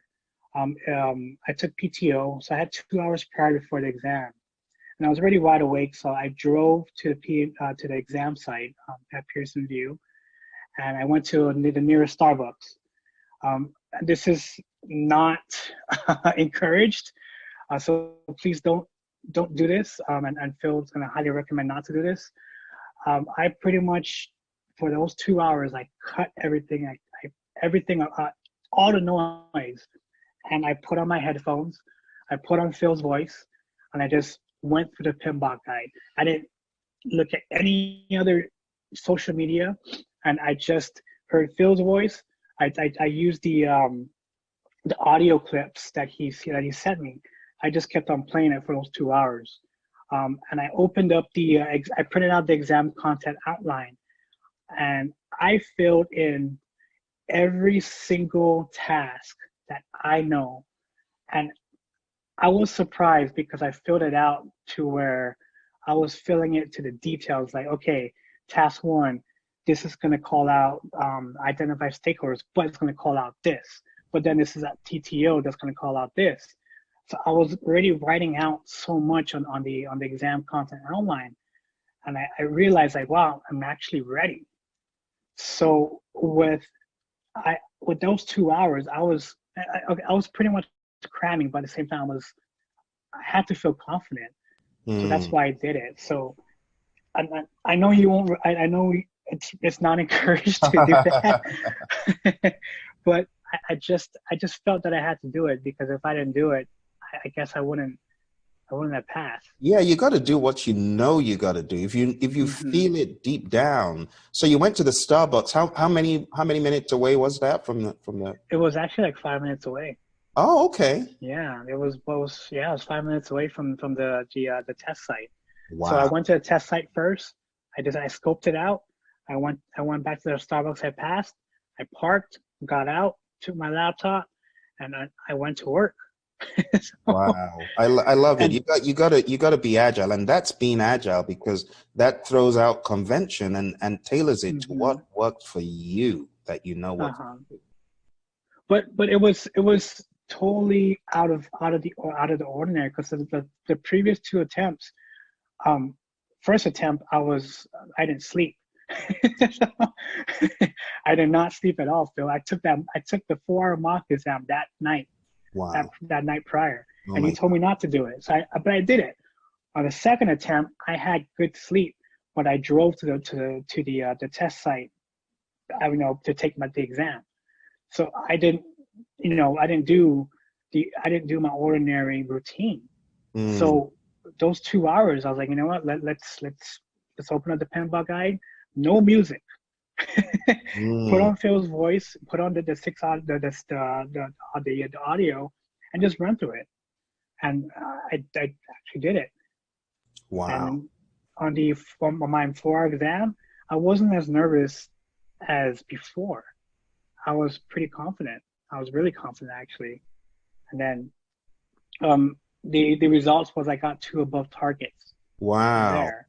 Wow. Fantastic. So wow. Yeah, so I'm really, really happy. And like I said in the email, thank you for everything that you've done. And, you didn't see me as a dollar sign. You weren't encouraging, hey, pay this, pay that. You were encouraging. You didn't do anything like that as a businessman. You didn't. You like I said, I stuck with you because you can relate and go down to that level and be like, hey, man, you can pass this. Absolutely, Daryl. Absolutely. And I'm telling you, I'm so elated. I'm actually still in celebration. Part of your success is motivated me to go do what I've been planning to do, and I'll share that with you outside of this. But I'm like, okay. I need to celebrate big for Daryl, and I am going. Actually, when we finish this call, I'm gonna go celebrate, and I'll let you know what that is. I'm gonna celebrate big on your behalf. Yeah, some Benjamins are going to be blown, but I'm going to celebrate big.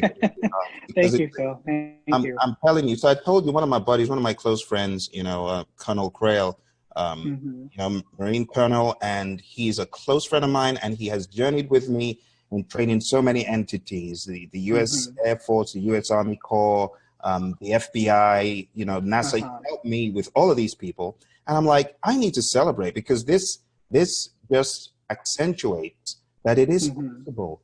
Because look at your journey. I don't know if you actually contacted the PMI to say, look, as someone who has suffered from PTSD, I deserve more time. You actually deserve no, I wanted to do it myself. Wow. Because fighting this PTSD Phil, I have crazy dreams, and it's I wanted to see if I can overcome that. And I'm slowly fighting it at the same time. Wow. Just wow. I doff my hat, Daryl, because many folks, they get 8 hours, double time. And honestly, you're a true fighter. You're a true warrior. I've got a few questions that I would like to ask, just a few questions. So, I mean, we know that it was a career goal, but to you, this was a personal thing that you wanted to take on, right? And battle and defeat. And you've done that, right? That is truly awesome. That is truly awesome. Now, I know that there were many valleys and peaks, but let's talk about the final run-up after I called you. Roughly how many hours would you say you were putting into to prepare for the exam, like in the run-up 1 or 2 months? How many hours can you estimate? So every night I took 4 hours a night. Wow. Because it was hard for me to attain the information. Wow. I had to switch my medication to fully like digest it. And Phil, I was watching your videos. I even met the PMP exam essentials from what you developed. I read the Pmbok guide, but the next day it's like I wouldn't even memorize. I wouldn't even understand it. I was like, what's that? What's initiating? I just took 4 hours the night prior trying to, just to read through it. Wow. So it was, that whole year was really hard. Wow. Because I would be so frustrated in myself because I wouldn't even memorize. I don't know why. So the VA said, hey, your brain is so unorganized and you have all these symptoms and you need to control it. So they're of course helping me out with that. But that's when I realized, wow, maybe that's the reason why I've been acting this way or behaving this way, or, everything that they told me. Oh, wow. Okay. That actually makes sense of why I did that. Because this whole 11 years I was out of service, I was like, no, I'm okay. Wow. And wow. I don't have a broken leg or, a blown off leg or, arm. I was like, I'm okay. So the doctor was like, that's because you have PTSD. Because you're always going to be in denial until you actually accept it.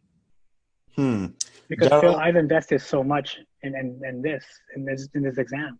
Absolutely. And, to be honest, at Praizion, we're like, how can we help Daryl? What do we need to do? How can we help move him forward? And I took it personal. Personally, and I don't know if you recall, I was out in Houston once and we had a meeting, it was late. There's so many little flashbacks I'm having myself. And yeah, this is really the pinnacle. And I'm really glad you're sharing this, because for everyone listening, it's okay for you to admit this is an issue. What am I going to do? Because then I know what to do as your trainer, as your coach. This is not just about a course. I look at myself as your coach, as your mentor, as your cheerleader. And I want to help you move along to success. I feel really upset when anyone that I've been working with does not succeed. I mean, I take it very personal. I have bouts, of depression, to be honest, for my students, because I feel so much weight for them. So when you told me you achieve this, honestly, like once we're done here, I'm going to go paint the town. So let me stop being selfish, Daryl. Let me ask our friends if they have any questions. Otherwise, I will just ask questions all day. Does anyone have any questions for Daryl about any aspect of the exam or anything about strategy? Any questions at all? Any questions about how Daryl was able to master these knowledge areas, all 10 of them? Which of these knowledge areas would you say was the most challenging, Daryl? It was the cost. The cost management was a challenge. Did you experience a lot of cost? Like as you're taking the test, did you get like an insurmountable amount of formulas? Because a lot of people are delayed. No. I only had one question for cost, which was really, really good, but 11 questions of Agile. Wow. 11. Oh my gosh. That was Margaret's question. She said, do you have Agile questions? So 11. Yes. That is good feedback. They were 11 questions, and most of it was Scrum. What should a project manager do with applying both waterfall and Agile? That is good perspective. Rochelle says, thank you for your service. I can relate to the test anxiety. Do you have any advice on quelling test anxiety? On the exam day, I did not drink any coffee. I stayed away from coffee. I drank water because if I drank coffee, it would increase my nervousness. I'll get more and more nervous. Okay, that's a very good tip. I haven't heard that one before. That's very good. Any further questions, my friends? Did you take the recent PMI mock exam? No, I did not. Okay. Do you recall how many times you took our mock exam, Daryl? Because I know you worked like no man's business on it. A total of 8 times. Whoa, that has Yes. got to be an all-time tenacity score. Mm-hmm. You were and also the 2020, it took them a total of 40 times. Oh my Lord, goodness gracious. Mm-hmm. You are something else, man. You didn't I was, Whoa.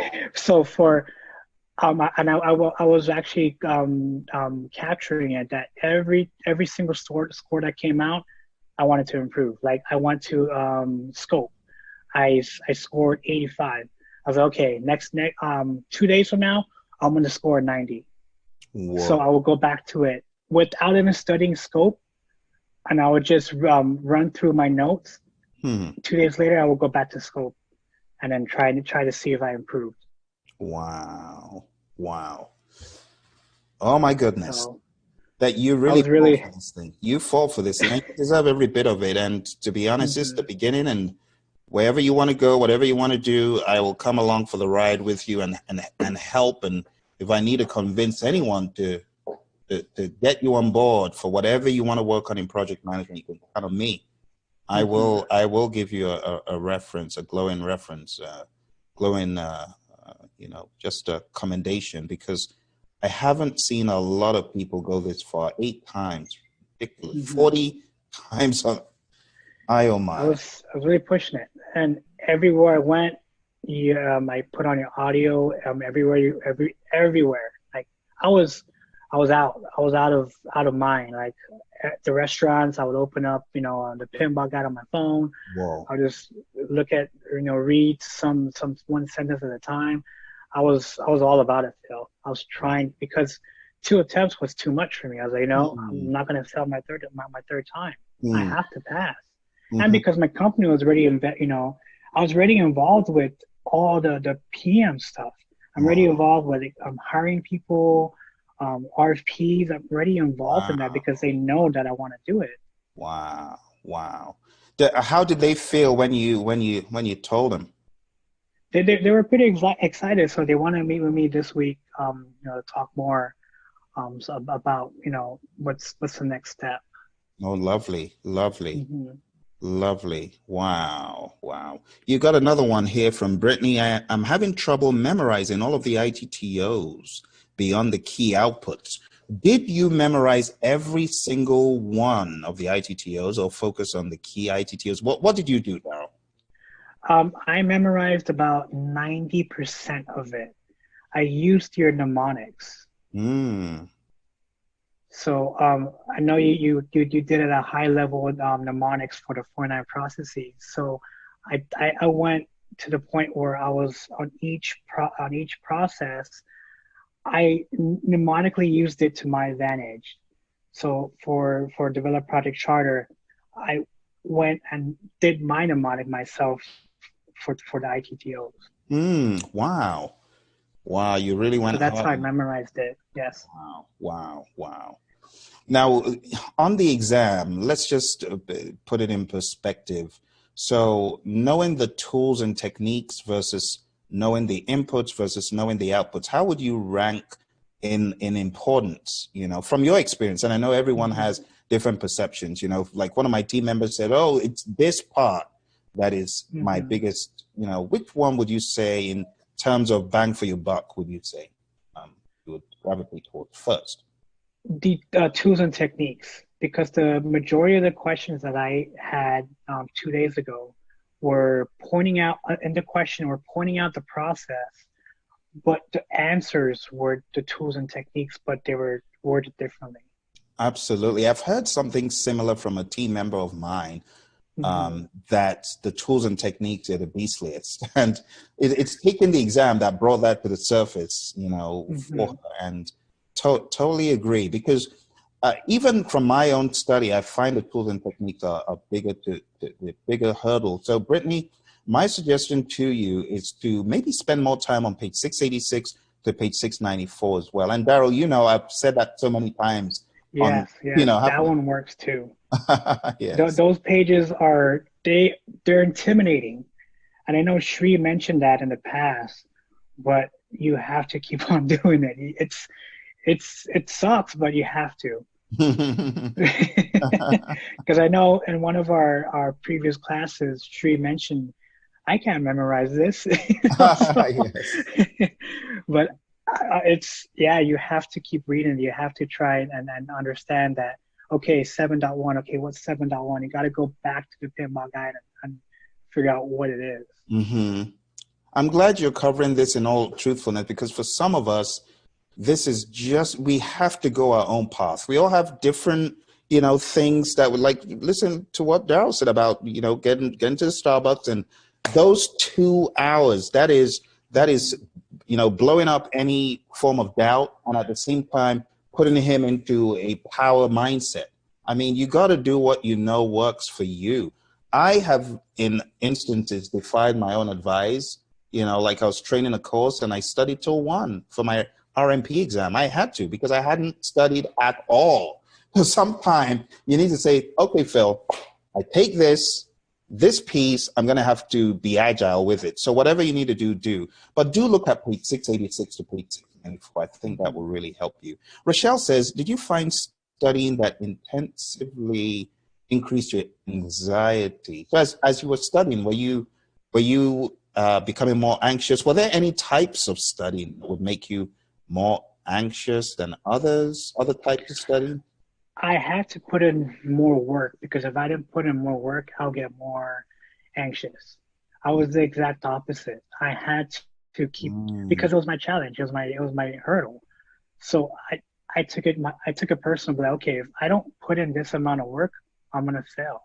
So I had to think of it that way. So every single time, I have a loft upstairs as my little office. I have a whiteboard and I put sticky notes. It's like I know you mentioned your previous student did that. I did the same thing. So every single day I will come up here and I just look at it. Okay, what am I lacking? Phil says to do this. So I had to put in that 4 hours for me. Because if I slipped away, I was feeling more anxious. This is very good feedback. And for those of you who are benefiting from this, thanks for chatting in. Brittany says, I also struggle with ADHD, anxiety, and sometimes struggle with reading the Pmbok in detail. Do you have any tips for reading specifically? Daryl, how did you do it? So you've talked about this room where you are and stuff, and Post-it notes. Did you study outside of it? No, I know you did this stuff at Starbucks. Were there any other places that you studied regularly outside of your regular comfort zone? Actually, I took your advice. Go somewhere where it's really, really chaotic and study. That's exactly where I went. I went to Starbucks, of course. My house has there's 2 kids, but my son's 2 years old. It's a circus here. So I took out my earphones and I wanted the noise. Because, like you said, studying in those intense moments will make you understand and it will reduce the pressure. So when my son was crying like crazy, my wife was going crazy too, because she was like, "What are you doing?" I was like, "Well," I was holding my phone, looking at the ITTOs or holding my notes, and my son was crying, taking care of him. My wife was like, "What the hell are you doing?" I was like, "Well, I'm trying to do this," Wow. So it came to the point where it was already impacting my personal life, and I had to overcome this.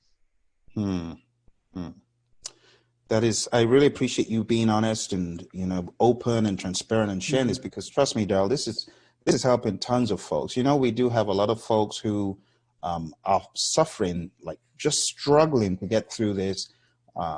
Some former military, some not, and not knowing what to do and how to proceed. So this is enormous help that you're rendering here. I will also say, for anyone watching after the fact, that the PMI do offer, for those who may be able to show with proof from a doctor, they do offer you additional time. I've had some students that needed, the additional time, and they said, look, Phil, there's no way I'm going to do this without having 6 hours at least.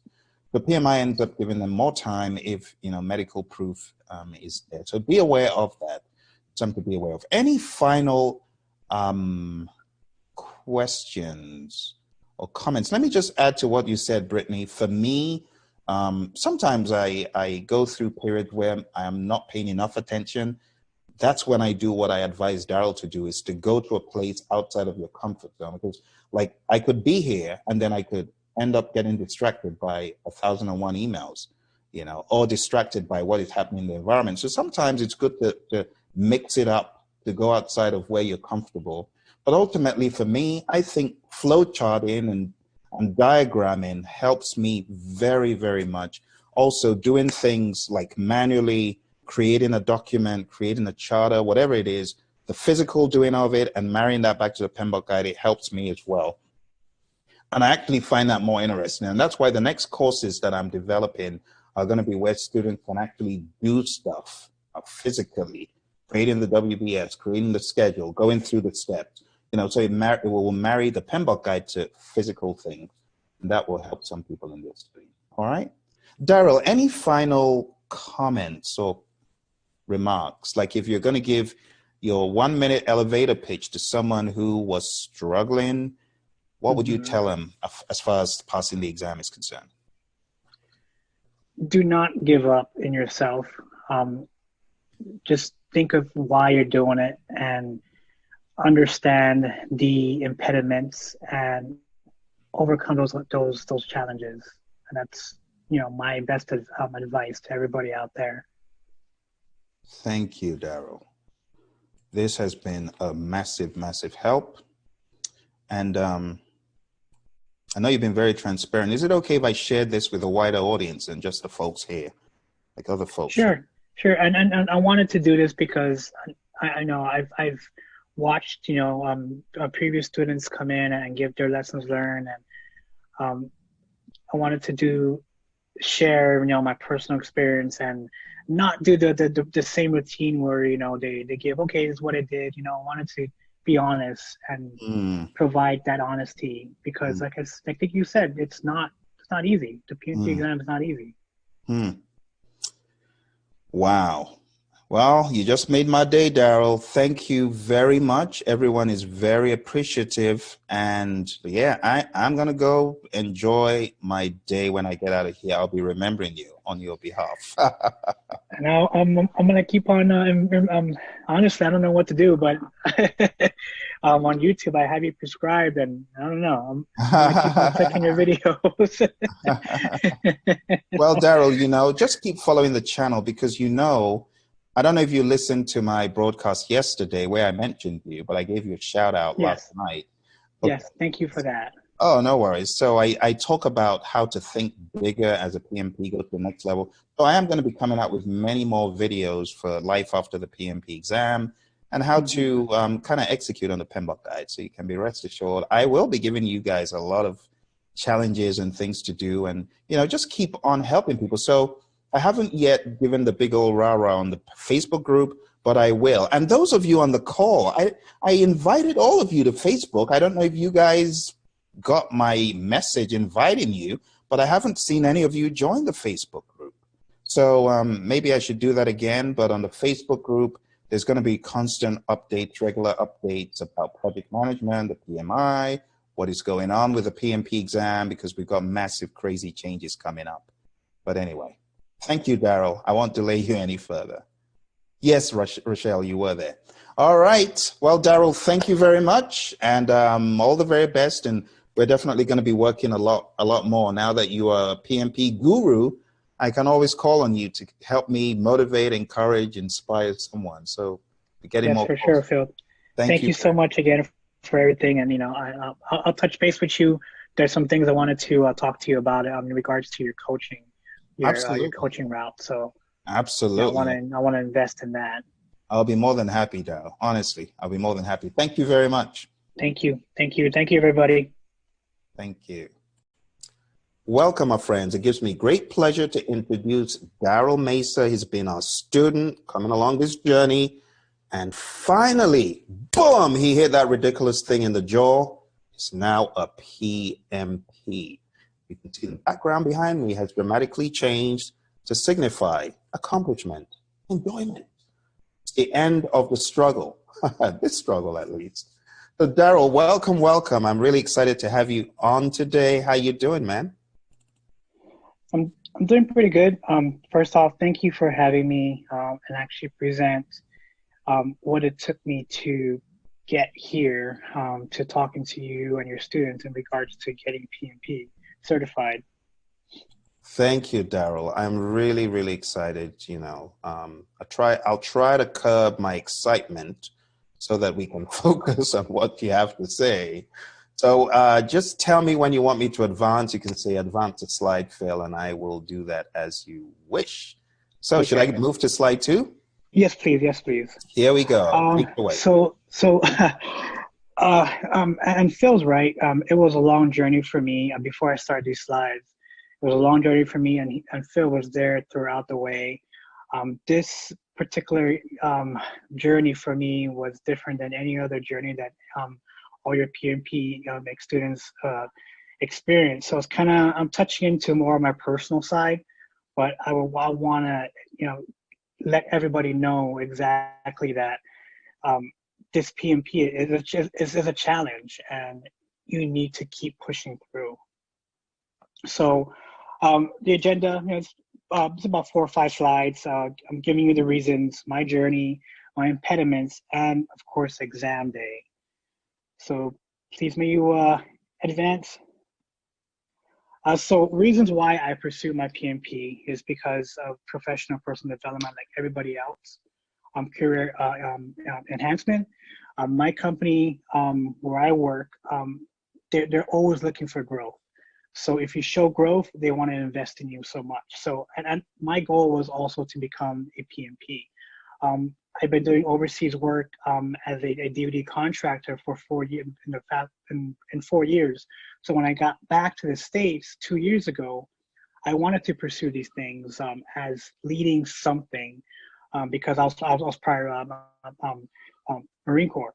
So that leadership trait always took effect wherever I worked at. So when I came home and I started working for the Navy as a contractor, I wanted to get into the programmatic stuff of trying to lead projects and also encourage and influence people at the same time.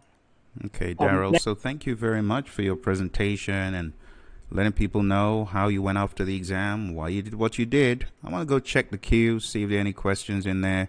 Seems like we haven't gotten many questions since Gabriel chatted in a few moments back. But what I would like to do now is just remind everyone who is joining that training starts on Saturday. Okay, August the 15th. You want to go to the website, that is pmsucceed.com. Sign up for PMP exam prep camp. Regardless the month or the year you're looking at, this is bound to be a course out there for you. You know, worst case scenario, go to Praizion.com and check out what we have on the main site.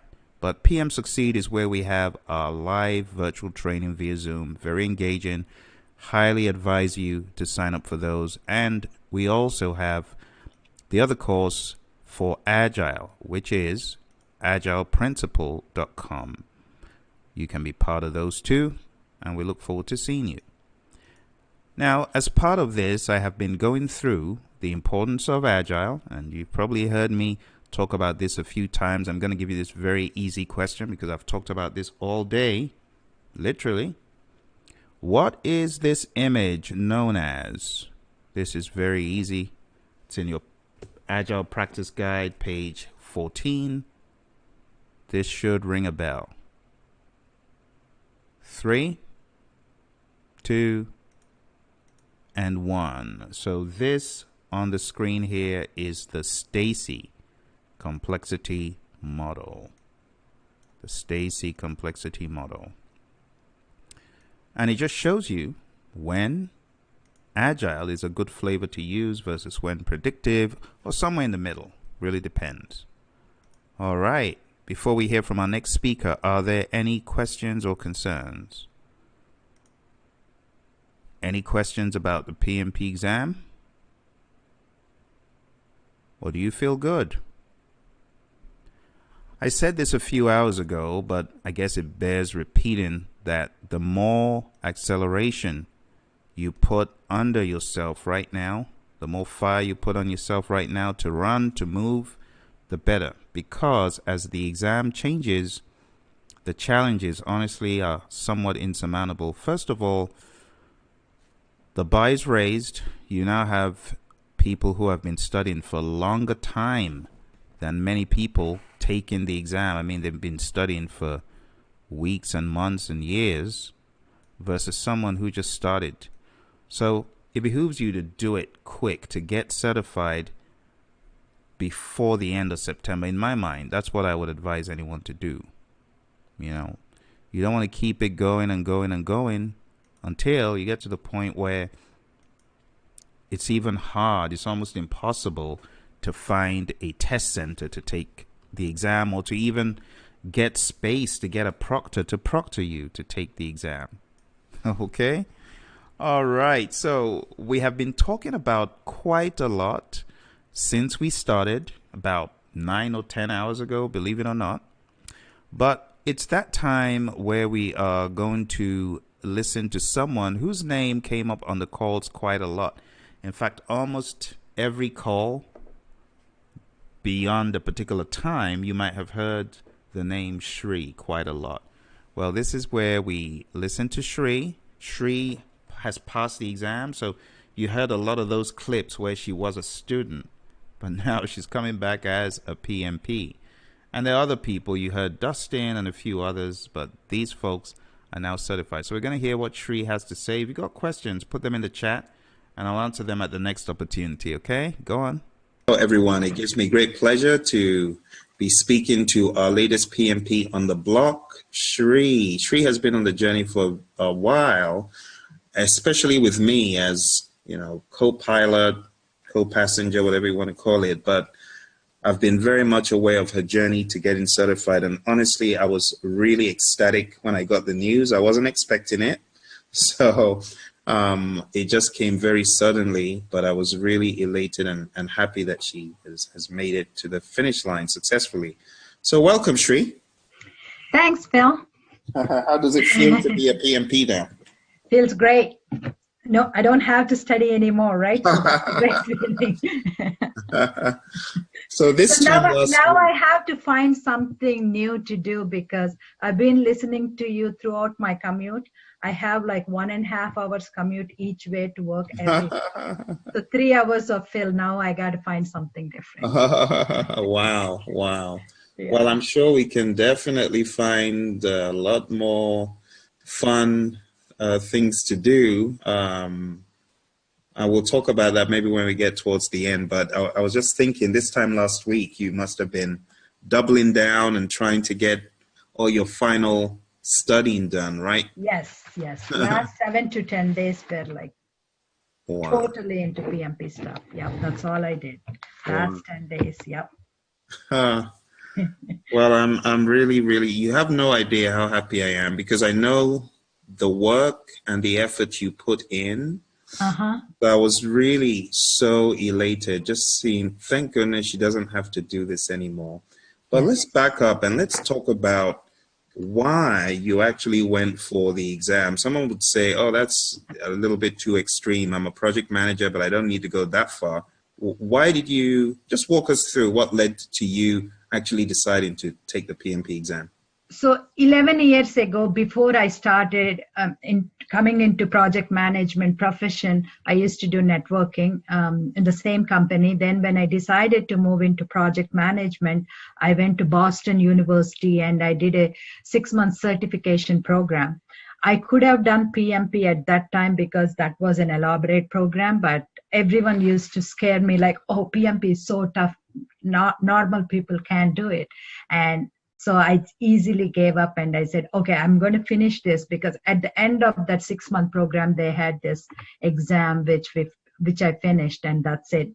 That's the end of my PMP project management knowledge. But recently, last year, my manager recommended this PMP, and he said you should do, after 11 years of experience, if you have PMP, it will be really good for your career. And initially I wasn't interested, and he kept on trying to motivate me, and finally I said, okay, I'll do it. When I accepted, I had no idea that PMP is going to be this tough, because I took a networking certification before. That was also situational, but it was nothing like PMP. So I thought, oh, I took that, so why can't I take PMP? Which networking? Which one was that? CCNA, yeah. Really? You've done the CCNA? Yeah. Wow. I had no idea. So I thought, if I can do that, why not this, right? So then I didn't. I just took someone at my work said there is this online course that you can get for 35 PDUs, and you can take PMP. So, all right, I didn't know anything, and I just went to Udemy and I signed up for an online program. I just watched those videos, finished my 35 PDUs, and I flipped through Pmbok book and said, okay, I think I'm ready. I'm a project manager. I've been working in this field for the last 10 years, so I can handle it, not knowing that you shouldn't be using what you do at work in this exam, right? So I failed miserably on my first attempt, and that's when I realized this is something different. I need to change my strategy. And I think on October 5th, I watched one of your webinars. You were trying to help Curtis Hall in that webinar. That's when I really got impressed the way you explained him. And I thought he's really good and I should sign up. I think by the end of that webinar, I sent you an email asking you how I can sign up. And I immediately signed up for your boot camp. So I remember that. I remember you jumped into very abruptly into the live, the virtual. How many weeks was it? Was it 4 weeks or 5 weeks or what? I think it was 5 weeks. Yeah, 5 weeks. And I remember you on every single one. You never missed a class. Yep. Very serious about it. And yeah, every step of the way. So going to the next slide, you know, how you studied for the exam. So you came for the course. Yeah. How did you find the course? Was it difficult as you were going through it based on what you'd done before? I found it very difficult because I made a mistake of not studying and prepare. I did not do any prep work before I started your boot camp, which was a big mistake. I realized it later on. So I was really busy at work at that time. I work full time, and then at nights I used to attend your classes, and I have like 3 hours commute each day, right? So it was really exhausting. So I literally struggled. I mean, I learned a lot, but by the end of my boot camp, when you gave that 50 question mark, I miserably failed that exam, and I thought like, oh my God, I attended this. What I was doing. What am I doing now, right? So then after that exam, you said, no, this is the first time you're taking, you can retake it. I think a couple of hours later, same Saturday, I retook it, and then my score was much better. But then that kind of gave me an idea where I was in my preparation, because I did not do any prep work before. So since then, I started thoroughly, I mean, every time you said something, I marked it down on Pmbok, right? Like when you say, hone in on this page, or this line is important. Things like that, right? Like all the things I marked. And then after your boot camp, I literally studied Pmbok cover to cover from page 1 to last page, every single page, one time. I completed the whole thing. Wow.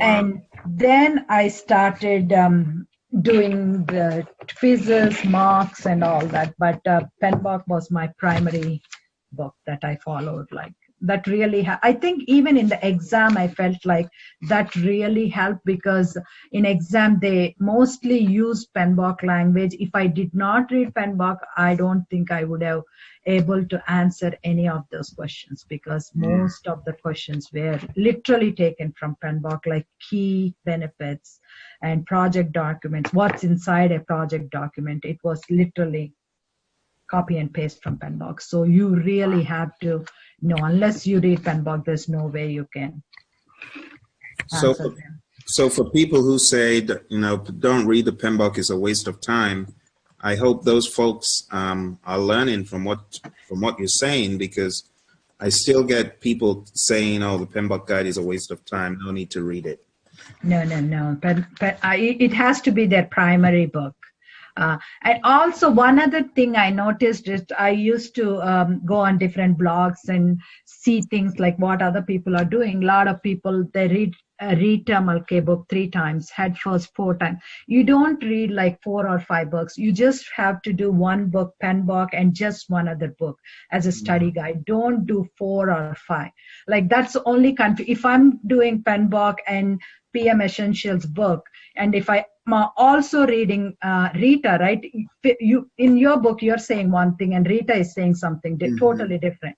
So that's really going to cause a lot of confusion, and I'm not going to answer any mock questions with both of you telling me 2 different things, right? So my advice to anyone coming on this journey, they should just follow Pmbok and one more book. They can choose any book they want, but they should not be doing like 4 or 5 books. That only confuses them more, and it's not going to help them.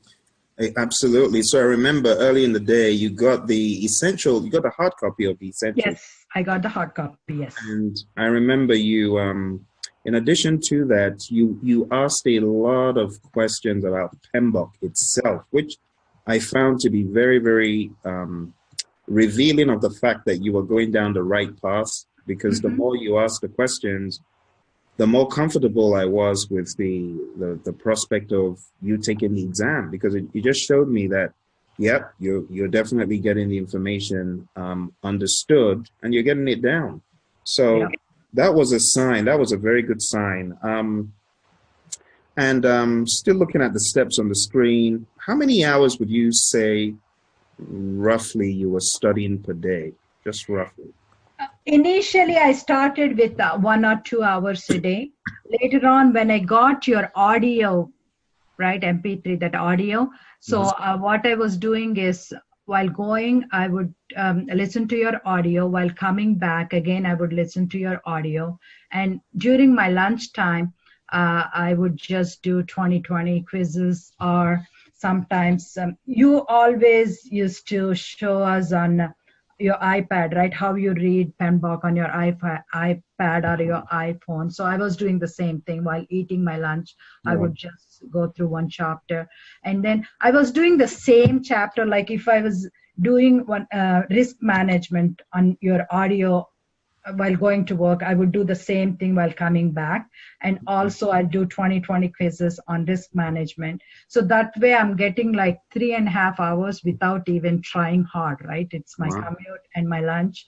And then after I'm home, if I'm too tired, then even if I'm skipping, I would just watch one of your videos, like a mainline video, or you have like process group videos, initiation, planning, executing, MNC, and closing. So I would just watch a small video, or you have a lot of other really small videos, like 11 minutes.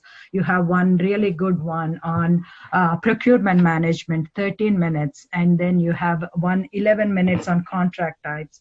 So just I used to watch something related to that chapter that day, so only that chapter, right, the whole day, and then I would just do the quiz, anything related to that chapter. That really helped me. That is good to know. Wow. So you're talking about a lot of these YouTube videos that everyone may even have access to. It's not as if it was just the LMS. You were using everything possible. Yes. You have really good videos. Like right before my exam, I was literally struggling between manage stakeholder engagement and monitor stakeholder engagement. With some of the questions, they were really tricky from your mock exams. So I went on YouTube and I searched for one of the videos, and there was just a 5-minute video, and I listened to that, and it was so clear. And even that video really helped me in the exam as well, because those two are really confusing. Aren't they? Yeah, absolutely. Well, I'm glad to hear that, and thanks for the feedback. You know, it's good to know that in addition to the LMS, even what is on YouTube is helping people that, because people, you know, some folks who are on the LMS, they don't always check out the new videos that I put out there, but I think it would be helpful if people did, you know. Yes. To check out I subscribe to your channel on YouTube, so I always get that alert. So as soon as I get that alert, I would go and I watched several of your videos throughout my journey. So it's not just LMS. I made use of, you have a lot of good free videos on YouTube that anyone can use. So I think no one else is doing such a great job in giving people so many free videos, right? Like you do it with your own heart. We really appreciate that, Phil, like many people. Thank you. I try, but you know, the great thing when I see, you know, this kind of success that you have exhibited, I get even more inclined to help more people, because it shows that it's working, the system is working, people are finding it useful. Like the feedback you're giving me encourages me to want to keep doing what I do. So I'm really, really happy about that. So this is very helpful in knowing your journey and how you studied and what you did.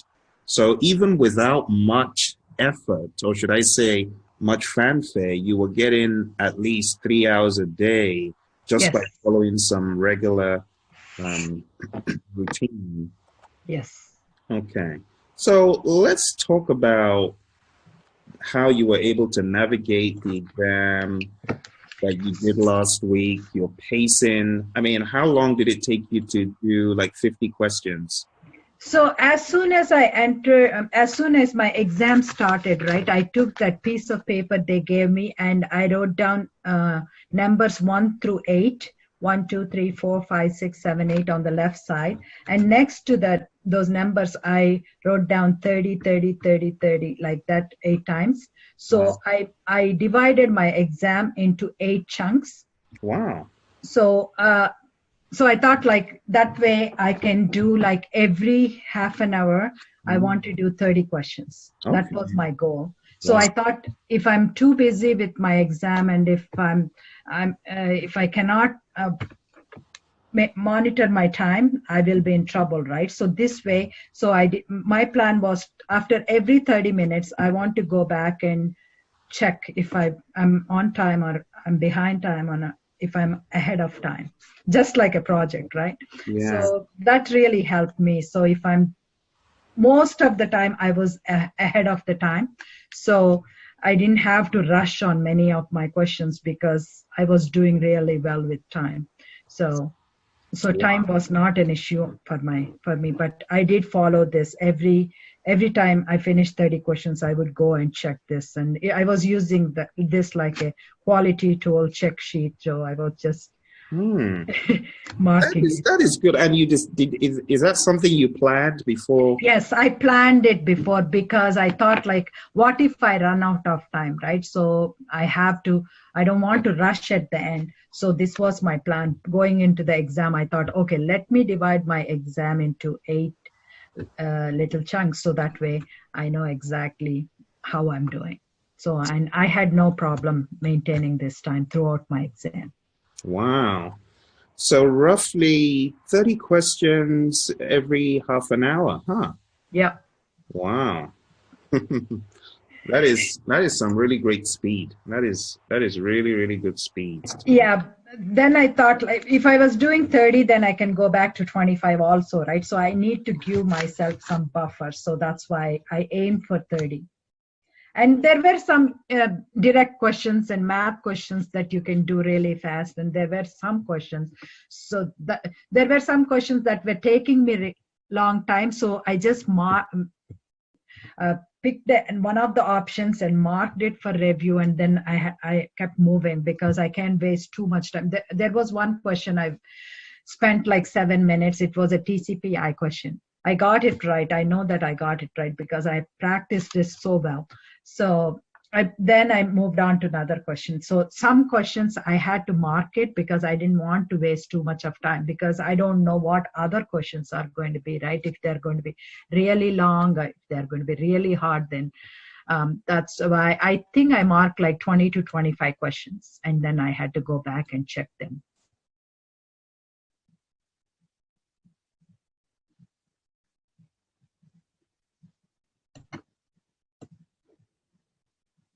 So Shri, did you take a break at all? Like maybe No, I did not. I planned of not taking a break, so I was prepared for not taking a break.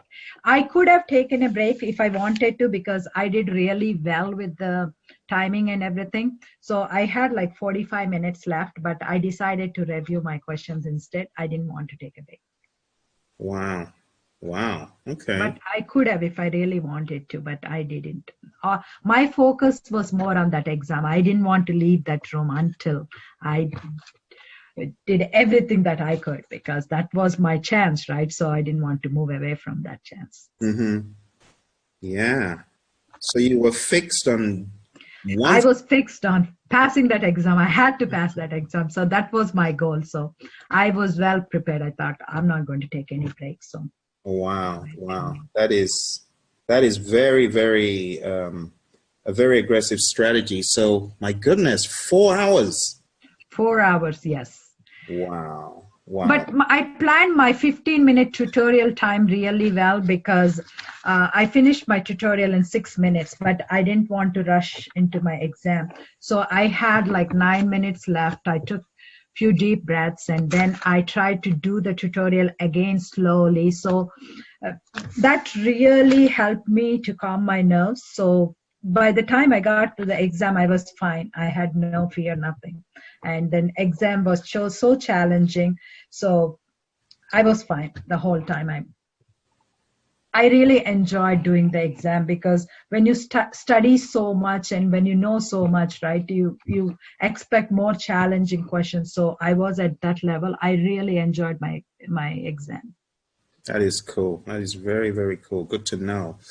So moving along here, Shri, and I know we're going to have a much more elaborate time to talk about this in subsequent meetings, but they say hindsight is 20/20.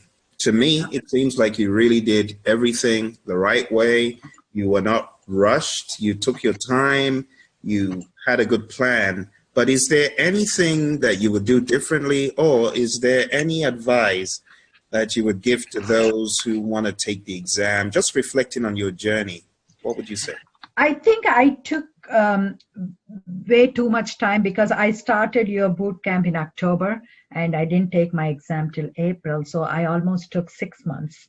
So I would advise anyone taking this exam in future, just stick with 3 months. 3 months is good enough, because for me, I forgot a lot of stuff I learned in October. So that was a drawback, right? So if you can focus, I mean, how long can you suffer, right? So 6 months of suffering is a lot for anyone. So I would advise people to just stick with 3 months. You do your LMS, you do a boot camp, and you have excellent materials, Phil. So they have everything they want to prepare. All they need to do is they should come up with a plan and just have focus and then study. So that's all they should do. So if they can plan it well, they can finish it in 3 months. So that's my recommendation. If I look back, so I would say just 3 months and be done with it. It is possible. It's not, exam itself is going to be challenging, but it is possible if you put in right amount of time in. Like, there's no such thing as passing the PMP exam fast. You need to put in the work and hours studying, taking the mock exams. So please don't look for any shortcuts, because there are not any shortcuts for this. You really have to put in your effort. That is very good advice because, you know, as you were preparing and leading up to it, I didn't want to rush you. Yep. But at the same time, I did feel, you know, I'm sure Shree's ready. Surely she's ready. So take me back in time, Shree, because you took 3 of those mock exams. Yep. There was one of the mock exams, the mini mock. You took the mini mock a couple of times or so. Yep. But then your first main mock, was that the marathon mock? Yes, I took the marathon mock first. I think I got 64% first time when I took your marathon mock. So at that point, you were, in my mind, you were ready. Then you took the challenge mock. Do you remember that? Yes, I did. And how did you fare on that one?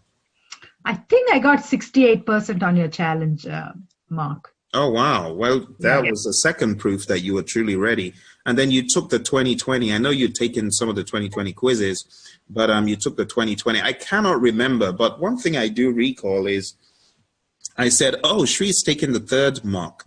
Then that means she's going to take the real exam soon, but I didn't know how soon. So when did you take the 2020? Was it last week? I think March, end of March, I took 2020. Okay. Sometime I think not end of March, April 5th, I took your last mock exam. And after that, like whenever I used to take your 2020 quizzes, I was getting like 90 or 100%. So that's when I realized, okay, I'm really ready. And then last week I took off from work. And when I had like those 7 days, I was literally like, by that time, I had enough of my studying, right? So I thought I'm really ready. I really wanted to prepone my exam at one point because I didn't want to study anymore because I've done all this. I think I am ready. I should just go, but I could not find a spot. So I waited till April 19th. Yes. You really wanted to move it forward because you felt you were there. I was there and I didn't want to study anymore. What else can you study, right? When you studied so much, you've seen me studying all the time. Like I attended all your webinars. I did your Earn Value Mania. I was there when you first did it on YouTube. I was there with you right after my 5-hour, right after my 6-hour Saturday class. I was with you for 3 hours doing that. And again, I took it. So that Earn Value Mania really helped me, Phil. Like I got 9 math questions and that was a lifesaver for me, right? 2 days before my exam, I spent time on your Earn Value Mania and I think I got all math questions right because I had 3 of EAC questions, like you know how in EAC we have 4 formulas that we need to know. So I got 3 of them. So I had to use 3 different formulas. If I did not attend that, I wouldn't have figured out like which one to use when. So that really helped. I think math questions in general are like freebies, right? Like with there will not be any trickery. So if you know the formula and if you know what you're doing and how you're doing, then there's like 100% chance of getting it right. So math questions really helped. Also, I had a lot of situational math questions where you need to do some calculation, but the answer is not a number. Like for instance, they would give me EAC, CPI, and ETC, something like that, and then they'll say, oh, your senior manager wants to know how the project is doing. And they had really lengthy explanation of 4 choices. So unless I know so how you taught like plan value is budgeted cost of work schedule, AC is actual cost of work. Unless if you think of like PV is plan value, then forget it. Like if you get a question like that, you will not be able to answer. Outside, anywhere you look for formulas, they will not give all these details. Like you always start us like PV is budgeted cost of work schedule and EV is budgeted cost of work performed, right? Unless you know this, you will not be able to answer those scenario questions. So that really helped me in narrowing down the answers. I did all the calculation on paper, but in order for me to, there's no numbers, right? So in order for me to see how the project is doing at that time, that explanation you gave really helped.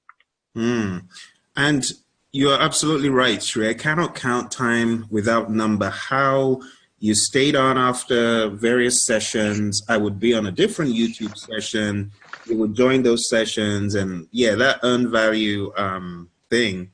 It's funny because I remember that time we had just gotten done with a full day of work in the regular boot camp. Yes.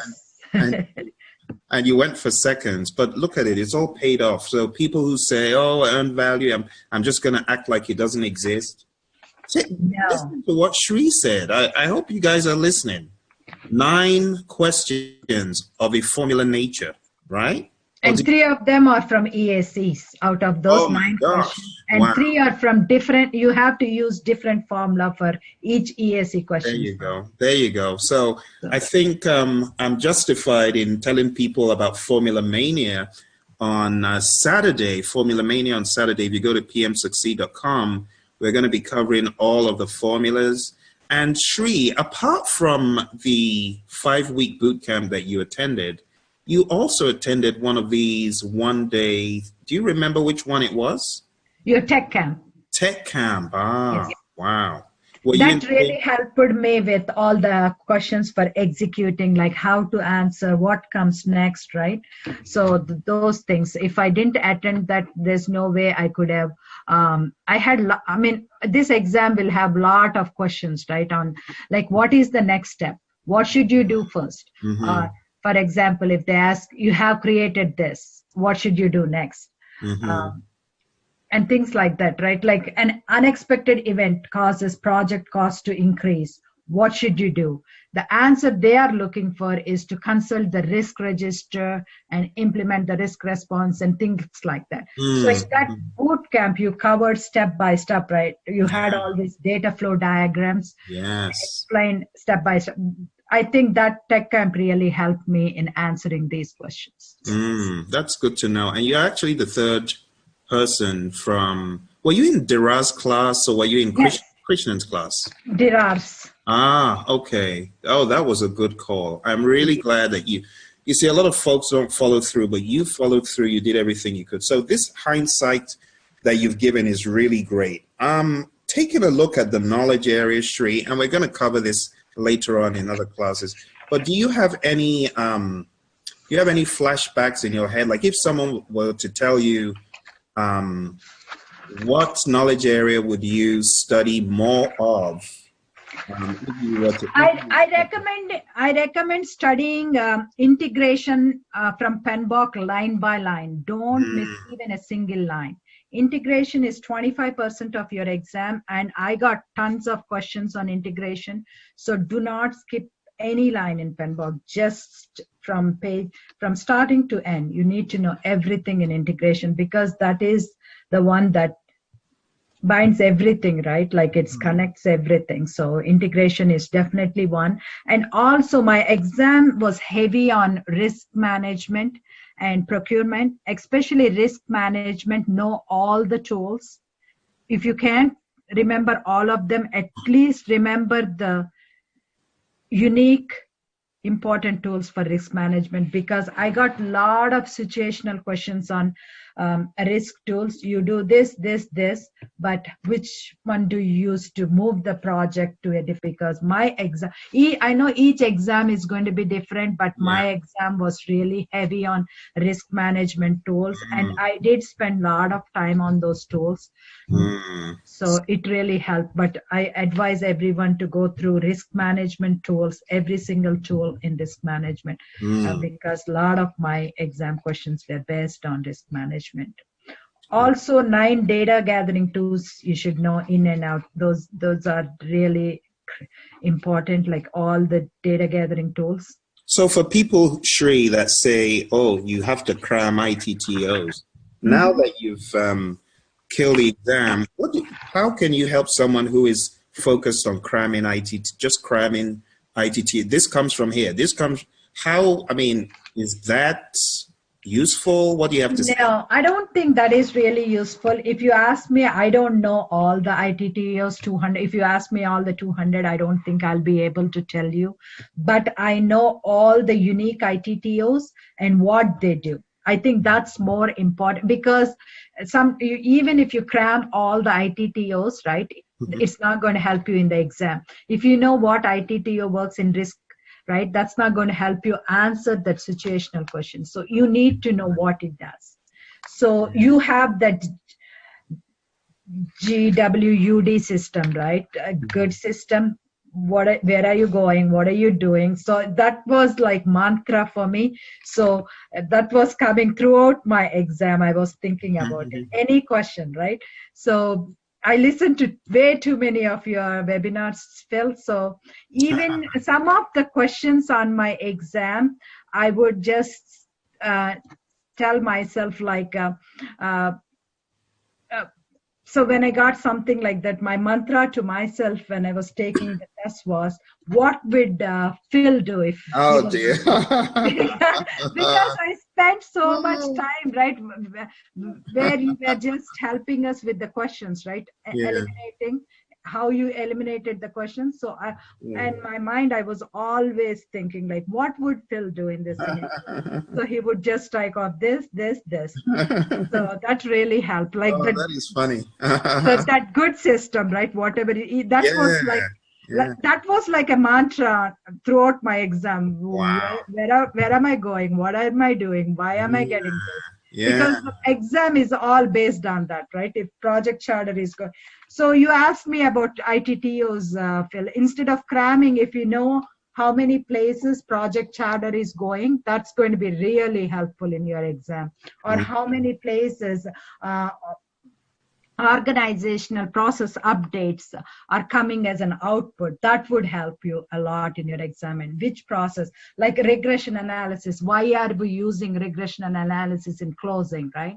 So that, if you know that, and why are you using sensitivity analysis, things like that, they really help instead of just cramming ITTOs is not going to get you anywhere. Instead, if you can understand the ITTOs, and that will be really helpful in answering any of the questions. So once you master that, the exam is not going to be that challenging because you know exactly when to use what. That is so helpful, and I'm sure it's very helpful to those listening. We were kind of disconnected for a while, but we've been kind of on and off of YouTube. So I don't know if anyone out there has any questions. The best bet is to put them in comments, because I do not believe live chat is active, but we'll have other forums where you can answer these. But let's move on to the next one here, Shri. So did you do a brain dump on the exam? Did you do a page 25 brain dump? I did do a brain dump. My daily routine every single day ever since I started my journey, I would do page, as soon as I get up, right? The first thing I would do is my brain dump, page 25. Every single day I did it. Nice. So I knew I don't even have to do that in the exam. So I thought just to calm myself, I wrote that down. So by the end of my journey, like right before my exam, I was able to just use the alphabets and stuff, like develop project charter. I would just use DPC, and then so what I did different was for all the processes, I also started adding the unique outputs, like for developed project charter and assumptions log. For closing, it's FP right, like we call it, and final report.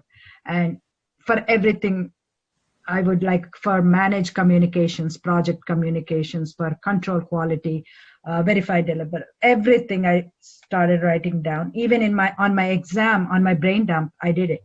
I did all the unique, because I was practicing so much. So I was able to do the whole thing within 4 minutes. Wow. So for all the 49 processes, but I did not really use it. But if you practice every day, I don't think you really have to do a brain dump. It's personal choice, but I practiced it throughout my journey, right? So more than that, I would recommend doing a brain dump on that power interest grid. So because the stakeholder analysis, you'll definitely get some questions.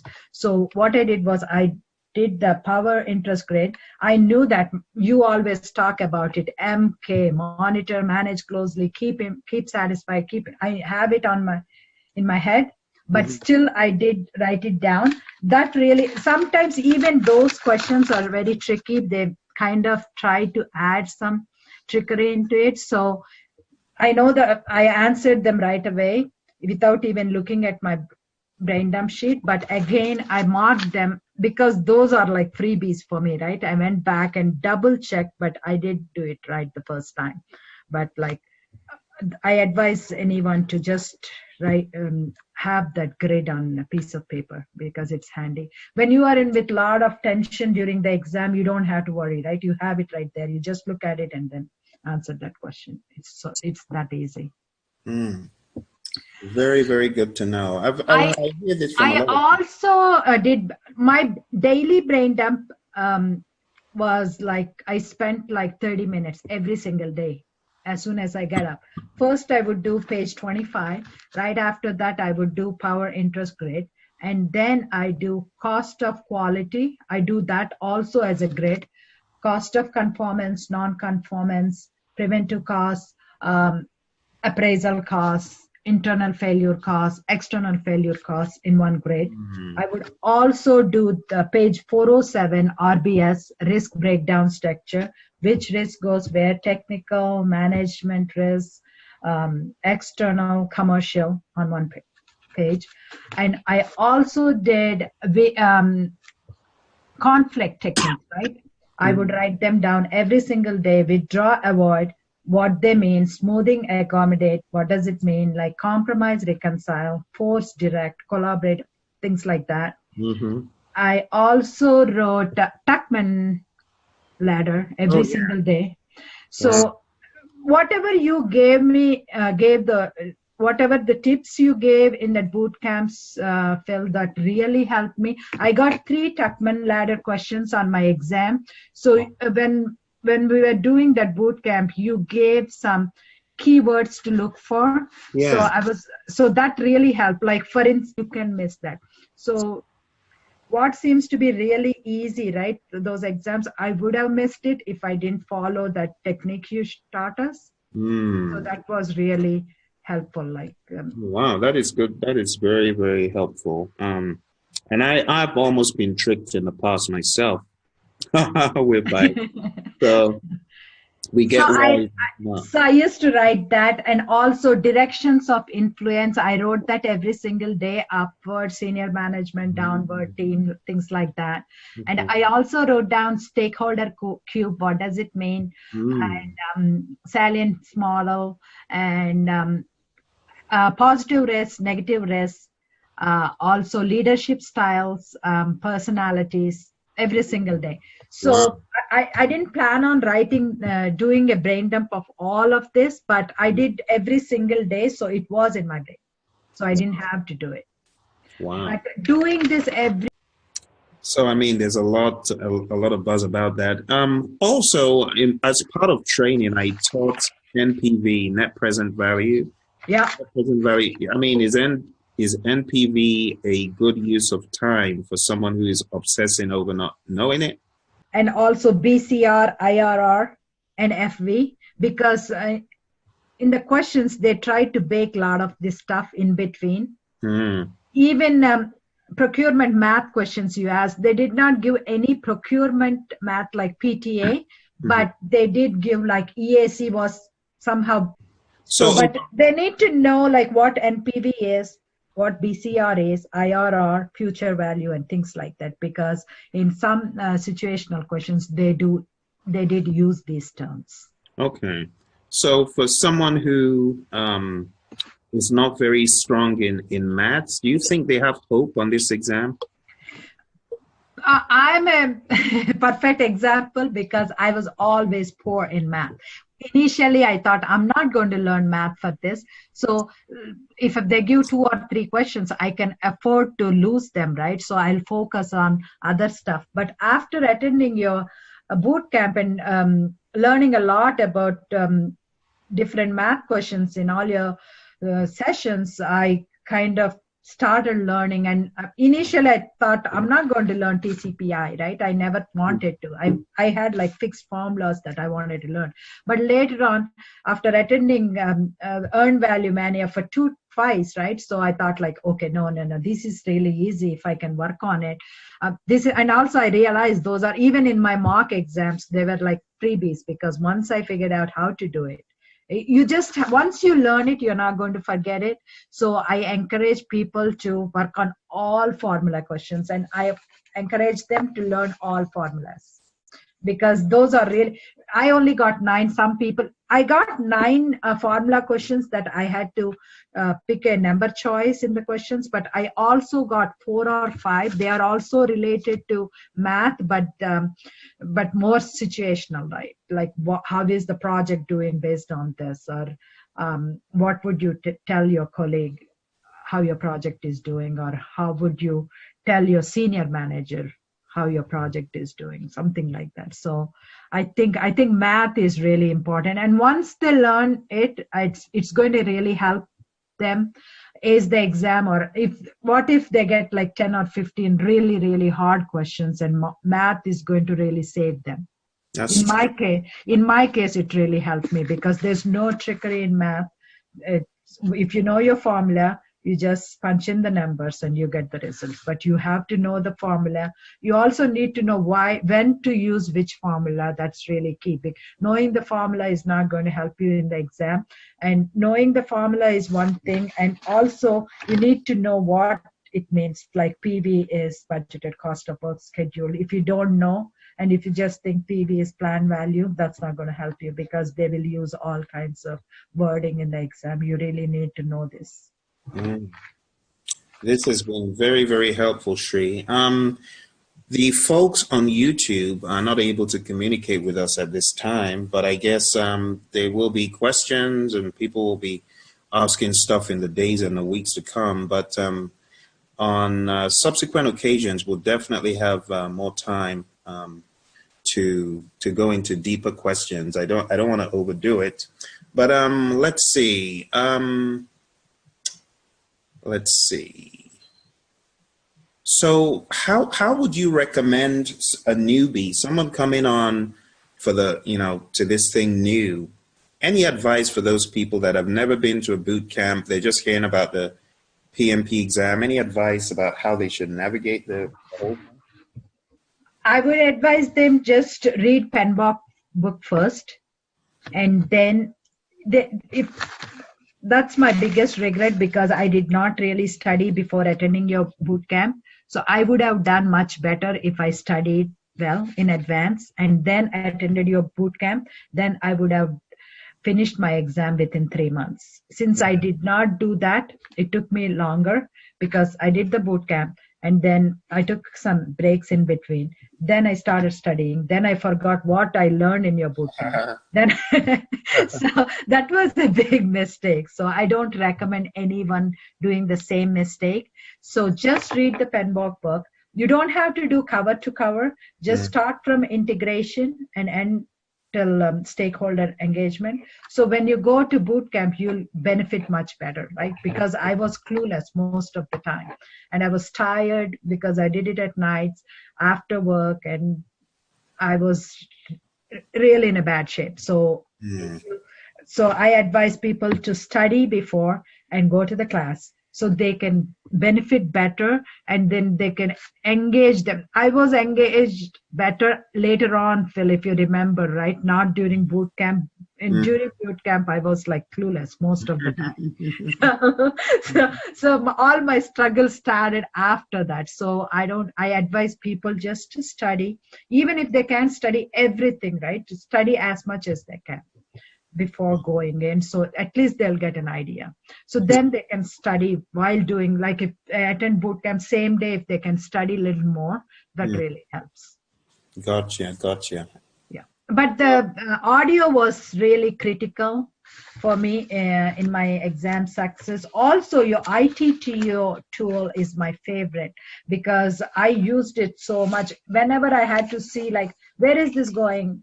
How many places is this going? Like, I don't want to go through Pmbok book, right? I can go back of the book and search, but it takes hours.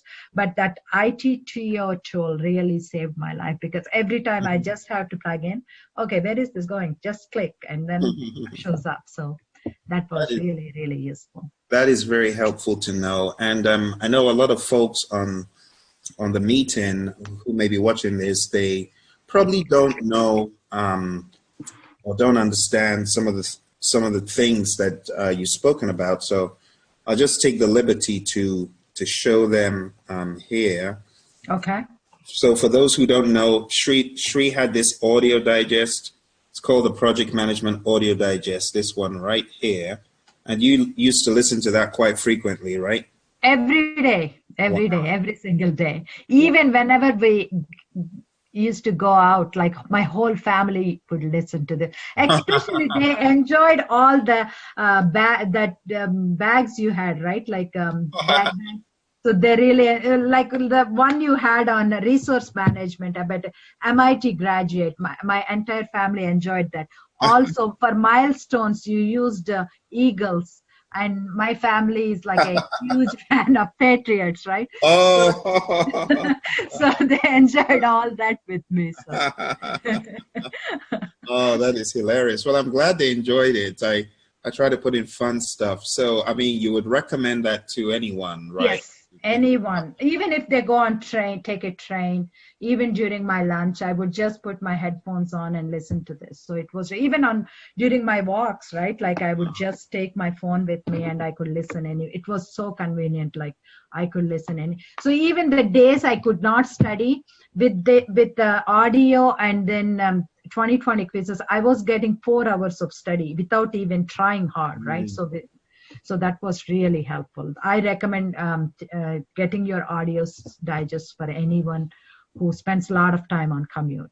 That is very good. And for those who didn't know, the other piece Shri used is the PMP Exam Prep Camp 2018, which comes with a lot of quizzes, a lot of mock exams, so on and so forth. And then outside of this, Shri also attended our 5-week boot camp, and we have I'm not sure, it's not the exact one, but there is a similar track here.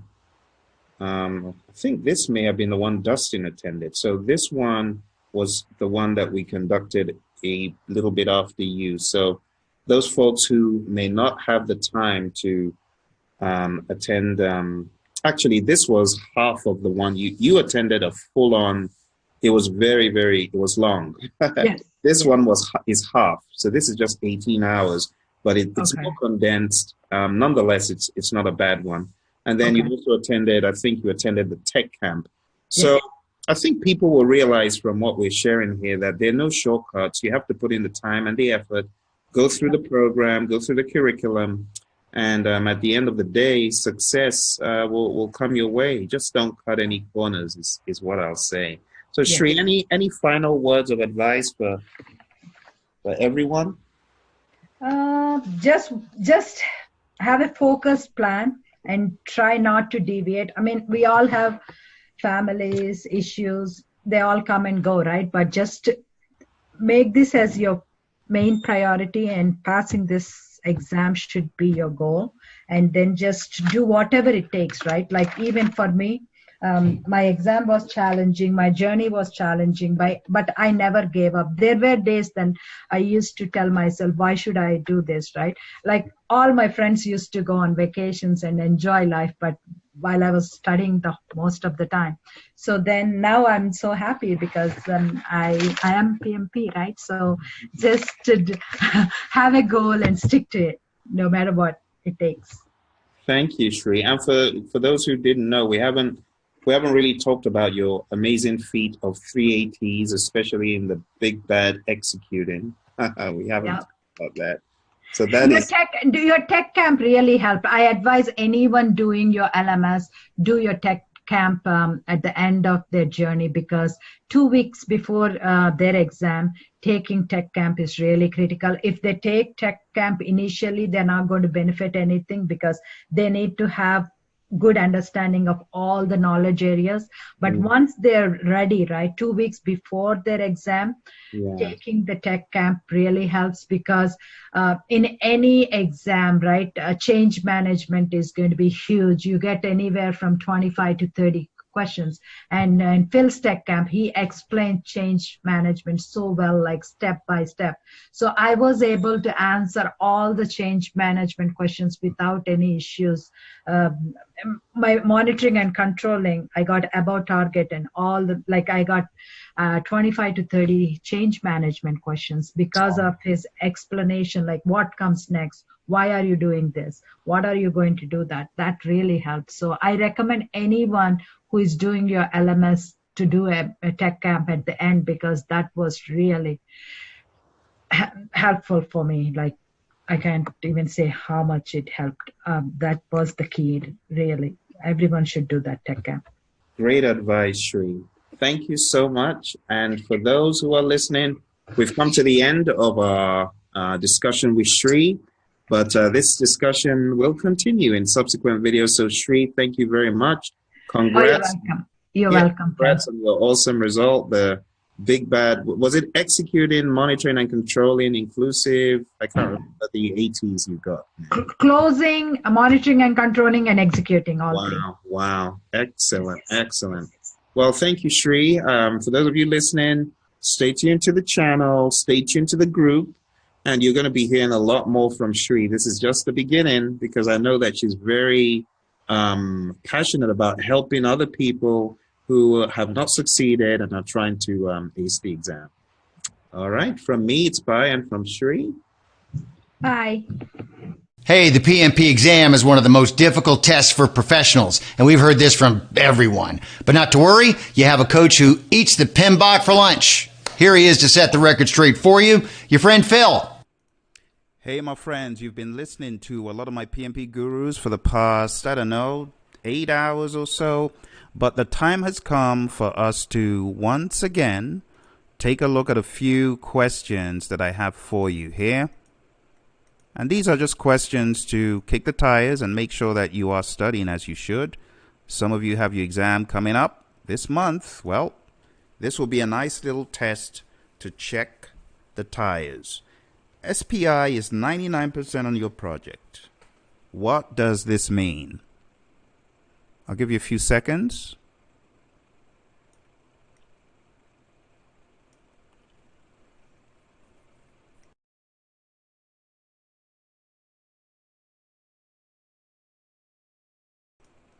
All right, 5, 4, 3, 2, and 1.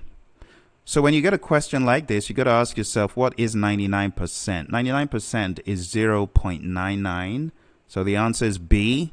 The earned value is lower than the planned value. Think about it. When SPI is less than 1, the earned value must be lower than the planned value. So if earned value is 1 and planned value is 1.2, you're going to get something less than 1. That's how you need to think about this. Here's your next one. CPI is 16% on your project. What does this mean? Again, I'll give you a few seconds. Think about it. What do you think?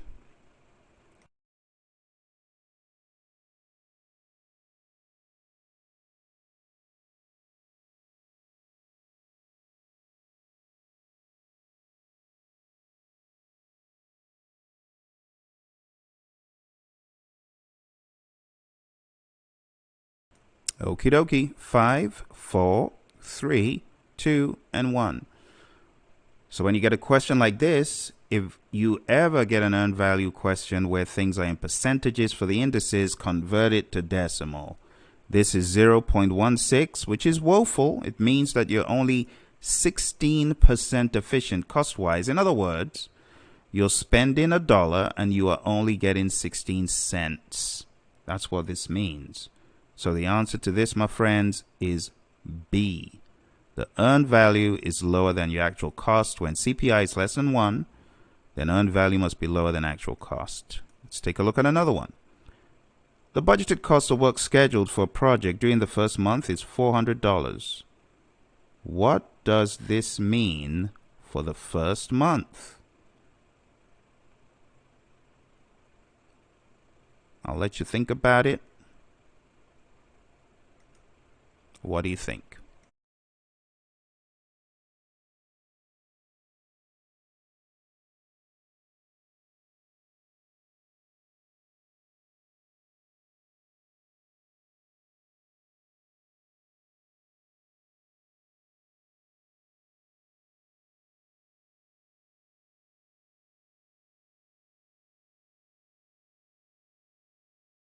Alrighty, 5, 4, 3, 2, and 1. Alright, so this one might have made you scratch your head a bit. I hope it did not make you scratch your head too much, though, especially if you are already my student. I'll be concerned if it made you scratch your head a lot. Now, let's go to page 267. We're going to read page 267. Just go there. And on page 267, you have information that can help you with this question. So let's go there. And what does it say? Under planned value, the authorized budget assigned to scheduled work. Ah, sounds like PV to me. So the answer to this, my friends, is planned value. This is talking about the planned value. Okay? So planned value is a budgeted cost of work scheduled. You should be able to sift through the language and detect what exactly the PMI want you to do on every question. And you heard Shri talk about the tech camp and the prep camp. Shri was a student of 2 of my courses. To be on that course she talked about, you need to go on down to pmsucceed.com and register. You can still get a deal. There's still a deal going on this one. You got to go to pmsucceed.com and sign up. You know, the price that you see there, I'm telling you, there are people who would charge you 3 times that and still not even offer half as much value. In addition to this, we also have agileprinciple.com. Those who are weak in Agile, you're not very firm on Agile, I advise you to go join that course. You'll be glad you did.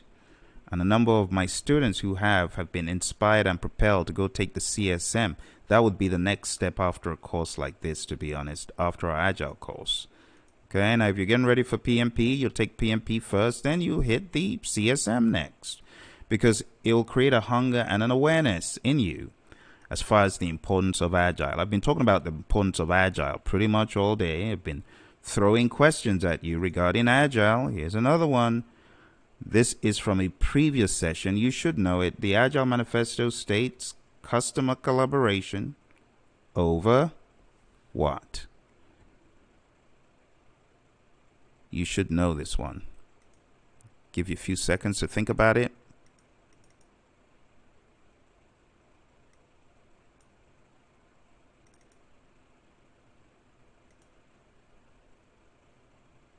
Okay, I know some folks might actually go open the book, and that's okay. If you want to go open the Agile Practice Guide, you know, when you open a book and you look in it, there's a tendency for you to remember on the next go round that you'd looked at it once before, and that's why I typically encourage people to do that. All right. So what do you think the answer is? The answer to this one is contract negotiation. Customer collaboration over contract negotiation. That's a really easy one. Try this one. The Agile Manifesto states responding to change over. What do you think? Over what? The answer to this one, 3, 2, and 1. Following a plan. I'm hoping that it's becoming business as usual and easy for you at this point. Okay? Well, at this point, we're going to hear from another PMP guru of ours, and this is one of the final ones for the day. I think we got a couple more. So this is Lessons Learned from Joanne, another of our PMP gurus, another of our PMP bosses. You're going to listen to Joanne's Lessons Learned, and I hope you learned something. I hope you're inspired from what she has to share with you. All right, my fellow project managers, PMPs to be, PMPs, whoever's watching, welcome, welcome. Tonight we have a treat. We typically do not stream these lessons learned meetings very much because they are held typically on a Saturday. Today, we're doing this on a Thursday, and we have our latest PMP, Joanne. She's going to share her lessons. So without much ado, welcome, Joanne. How do you feel being a PMP now? Thanks, Phil. I feel absolutely amazing. I think I'm still in shock. I think it's just still so surreal that I'm PMP. I worked so long and hard for this, and I know I absolutely deserve it. I'm just still, like, wow, it's actually happening. I'm so excited. I know. I can imagine. I can imagine. So let's jump straight into the very first slide here. So this PMP thing, why did you go for it in the first place? So I actually have my husband to thank for that, because I've been doing project management work for some time now. I actually have a master's in project management that I got maybe 5 or 6 years ago. And when he was pushing me, and I said, hey, I already have my master's, why do I need a PMP? And he's like, a PMP overshadows a master's. And so I didn't take his heed for a few years, and until recently, he said, you really need to go for your PMP. And I think I was initially nervous about it, but then he really pushed me and encouraged me, so I decided to start on the journey. Wow, wow. Is he a PM as well? He actually has Prince 2. Oh, okay. Yeah. Oh, that's cool. Yeah. Nice. Two worlds apart. Yeah. Yes. The Prince 2 is very popular. Yeah. Did you look into Prince 2 at all, or you just went straight to PMP? Yeah, Prince 2 was I didn't look at that at all. He actually made a really good call, because when you look at economies of scale of the PMP versus Prince 2, the PMP is much more dominant. It's ridiculously dominant. I mean, I really cannot overstate how dominant the PMP certification is. It's right up there with any other certificate you can imagine in terms of prominence. So he made a really good call. So, awesome. Yeah. So was this 2 years ago, or how many years ago was this? For me, my journey started this year in about May. So it's about a 6-month journey. Oh, wow. Yeah, it's about 6 months. So I actually, before I started with you, Phil, I actually started with another vendor. And I took an online course, and you don't know this, Phil, but I took the exam twice before and failed. Oh my gosh. Wow, I did not know that. Yes. The first time, I could tell that I missed it by maybe 5 or 6 questions, because you know where the line is to show where you are and where you need to be to pass. I was literally right there. Wow. And then, so of course I failed it. I was distraught, and I said, okay, I'm going to study again and take it. And I took it 2 weeks later, and I did worse on the second try. So after I did that, I said, okay, I'm going to take a break. I almost wanted to give up, but I said, I'm going to take a break, and I'm not going to even think about PMP anymore. I went away on a family vacation, did a few things, came back, and I said, okay, I'm going to start again. And this particular vendor had, great materials and content and everything, but for some reason it wasn't sticking with me. I don't know. I'm not really sure what happened. Maybe it was me. I'm not sure. So I was searching for PMP. I did some kind of search, and your videos came up. And when I watched your videos, they resonated with me. I seemed to be understanding what you were saying and what you were teaching. So then that's how my journey with you began, by just the free videos that you have online. Gotcha. Oh, wow. That is such a remarkable story. You know, I really had no idea what had transpired, prior. I mean, it could be that you told me and I just could not remember, but I don't recall. I don't think we ever had that, exchange. So that is good background for anyone who is watching who may be in the same situation. So, I mean, you were just searching on the web and you happened to come across, was it a YouTube video or Facebook? Yes. Yes. Good. Well, I'm glad that you came across Praizion. I mean, so let's move forward and talk about how you studied. So I remember you jumping on the learning management system. So how many hours were you putting in, and can you answer the questions on the screen? Sure, absolutely. So how I studied for the PMP, so when I finally got back into failed the test twice, I studied a lot. So I read the Pmbok at least 3 times. I took a lot of notes. How I study and how things stick with me is I have to write them down so I can visually see them and remember that I wrote them down. Some of your videos mentioned to draw a diagram, so I drew diagrams as well, which I had not done before. I wrote out a lot of index cards. I wrote out maybe 500 to 600 index cards, and this is just me repeatedly writing the information so that it could stick and I could remember it. And I tried to make sure that I understood what I was reading. So I would study maybe like 6 to 8 hours a day. Gotcha. So what about the formulas? Did you study those in any particular fashion? So I think one thing to really think about when you're studying for this, studying for the PMP is to really focus on, your strengths and weaknesses. And numbers are not a strength of mine. So the formulas, I had to make sure that I memorized them. That was, for me, the only way that I knew that I was going to be able to successfully use them on the test is to memorize what they were. So I memorized all of the EVM formulas.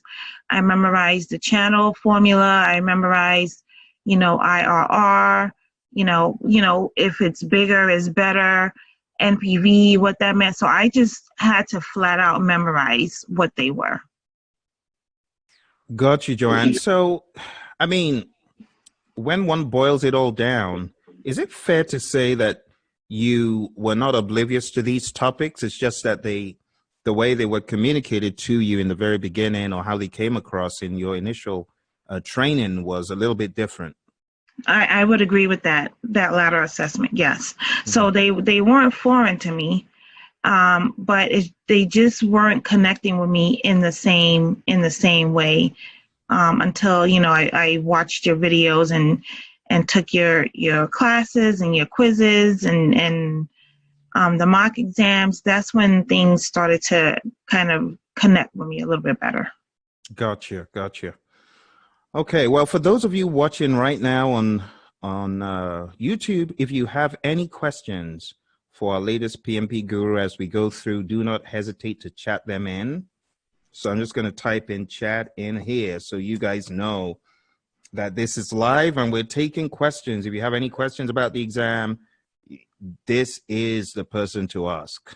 You want the freshly minted PMP. You don't want to ask Phil, who got certified 15 years ago, whenever it was.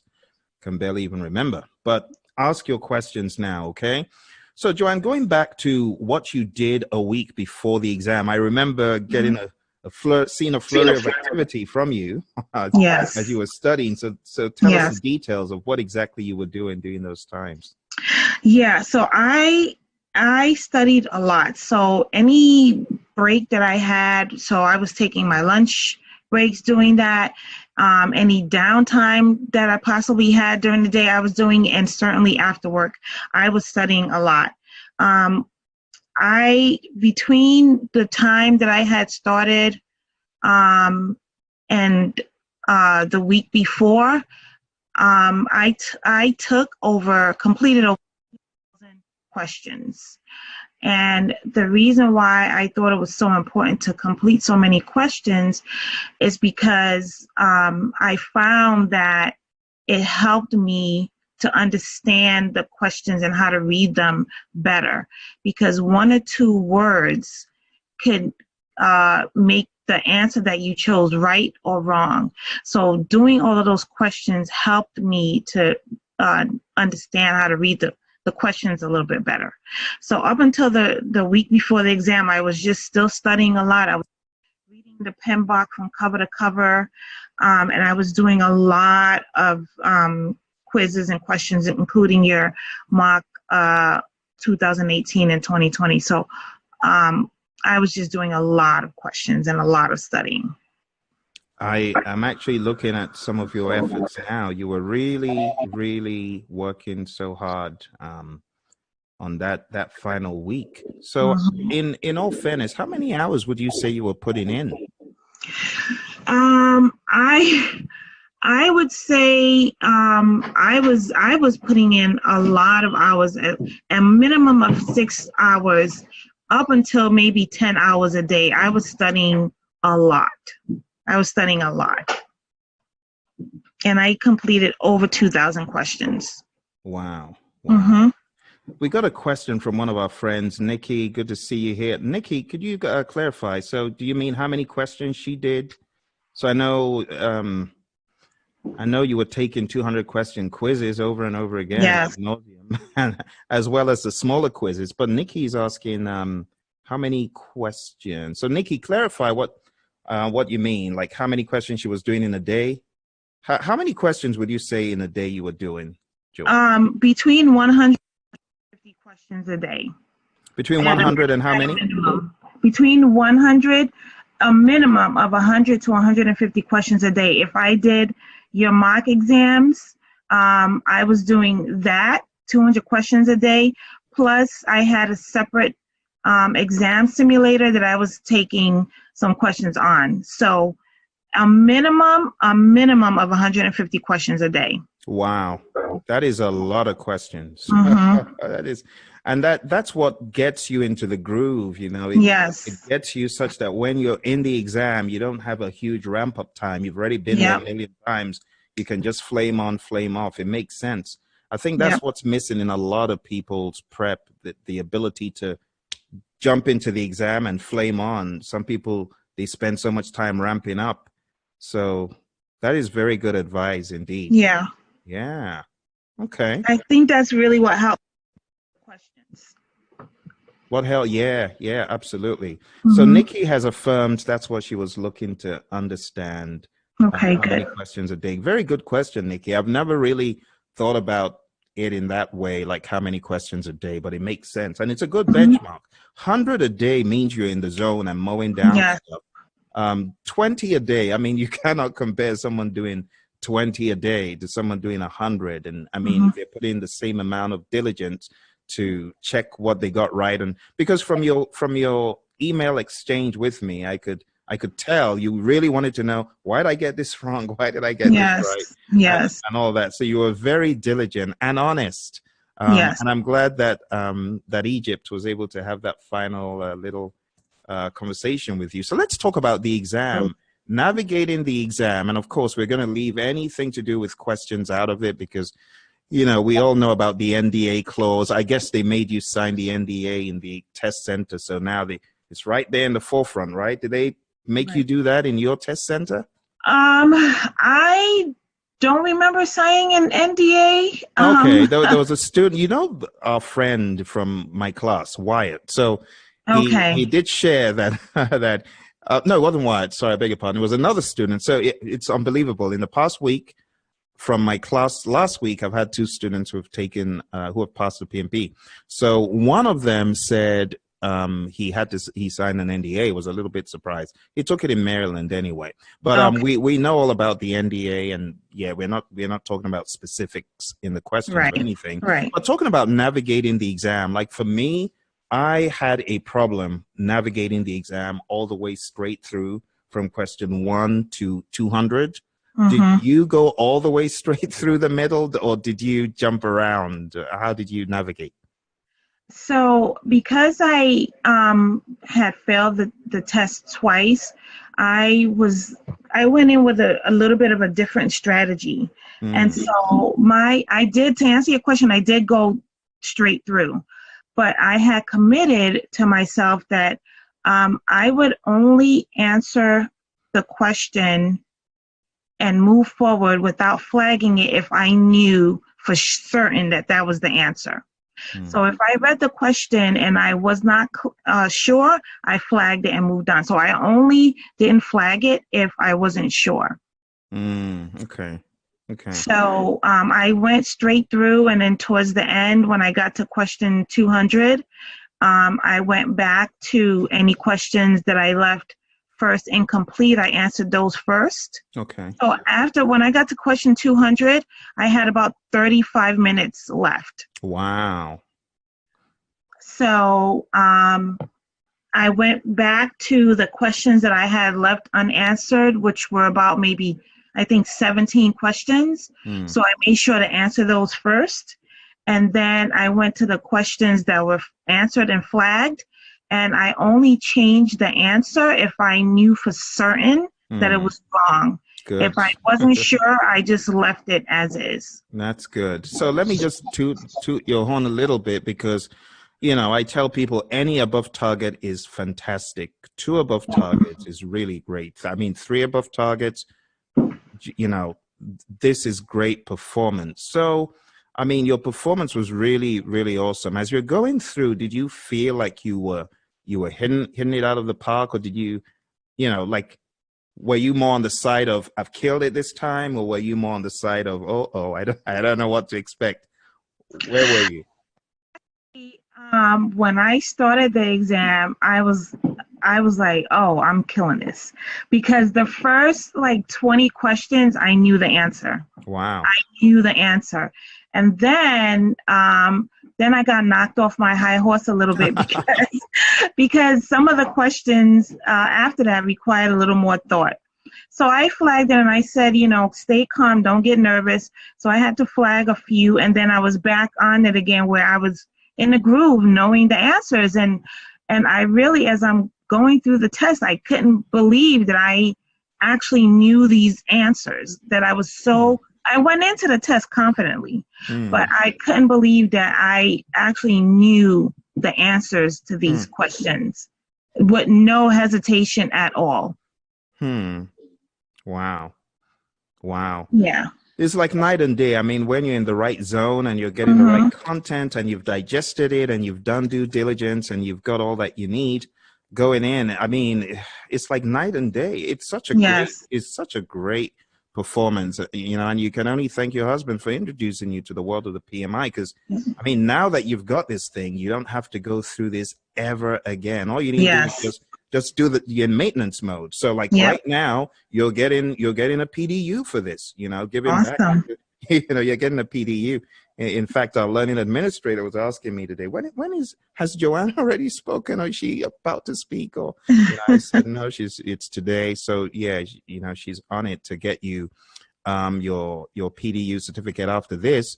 But it's very interesting to know that your experience was remarkably different this time you took it, and also very interesting to know that the first 20 questions were the opposite of what they were for me. My first 20 questions was hell. I mean, I took 1 hour to answer my first 20. For you, how many did you answer in an hour? How many questions?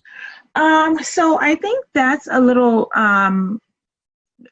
difficult to say, because some questions I answered really quickly and some took a little bit more time, because, you know, they're like 3 or 4 sentences long, and, you know, you need to decipher through to make sure that you're reading the question properly and extrapolating the information from it that you need to be able to answer the question correctly.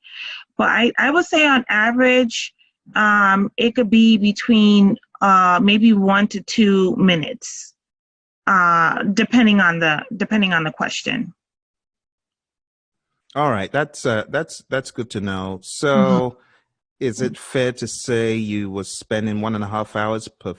No, that wouldn't be possible. You wouldn't have finished the exam.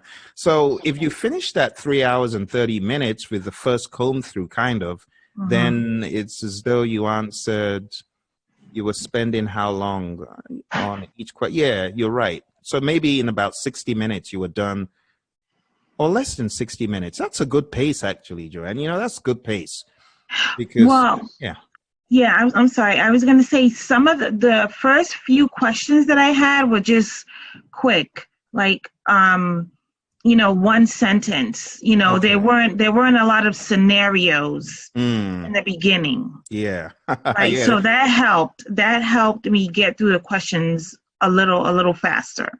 But when I got to the scenario questions, I needed to read those a little bit more. And after reading it twice, if I found that, okay, I still need to read this again, I flagged it and just moved on. I didn't spend more time. Gotcha. It makes sense. Okay. So, I mean, you have some short and easy, some long and hard. Yeah. Okay, all mixed in. Did you take any breaks, though? Did you get up from your seat at all? Yes, I got up once after question 135. Wow. I got up for a break. And then when I came back, it was like almost 10 minutes later. And I said, well, geez, I just walked out because, you walk out and then, you have to, go through the whole process again with the patting down and everything. So I said, okay, I took away 10 minutes. I'm not getting up again. So around question 180, I just kind of took a 2-minute break to myself, just looked away and just, regroup. But I didn't get back up from my seat again because I didn't want to, lose any more time. Mm-hmm. And I know a lot of people wonder, why do I ask all these questions? And the reason is strategy is so important. I believe strategy is over at least 30% of it. You have content, you have a frame of mind, you have strategy. I believe having a strategy is so important. And the reason why I ask all these questions is so that people like our friend Fabian and Nikki, they're able to frame what exactly they will do, when they get in there. I think it really helps. No one told me this, about taking breaks or the importance of strategizing. So by the time you were done, you had about 25 minutes, or you did 35 minutes? I had about 35 minutes left. Wow. When I got to question 200.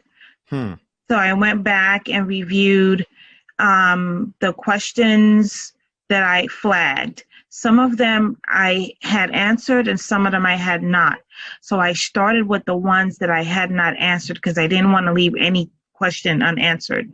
So I started with those first. And then when I was done with those and I went to the flagged ones and unless I was absolutely sure that I had selected the wrong answer initially, I didn't change it. Okay. Very good. Okay. So, people often say hindsight is 20/20. So let's go all the way to the end of the exam. So you revise everything else, and then when you've taken a look at what you're absolutely sure of, you've marked everything. How many minutes do you have left after your full revision, or did it take all the way to the end? It took me. I actually didn't get to review all of the answered flagged questions, which was fine. So the exam ended before I got to review all of my flagged questions. Oh my gosh. Did it count down like 10, 9, 8, 7, 6? Yep. And I just watched it and waited and prayed. Oh my goodness. Dear. So, I mean, by the time you got to the end, so let's compare Joanne at the beginning of, answering the first 20 questions. Now at the end of the exam, did you feel, I know you didn't feel as confident, or how did you feel? Can you describe? Yeah, I felt nervous, right? Because, as mentioned, I had already taken this test twice before and failed. Wow. So this was my last chance before. If I failed it, I would have had to wait a year. And I guess in my mind, failing wasn't an option, which is why I was studying so much and doing so many different things. But you still never really know. But I felt good. I went into the test confidently, and I felt really good about my answers, but I was still nervous because I knew there was so much on the line because I would have had to wait another year had I failed. But this was the most confident that I felt going in. And when I started banging out those questions in the beginning and then towards the middle and towards the end, I felt so good, that I had done well. And I was so excited when I saw the word congratulations on the screen. I had to look at it a few times to make sure that I read it correctly. Yeah. But I felt really, really good. I felt really, really good. Wow. I mean, it's unbelievable, the warp speed at which you got this done. So, I mean, I'm just looking at the records here. So you came aboard the system on the 27th of October, but you powered up so heavily. It's truly remarkable how much volume you were covering. I think people really need to understand that you jumped on a system and just for 2 weeks, pretty much, just full throttle, absorbing as much as you could. Yep. Truly, truly, truly remarkable. Anyway, people say hindsight is 20/20. So this is you after the fact. This is you before, talking about the final attempt. I think you did pretty much everything that you should have done, like almost 100%, if not 100% right from my point of view. Is there anything that you think you would have done differently? Like not in the very first instance, but even in this final round, would you have done anything differently? So I think in this final round, and you're right, to your point, I think I did everything that I could have and should have done. If I'm comparing what I initially when I first started on this journey to now, I would say a few things. I think the first thing is I would have completed more questions, right? Because doing those 2,000 plus questions really, really helped me understand how to read the questions and what to look for.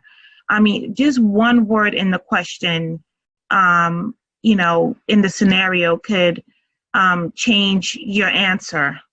So doing 2,000 plus questions really helped me. I think the second thing is I probably would have read the Pmbok. I think the first go round, I was told that I didn't really need to read the Pmbok, or just read it once and you'll be fine. And I think had I read it more from cover to cover or more often, I probably wouldn't have had to take it 3 times. I already said this, but read the questions very, very carefully. When I was taking the test, I read the question once, and then when I read it again, I noticed that I had missed a word that was critical to answering the question correctly. Another thing is to be sensitive to your learning style. So again, the first vendor, it was a very good vendor. The materials were great, but for some reason it wasn't connecting with me. So I knew, and I had the opportunity to take the class again for a year free of charge. But the way it was being presented just wasn't clicking for me. So the first attempt, sorry, Joanne, I just don't want, I'm already forgetting so many things I wanted to ask you, but I don't want to forget this one. So how many months ago was the very first hit? Was that a year ago almost? No, that was 5 months ago. Oh my goodness. Wow. So I'm looking at the records here and I can see you actually did give me the breakdown. It's funny how, because I go through thousands of individuals like in a very short time frame. So you had actually told me, I'm looking at the emails, emails don't lie. So you had told me about, about this, but in my mind, I'm like, this is a blank slate, so I had forgotten those details. But it is very interesting to note that your ramp up time Very remarkable. And then you first contacted us on the 6th of October. So it just goes to show that if you do what you should and you put in the right energy and the right effort and you're doing what you advised, you will see great results. I mean, it's like night and day, 3 ATs. My goodness, that is a very, very, very good output right there. And I'm really just so excited. What I would really love to do is to get your rules, your rules for doing this. I mean, what would you say to someone who is in a similar position, has done it maybe once or twice? Some people have done it thrice. Any special advice you would give those folks? I think I would say a few things. I think the first thing I would say is don't give up, because I wanted to give up after the second time. Wow. When I failed it, because I was saying to myself, what am I doing? I failed it twice, and the second time I did worse than the first time. What am I doing here? Don't give up on yourself, and surround yourself with people who are going to be supportive. You can do this. There is just a strategy by doing the questions and really finding a program that is going to suit your learning style. And I think that is going to help. So don't give up. Find support. I mean, Phil, I found a lot of support in you. When Egypt passed, you connected me with her. She supported me. When I was doing some of these mock tests, some of them I was passing and some of them I wasn't. And when I wasn't passing, I was distraught, and I would call Egypt. Wow. And I would say, maybe I shouldn't take this. Maybe I should reschedule. And she said no. And my husband said no. He said, I told my husband, Phil, I didn't pass the mock 2020. He's like, Joe, he gave you those questions to challenge you so you know what to look for. So I had to change my mindset a little. Instead of seeing that or thinking that I was a failure, to see that the purpose of questions that you gave were to challenge me and help me think about how to answer the question and why those answers were correct. So don't give up. Have a support system, and know and be confident and know that you can do this and it is possible. That is very, very good advice. I actually typed your notes out so that people who are watching can actually see. So don't give up. Surround yourself with supportive people. That is so important. Yes, it is. Yeah, and the mindset, knowing that you can do it, and your husband was right on the money. That is what I tell people all the time. These mock exams, they are to beat. I hate to say it, but it is the truth, because the exam is meant to test you, right? And I always say, beat the question writers to their own game by finding your gaps before they do. Because the questions will find your gaps out. They will. Absolutely. So you want to find them before they do. So he was right on the money. Those are not, the mock exams are not to demoralize anyone, but it's really to really just reinforce you and expose you to a band of possibilities. So, I mean, I'm taking a look at the mock exams that you took and so on. What would you say about the difficulty level of the real exam versus what you saw on the mock exams? Phil, your questions are a lot harder. That's probably why I felt like I was breezing through these questions on the PMI. I mean, your questions were a lot harder than the PMI questions. To me. Very good to know. I mean, I've heard that so many times. I mean, and my question writers, some of them are absolutely crazy. I mean, I take some of the questions my question writers write.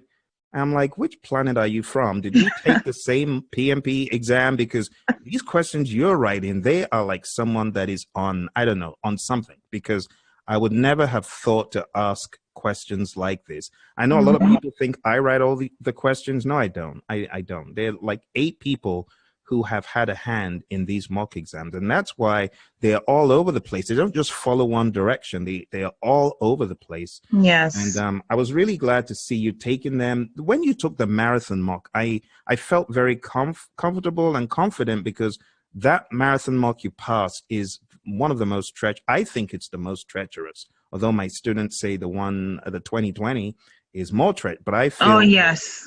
I The 2020 is a bear, is a beast.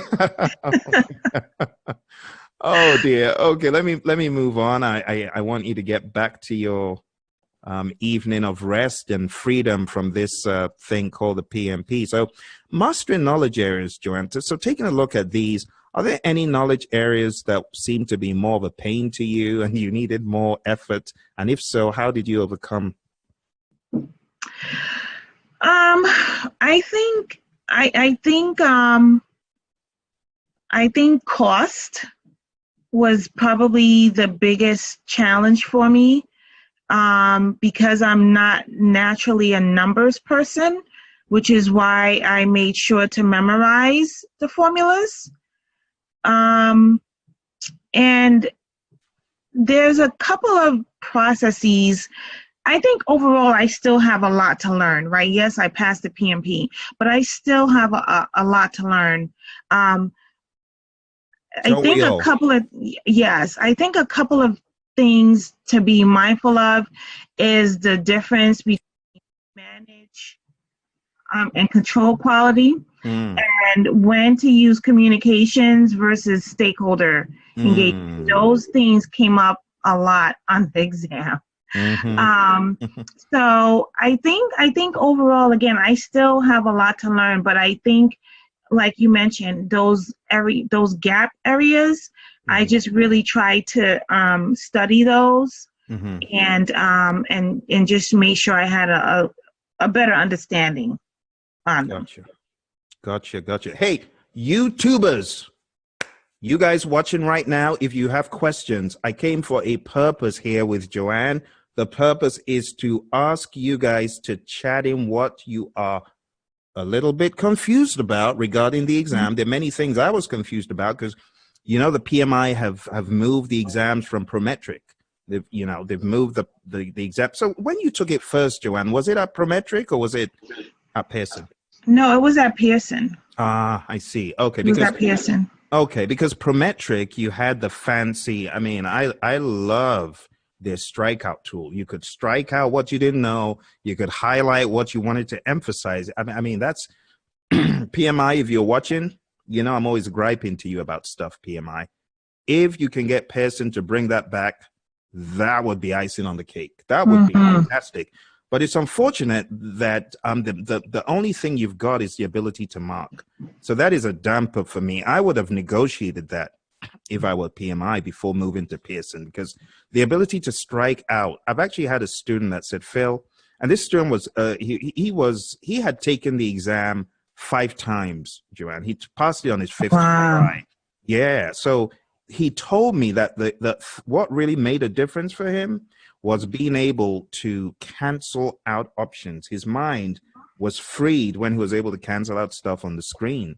So I found that to be quite a remarkable feedback that he gave me. He passed it on his 5th try anyway.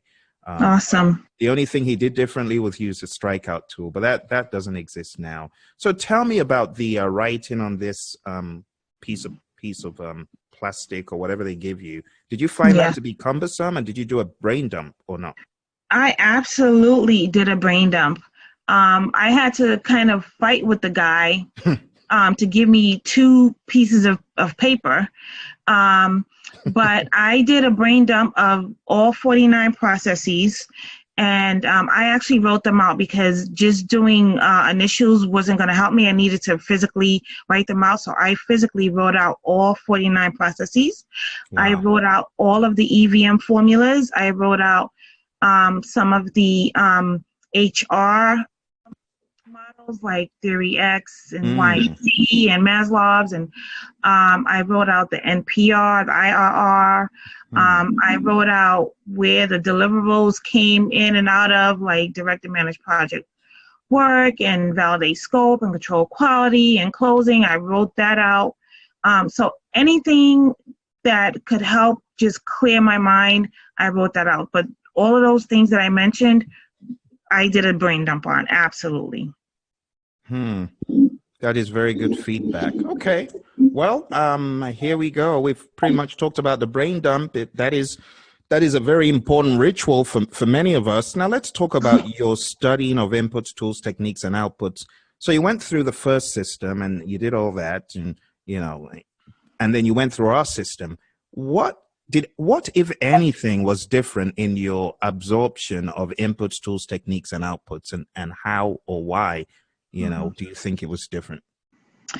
Right. So I still don't have all of the ITTOs intact, right? But you have a video that that highlights I think 6 or 7 questions on why you're in this process. And so instead of trying to memorize all of them, and again, I don't have all of them down pat, but when a question came up on the exam, I looked at the process and said to myself, why am I here? What am I doing here? What do I need for this process to function? And so that's how I was able to think through what ITTO would be in that particular process. Very helpful. I need to go look for that video. I think I know what you're talking about. So it kind of gives you a blueprint to follow the method of attacking these questions. Right. So in the video, it specifies executing and monitoring and controlling, but you mentioned that you could do it for any process. So that's what I started doing, was just really analyzing, okay, what process is this? What do I need? What am I doing here? Why am I here? And what do I need to do in this process? And what am I getting out of it?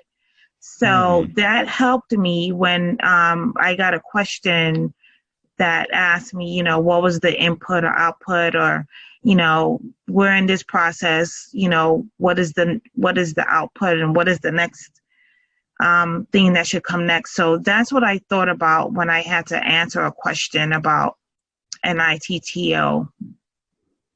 Gotcha. This is very helpful. I appreciate that. Okay. Well, here we go to FAQs. So you've already said you did read the Pmbok guide 3 times. Yes. Cover to cover. Yeah, that is pretty remarkable. I would love if you can, just a photo, if you can share it to the group of your Pmbok guide. It would be nice to see the state of your Pmbok guide. Oh, well, I'm pretty neat, but you're going to see a lot of highlights. And that's what I'm talking about. Yeah. Because honestly, I don't know if you saw, I don't know if you see mine. I've had to tape it. Yes, I've seen it. I saw Egypt's and I'm like, my goodness, yours is worse than mine. And she has strands of red tape hanging out at the back, and whatever anybody needs to do to keep that beast under control, they need to do it. So I found that to be so remarkable. Some people say they need 5 books. They have become Amazon PMP book club collectors. I mean, they've got stacks of books. Do you think you really need that many books to get through what? I mean, everyone is different, I know. Yeah. But towards the end, when you were narrowing things down and canceling out on useful stuff, how many books were you really pounding on, or systems? Right. So when I first started on the journey, I had, I think, 4 books. And when I took a break and regrouped, I only had the Pmbok and your PM Essentials. Oh, the PDF. And, yes. And I had no other books. And I just used those 2 and a lot of questions. Fantastic. So, I mean, the next question is, well, I think you answered, should I delay my exam? You were thinking of it and you were discouraged because the folks around you, your husband knew you'd put in enough time, and thanks to Egypt, if you're watching this down the road, I cannot thank you enough. And all our group members who are helping other people, I doff my hat to you. Thank you very much, because I can only do so much. I'm on the road, I'm doing one thing or another, and it's just hard to connect. I really wanted us to have a final session, but I knew that I could not, because at the time Egypt was having the final sessions with you, I was actually teaching, and then she came out to speak to my students. It was a very difficult week, but I'm glad people jumped in to help. But how did you know you were ready for the test? Or should I say people around you knew you were ready and made you go ahead? Did you book your exam date before you jumped on our system, or was it after you were kind of getting warmed up, you then said, okay, I'm going to be ready? Which one? Yeah, no, I had already booked it when I back up in October. I decided, okay, I'm going to give myself this amount of time to study, and based on that amount of time, that's when I scheduled my exam. And then I had started with the other vendor, but I wasn't learning. So I said, okay, let me Google some things. I need to do something differently. And then that's when I found you. So I had already booked my exam. And, I think even though I said, should I cancel? First of all, I don't think my husband would have let me. But, really canceling wasn't going to be an option. So I had already studied so much and so long, and I think I just was feeling a little defeated because I was passing some exams and I wasn't passing others. So I think I was a little down and defeated. But, again, getting back to that support system, my husband telling me, you're getting these questions so that you can, fill in your gaps and really know how to read and analyze these questions. That was a great call. Did you ever at some point feel, my goodness, am I overdoing it? Did you ever feel you were doing too much and maybe you should pull back? Never. I think I was on a mission and I already knew that I had failed twice before, and my strategy was different too. Right? I didn't really read the Pmbok before, and I didn't really do the questions before. So, to use your words, I was in the zone. I was understanding more. It was just a different experience this time around. Yeah. Okay, let's start. This question's a bit subjective. What in your study routine, or whether ours, yours, whatever you want to call it, did I ever send you the timetable for 30-day, do this on day one? Because yes. Okay. So, I use that. Oh, good. So looking at everything you did in this big final run-up, what in the routine contributed the most to your success? It's a very subjective question. You might have more than one thing, but what do you think, I would say the biggest thing would be completing the questions, doing a lot of questions, because that really helps you to understand how to read and analyze the questions and answer them. So I would say that's the biggest thing. When I took the test the first couple times, maybe I did around 600 questions, but it was the same questions I kept doing over and over. And not as crazy as the ones you took, because I'm looking at the records. You really did a lot of work, and you were looking for more. You were looking for more to do. Yes, I did a lot of questions, over 2,000 questions within 3 weeks. Wow. There wasn't a day that went by that I didn't do questions. At least a minimum of 100 questions, a minimum. Wow. Minimum of 100 questions a day. Truly remarkable. Let's go to Q&A because we're getting to the last 10 minutes and I want to be fair to those watching. Those of you watching on YouTube, now is a time to ask questions from someone who has been there, done that, cleared the exam. Fabian, I know that you're always in the middle of work because you've been rather quiet. Fabian has been Fabian, are you multitasking? Talk to me, Fabian. Talk to me.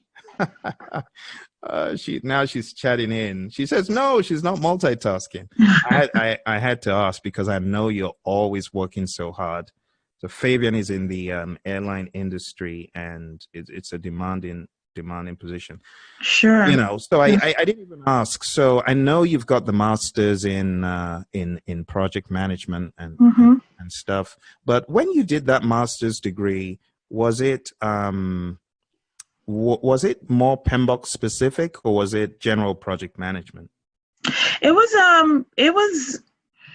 a combination. I think when I did it, I think it was based on Pmbok 4. Wow. Yeah, so it was a while ago. So, I had to put together, project plans, comm plans. I mean, every plan I had to put together. So it really gave me that experience. I had to put projects together. I had to do project simulations.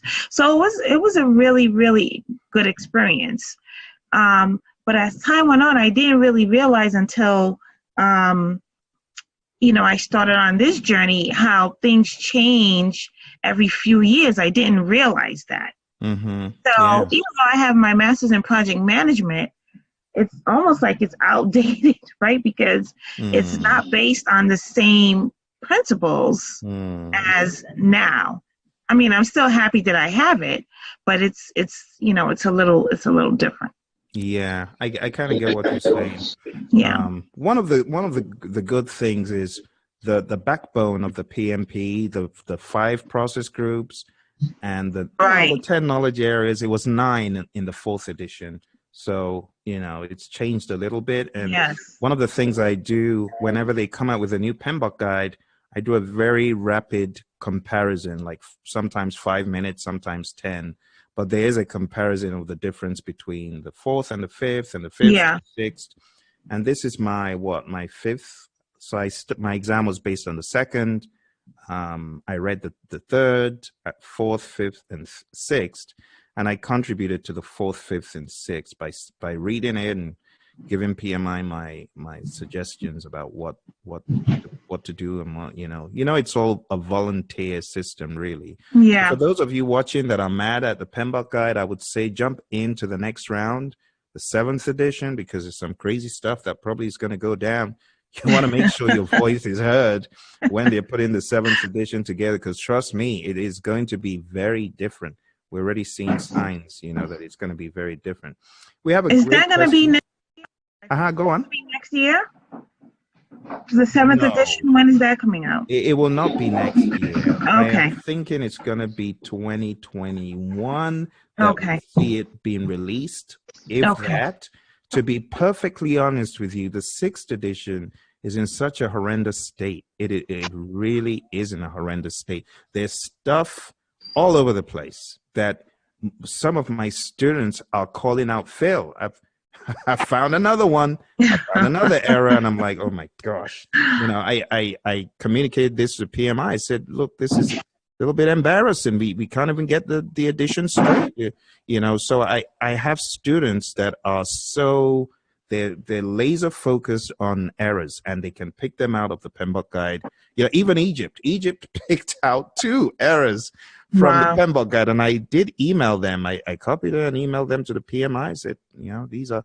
So I'm hoping that we don't rush to do the 7th edition. And I know it's all volunteer stuff, but I'm hoping the PMI gives us more time to let us really read through and read. There's a difference between reading the Pmbok guide like someone who is reviewing it and is a PMP versus someone who is learning. I've found out that no matter how much you go through the Pmbok guide, when someone is reading it in learning mode, there is stuff that they just seem to bring out of the woodwork. And I'm hoping maybe you can get involved in the next go round, Joanne. It might be a profitable experience, and I think you can probably even get PDUs for jumping in to help the PMI. So, be happy to. Yeah, you'll see them advertising and asking for help and stuff like that. We got a very good question from Fabian here. How will your PMP assist you in your current or future positions?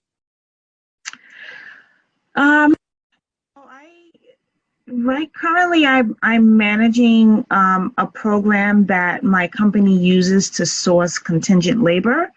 And I'm using my project management experience now because I have to really, in the beginning, what I had to do, well, let me go back a little bit. I was brought into this role because the tool was developed and it wasn't developed up to the the company's standards. So based on my project management experience, they brought me in to kind of take a holistic view of the tool and really recommend changes to make it a better end user experience. So of course that all entails meeting with stakeholders, understanding their pain points, putting processes in place so that the tool can be fixed and updated, communicating with the stakeholders. So all of the parts of the project management of my PMP come into play with all that.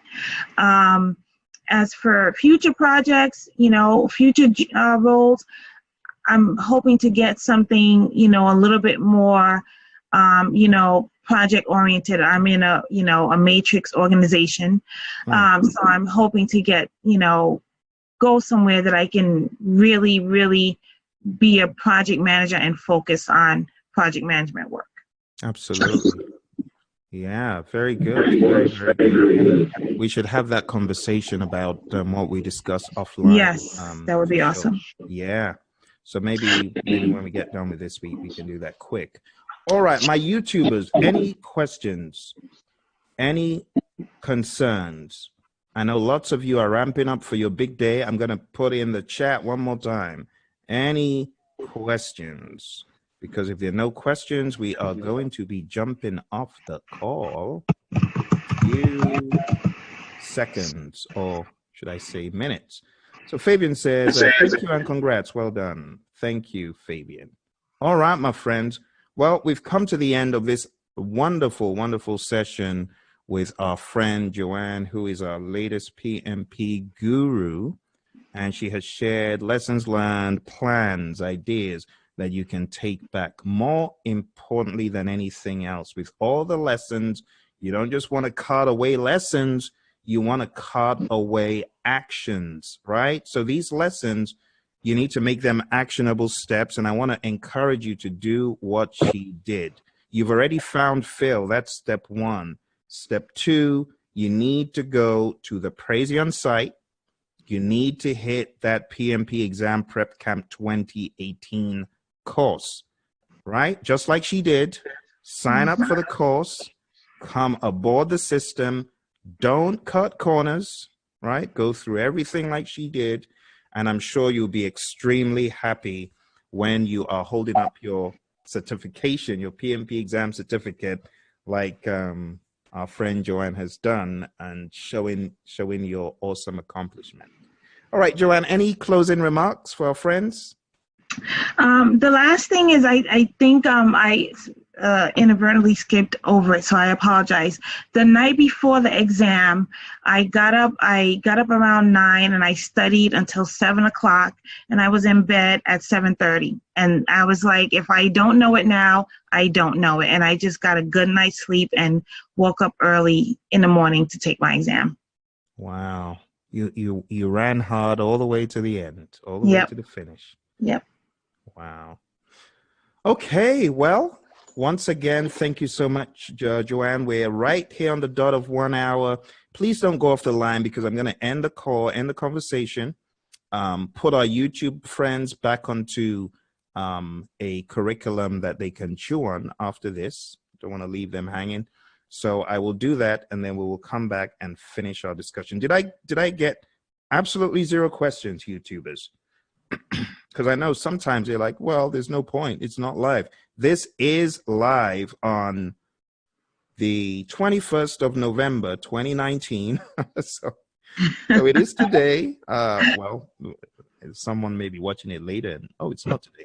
So it's the 21st of November, and it is now it's 8 p.m. Eastern. Questions. This is the final chance. As you know, Joanne, I care about our students. I really want to make sure we answer any questions that they have. Sure. That's why we came on. So, folks, if you don't have questions, thanks for joining us. I'm going to put you onto another curriculum, but I look forward to speaking to you again soon.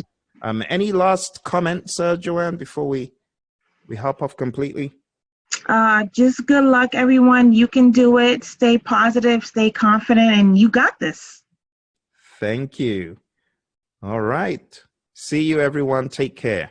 Bye, everyone.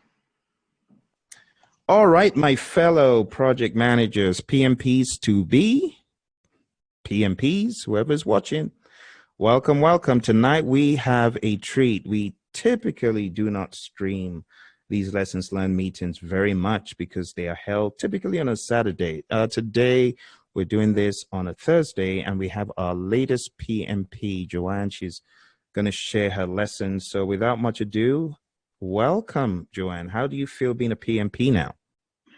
Thanks, Phil. I feel absolutely amazing. I think I'm still in shock. I think it's just still so surreal that I'm PMP. I worked so long and hard for this, and I know I absolutely deserve it. I'm just still, like, wow, it's actually happening. I'm so excited.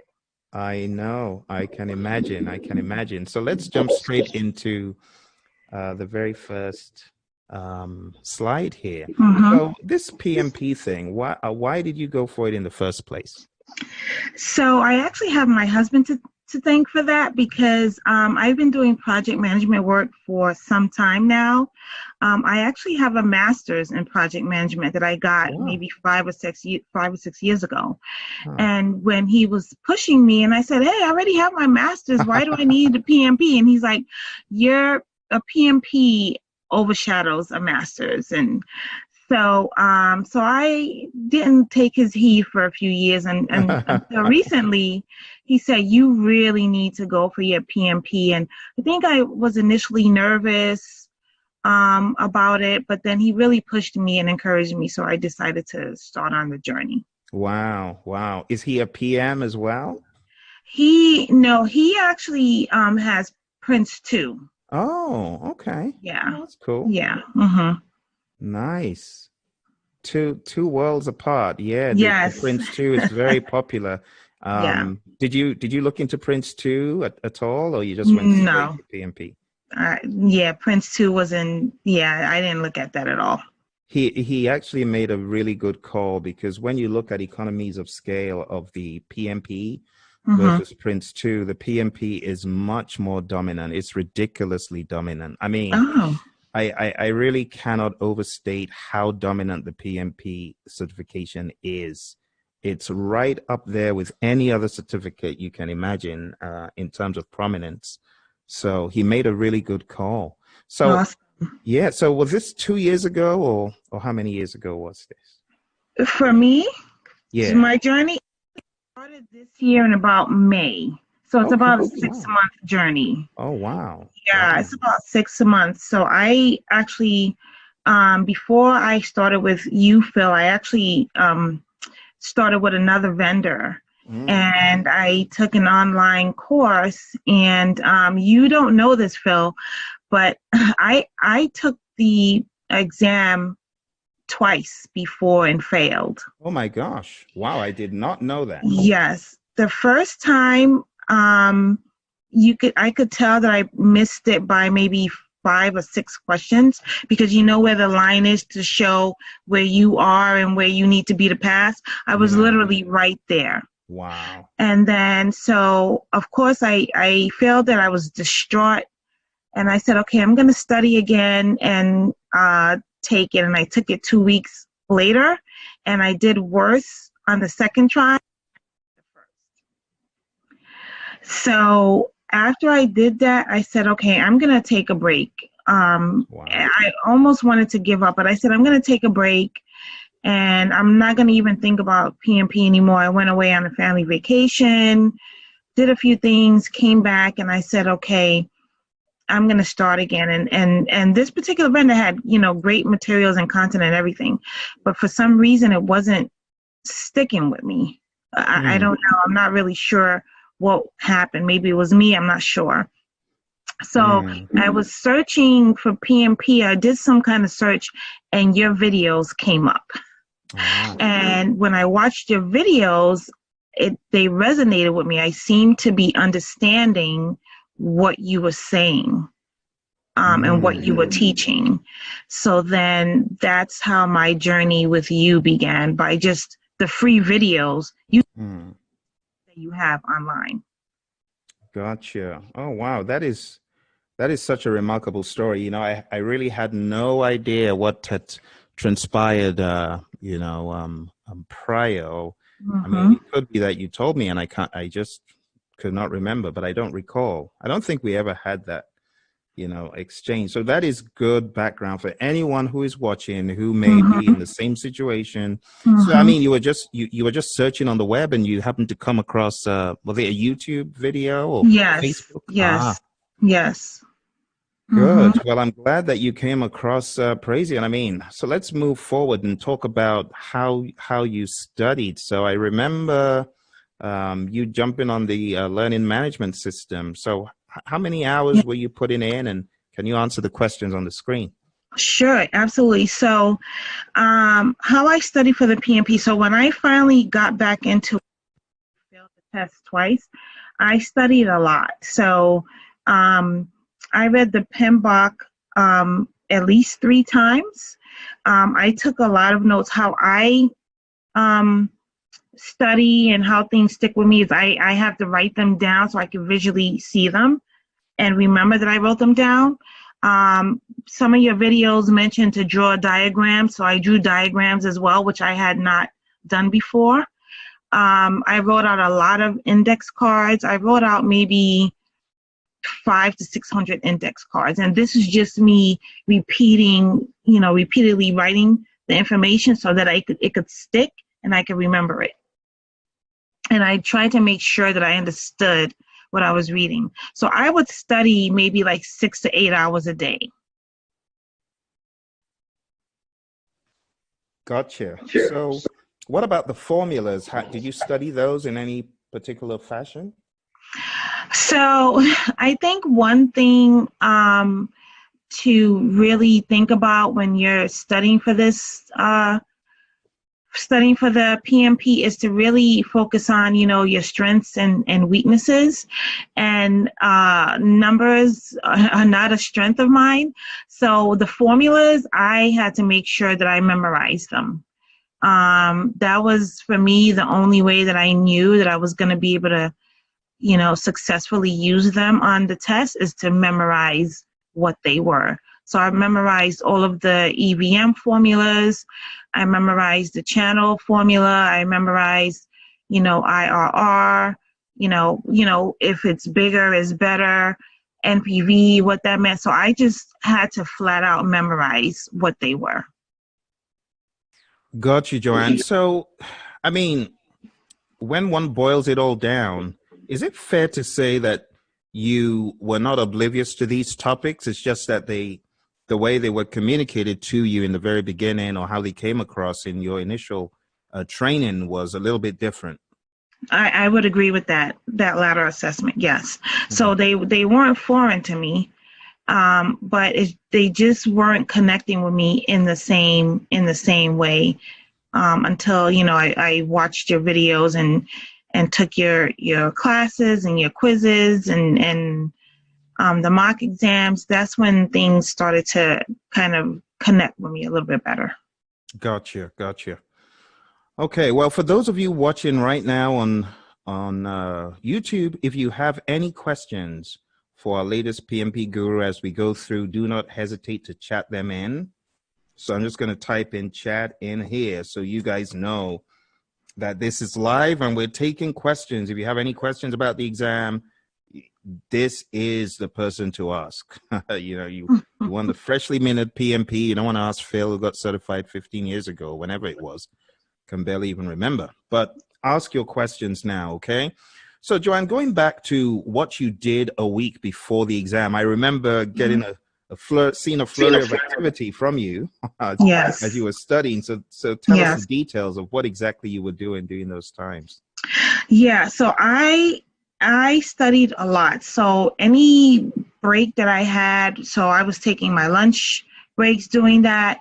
Any downtime that I possibly had during the day, I was doing, and certainly after work, I was studying a lot.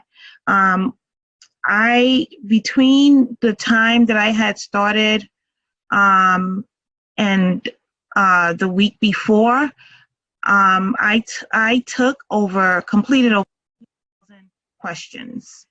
And the reason why I thought it was so important to complete so many questions is because I found that it helped me to understand the questions and how to read them better, because one or two words could make the answer that you chose right or wrong. So doing all of those questions helped me to understand how to read the questions a little bit better. So up until the week before the exam, I was just still studying a lot. I was reading the Pmbok from cover to cover, and I was doing a lot of quizzes and questions, including your mock 2018 and 2020. So I was just doing a lot of questions and a lot of studying. I am actually looking at some of your efforts now. You were really, really working so hard on that final week. So in all fairness, how many hours would you say you were putting in? I would say I was putting in a lot of hours, a minimum of 6 hours, up until maybe 10 hours a day. I was studying a lot. And I completed over 2,000 questions. Wow. Mm-hmm. We got a question from one of our friends, Nikki. Good to see you here. Nikki, could you clarify? So do you mean how many questions she did? So I know you were taking 200 question quizzes over and over again, yes, as well as the smaller quizzes. But Nikki's asking how many questions. So Nikki, clarify what you mean. Like how many questions she was doing in a day. How many questions would you say in a day you were doing, Joe? Between 150 questions a day. Between 100 and how many? Between 100, a minimum of 100 to 150 questions a day. If I did your mock exams, I was doing that, 200 questions a day, plus I had a separate exam simulator that I was taking some questions on. So a minimum of 150 questions a day. Wow, that is a lot of questions. Mm-hmm. That's what gets you into the groove, you know. Yes. It gets you such that when you're in the exam, you don't have a huge ramp up time. You've already been there a million times. You can just flame on, flame off. It makes sense. I think that's what's missing in a lot of people's prep, the ability to jump into the exam and flame on. Some people, they spend so much time ramping up. So that is very good advice indeed. Yeah. Yeah. Okay. I think that's really what helped. Questions. What hell? Yeah, absolutely. So Nikki has affirmed that's what she was looking to understand. Okay, how many questions a day? Very good question, Nikki. I've never really thought about it in that way, like how many questions a day, but it makes sense. And it's a good benchmark. 100 a day means you're in the zone and mowing down stuff. 20 a day, I mean, you cannot compare someone doing 20 a day to someone doing 100. And I mean, if they put in the same amount of diligence to check what they got right, and because from your email exchange with me, I could tell you really wanted to know, why did I get this wrong? Why did I get this right? Yes. And all that. So you were very diligent and honest. Yes. And I'm glad that that Egypt was able to have that final little conversation with you. So let's talk about the exam. Navigating the exam. And of course, we're going to leave anything to do with questions out of it because, you know, we all know about the NDA clause. I guess they made you sign the NDA in the test center. So now it's right there in the forefront, right? Did they make you do that in your test center? I don't remember signing an NDA. Okay, there was a student, you know, our friend from my class, Wyatt. So he did share that no, it wasn't Wyatt. Sorry, I beg your pardon. It was another student. So it's unbelievable. In the past week, from my class last week, I've had two students who have taken, who have passed the PMP. So one of them said he signed an NDA. Was a little bit surprised. He took it in Maryland anyway.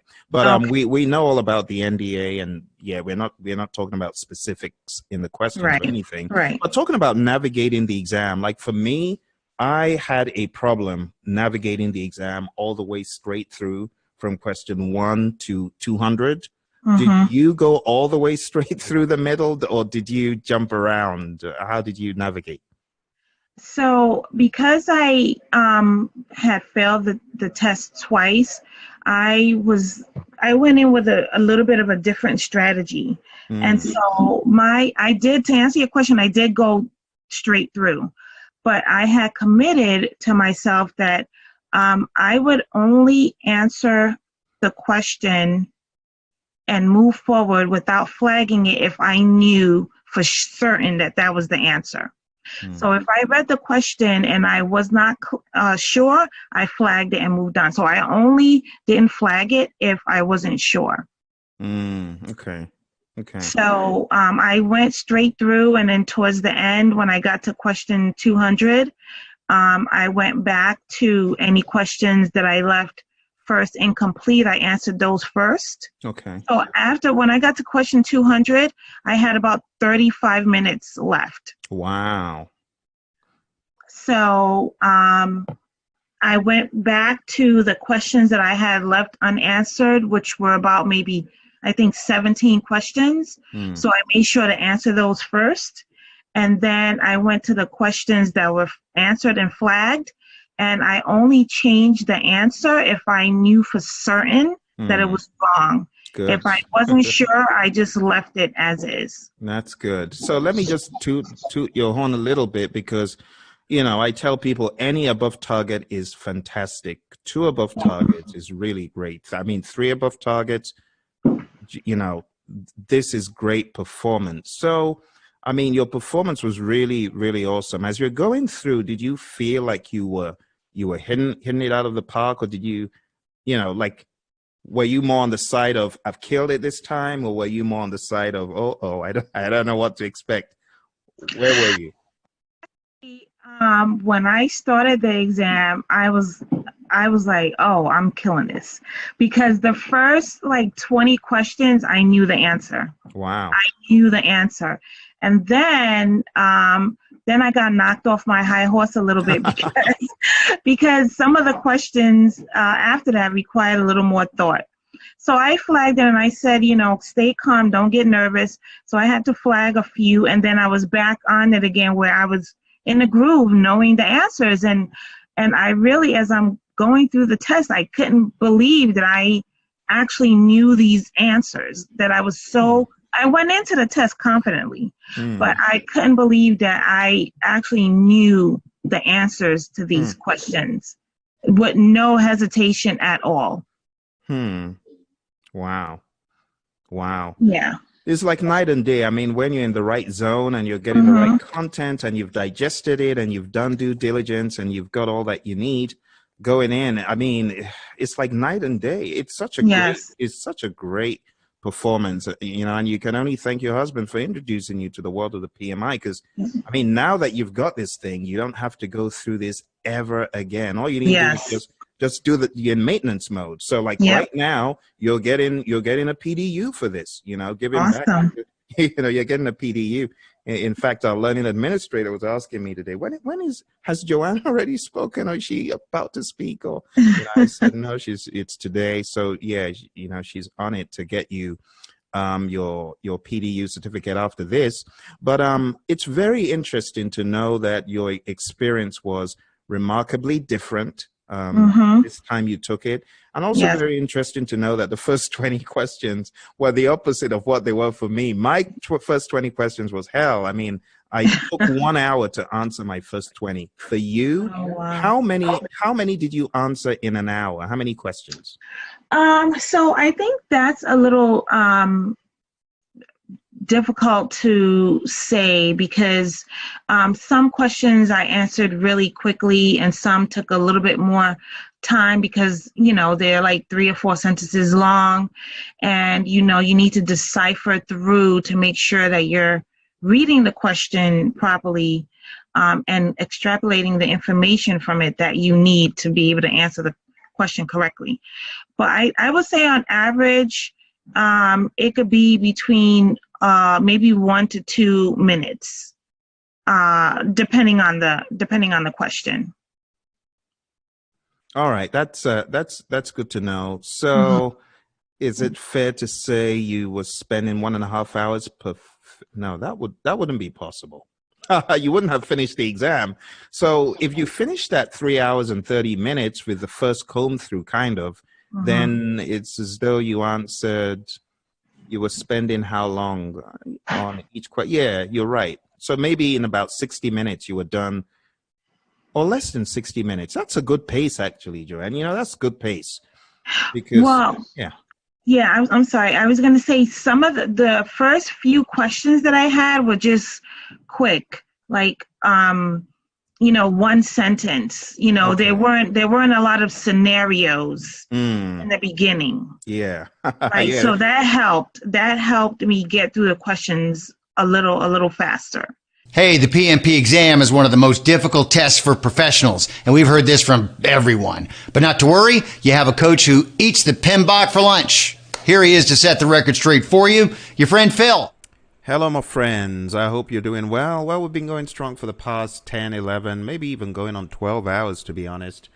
We've been talking about the PMP exam, and our stormtrooper is here again. What do you have to say? Ready for action. Still ready for action? Let's move, okay? Let's move. So let's move into the final piece of our little reminders for today. And the final piece is a quick quiz on scheduling. And when we get done with this, I'll show you a few more things about our training that's upcoming. And we'll be done for the day. So let's start off. Question 1. You are working on a project. Senior management has concurred with the team regarding the WBS. Which of the following should you work on in the next knowledge area? I'll give you about a minute.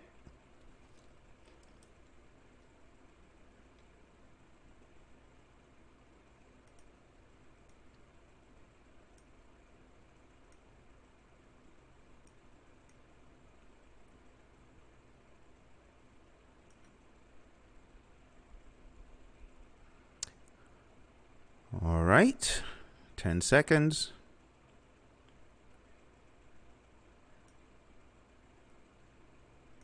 Three, 2, and 1. The answer to this one, my friends, is the activity list. Okay, it's the first thing you work on. You would not work on the schedule or network diagrams or project documentation, which is bogus anyway. So A, C, and D, you would cancel, and the answer is activity list. Here's your next question. You have been promoted as Vice President, Department of Homeland Security. Your high-profile project has grown over 35% in technical scope during your first month in this new job. The project manager cites changes in requirements being the cause of this scope change. Which of the following is a tool and technique of the control scope process?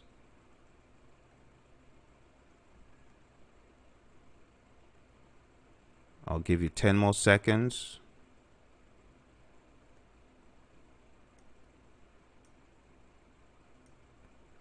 All right, 3, 2, and 1.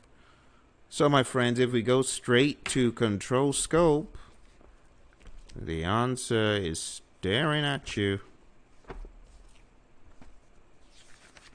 And there are two things that you should remember. The analyses that are talked about under control scope.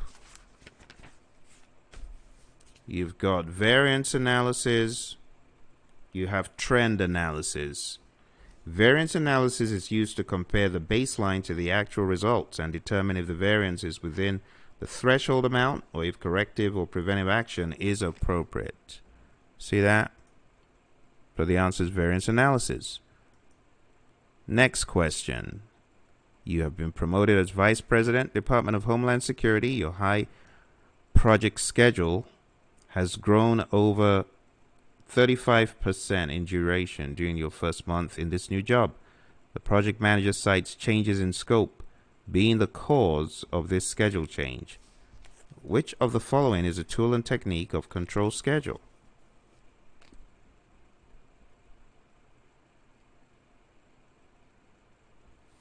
What do you think?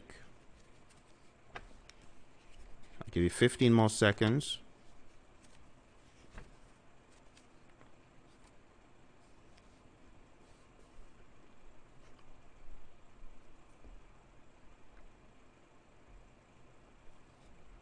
3, 2, and 1. So as usual, if you go to the Pmbok guide and you look down, you don't see manage leads and lags. You see leads and lags, but not manage leads and lags. So this is really minutia, just trying to see how deep you've gone in your understanding and your study of the book. I would have expected you to choose A immediately. I would have expected you to leave out D, but some people might end up choosing D. It is not scheduling tool, it is project management information system.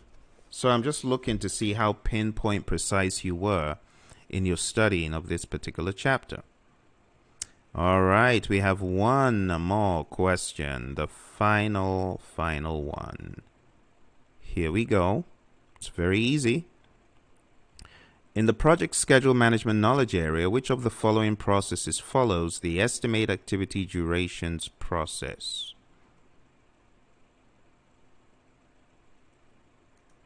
Five seconds. 3, 2, 1. All right, the answer to this is, of course, the development of the schedule, without a doubt. Because everything else that you see on the screen would come before, with the exception of one that is not in this knowledge area.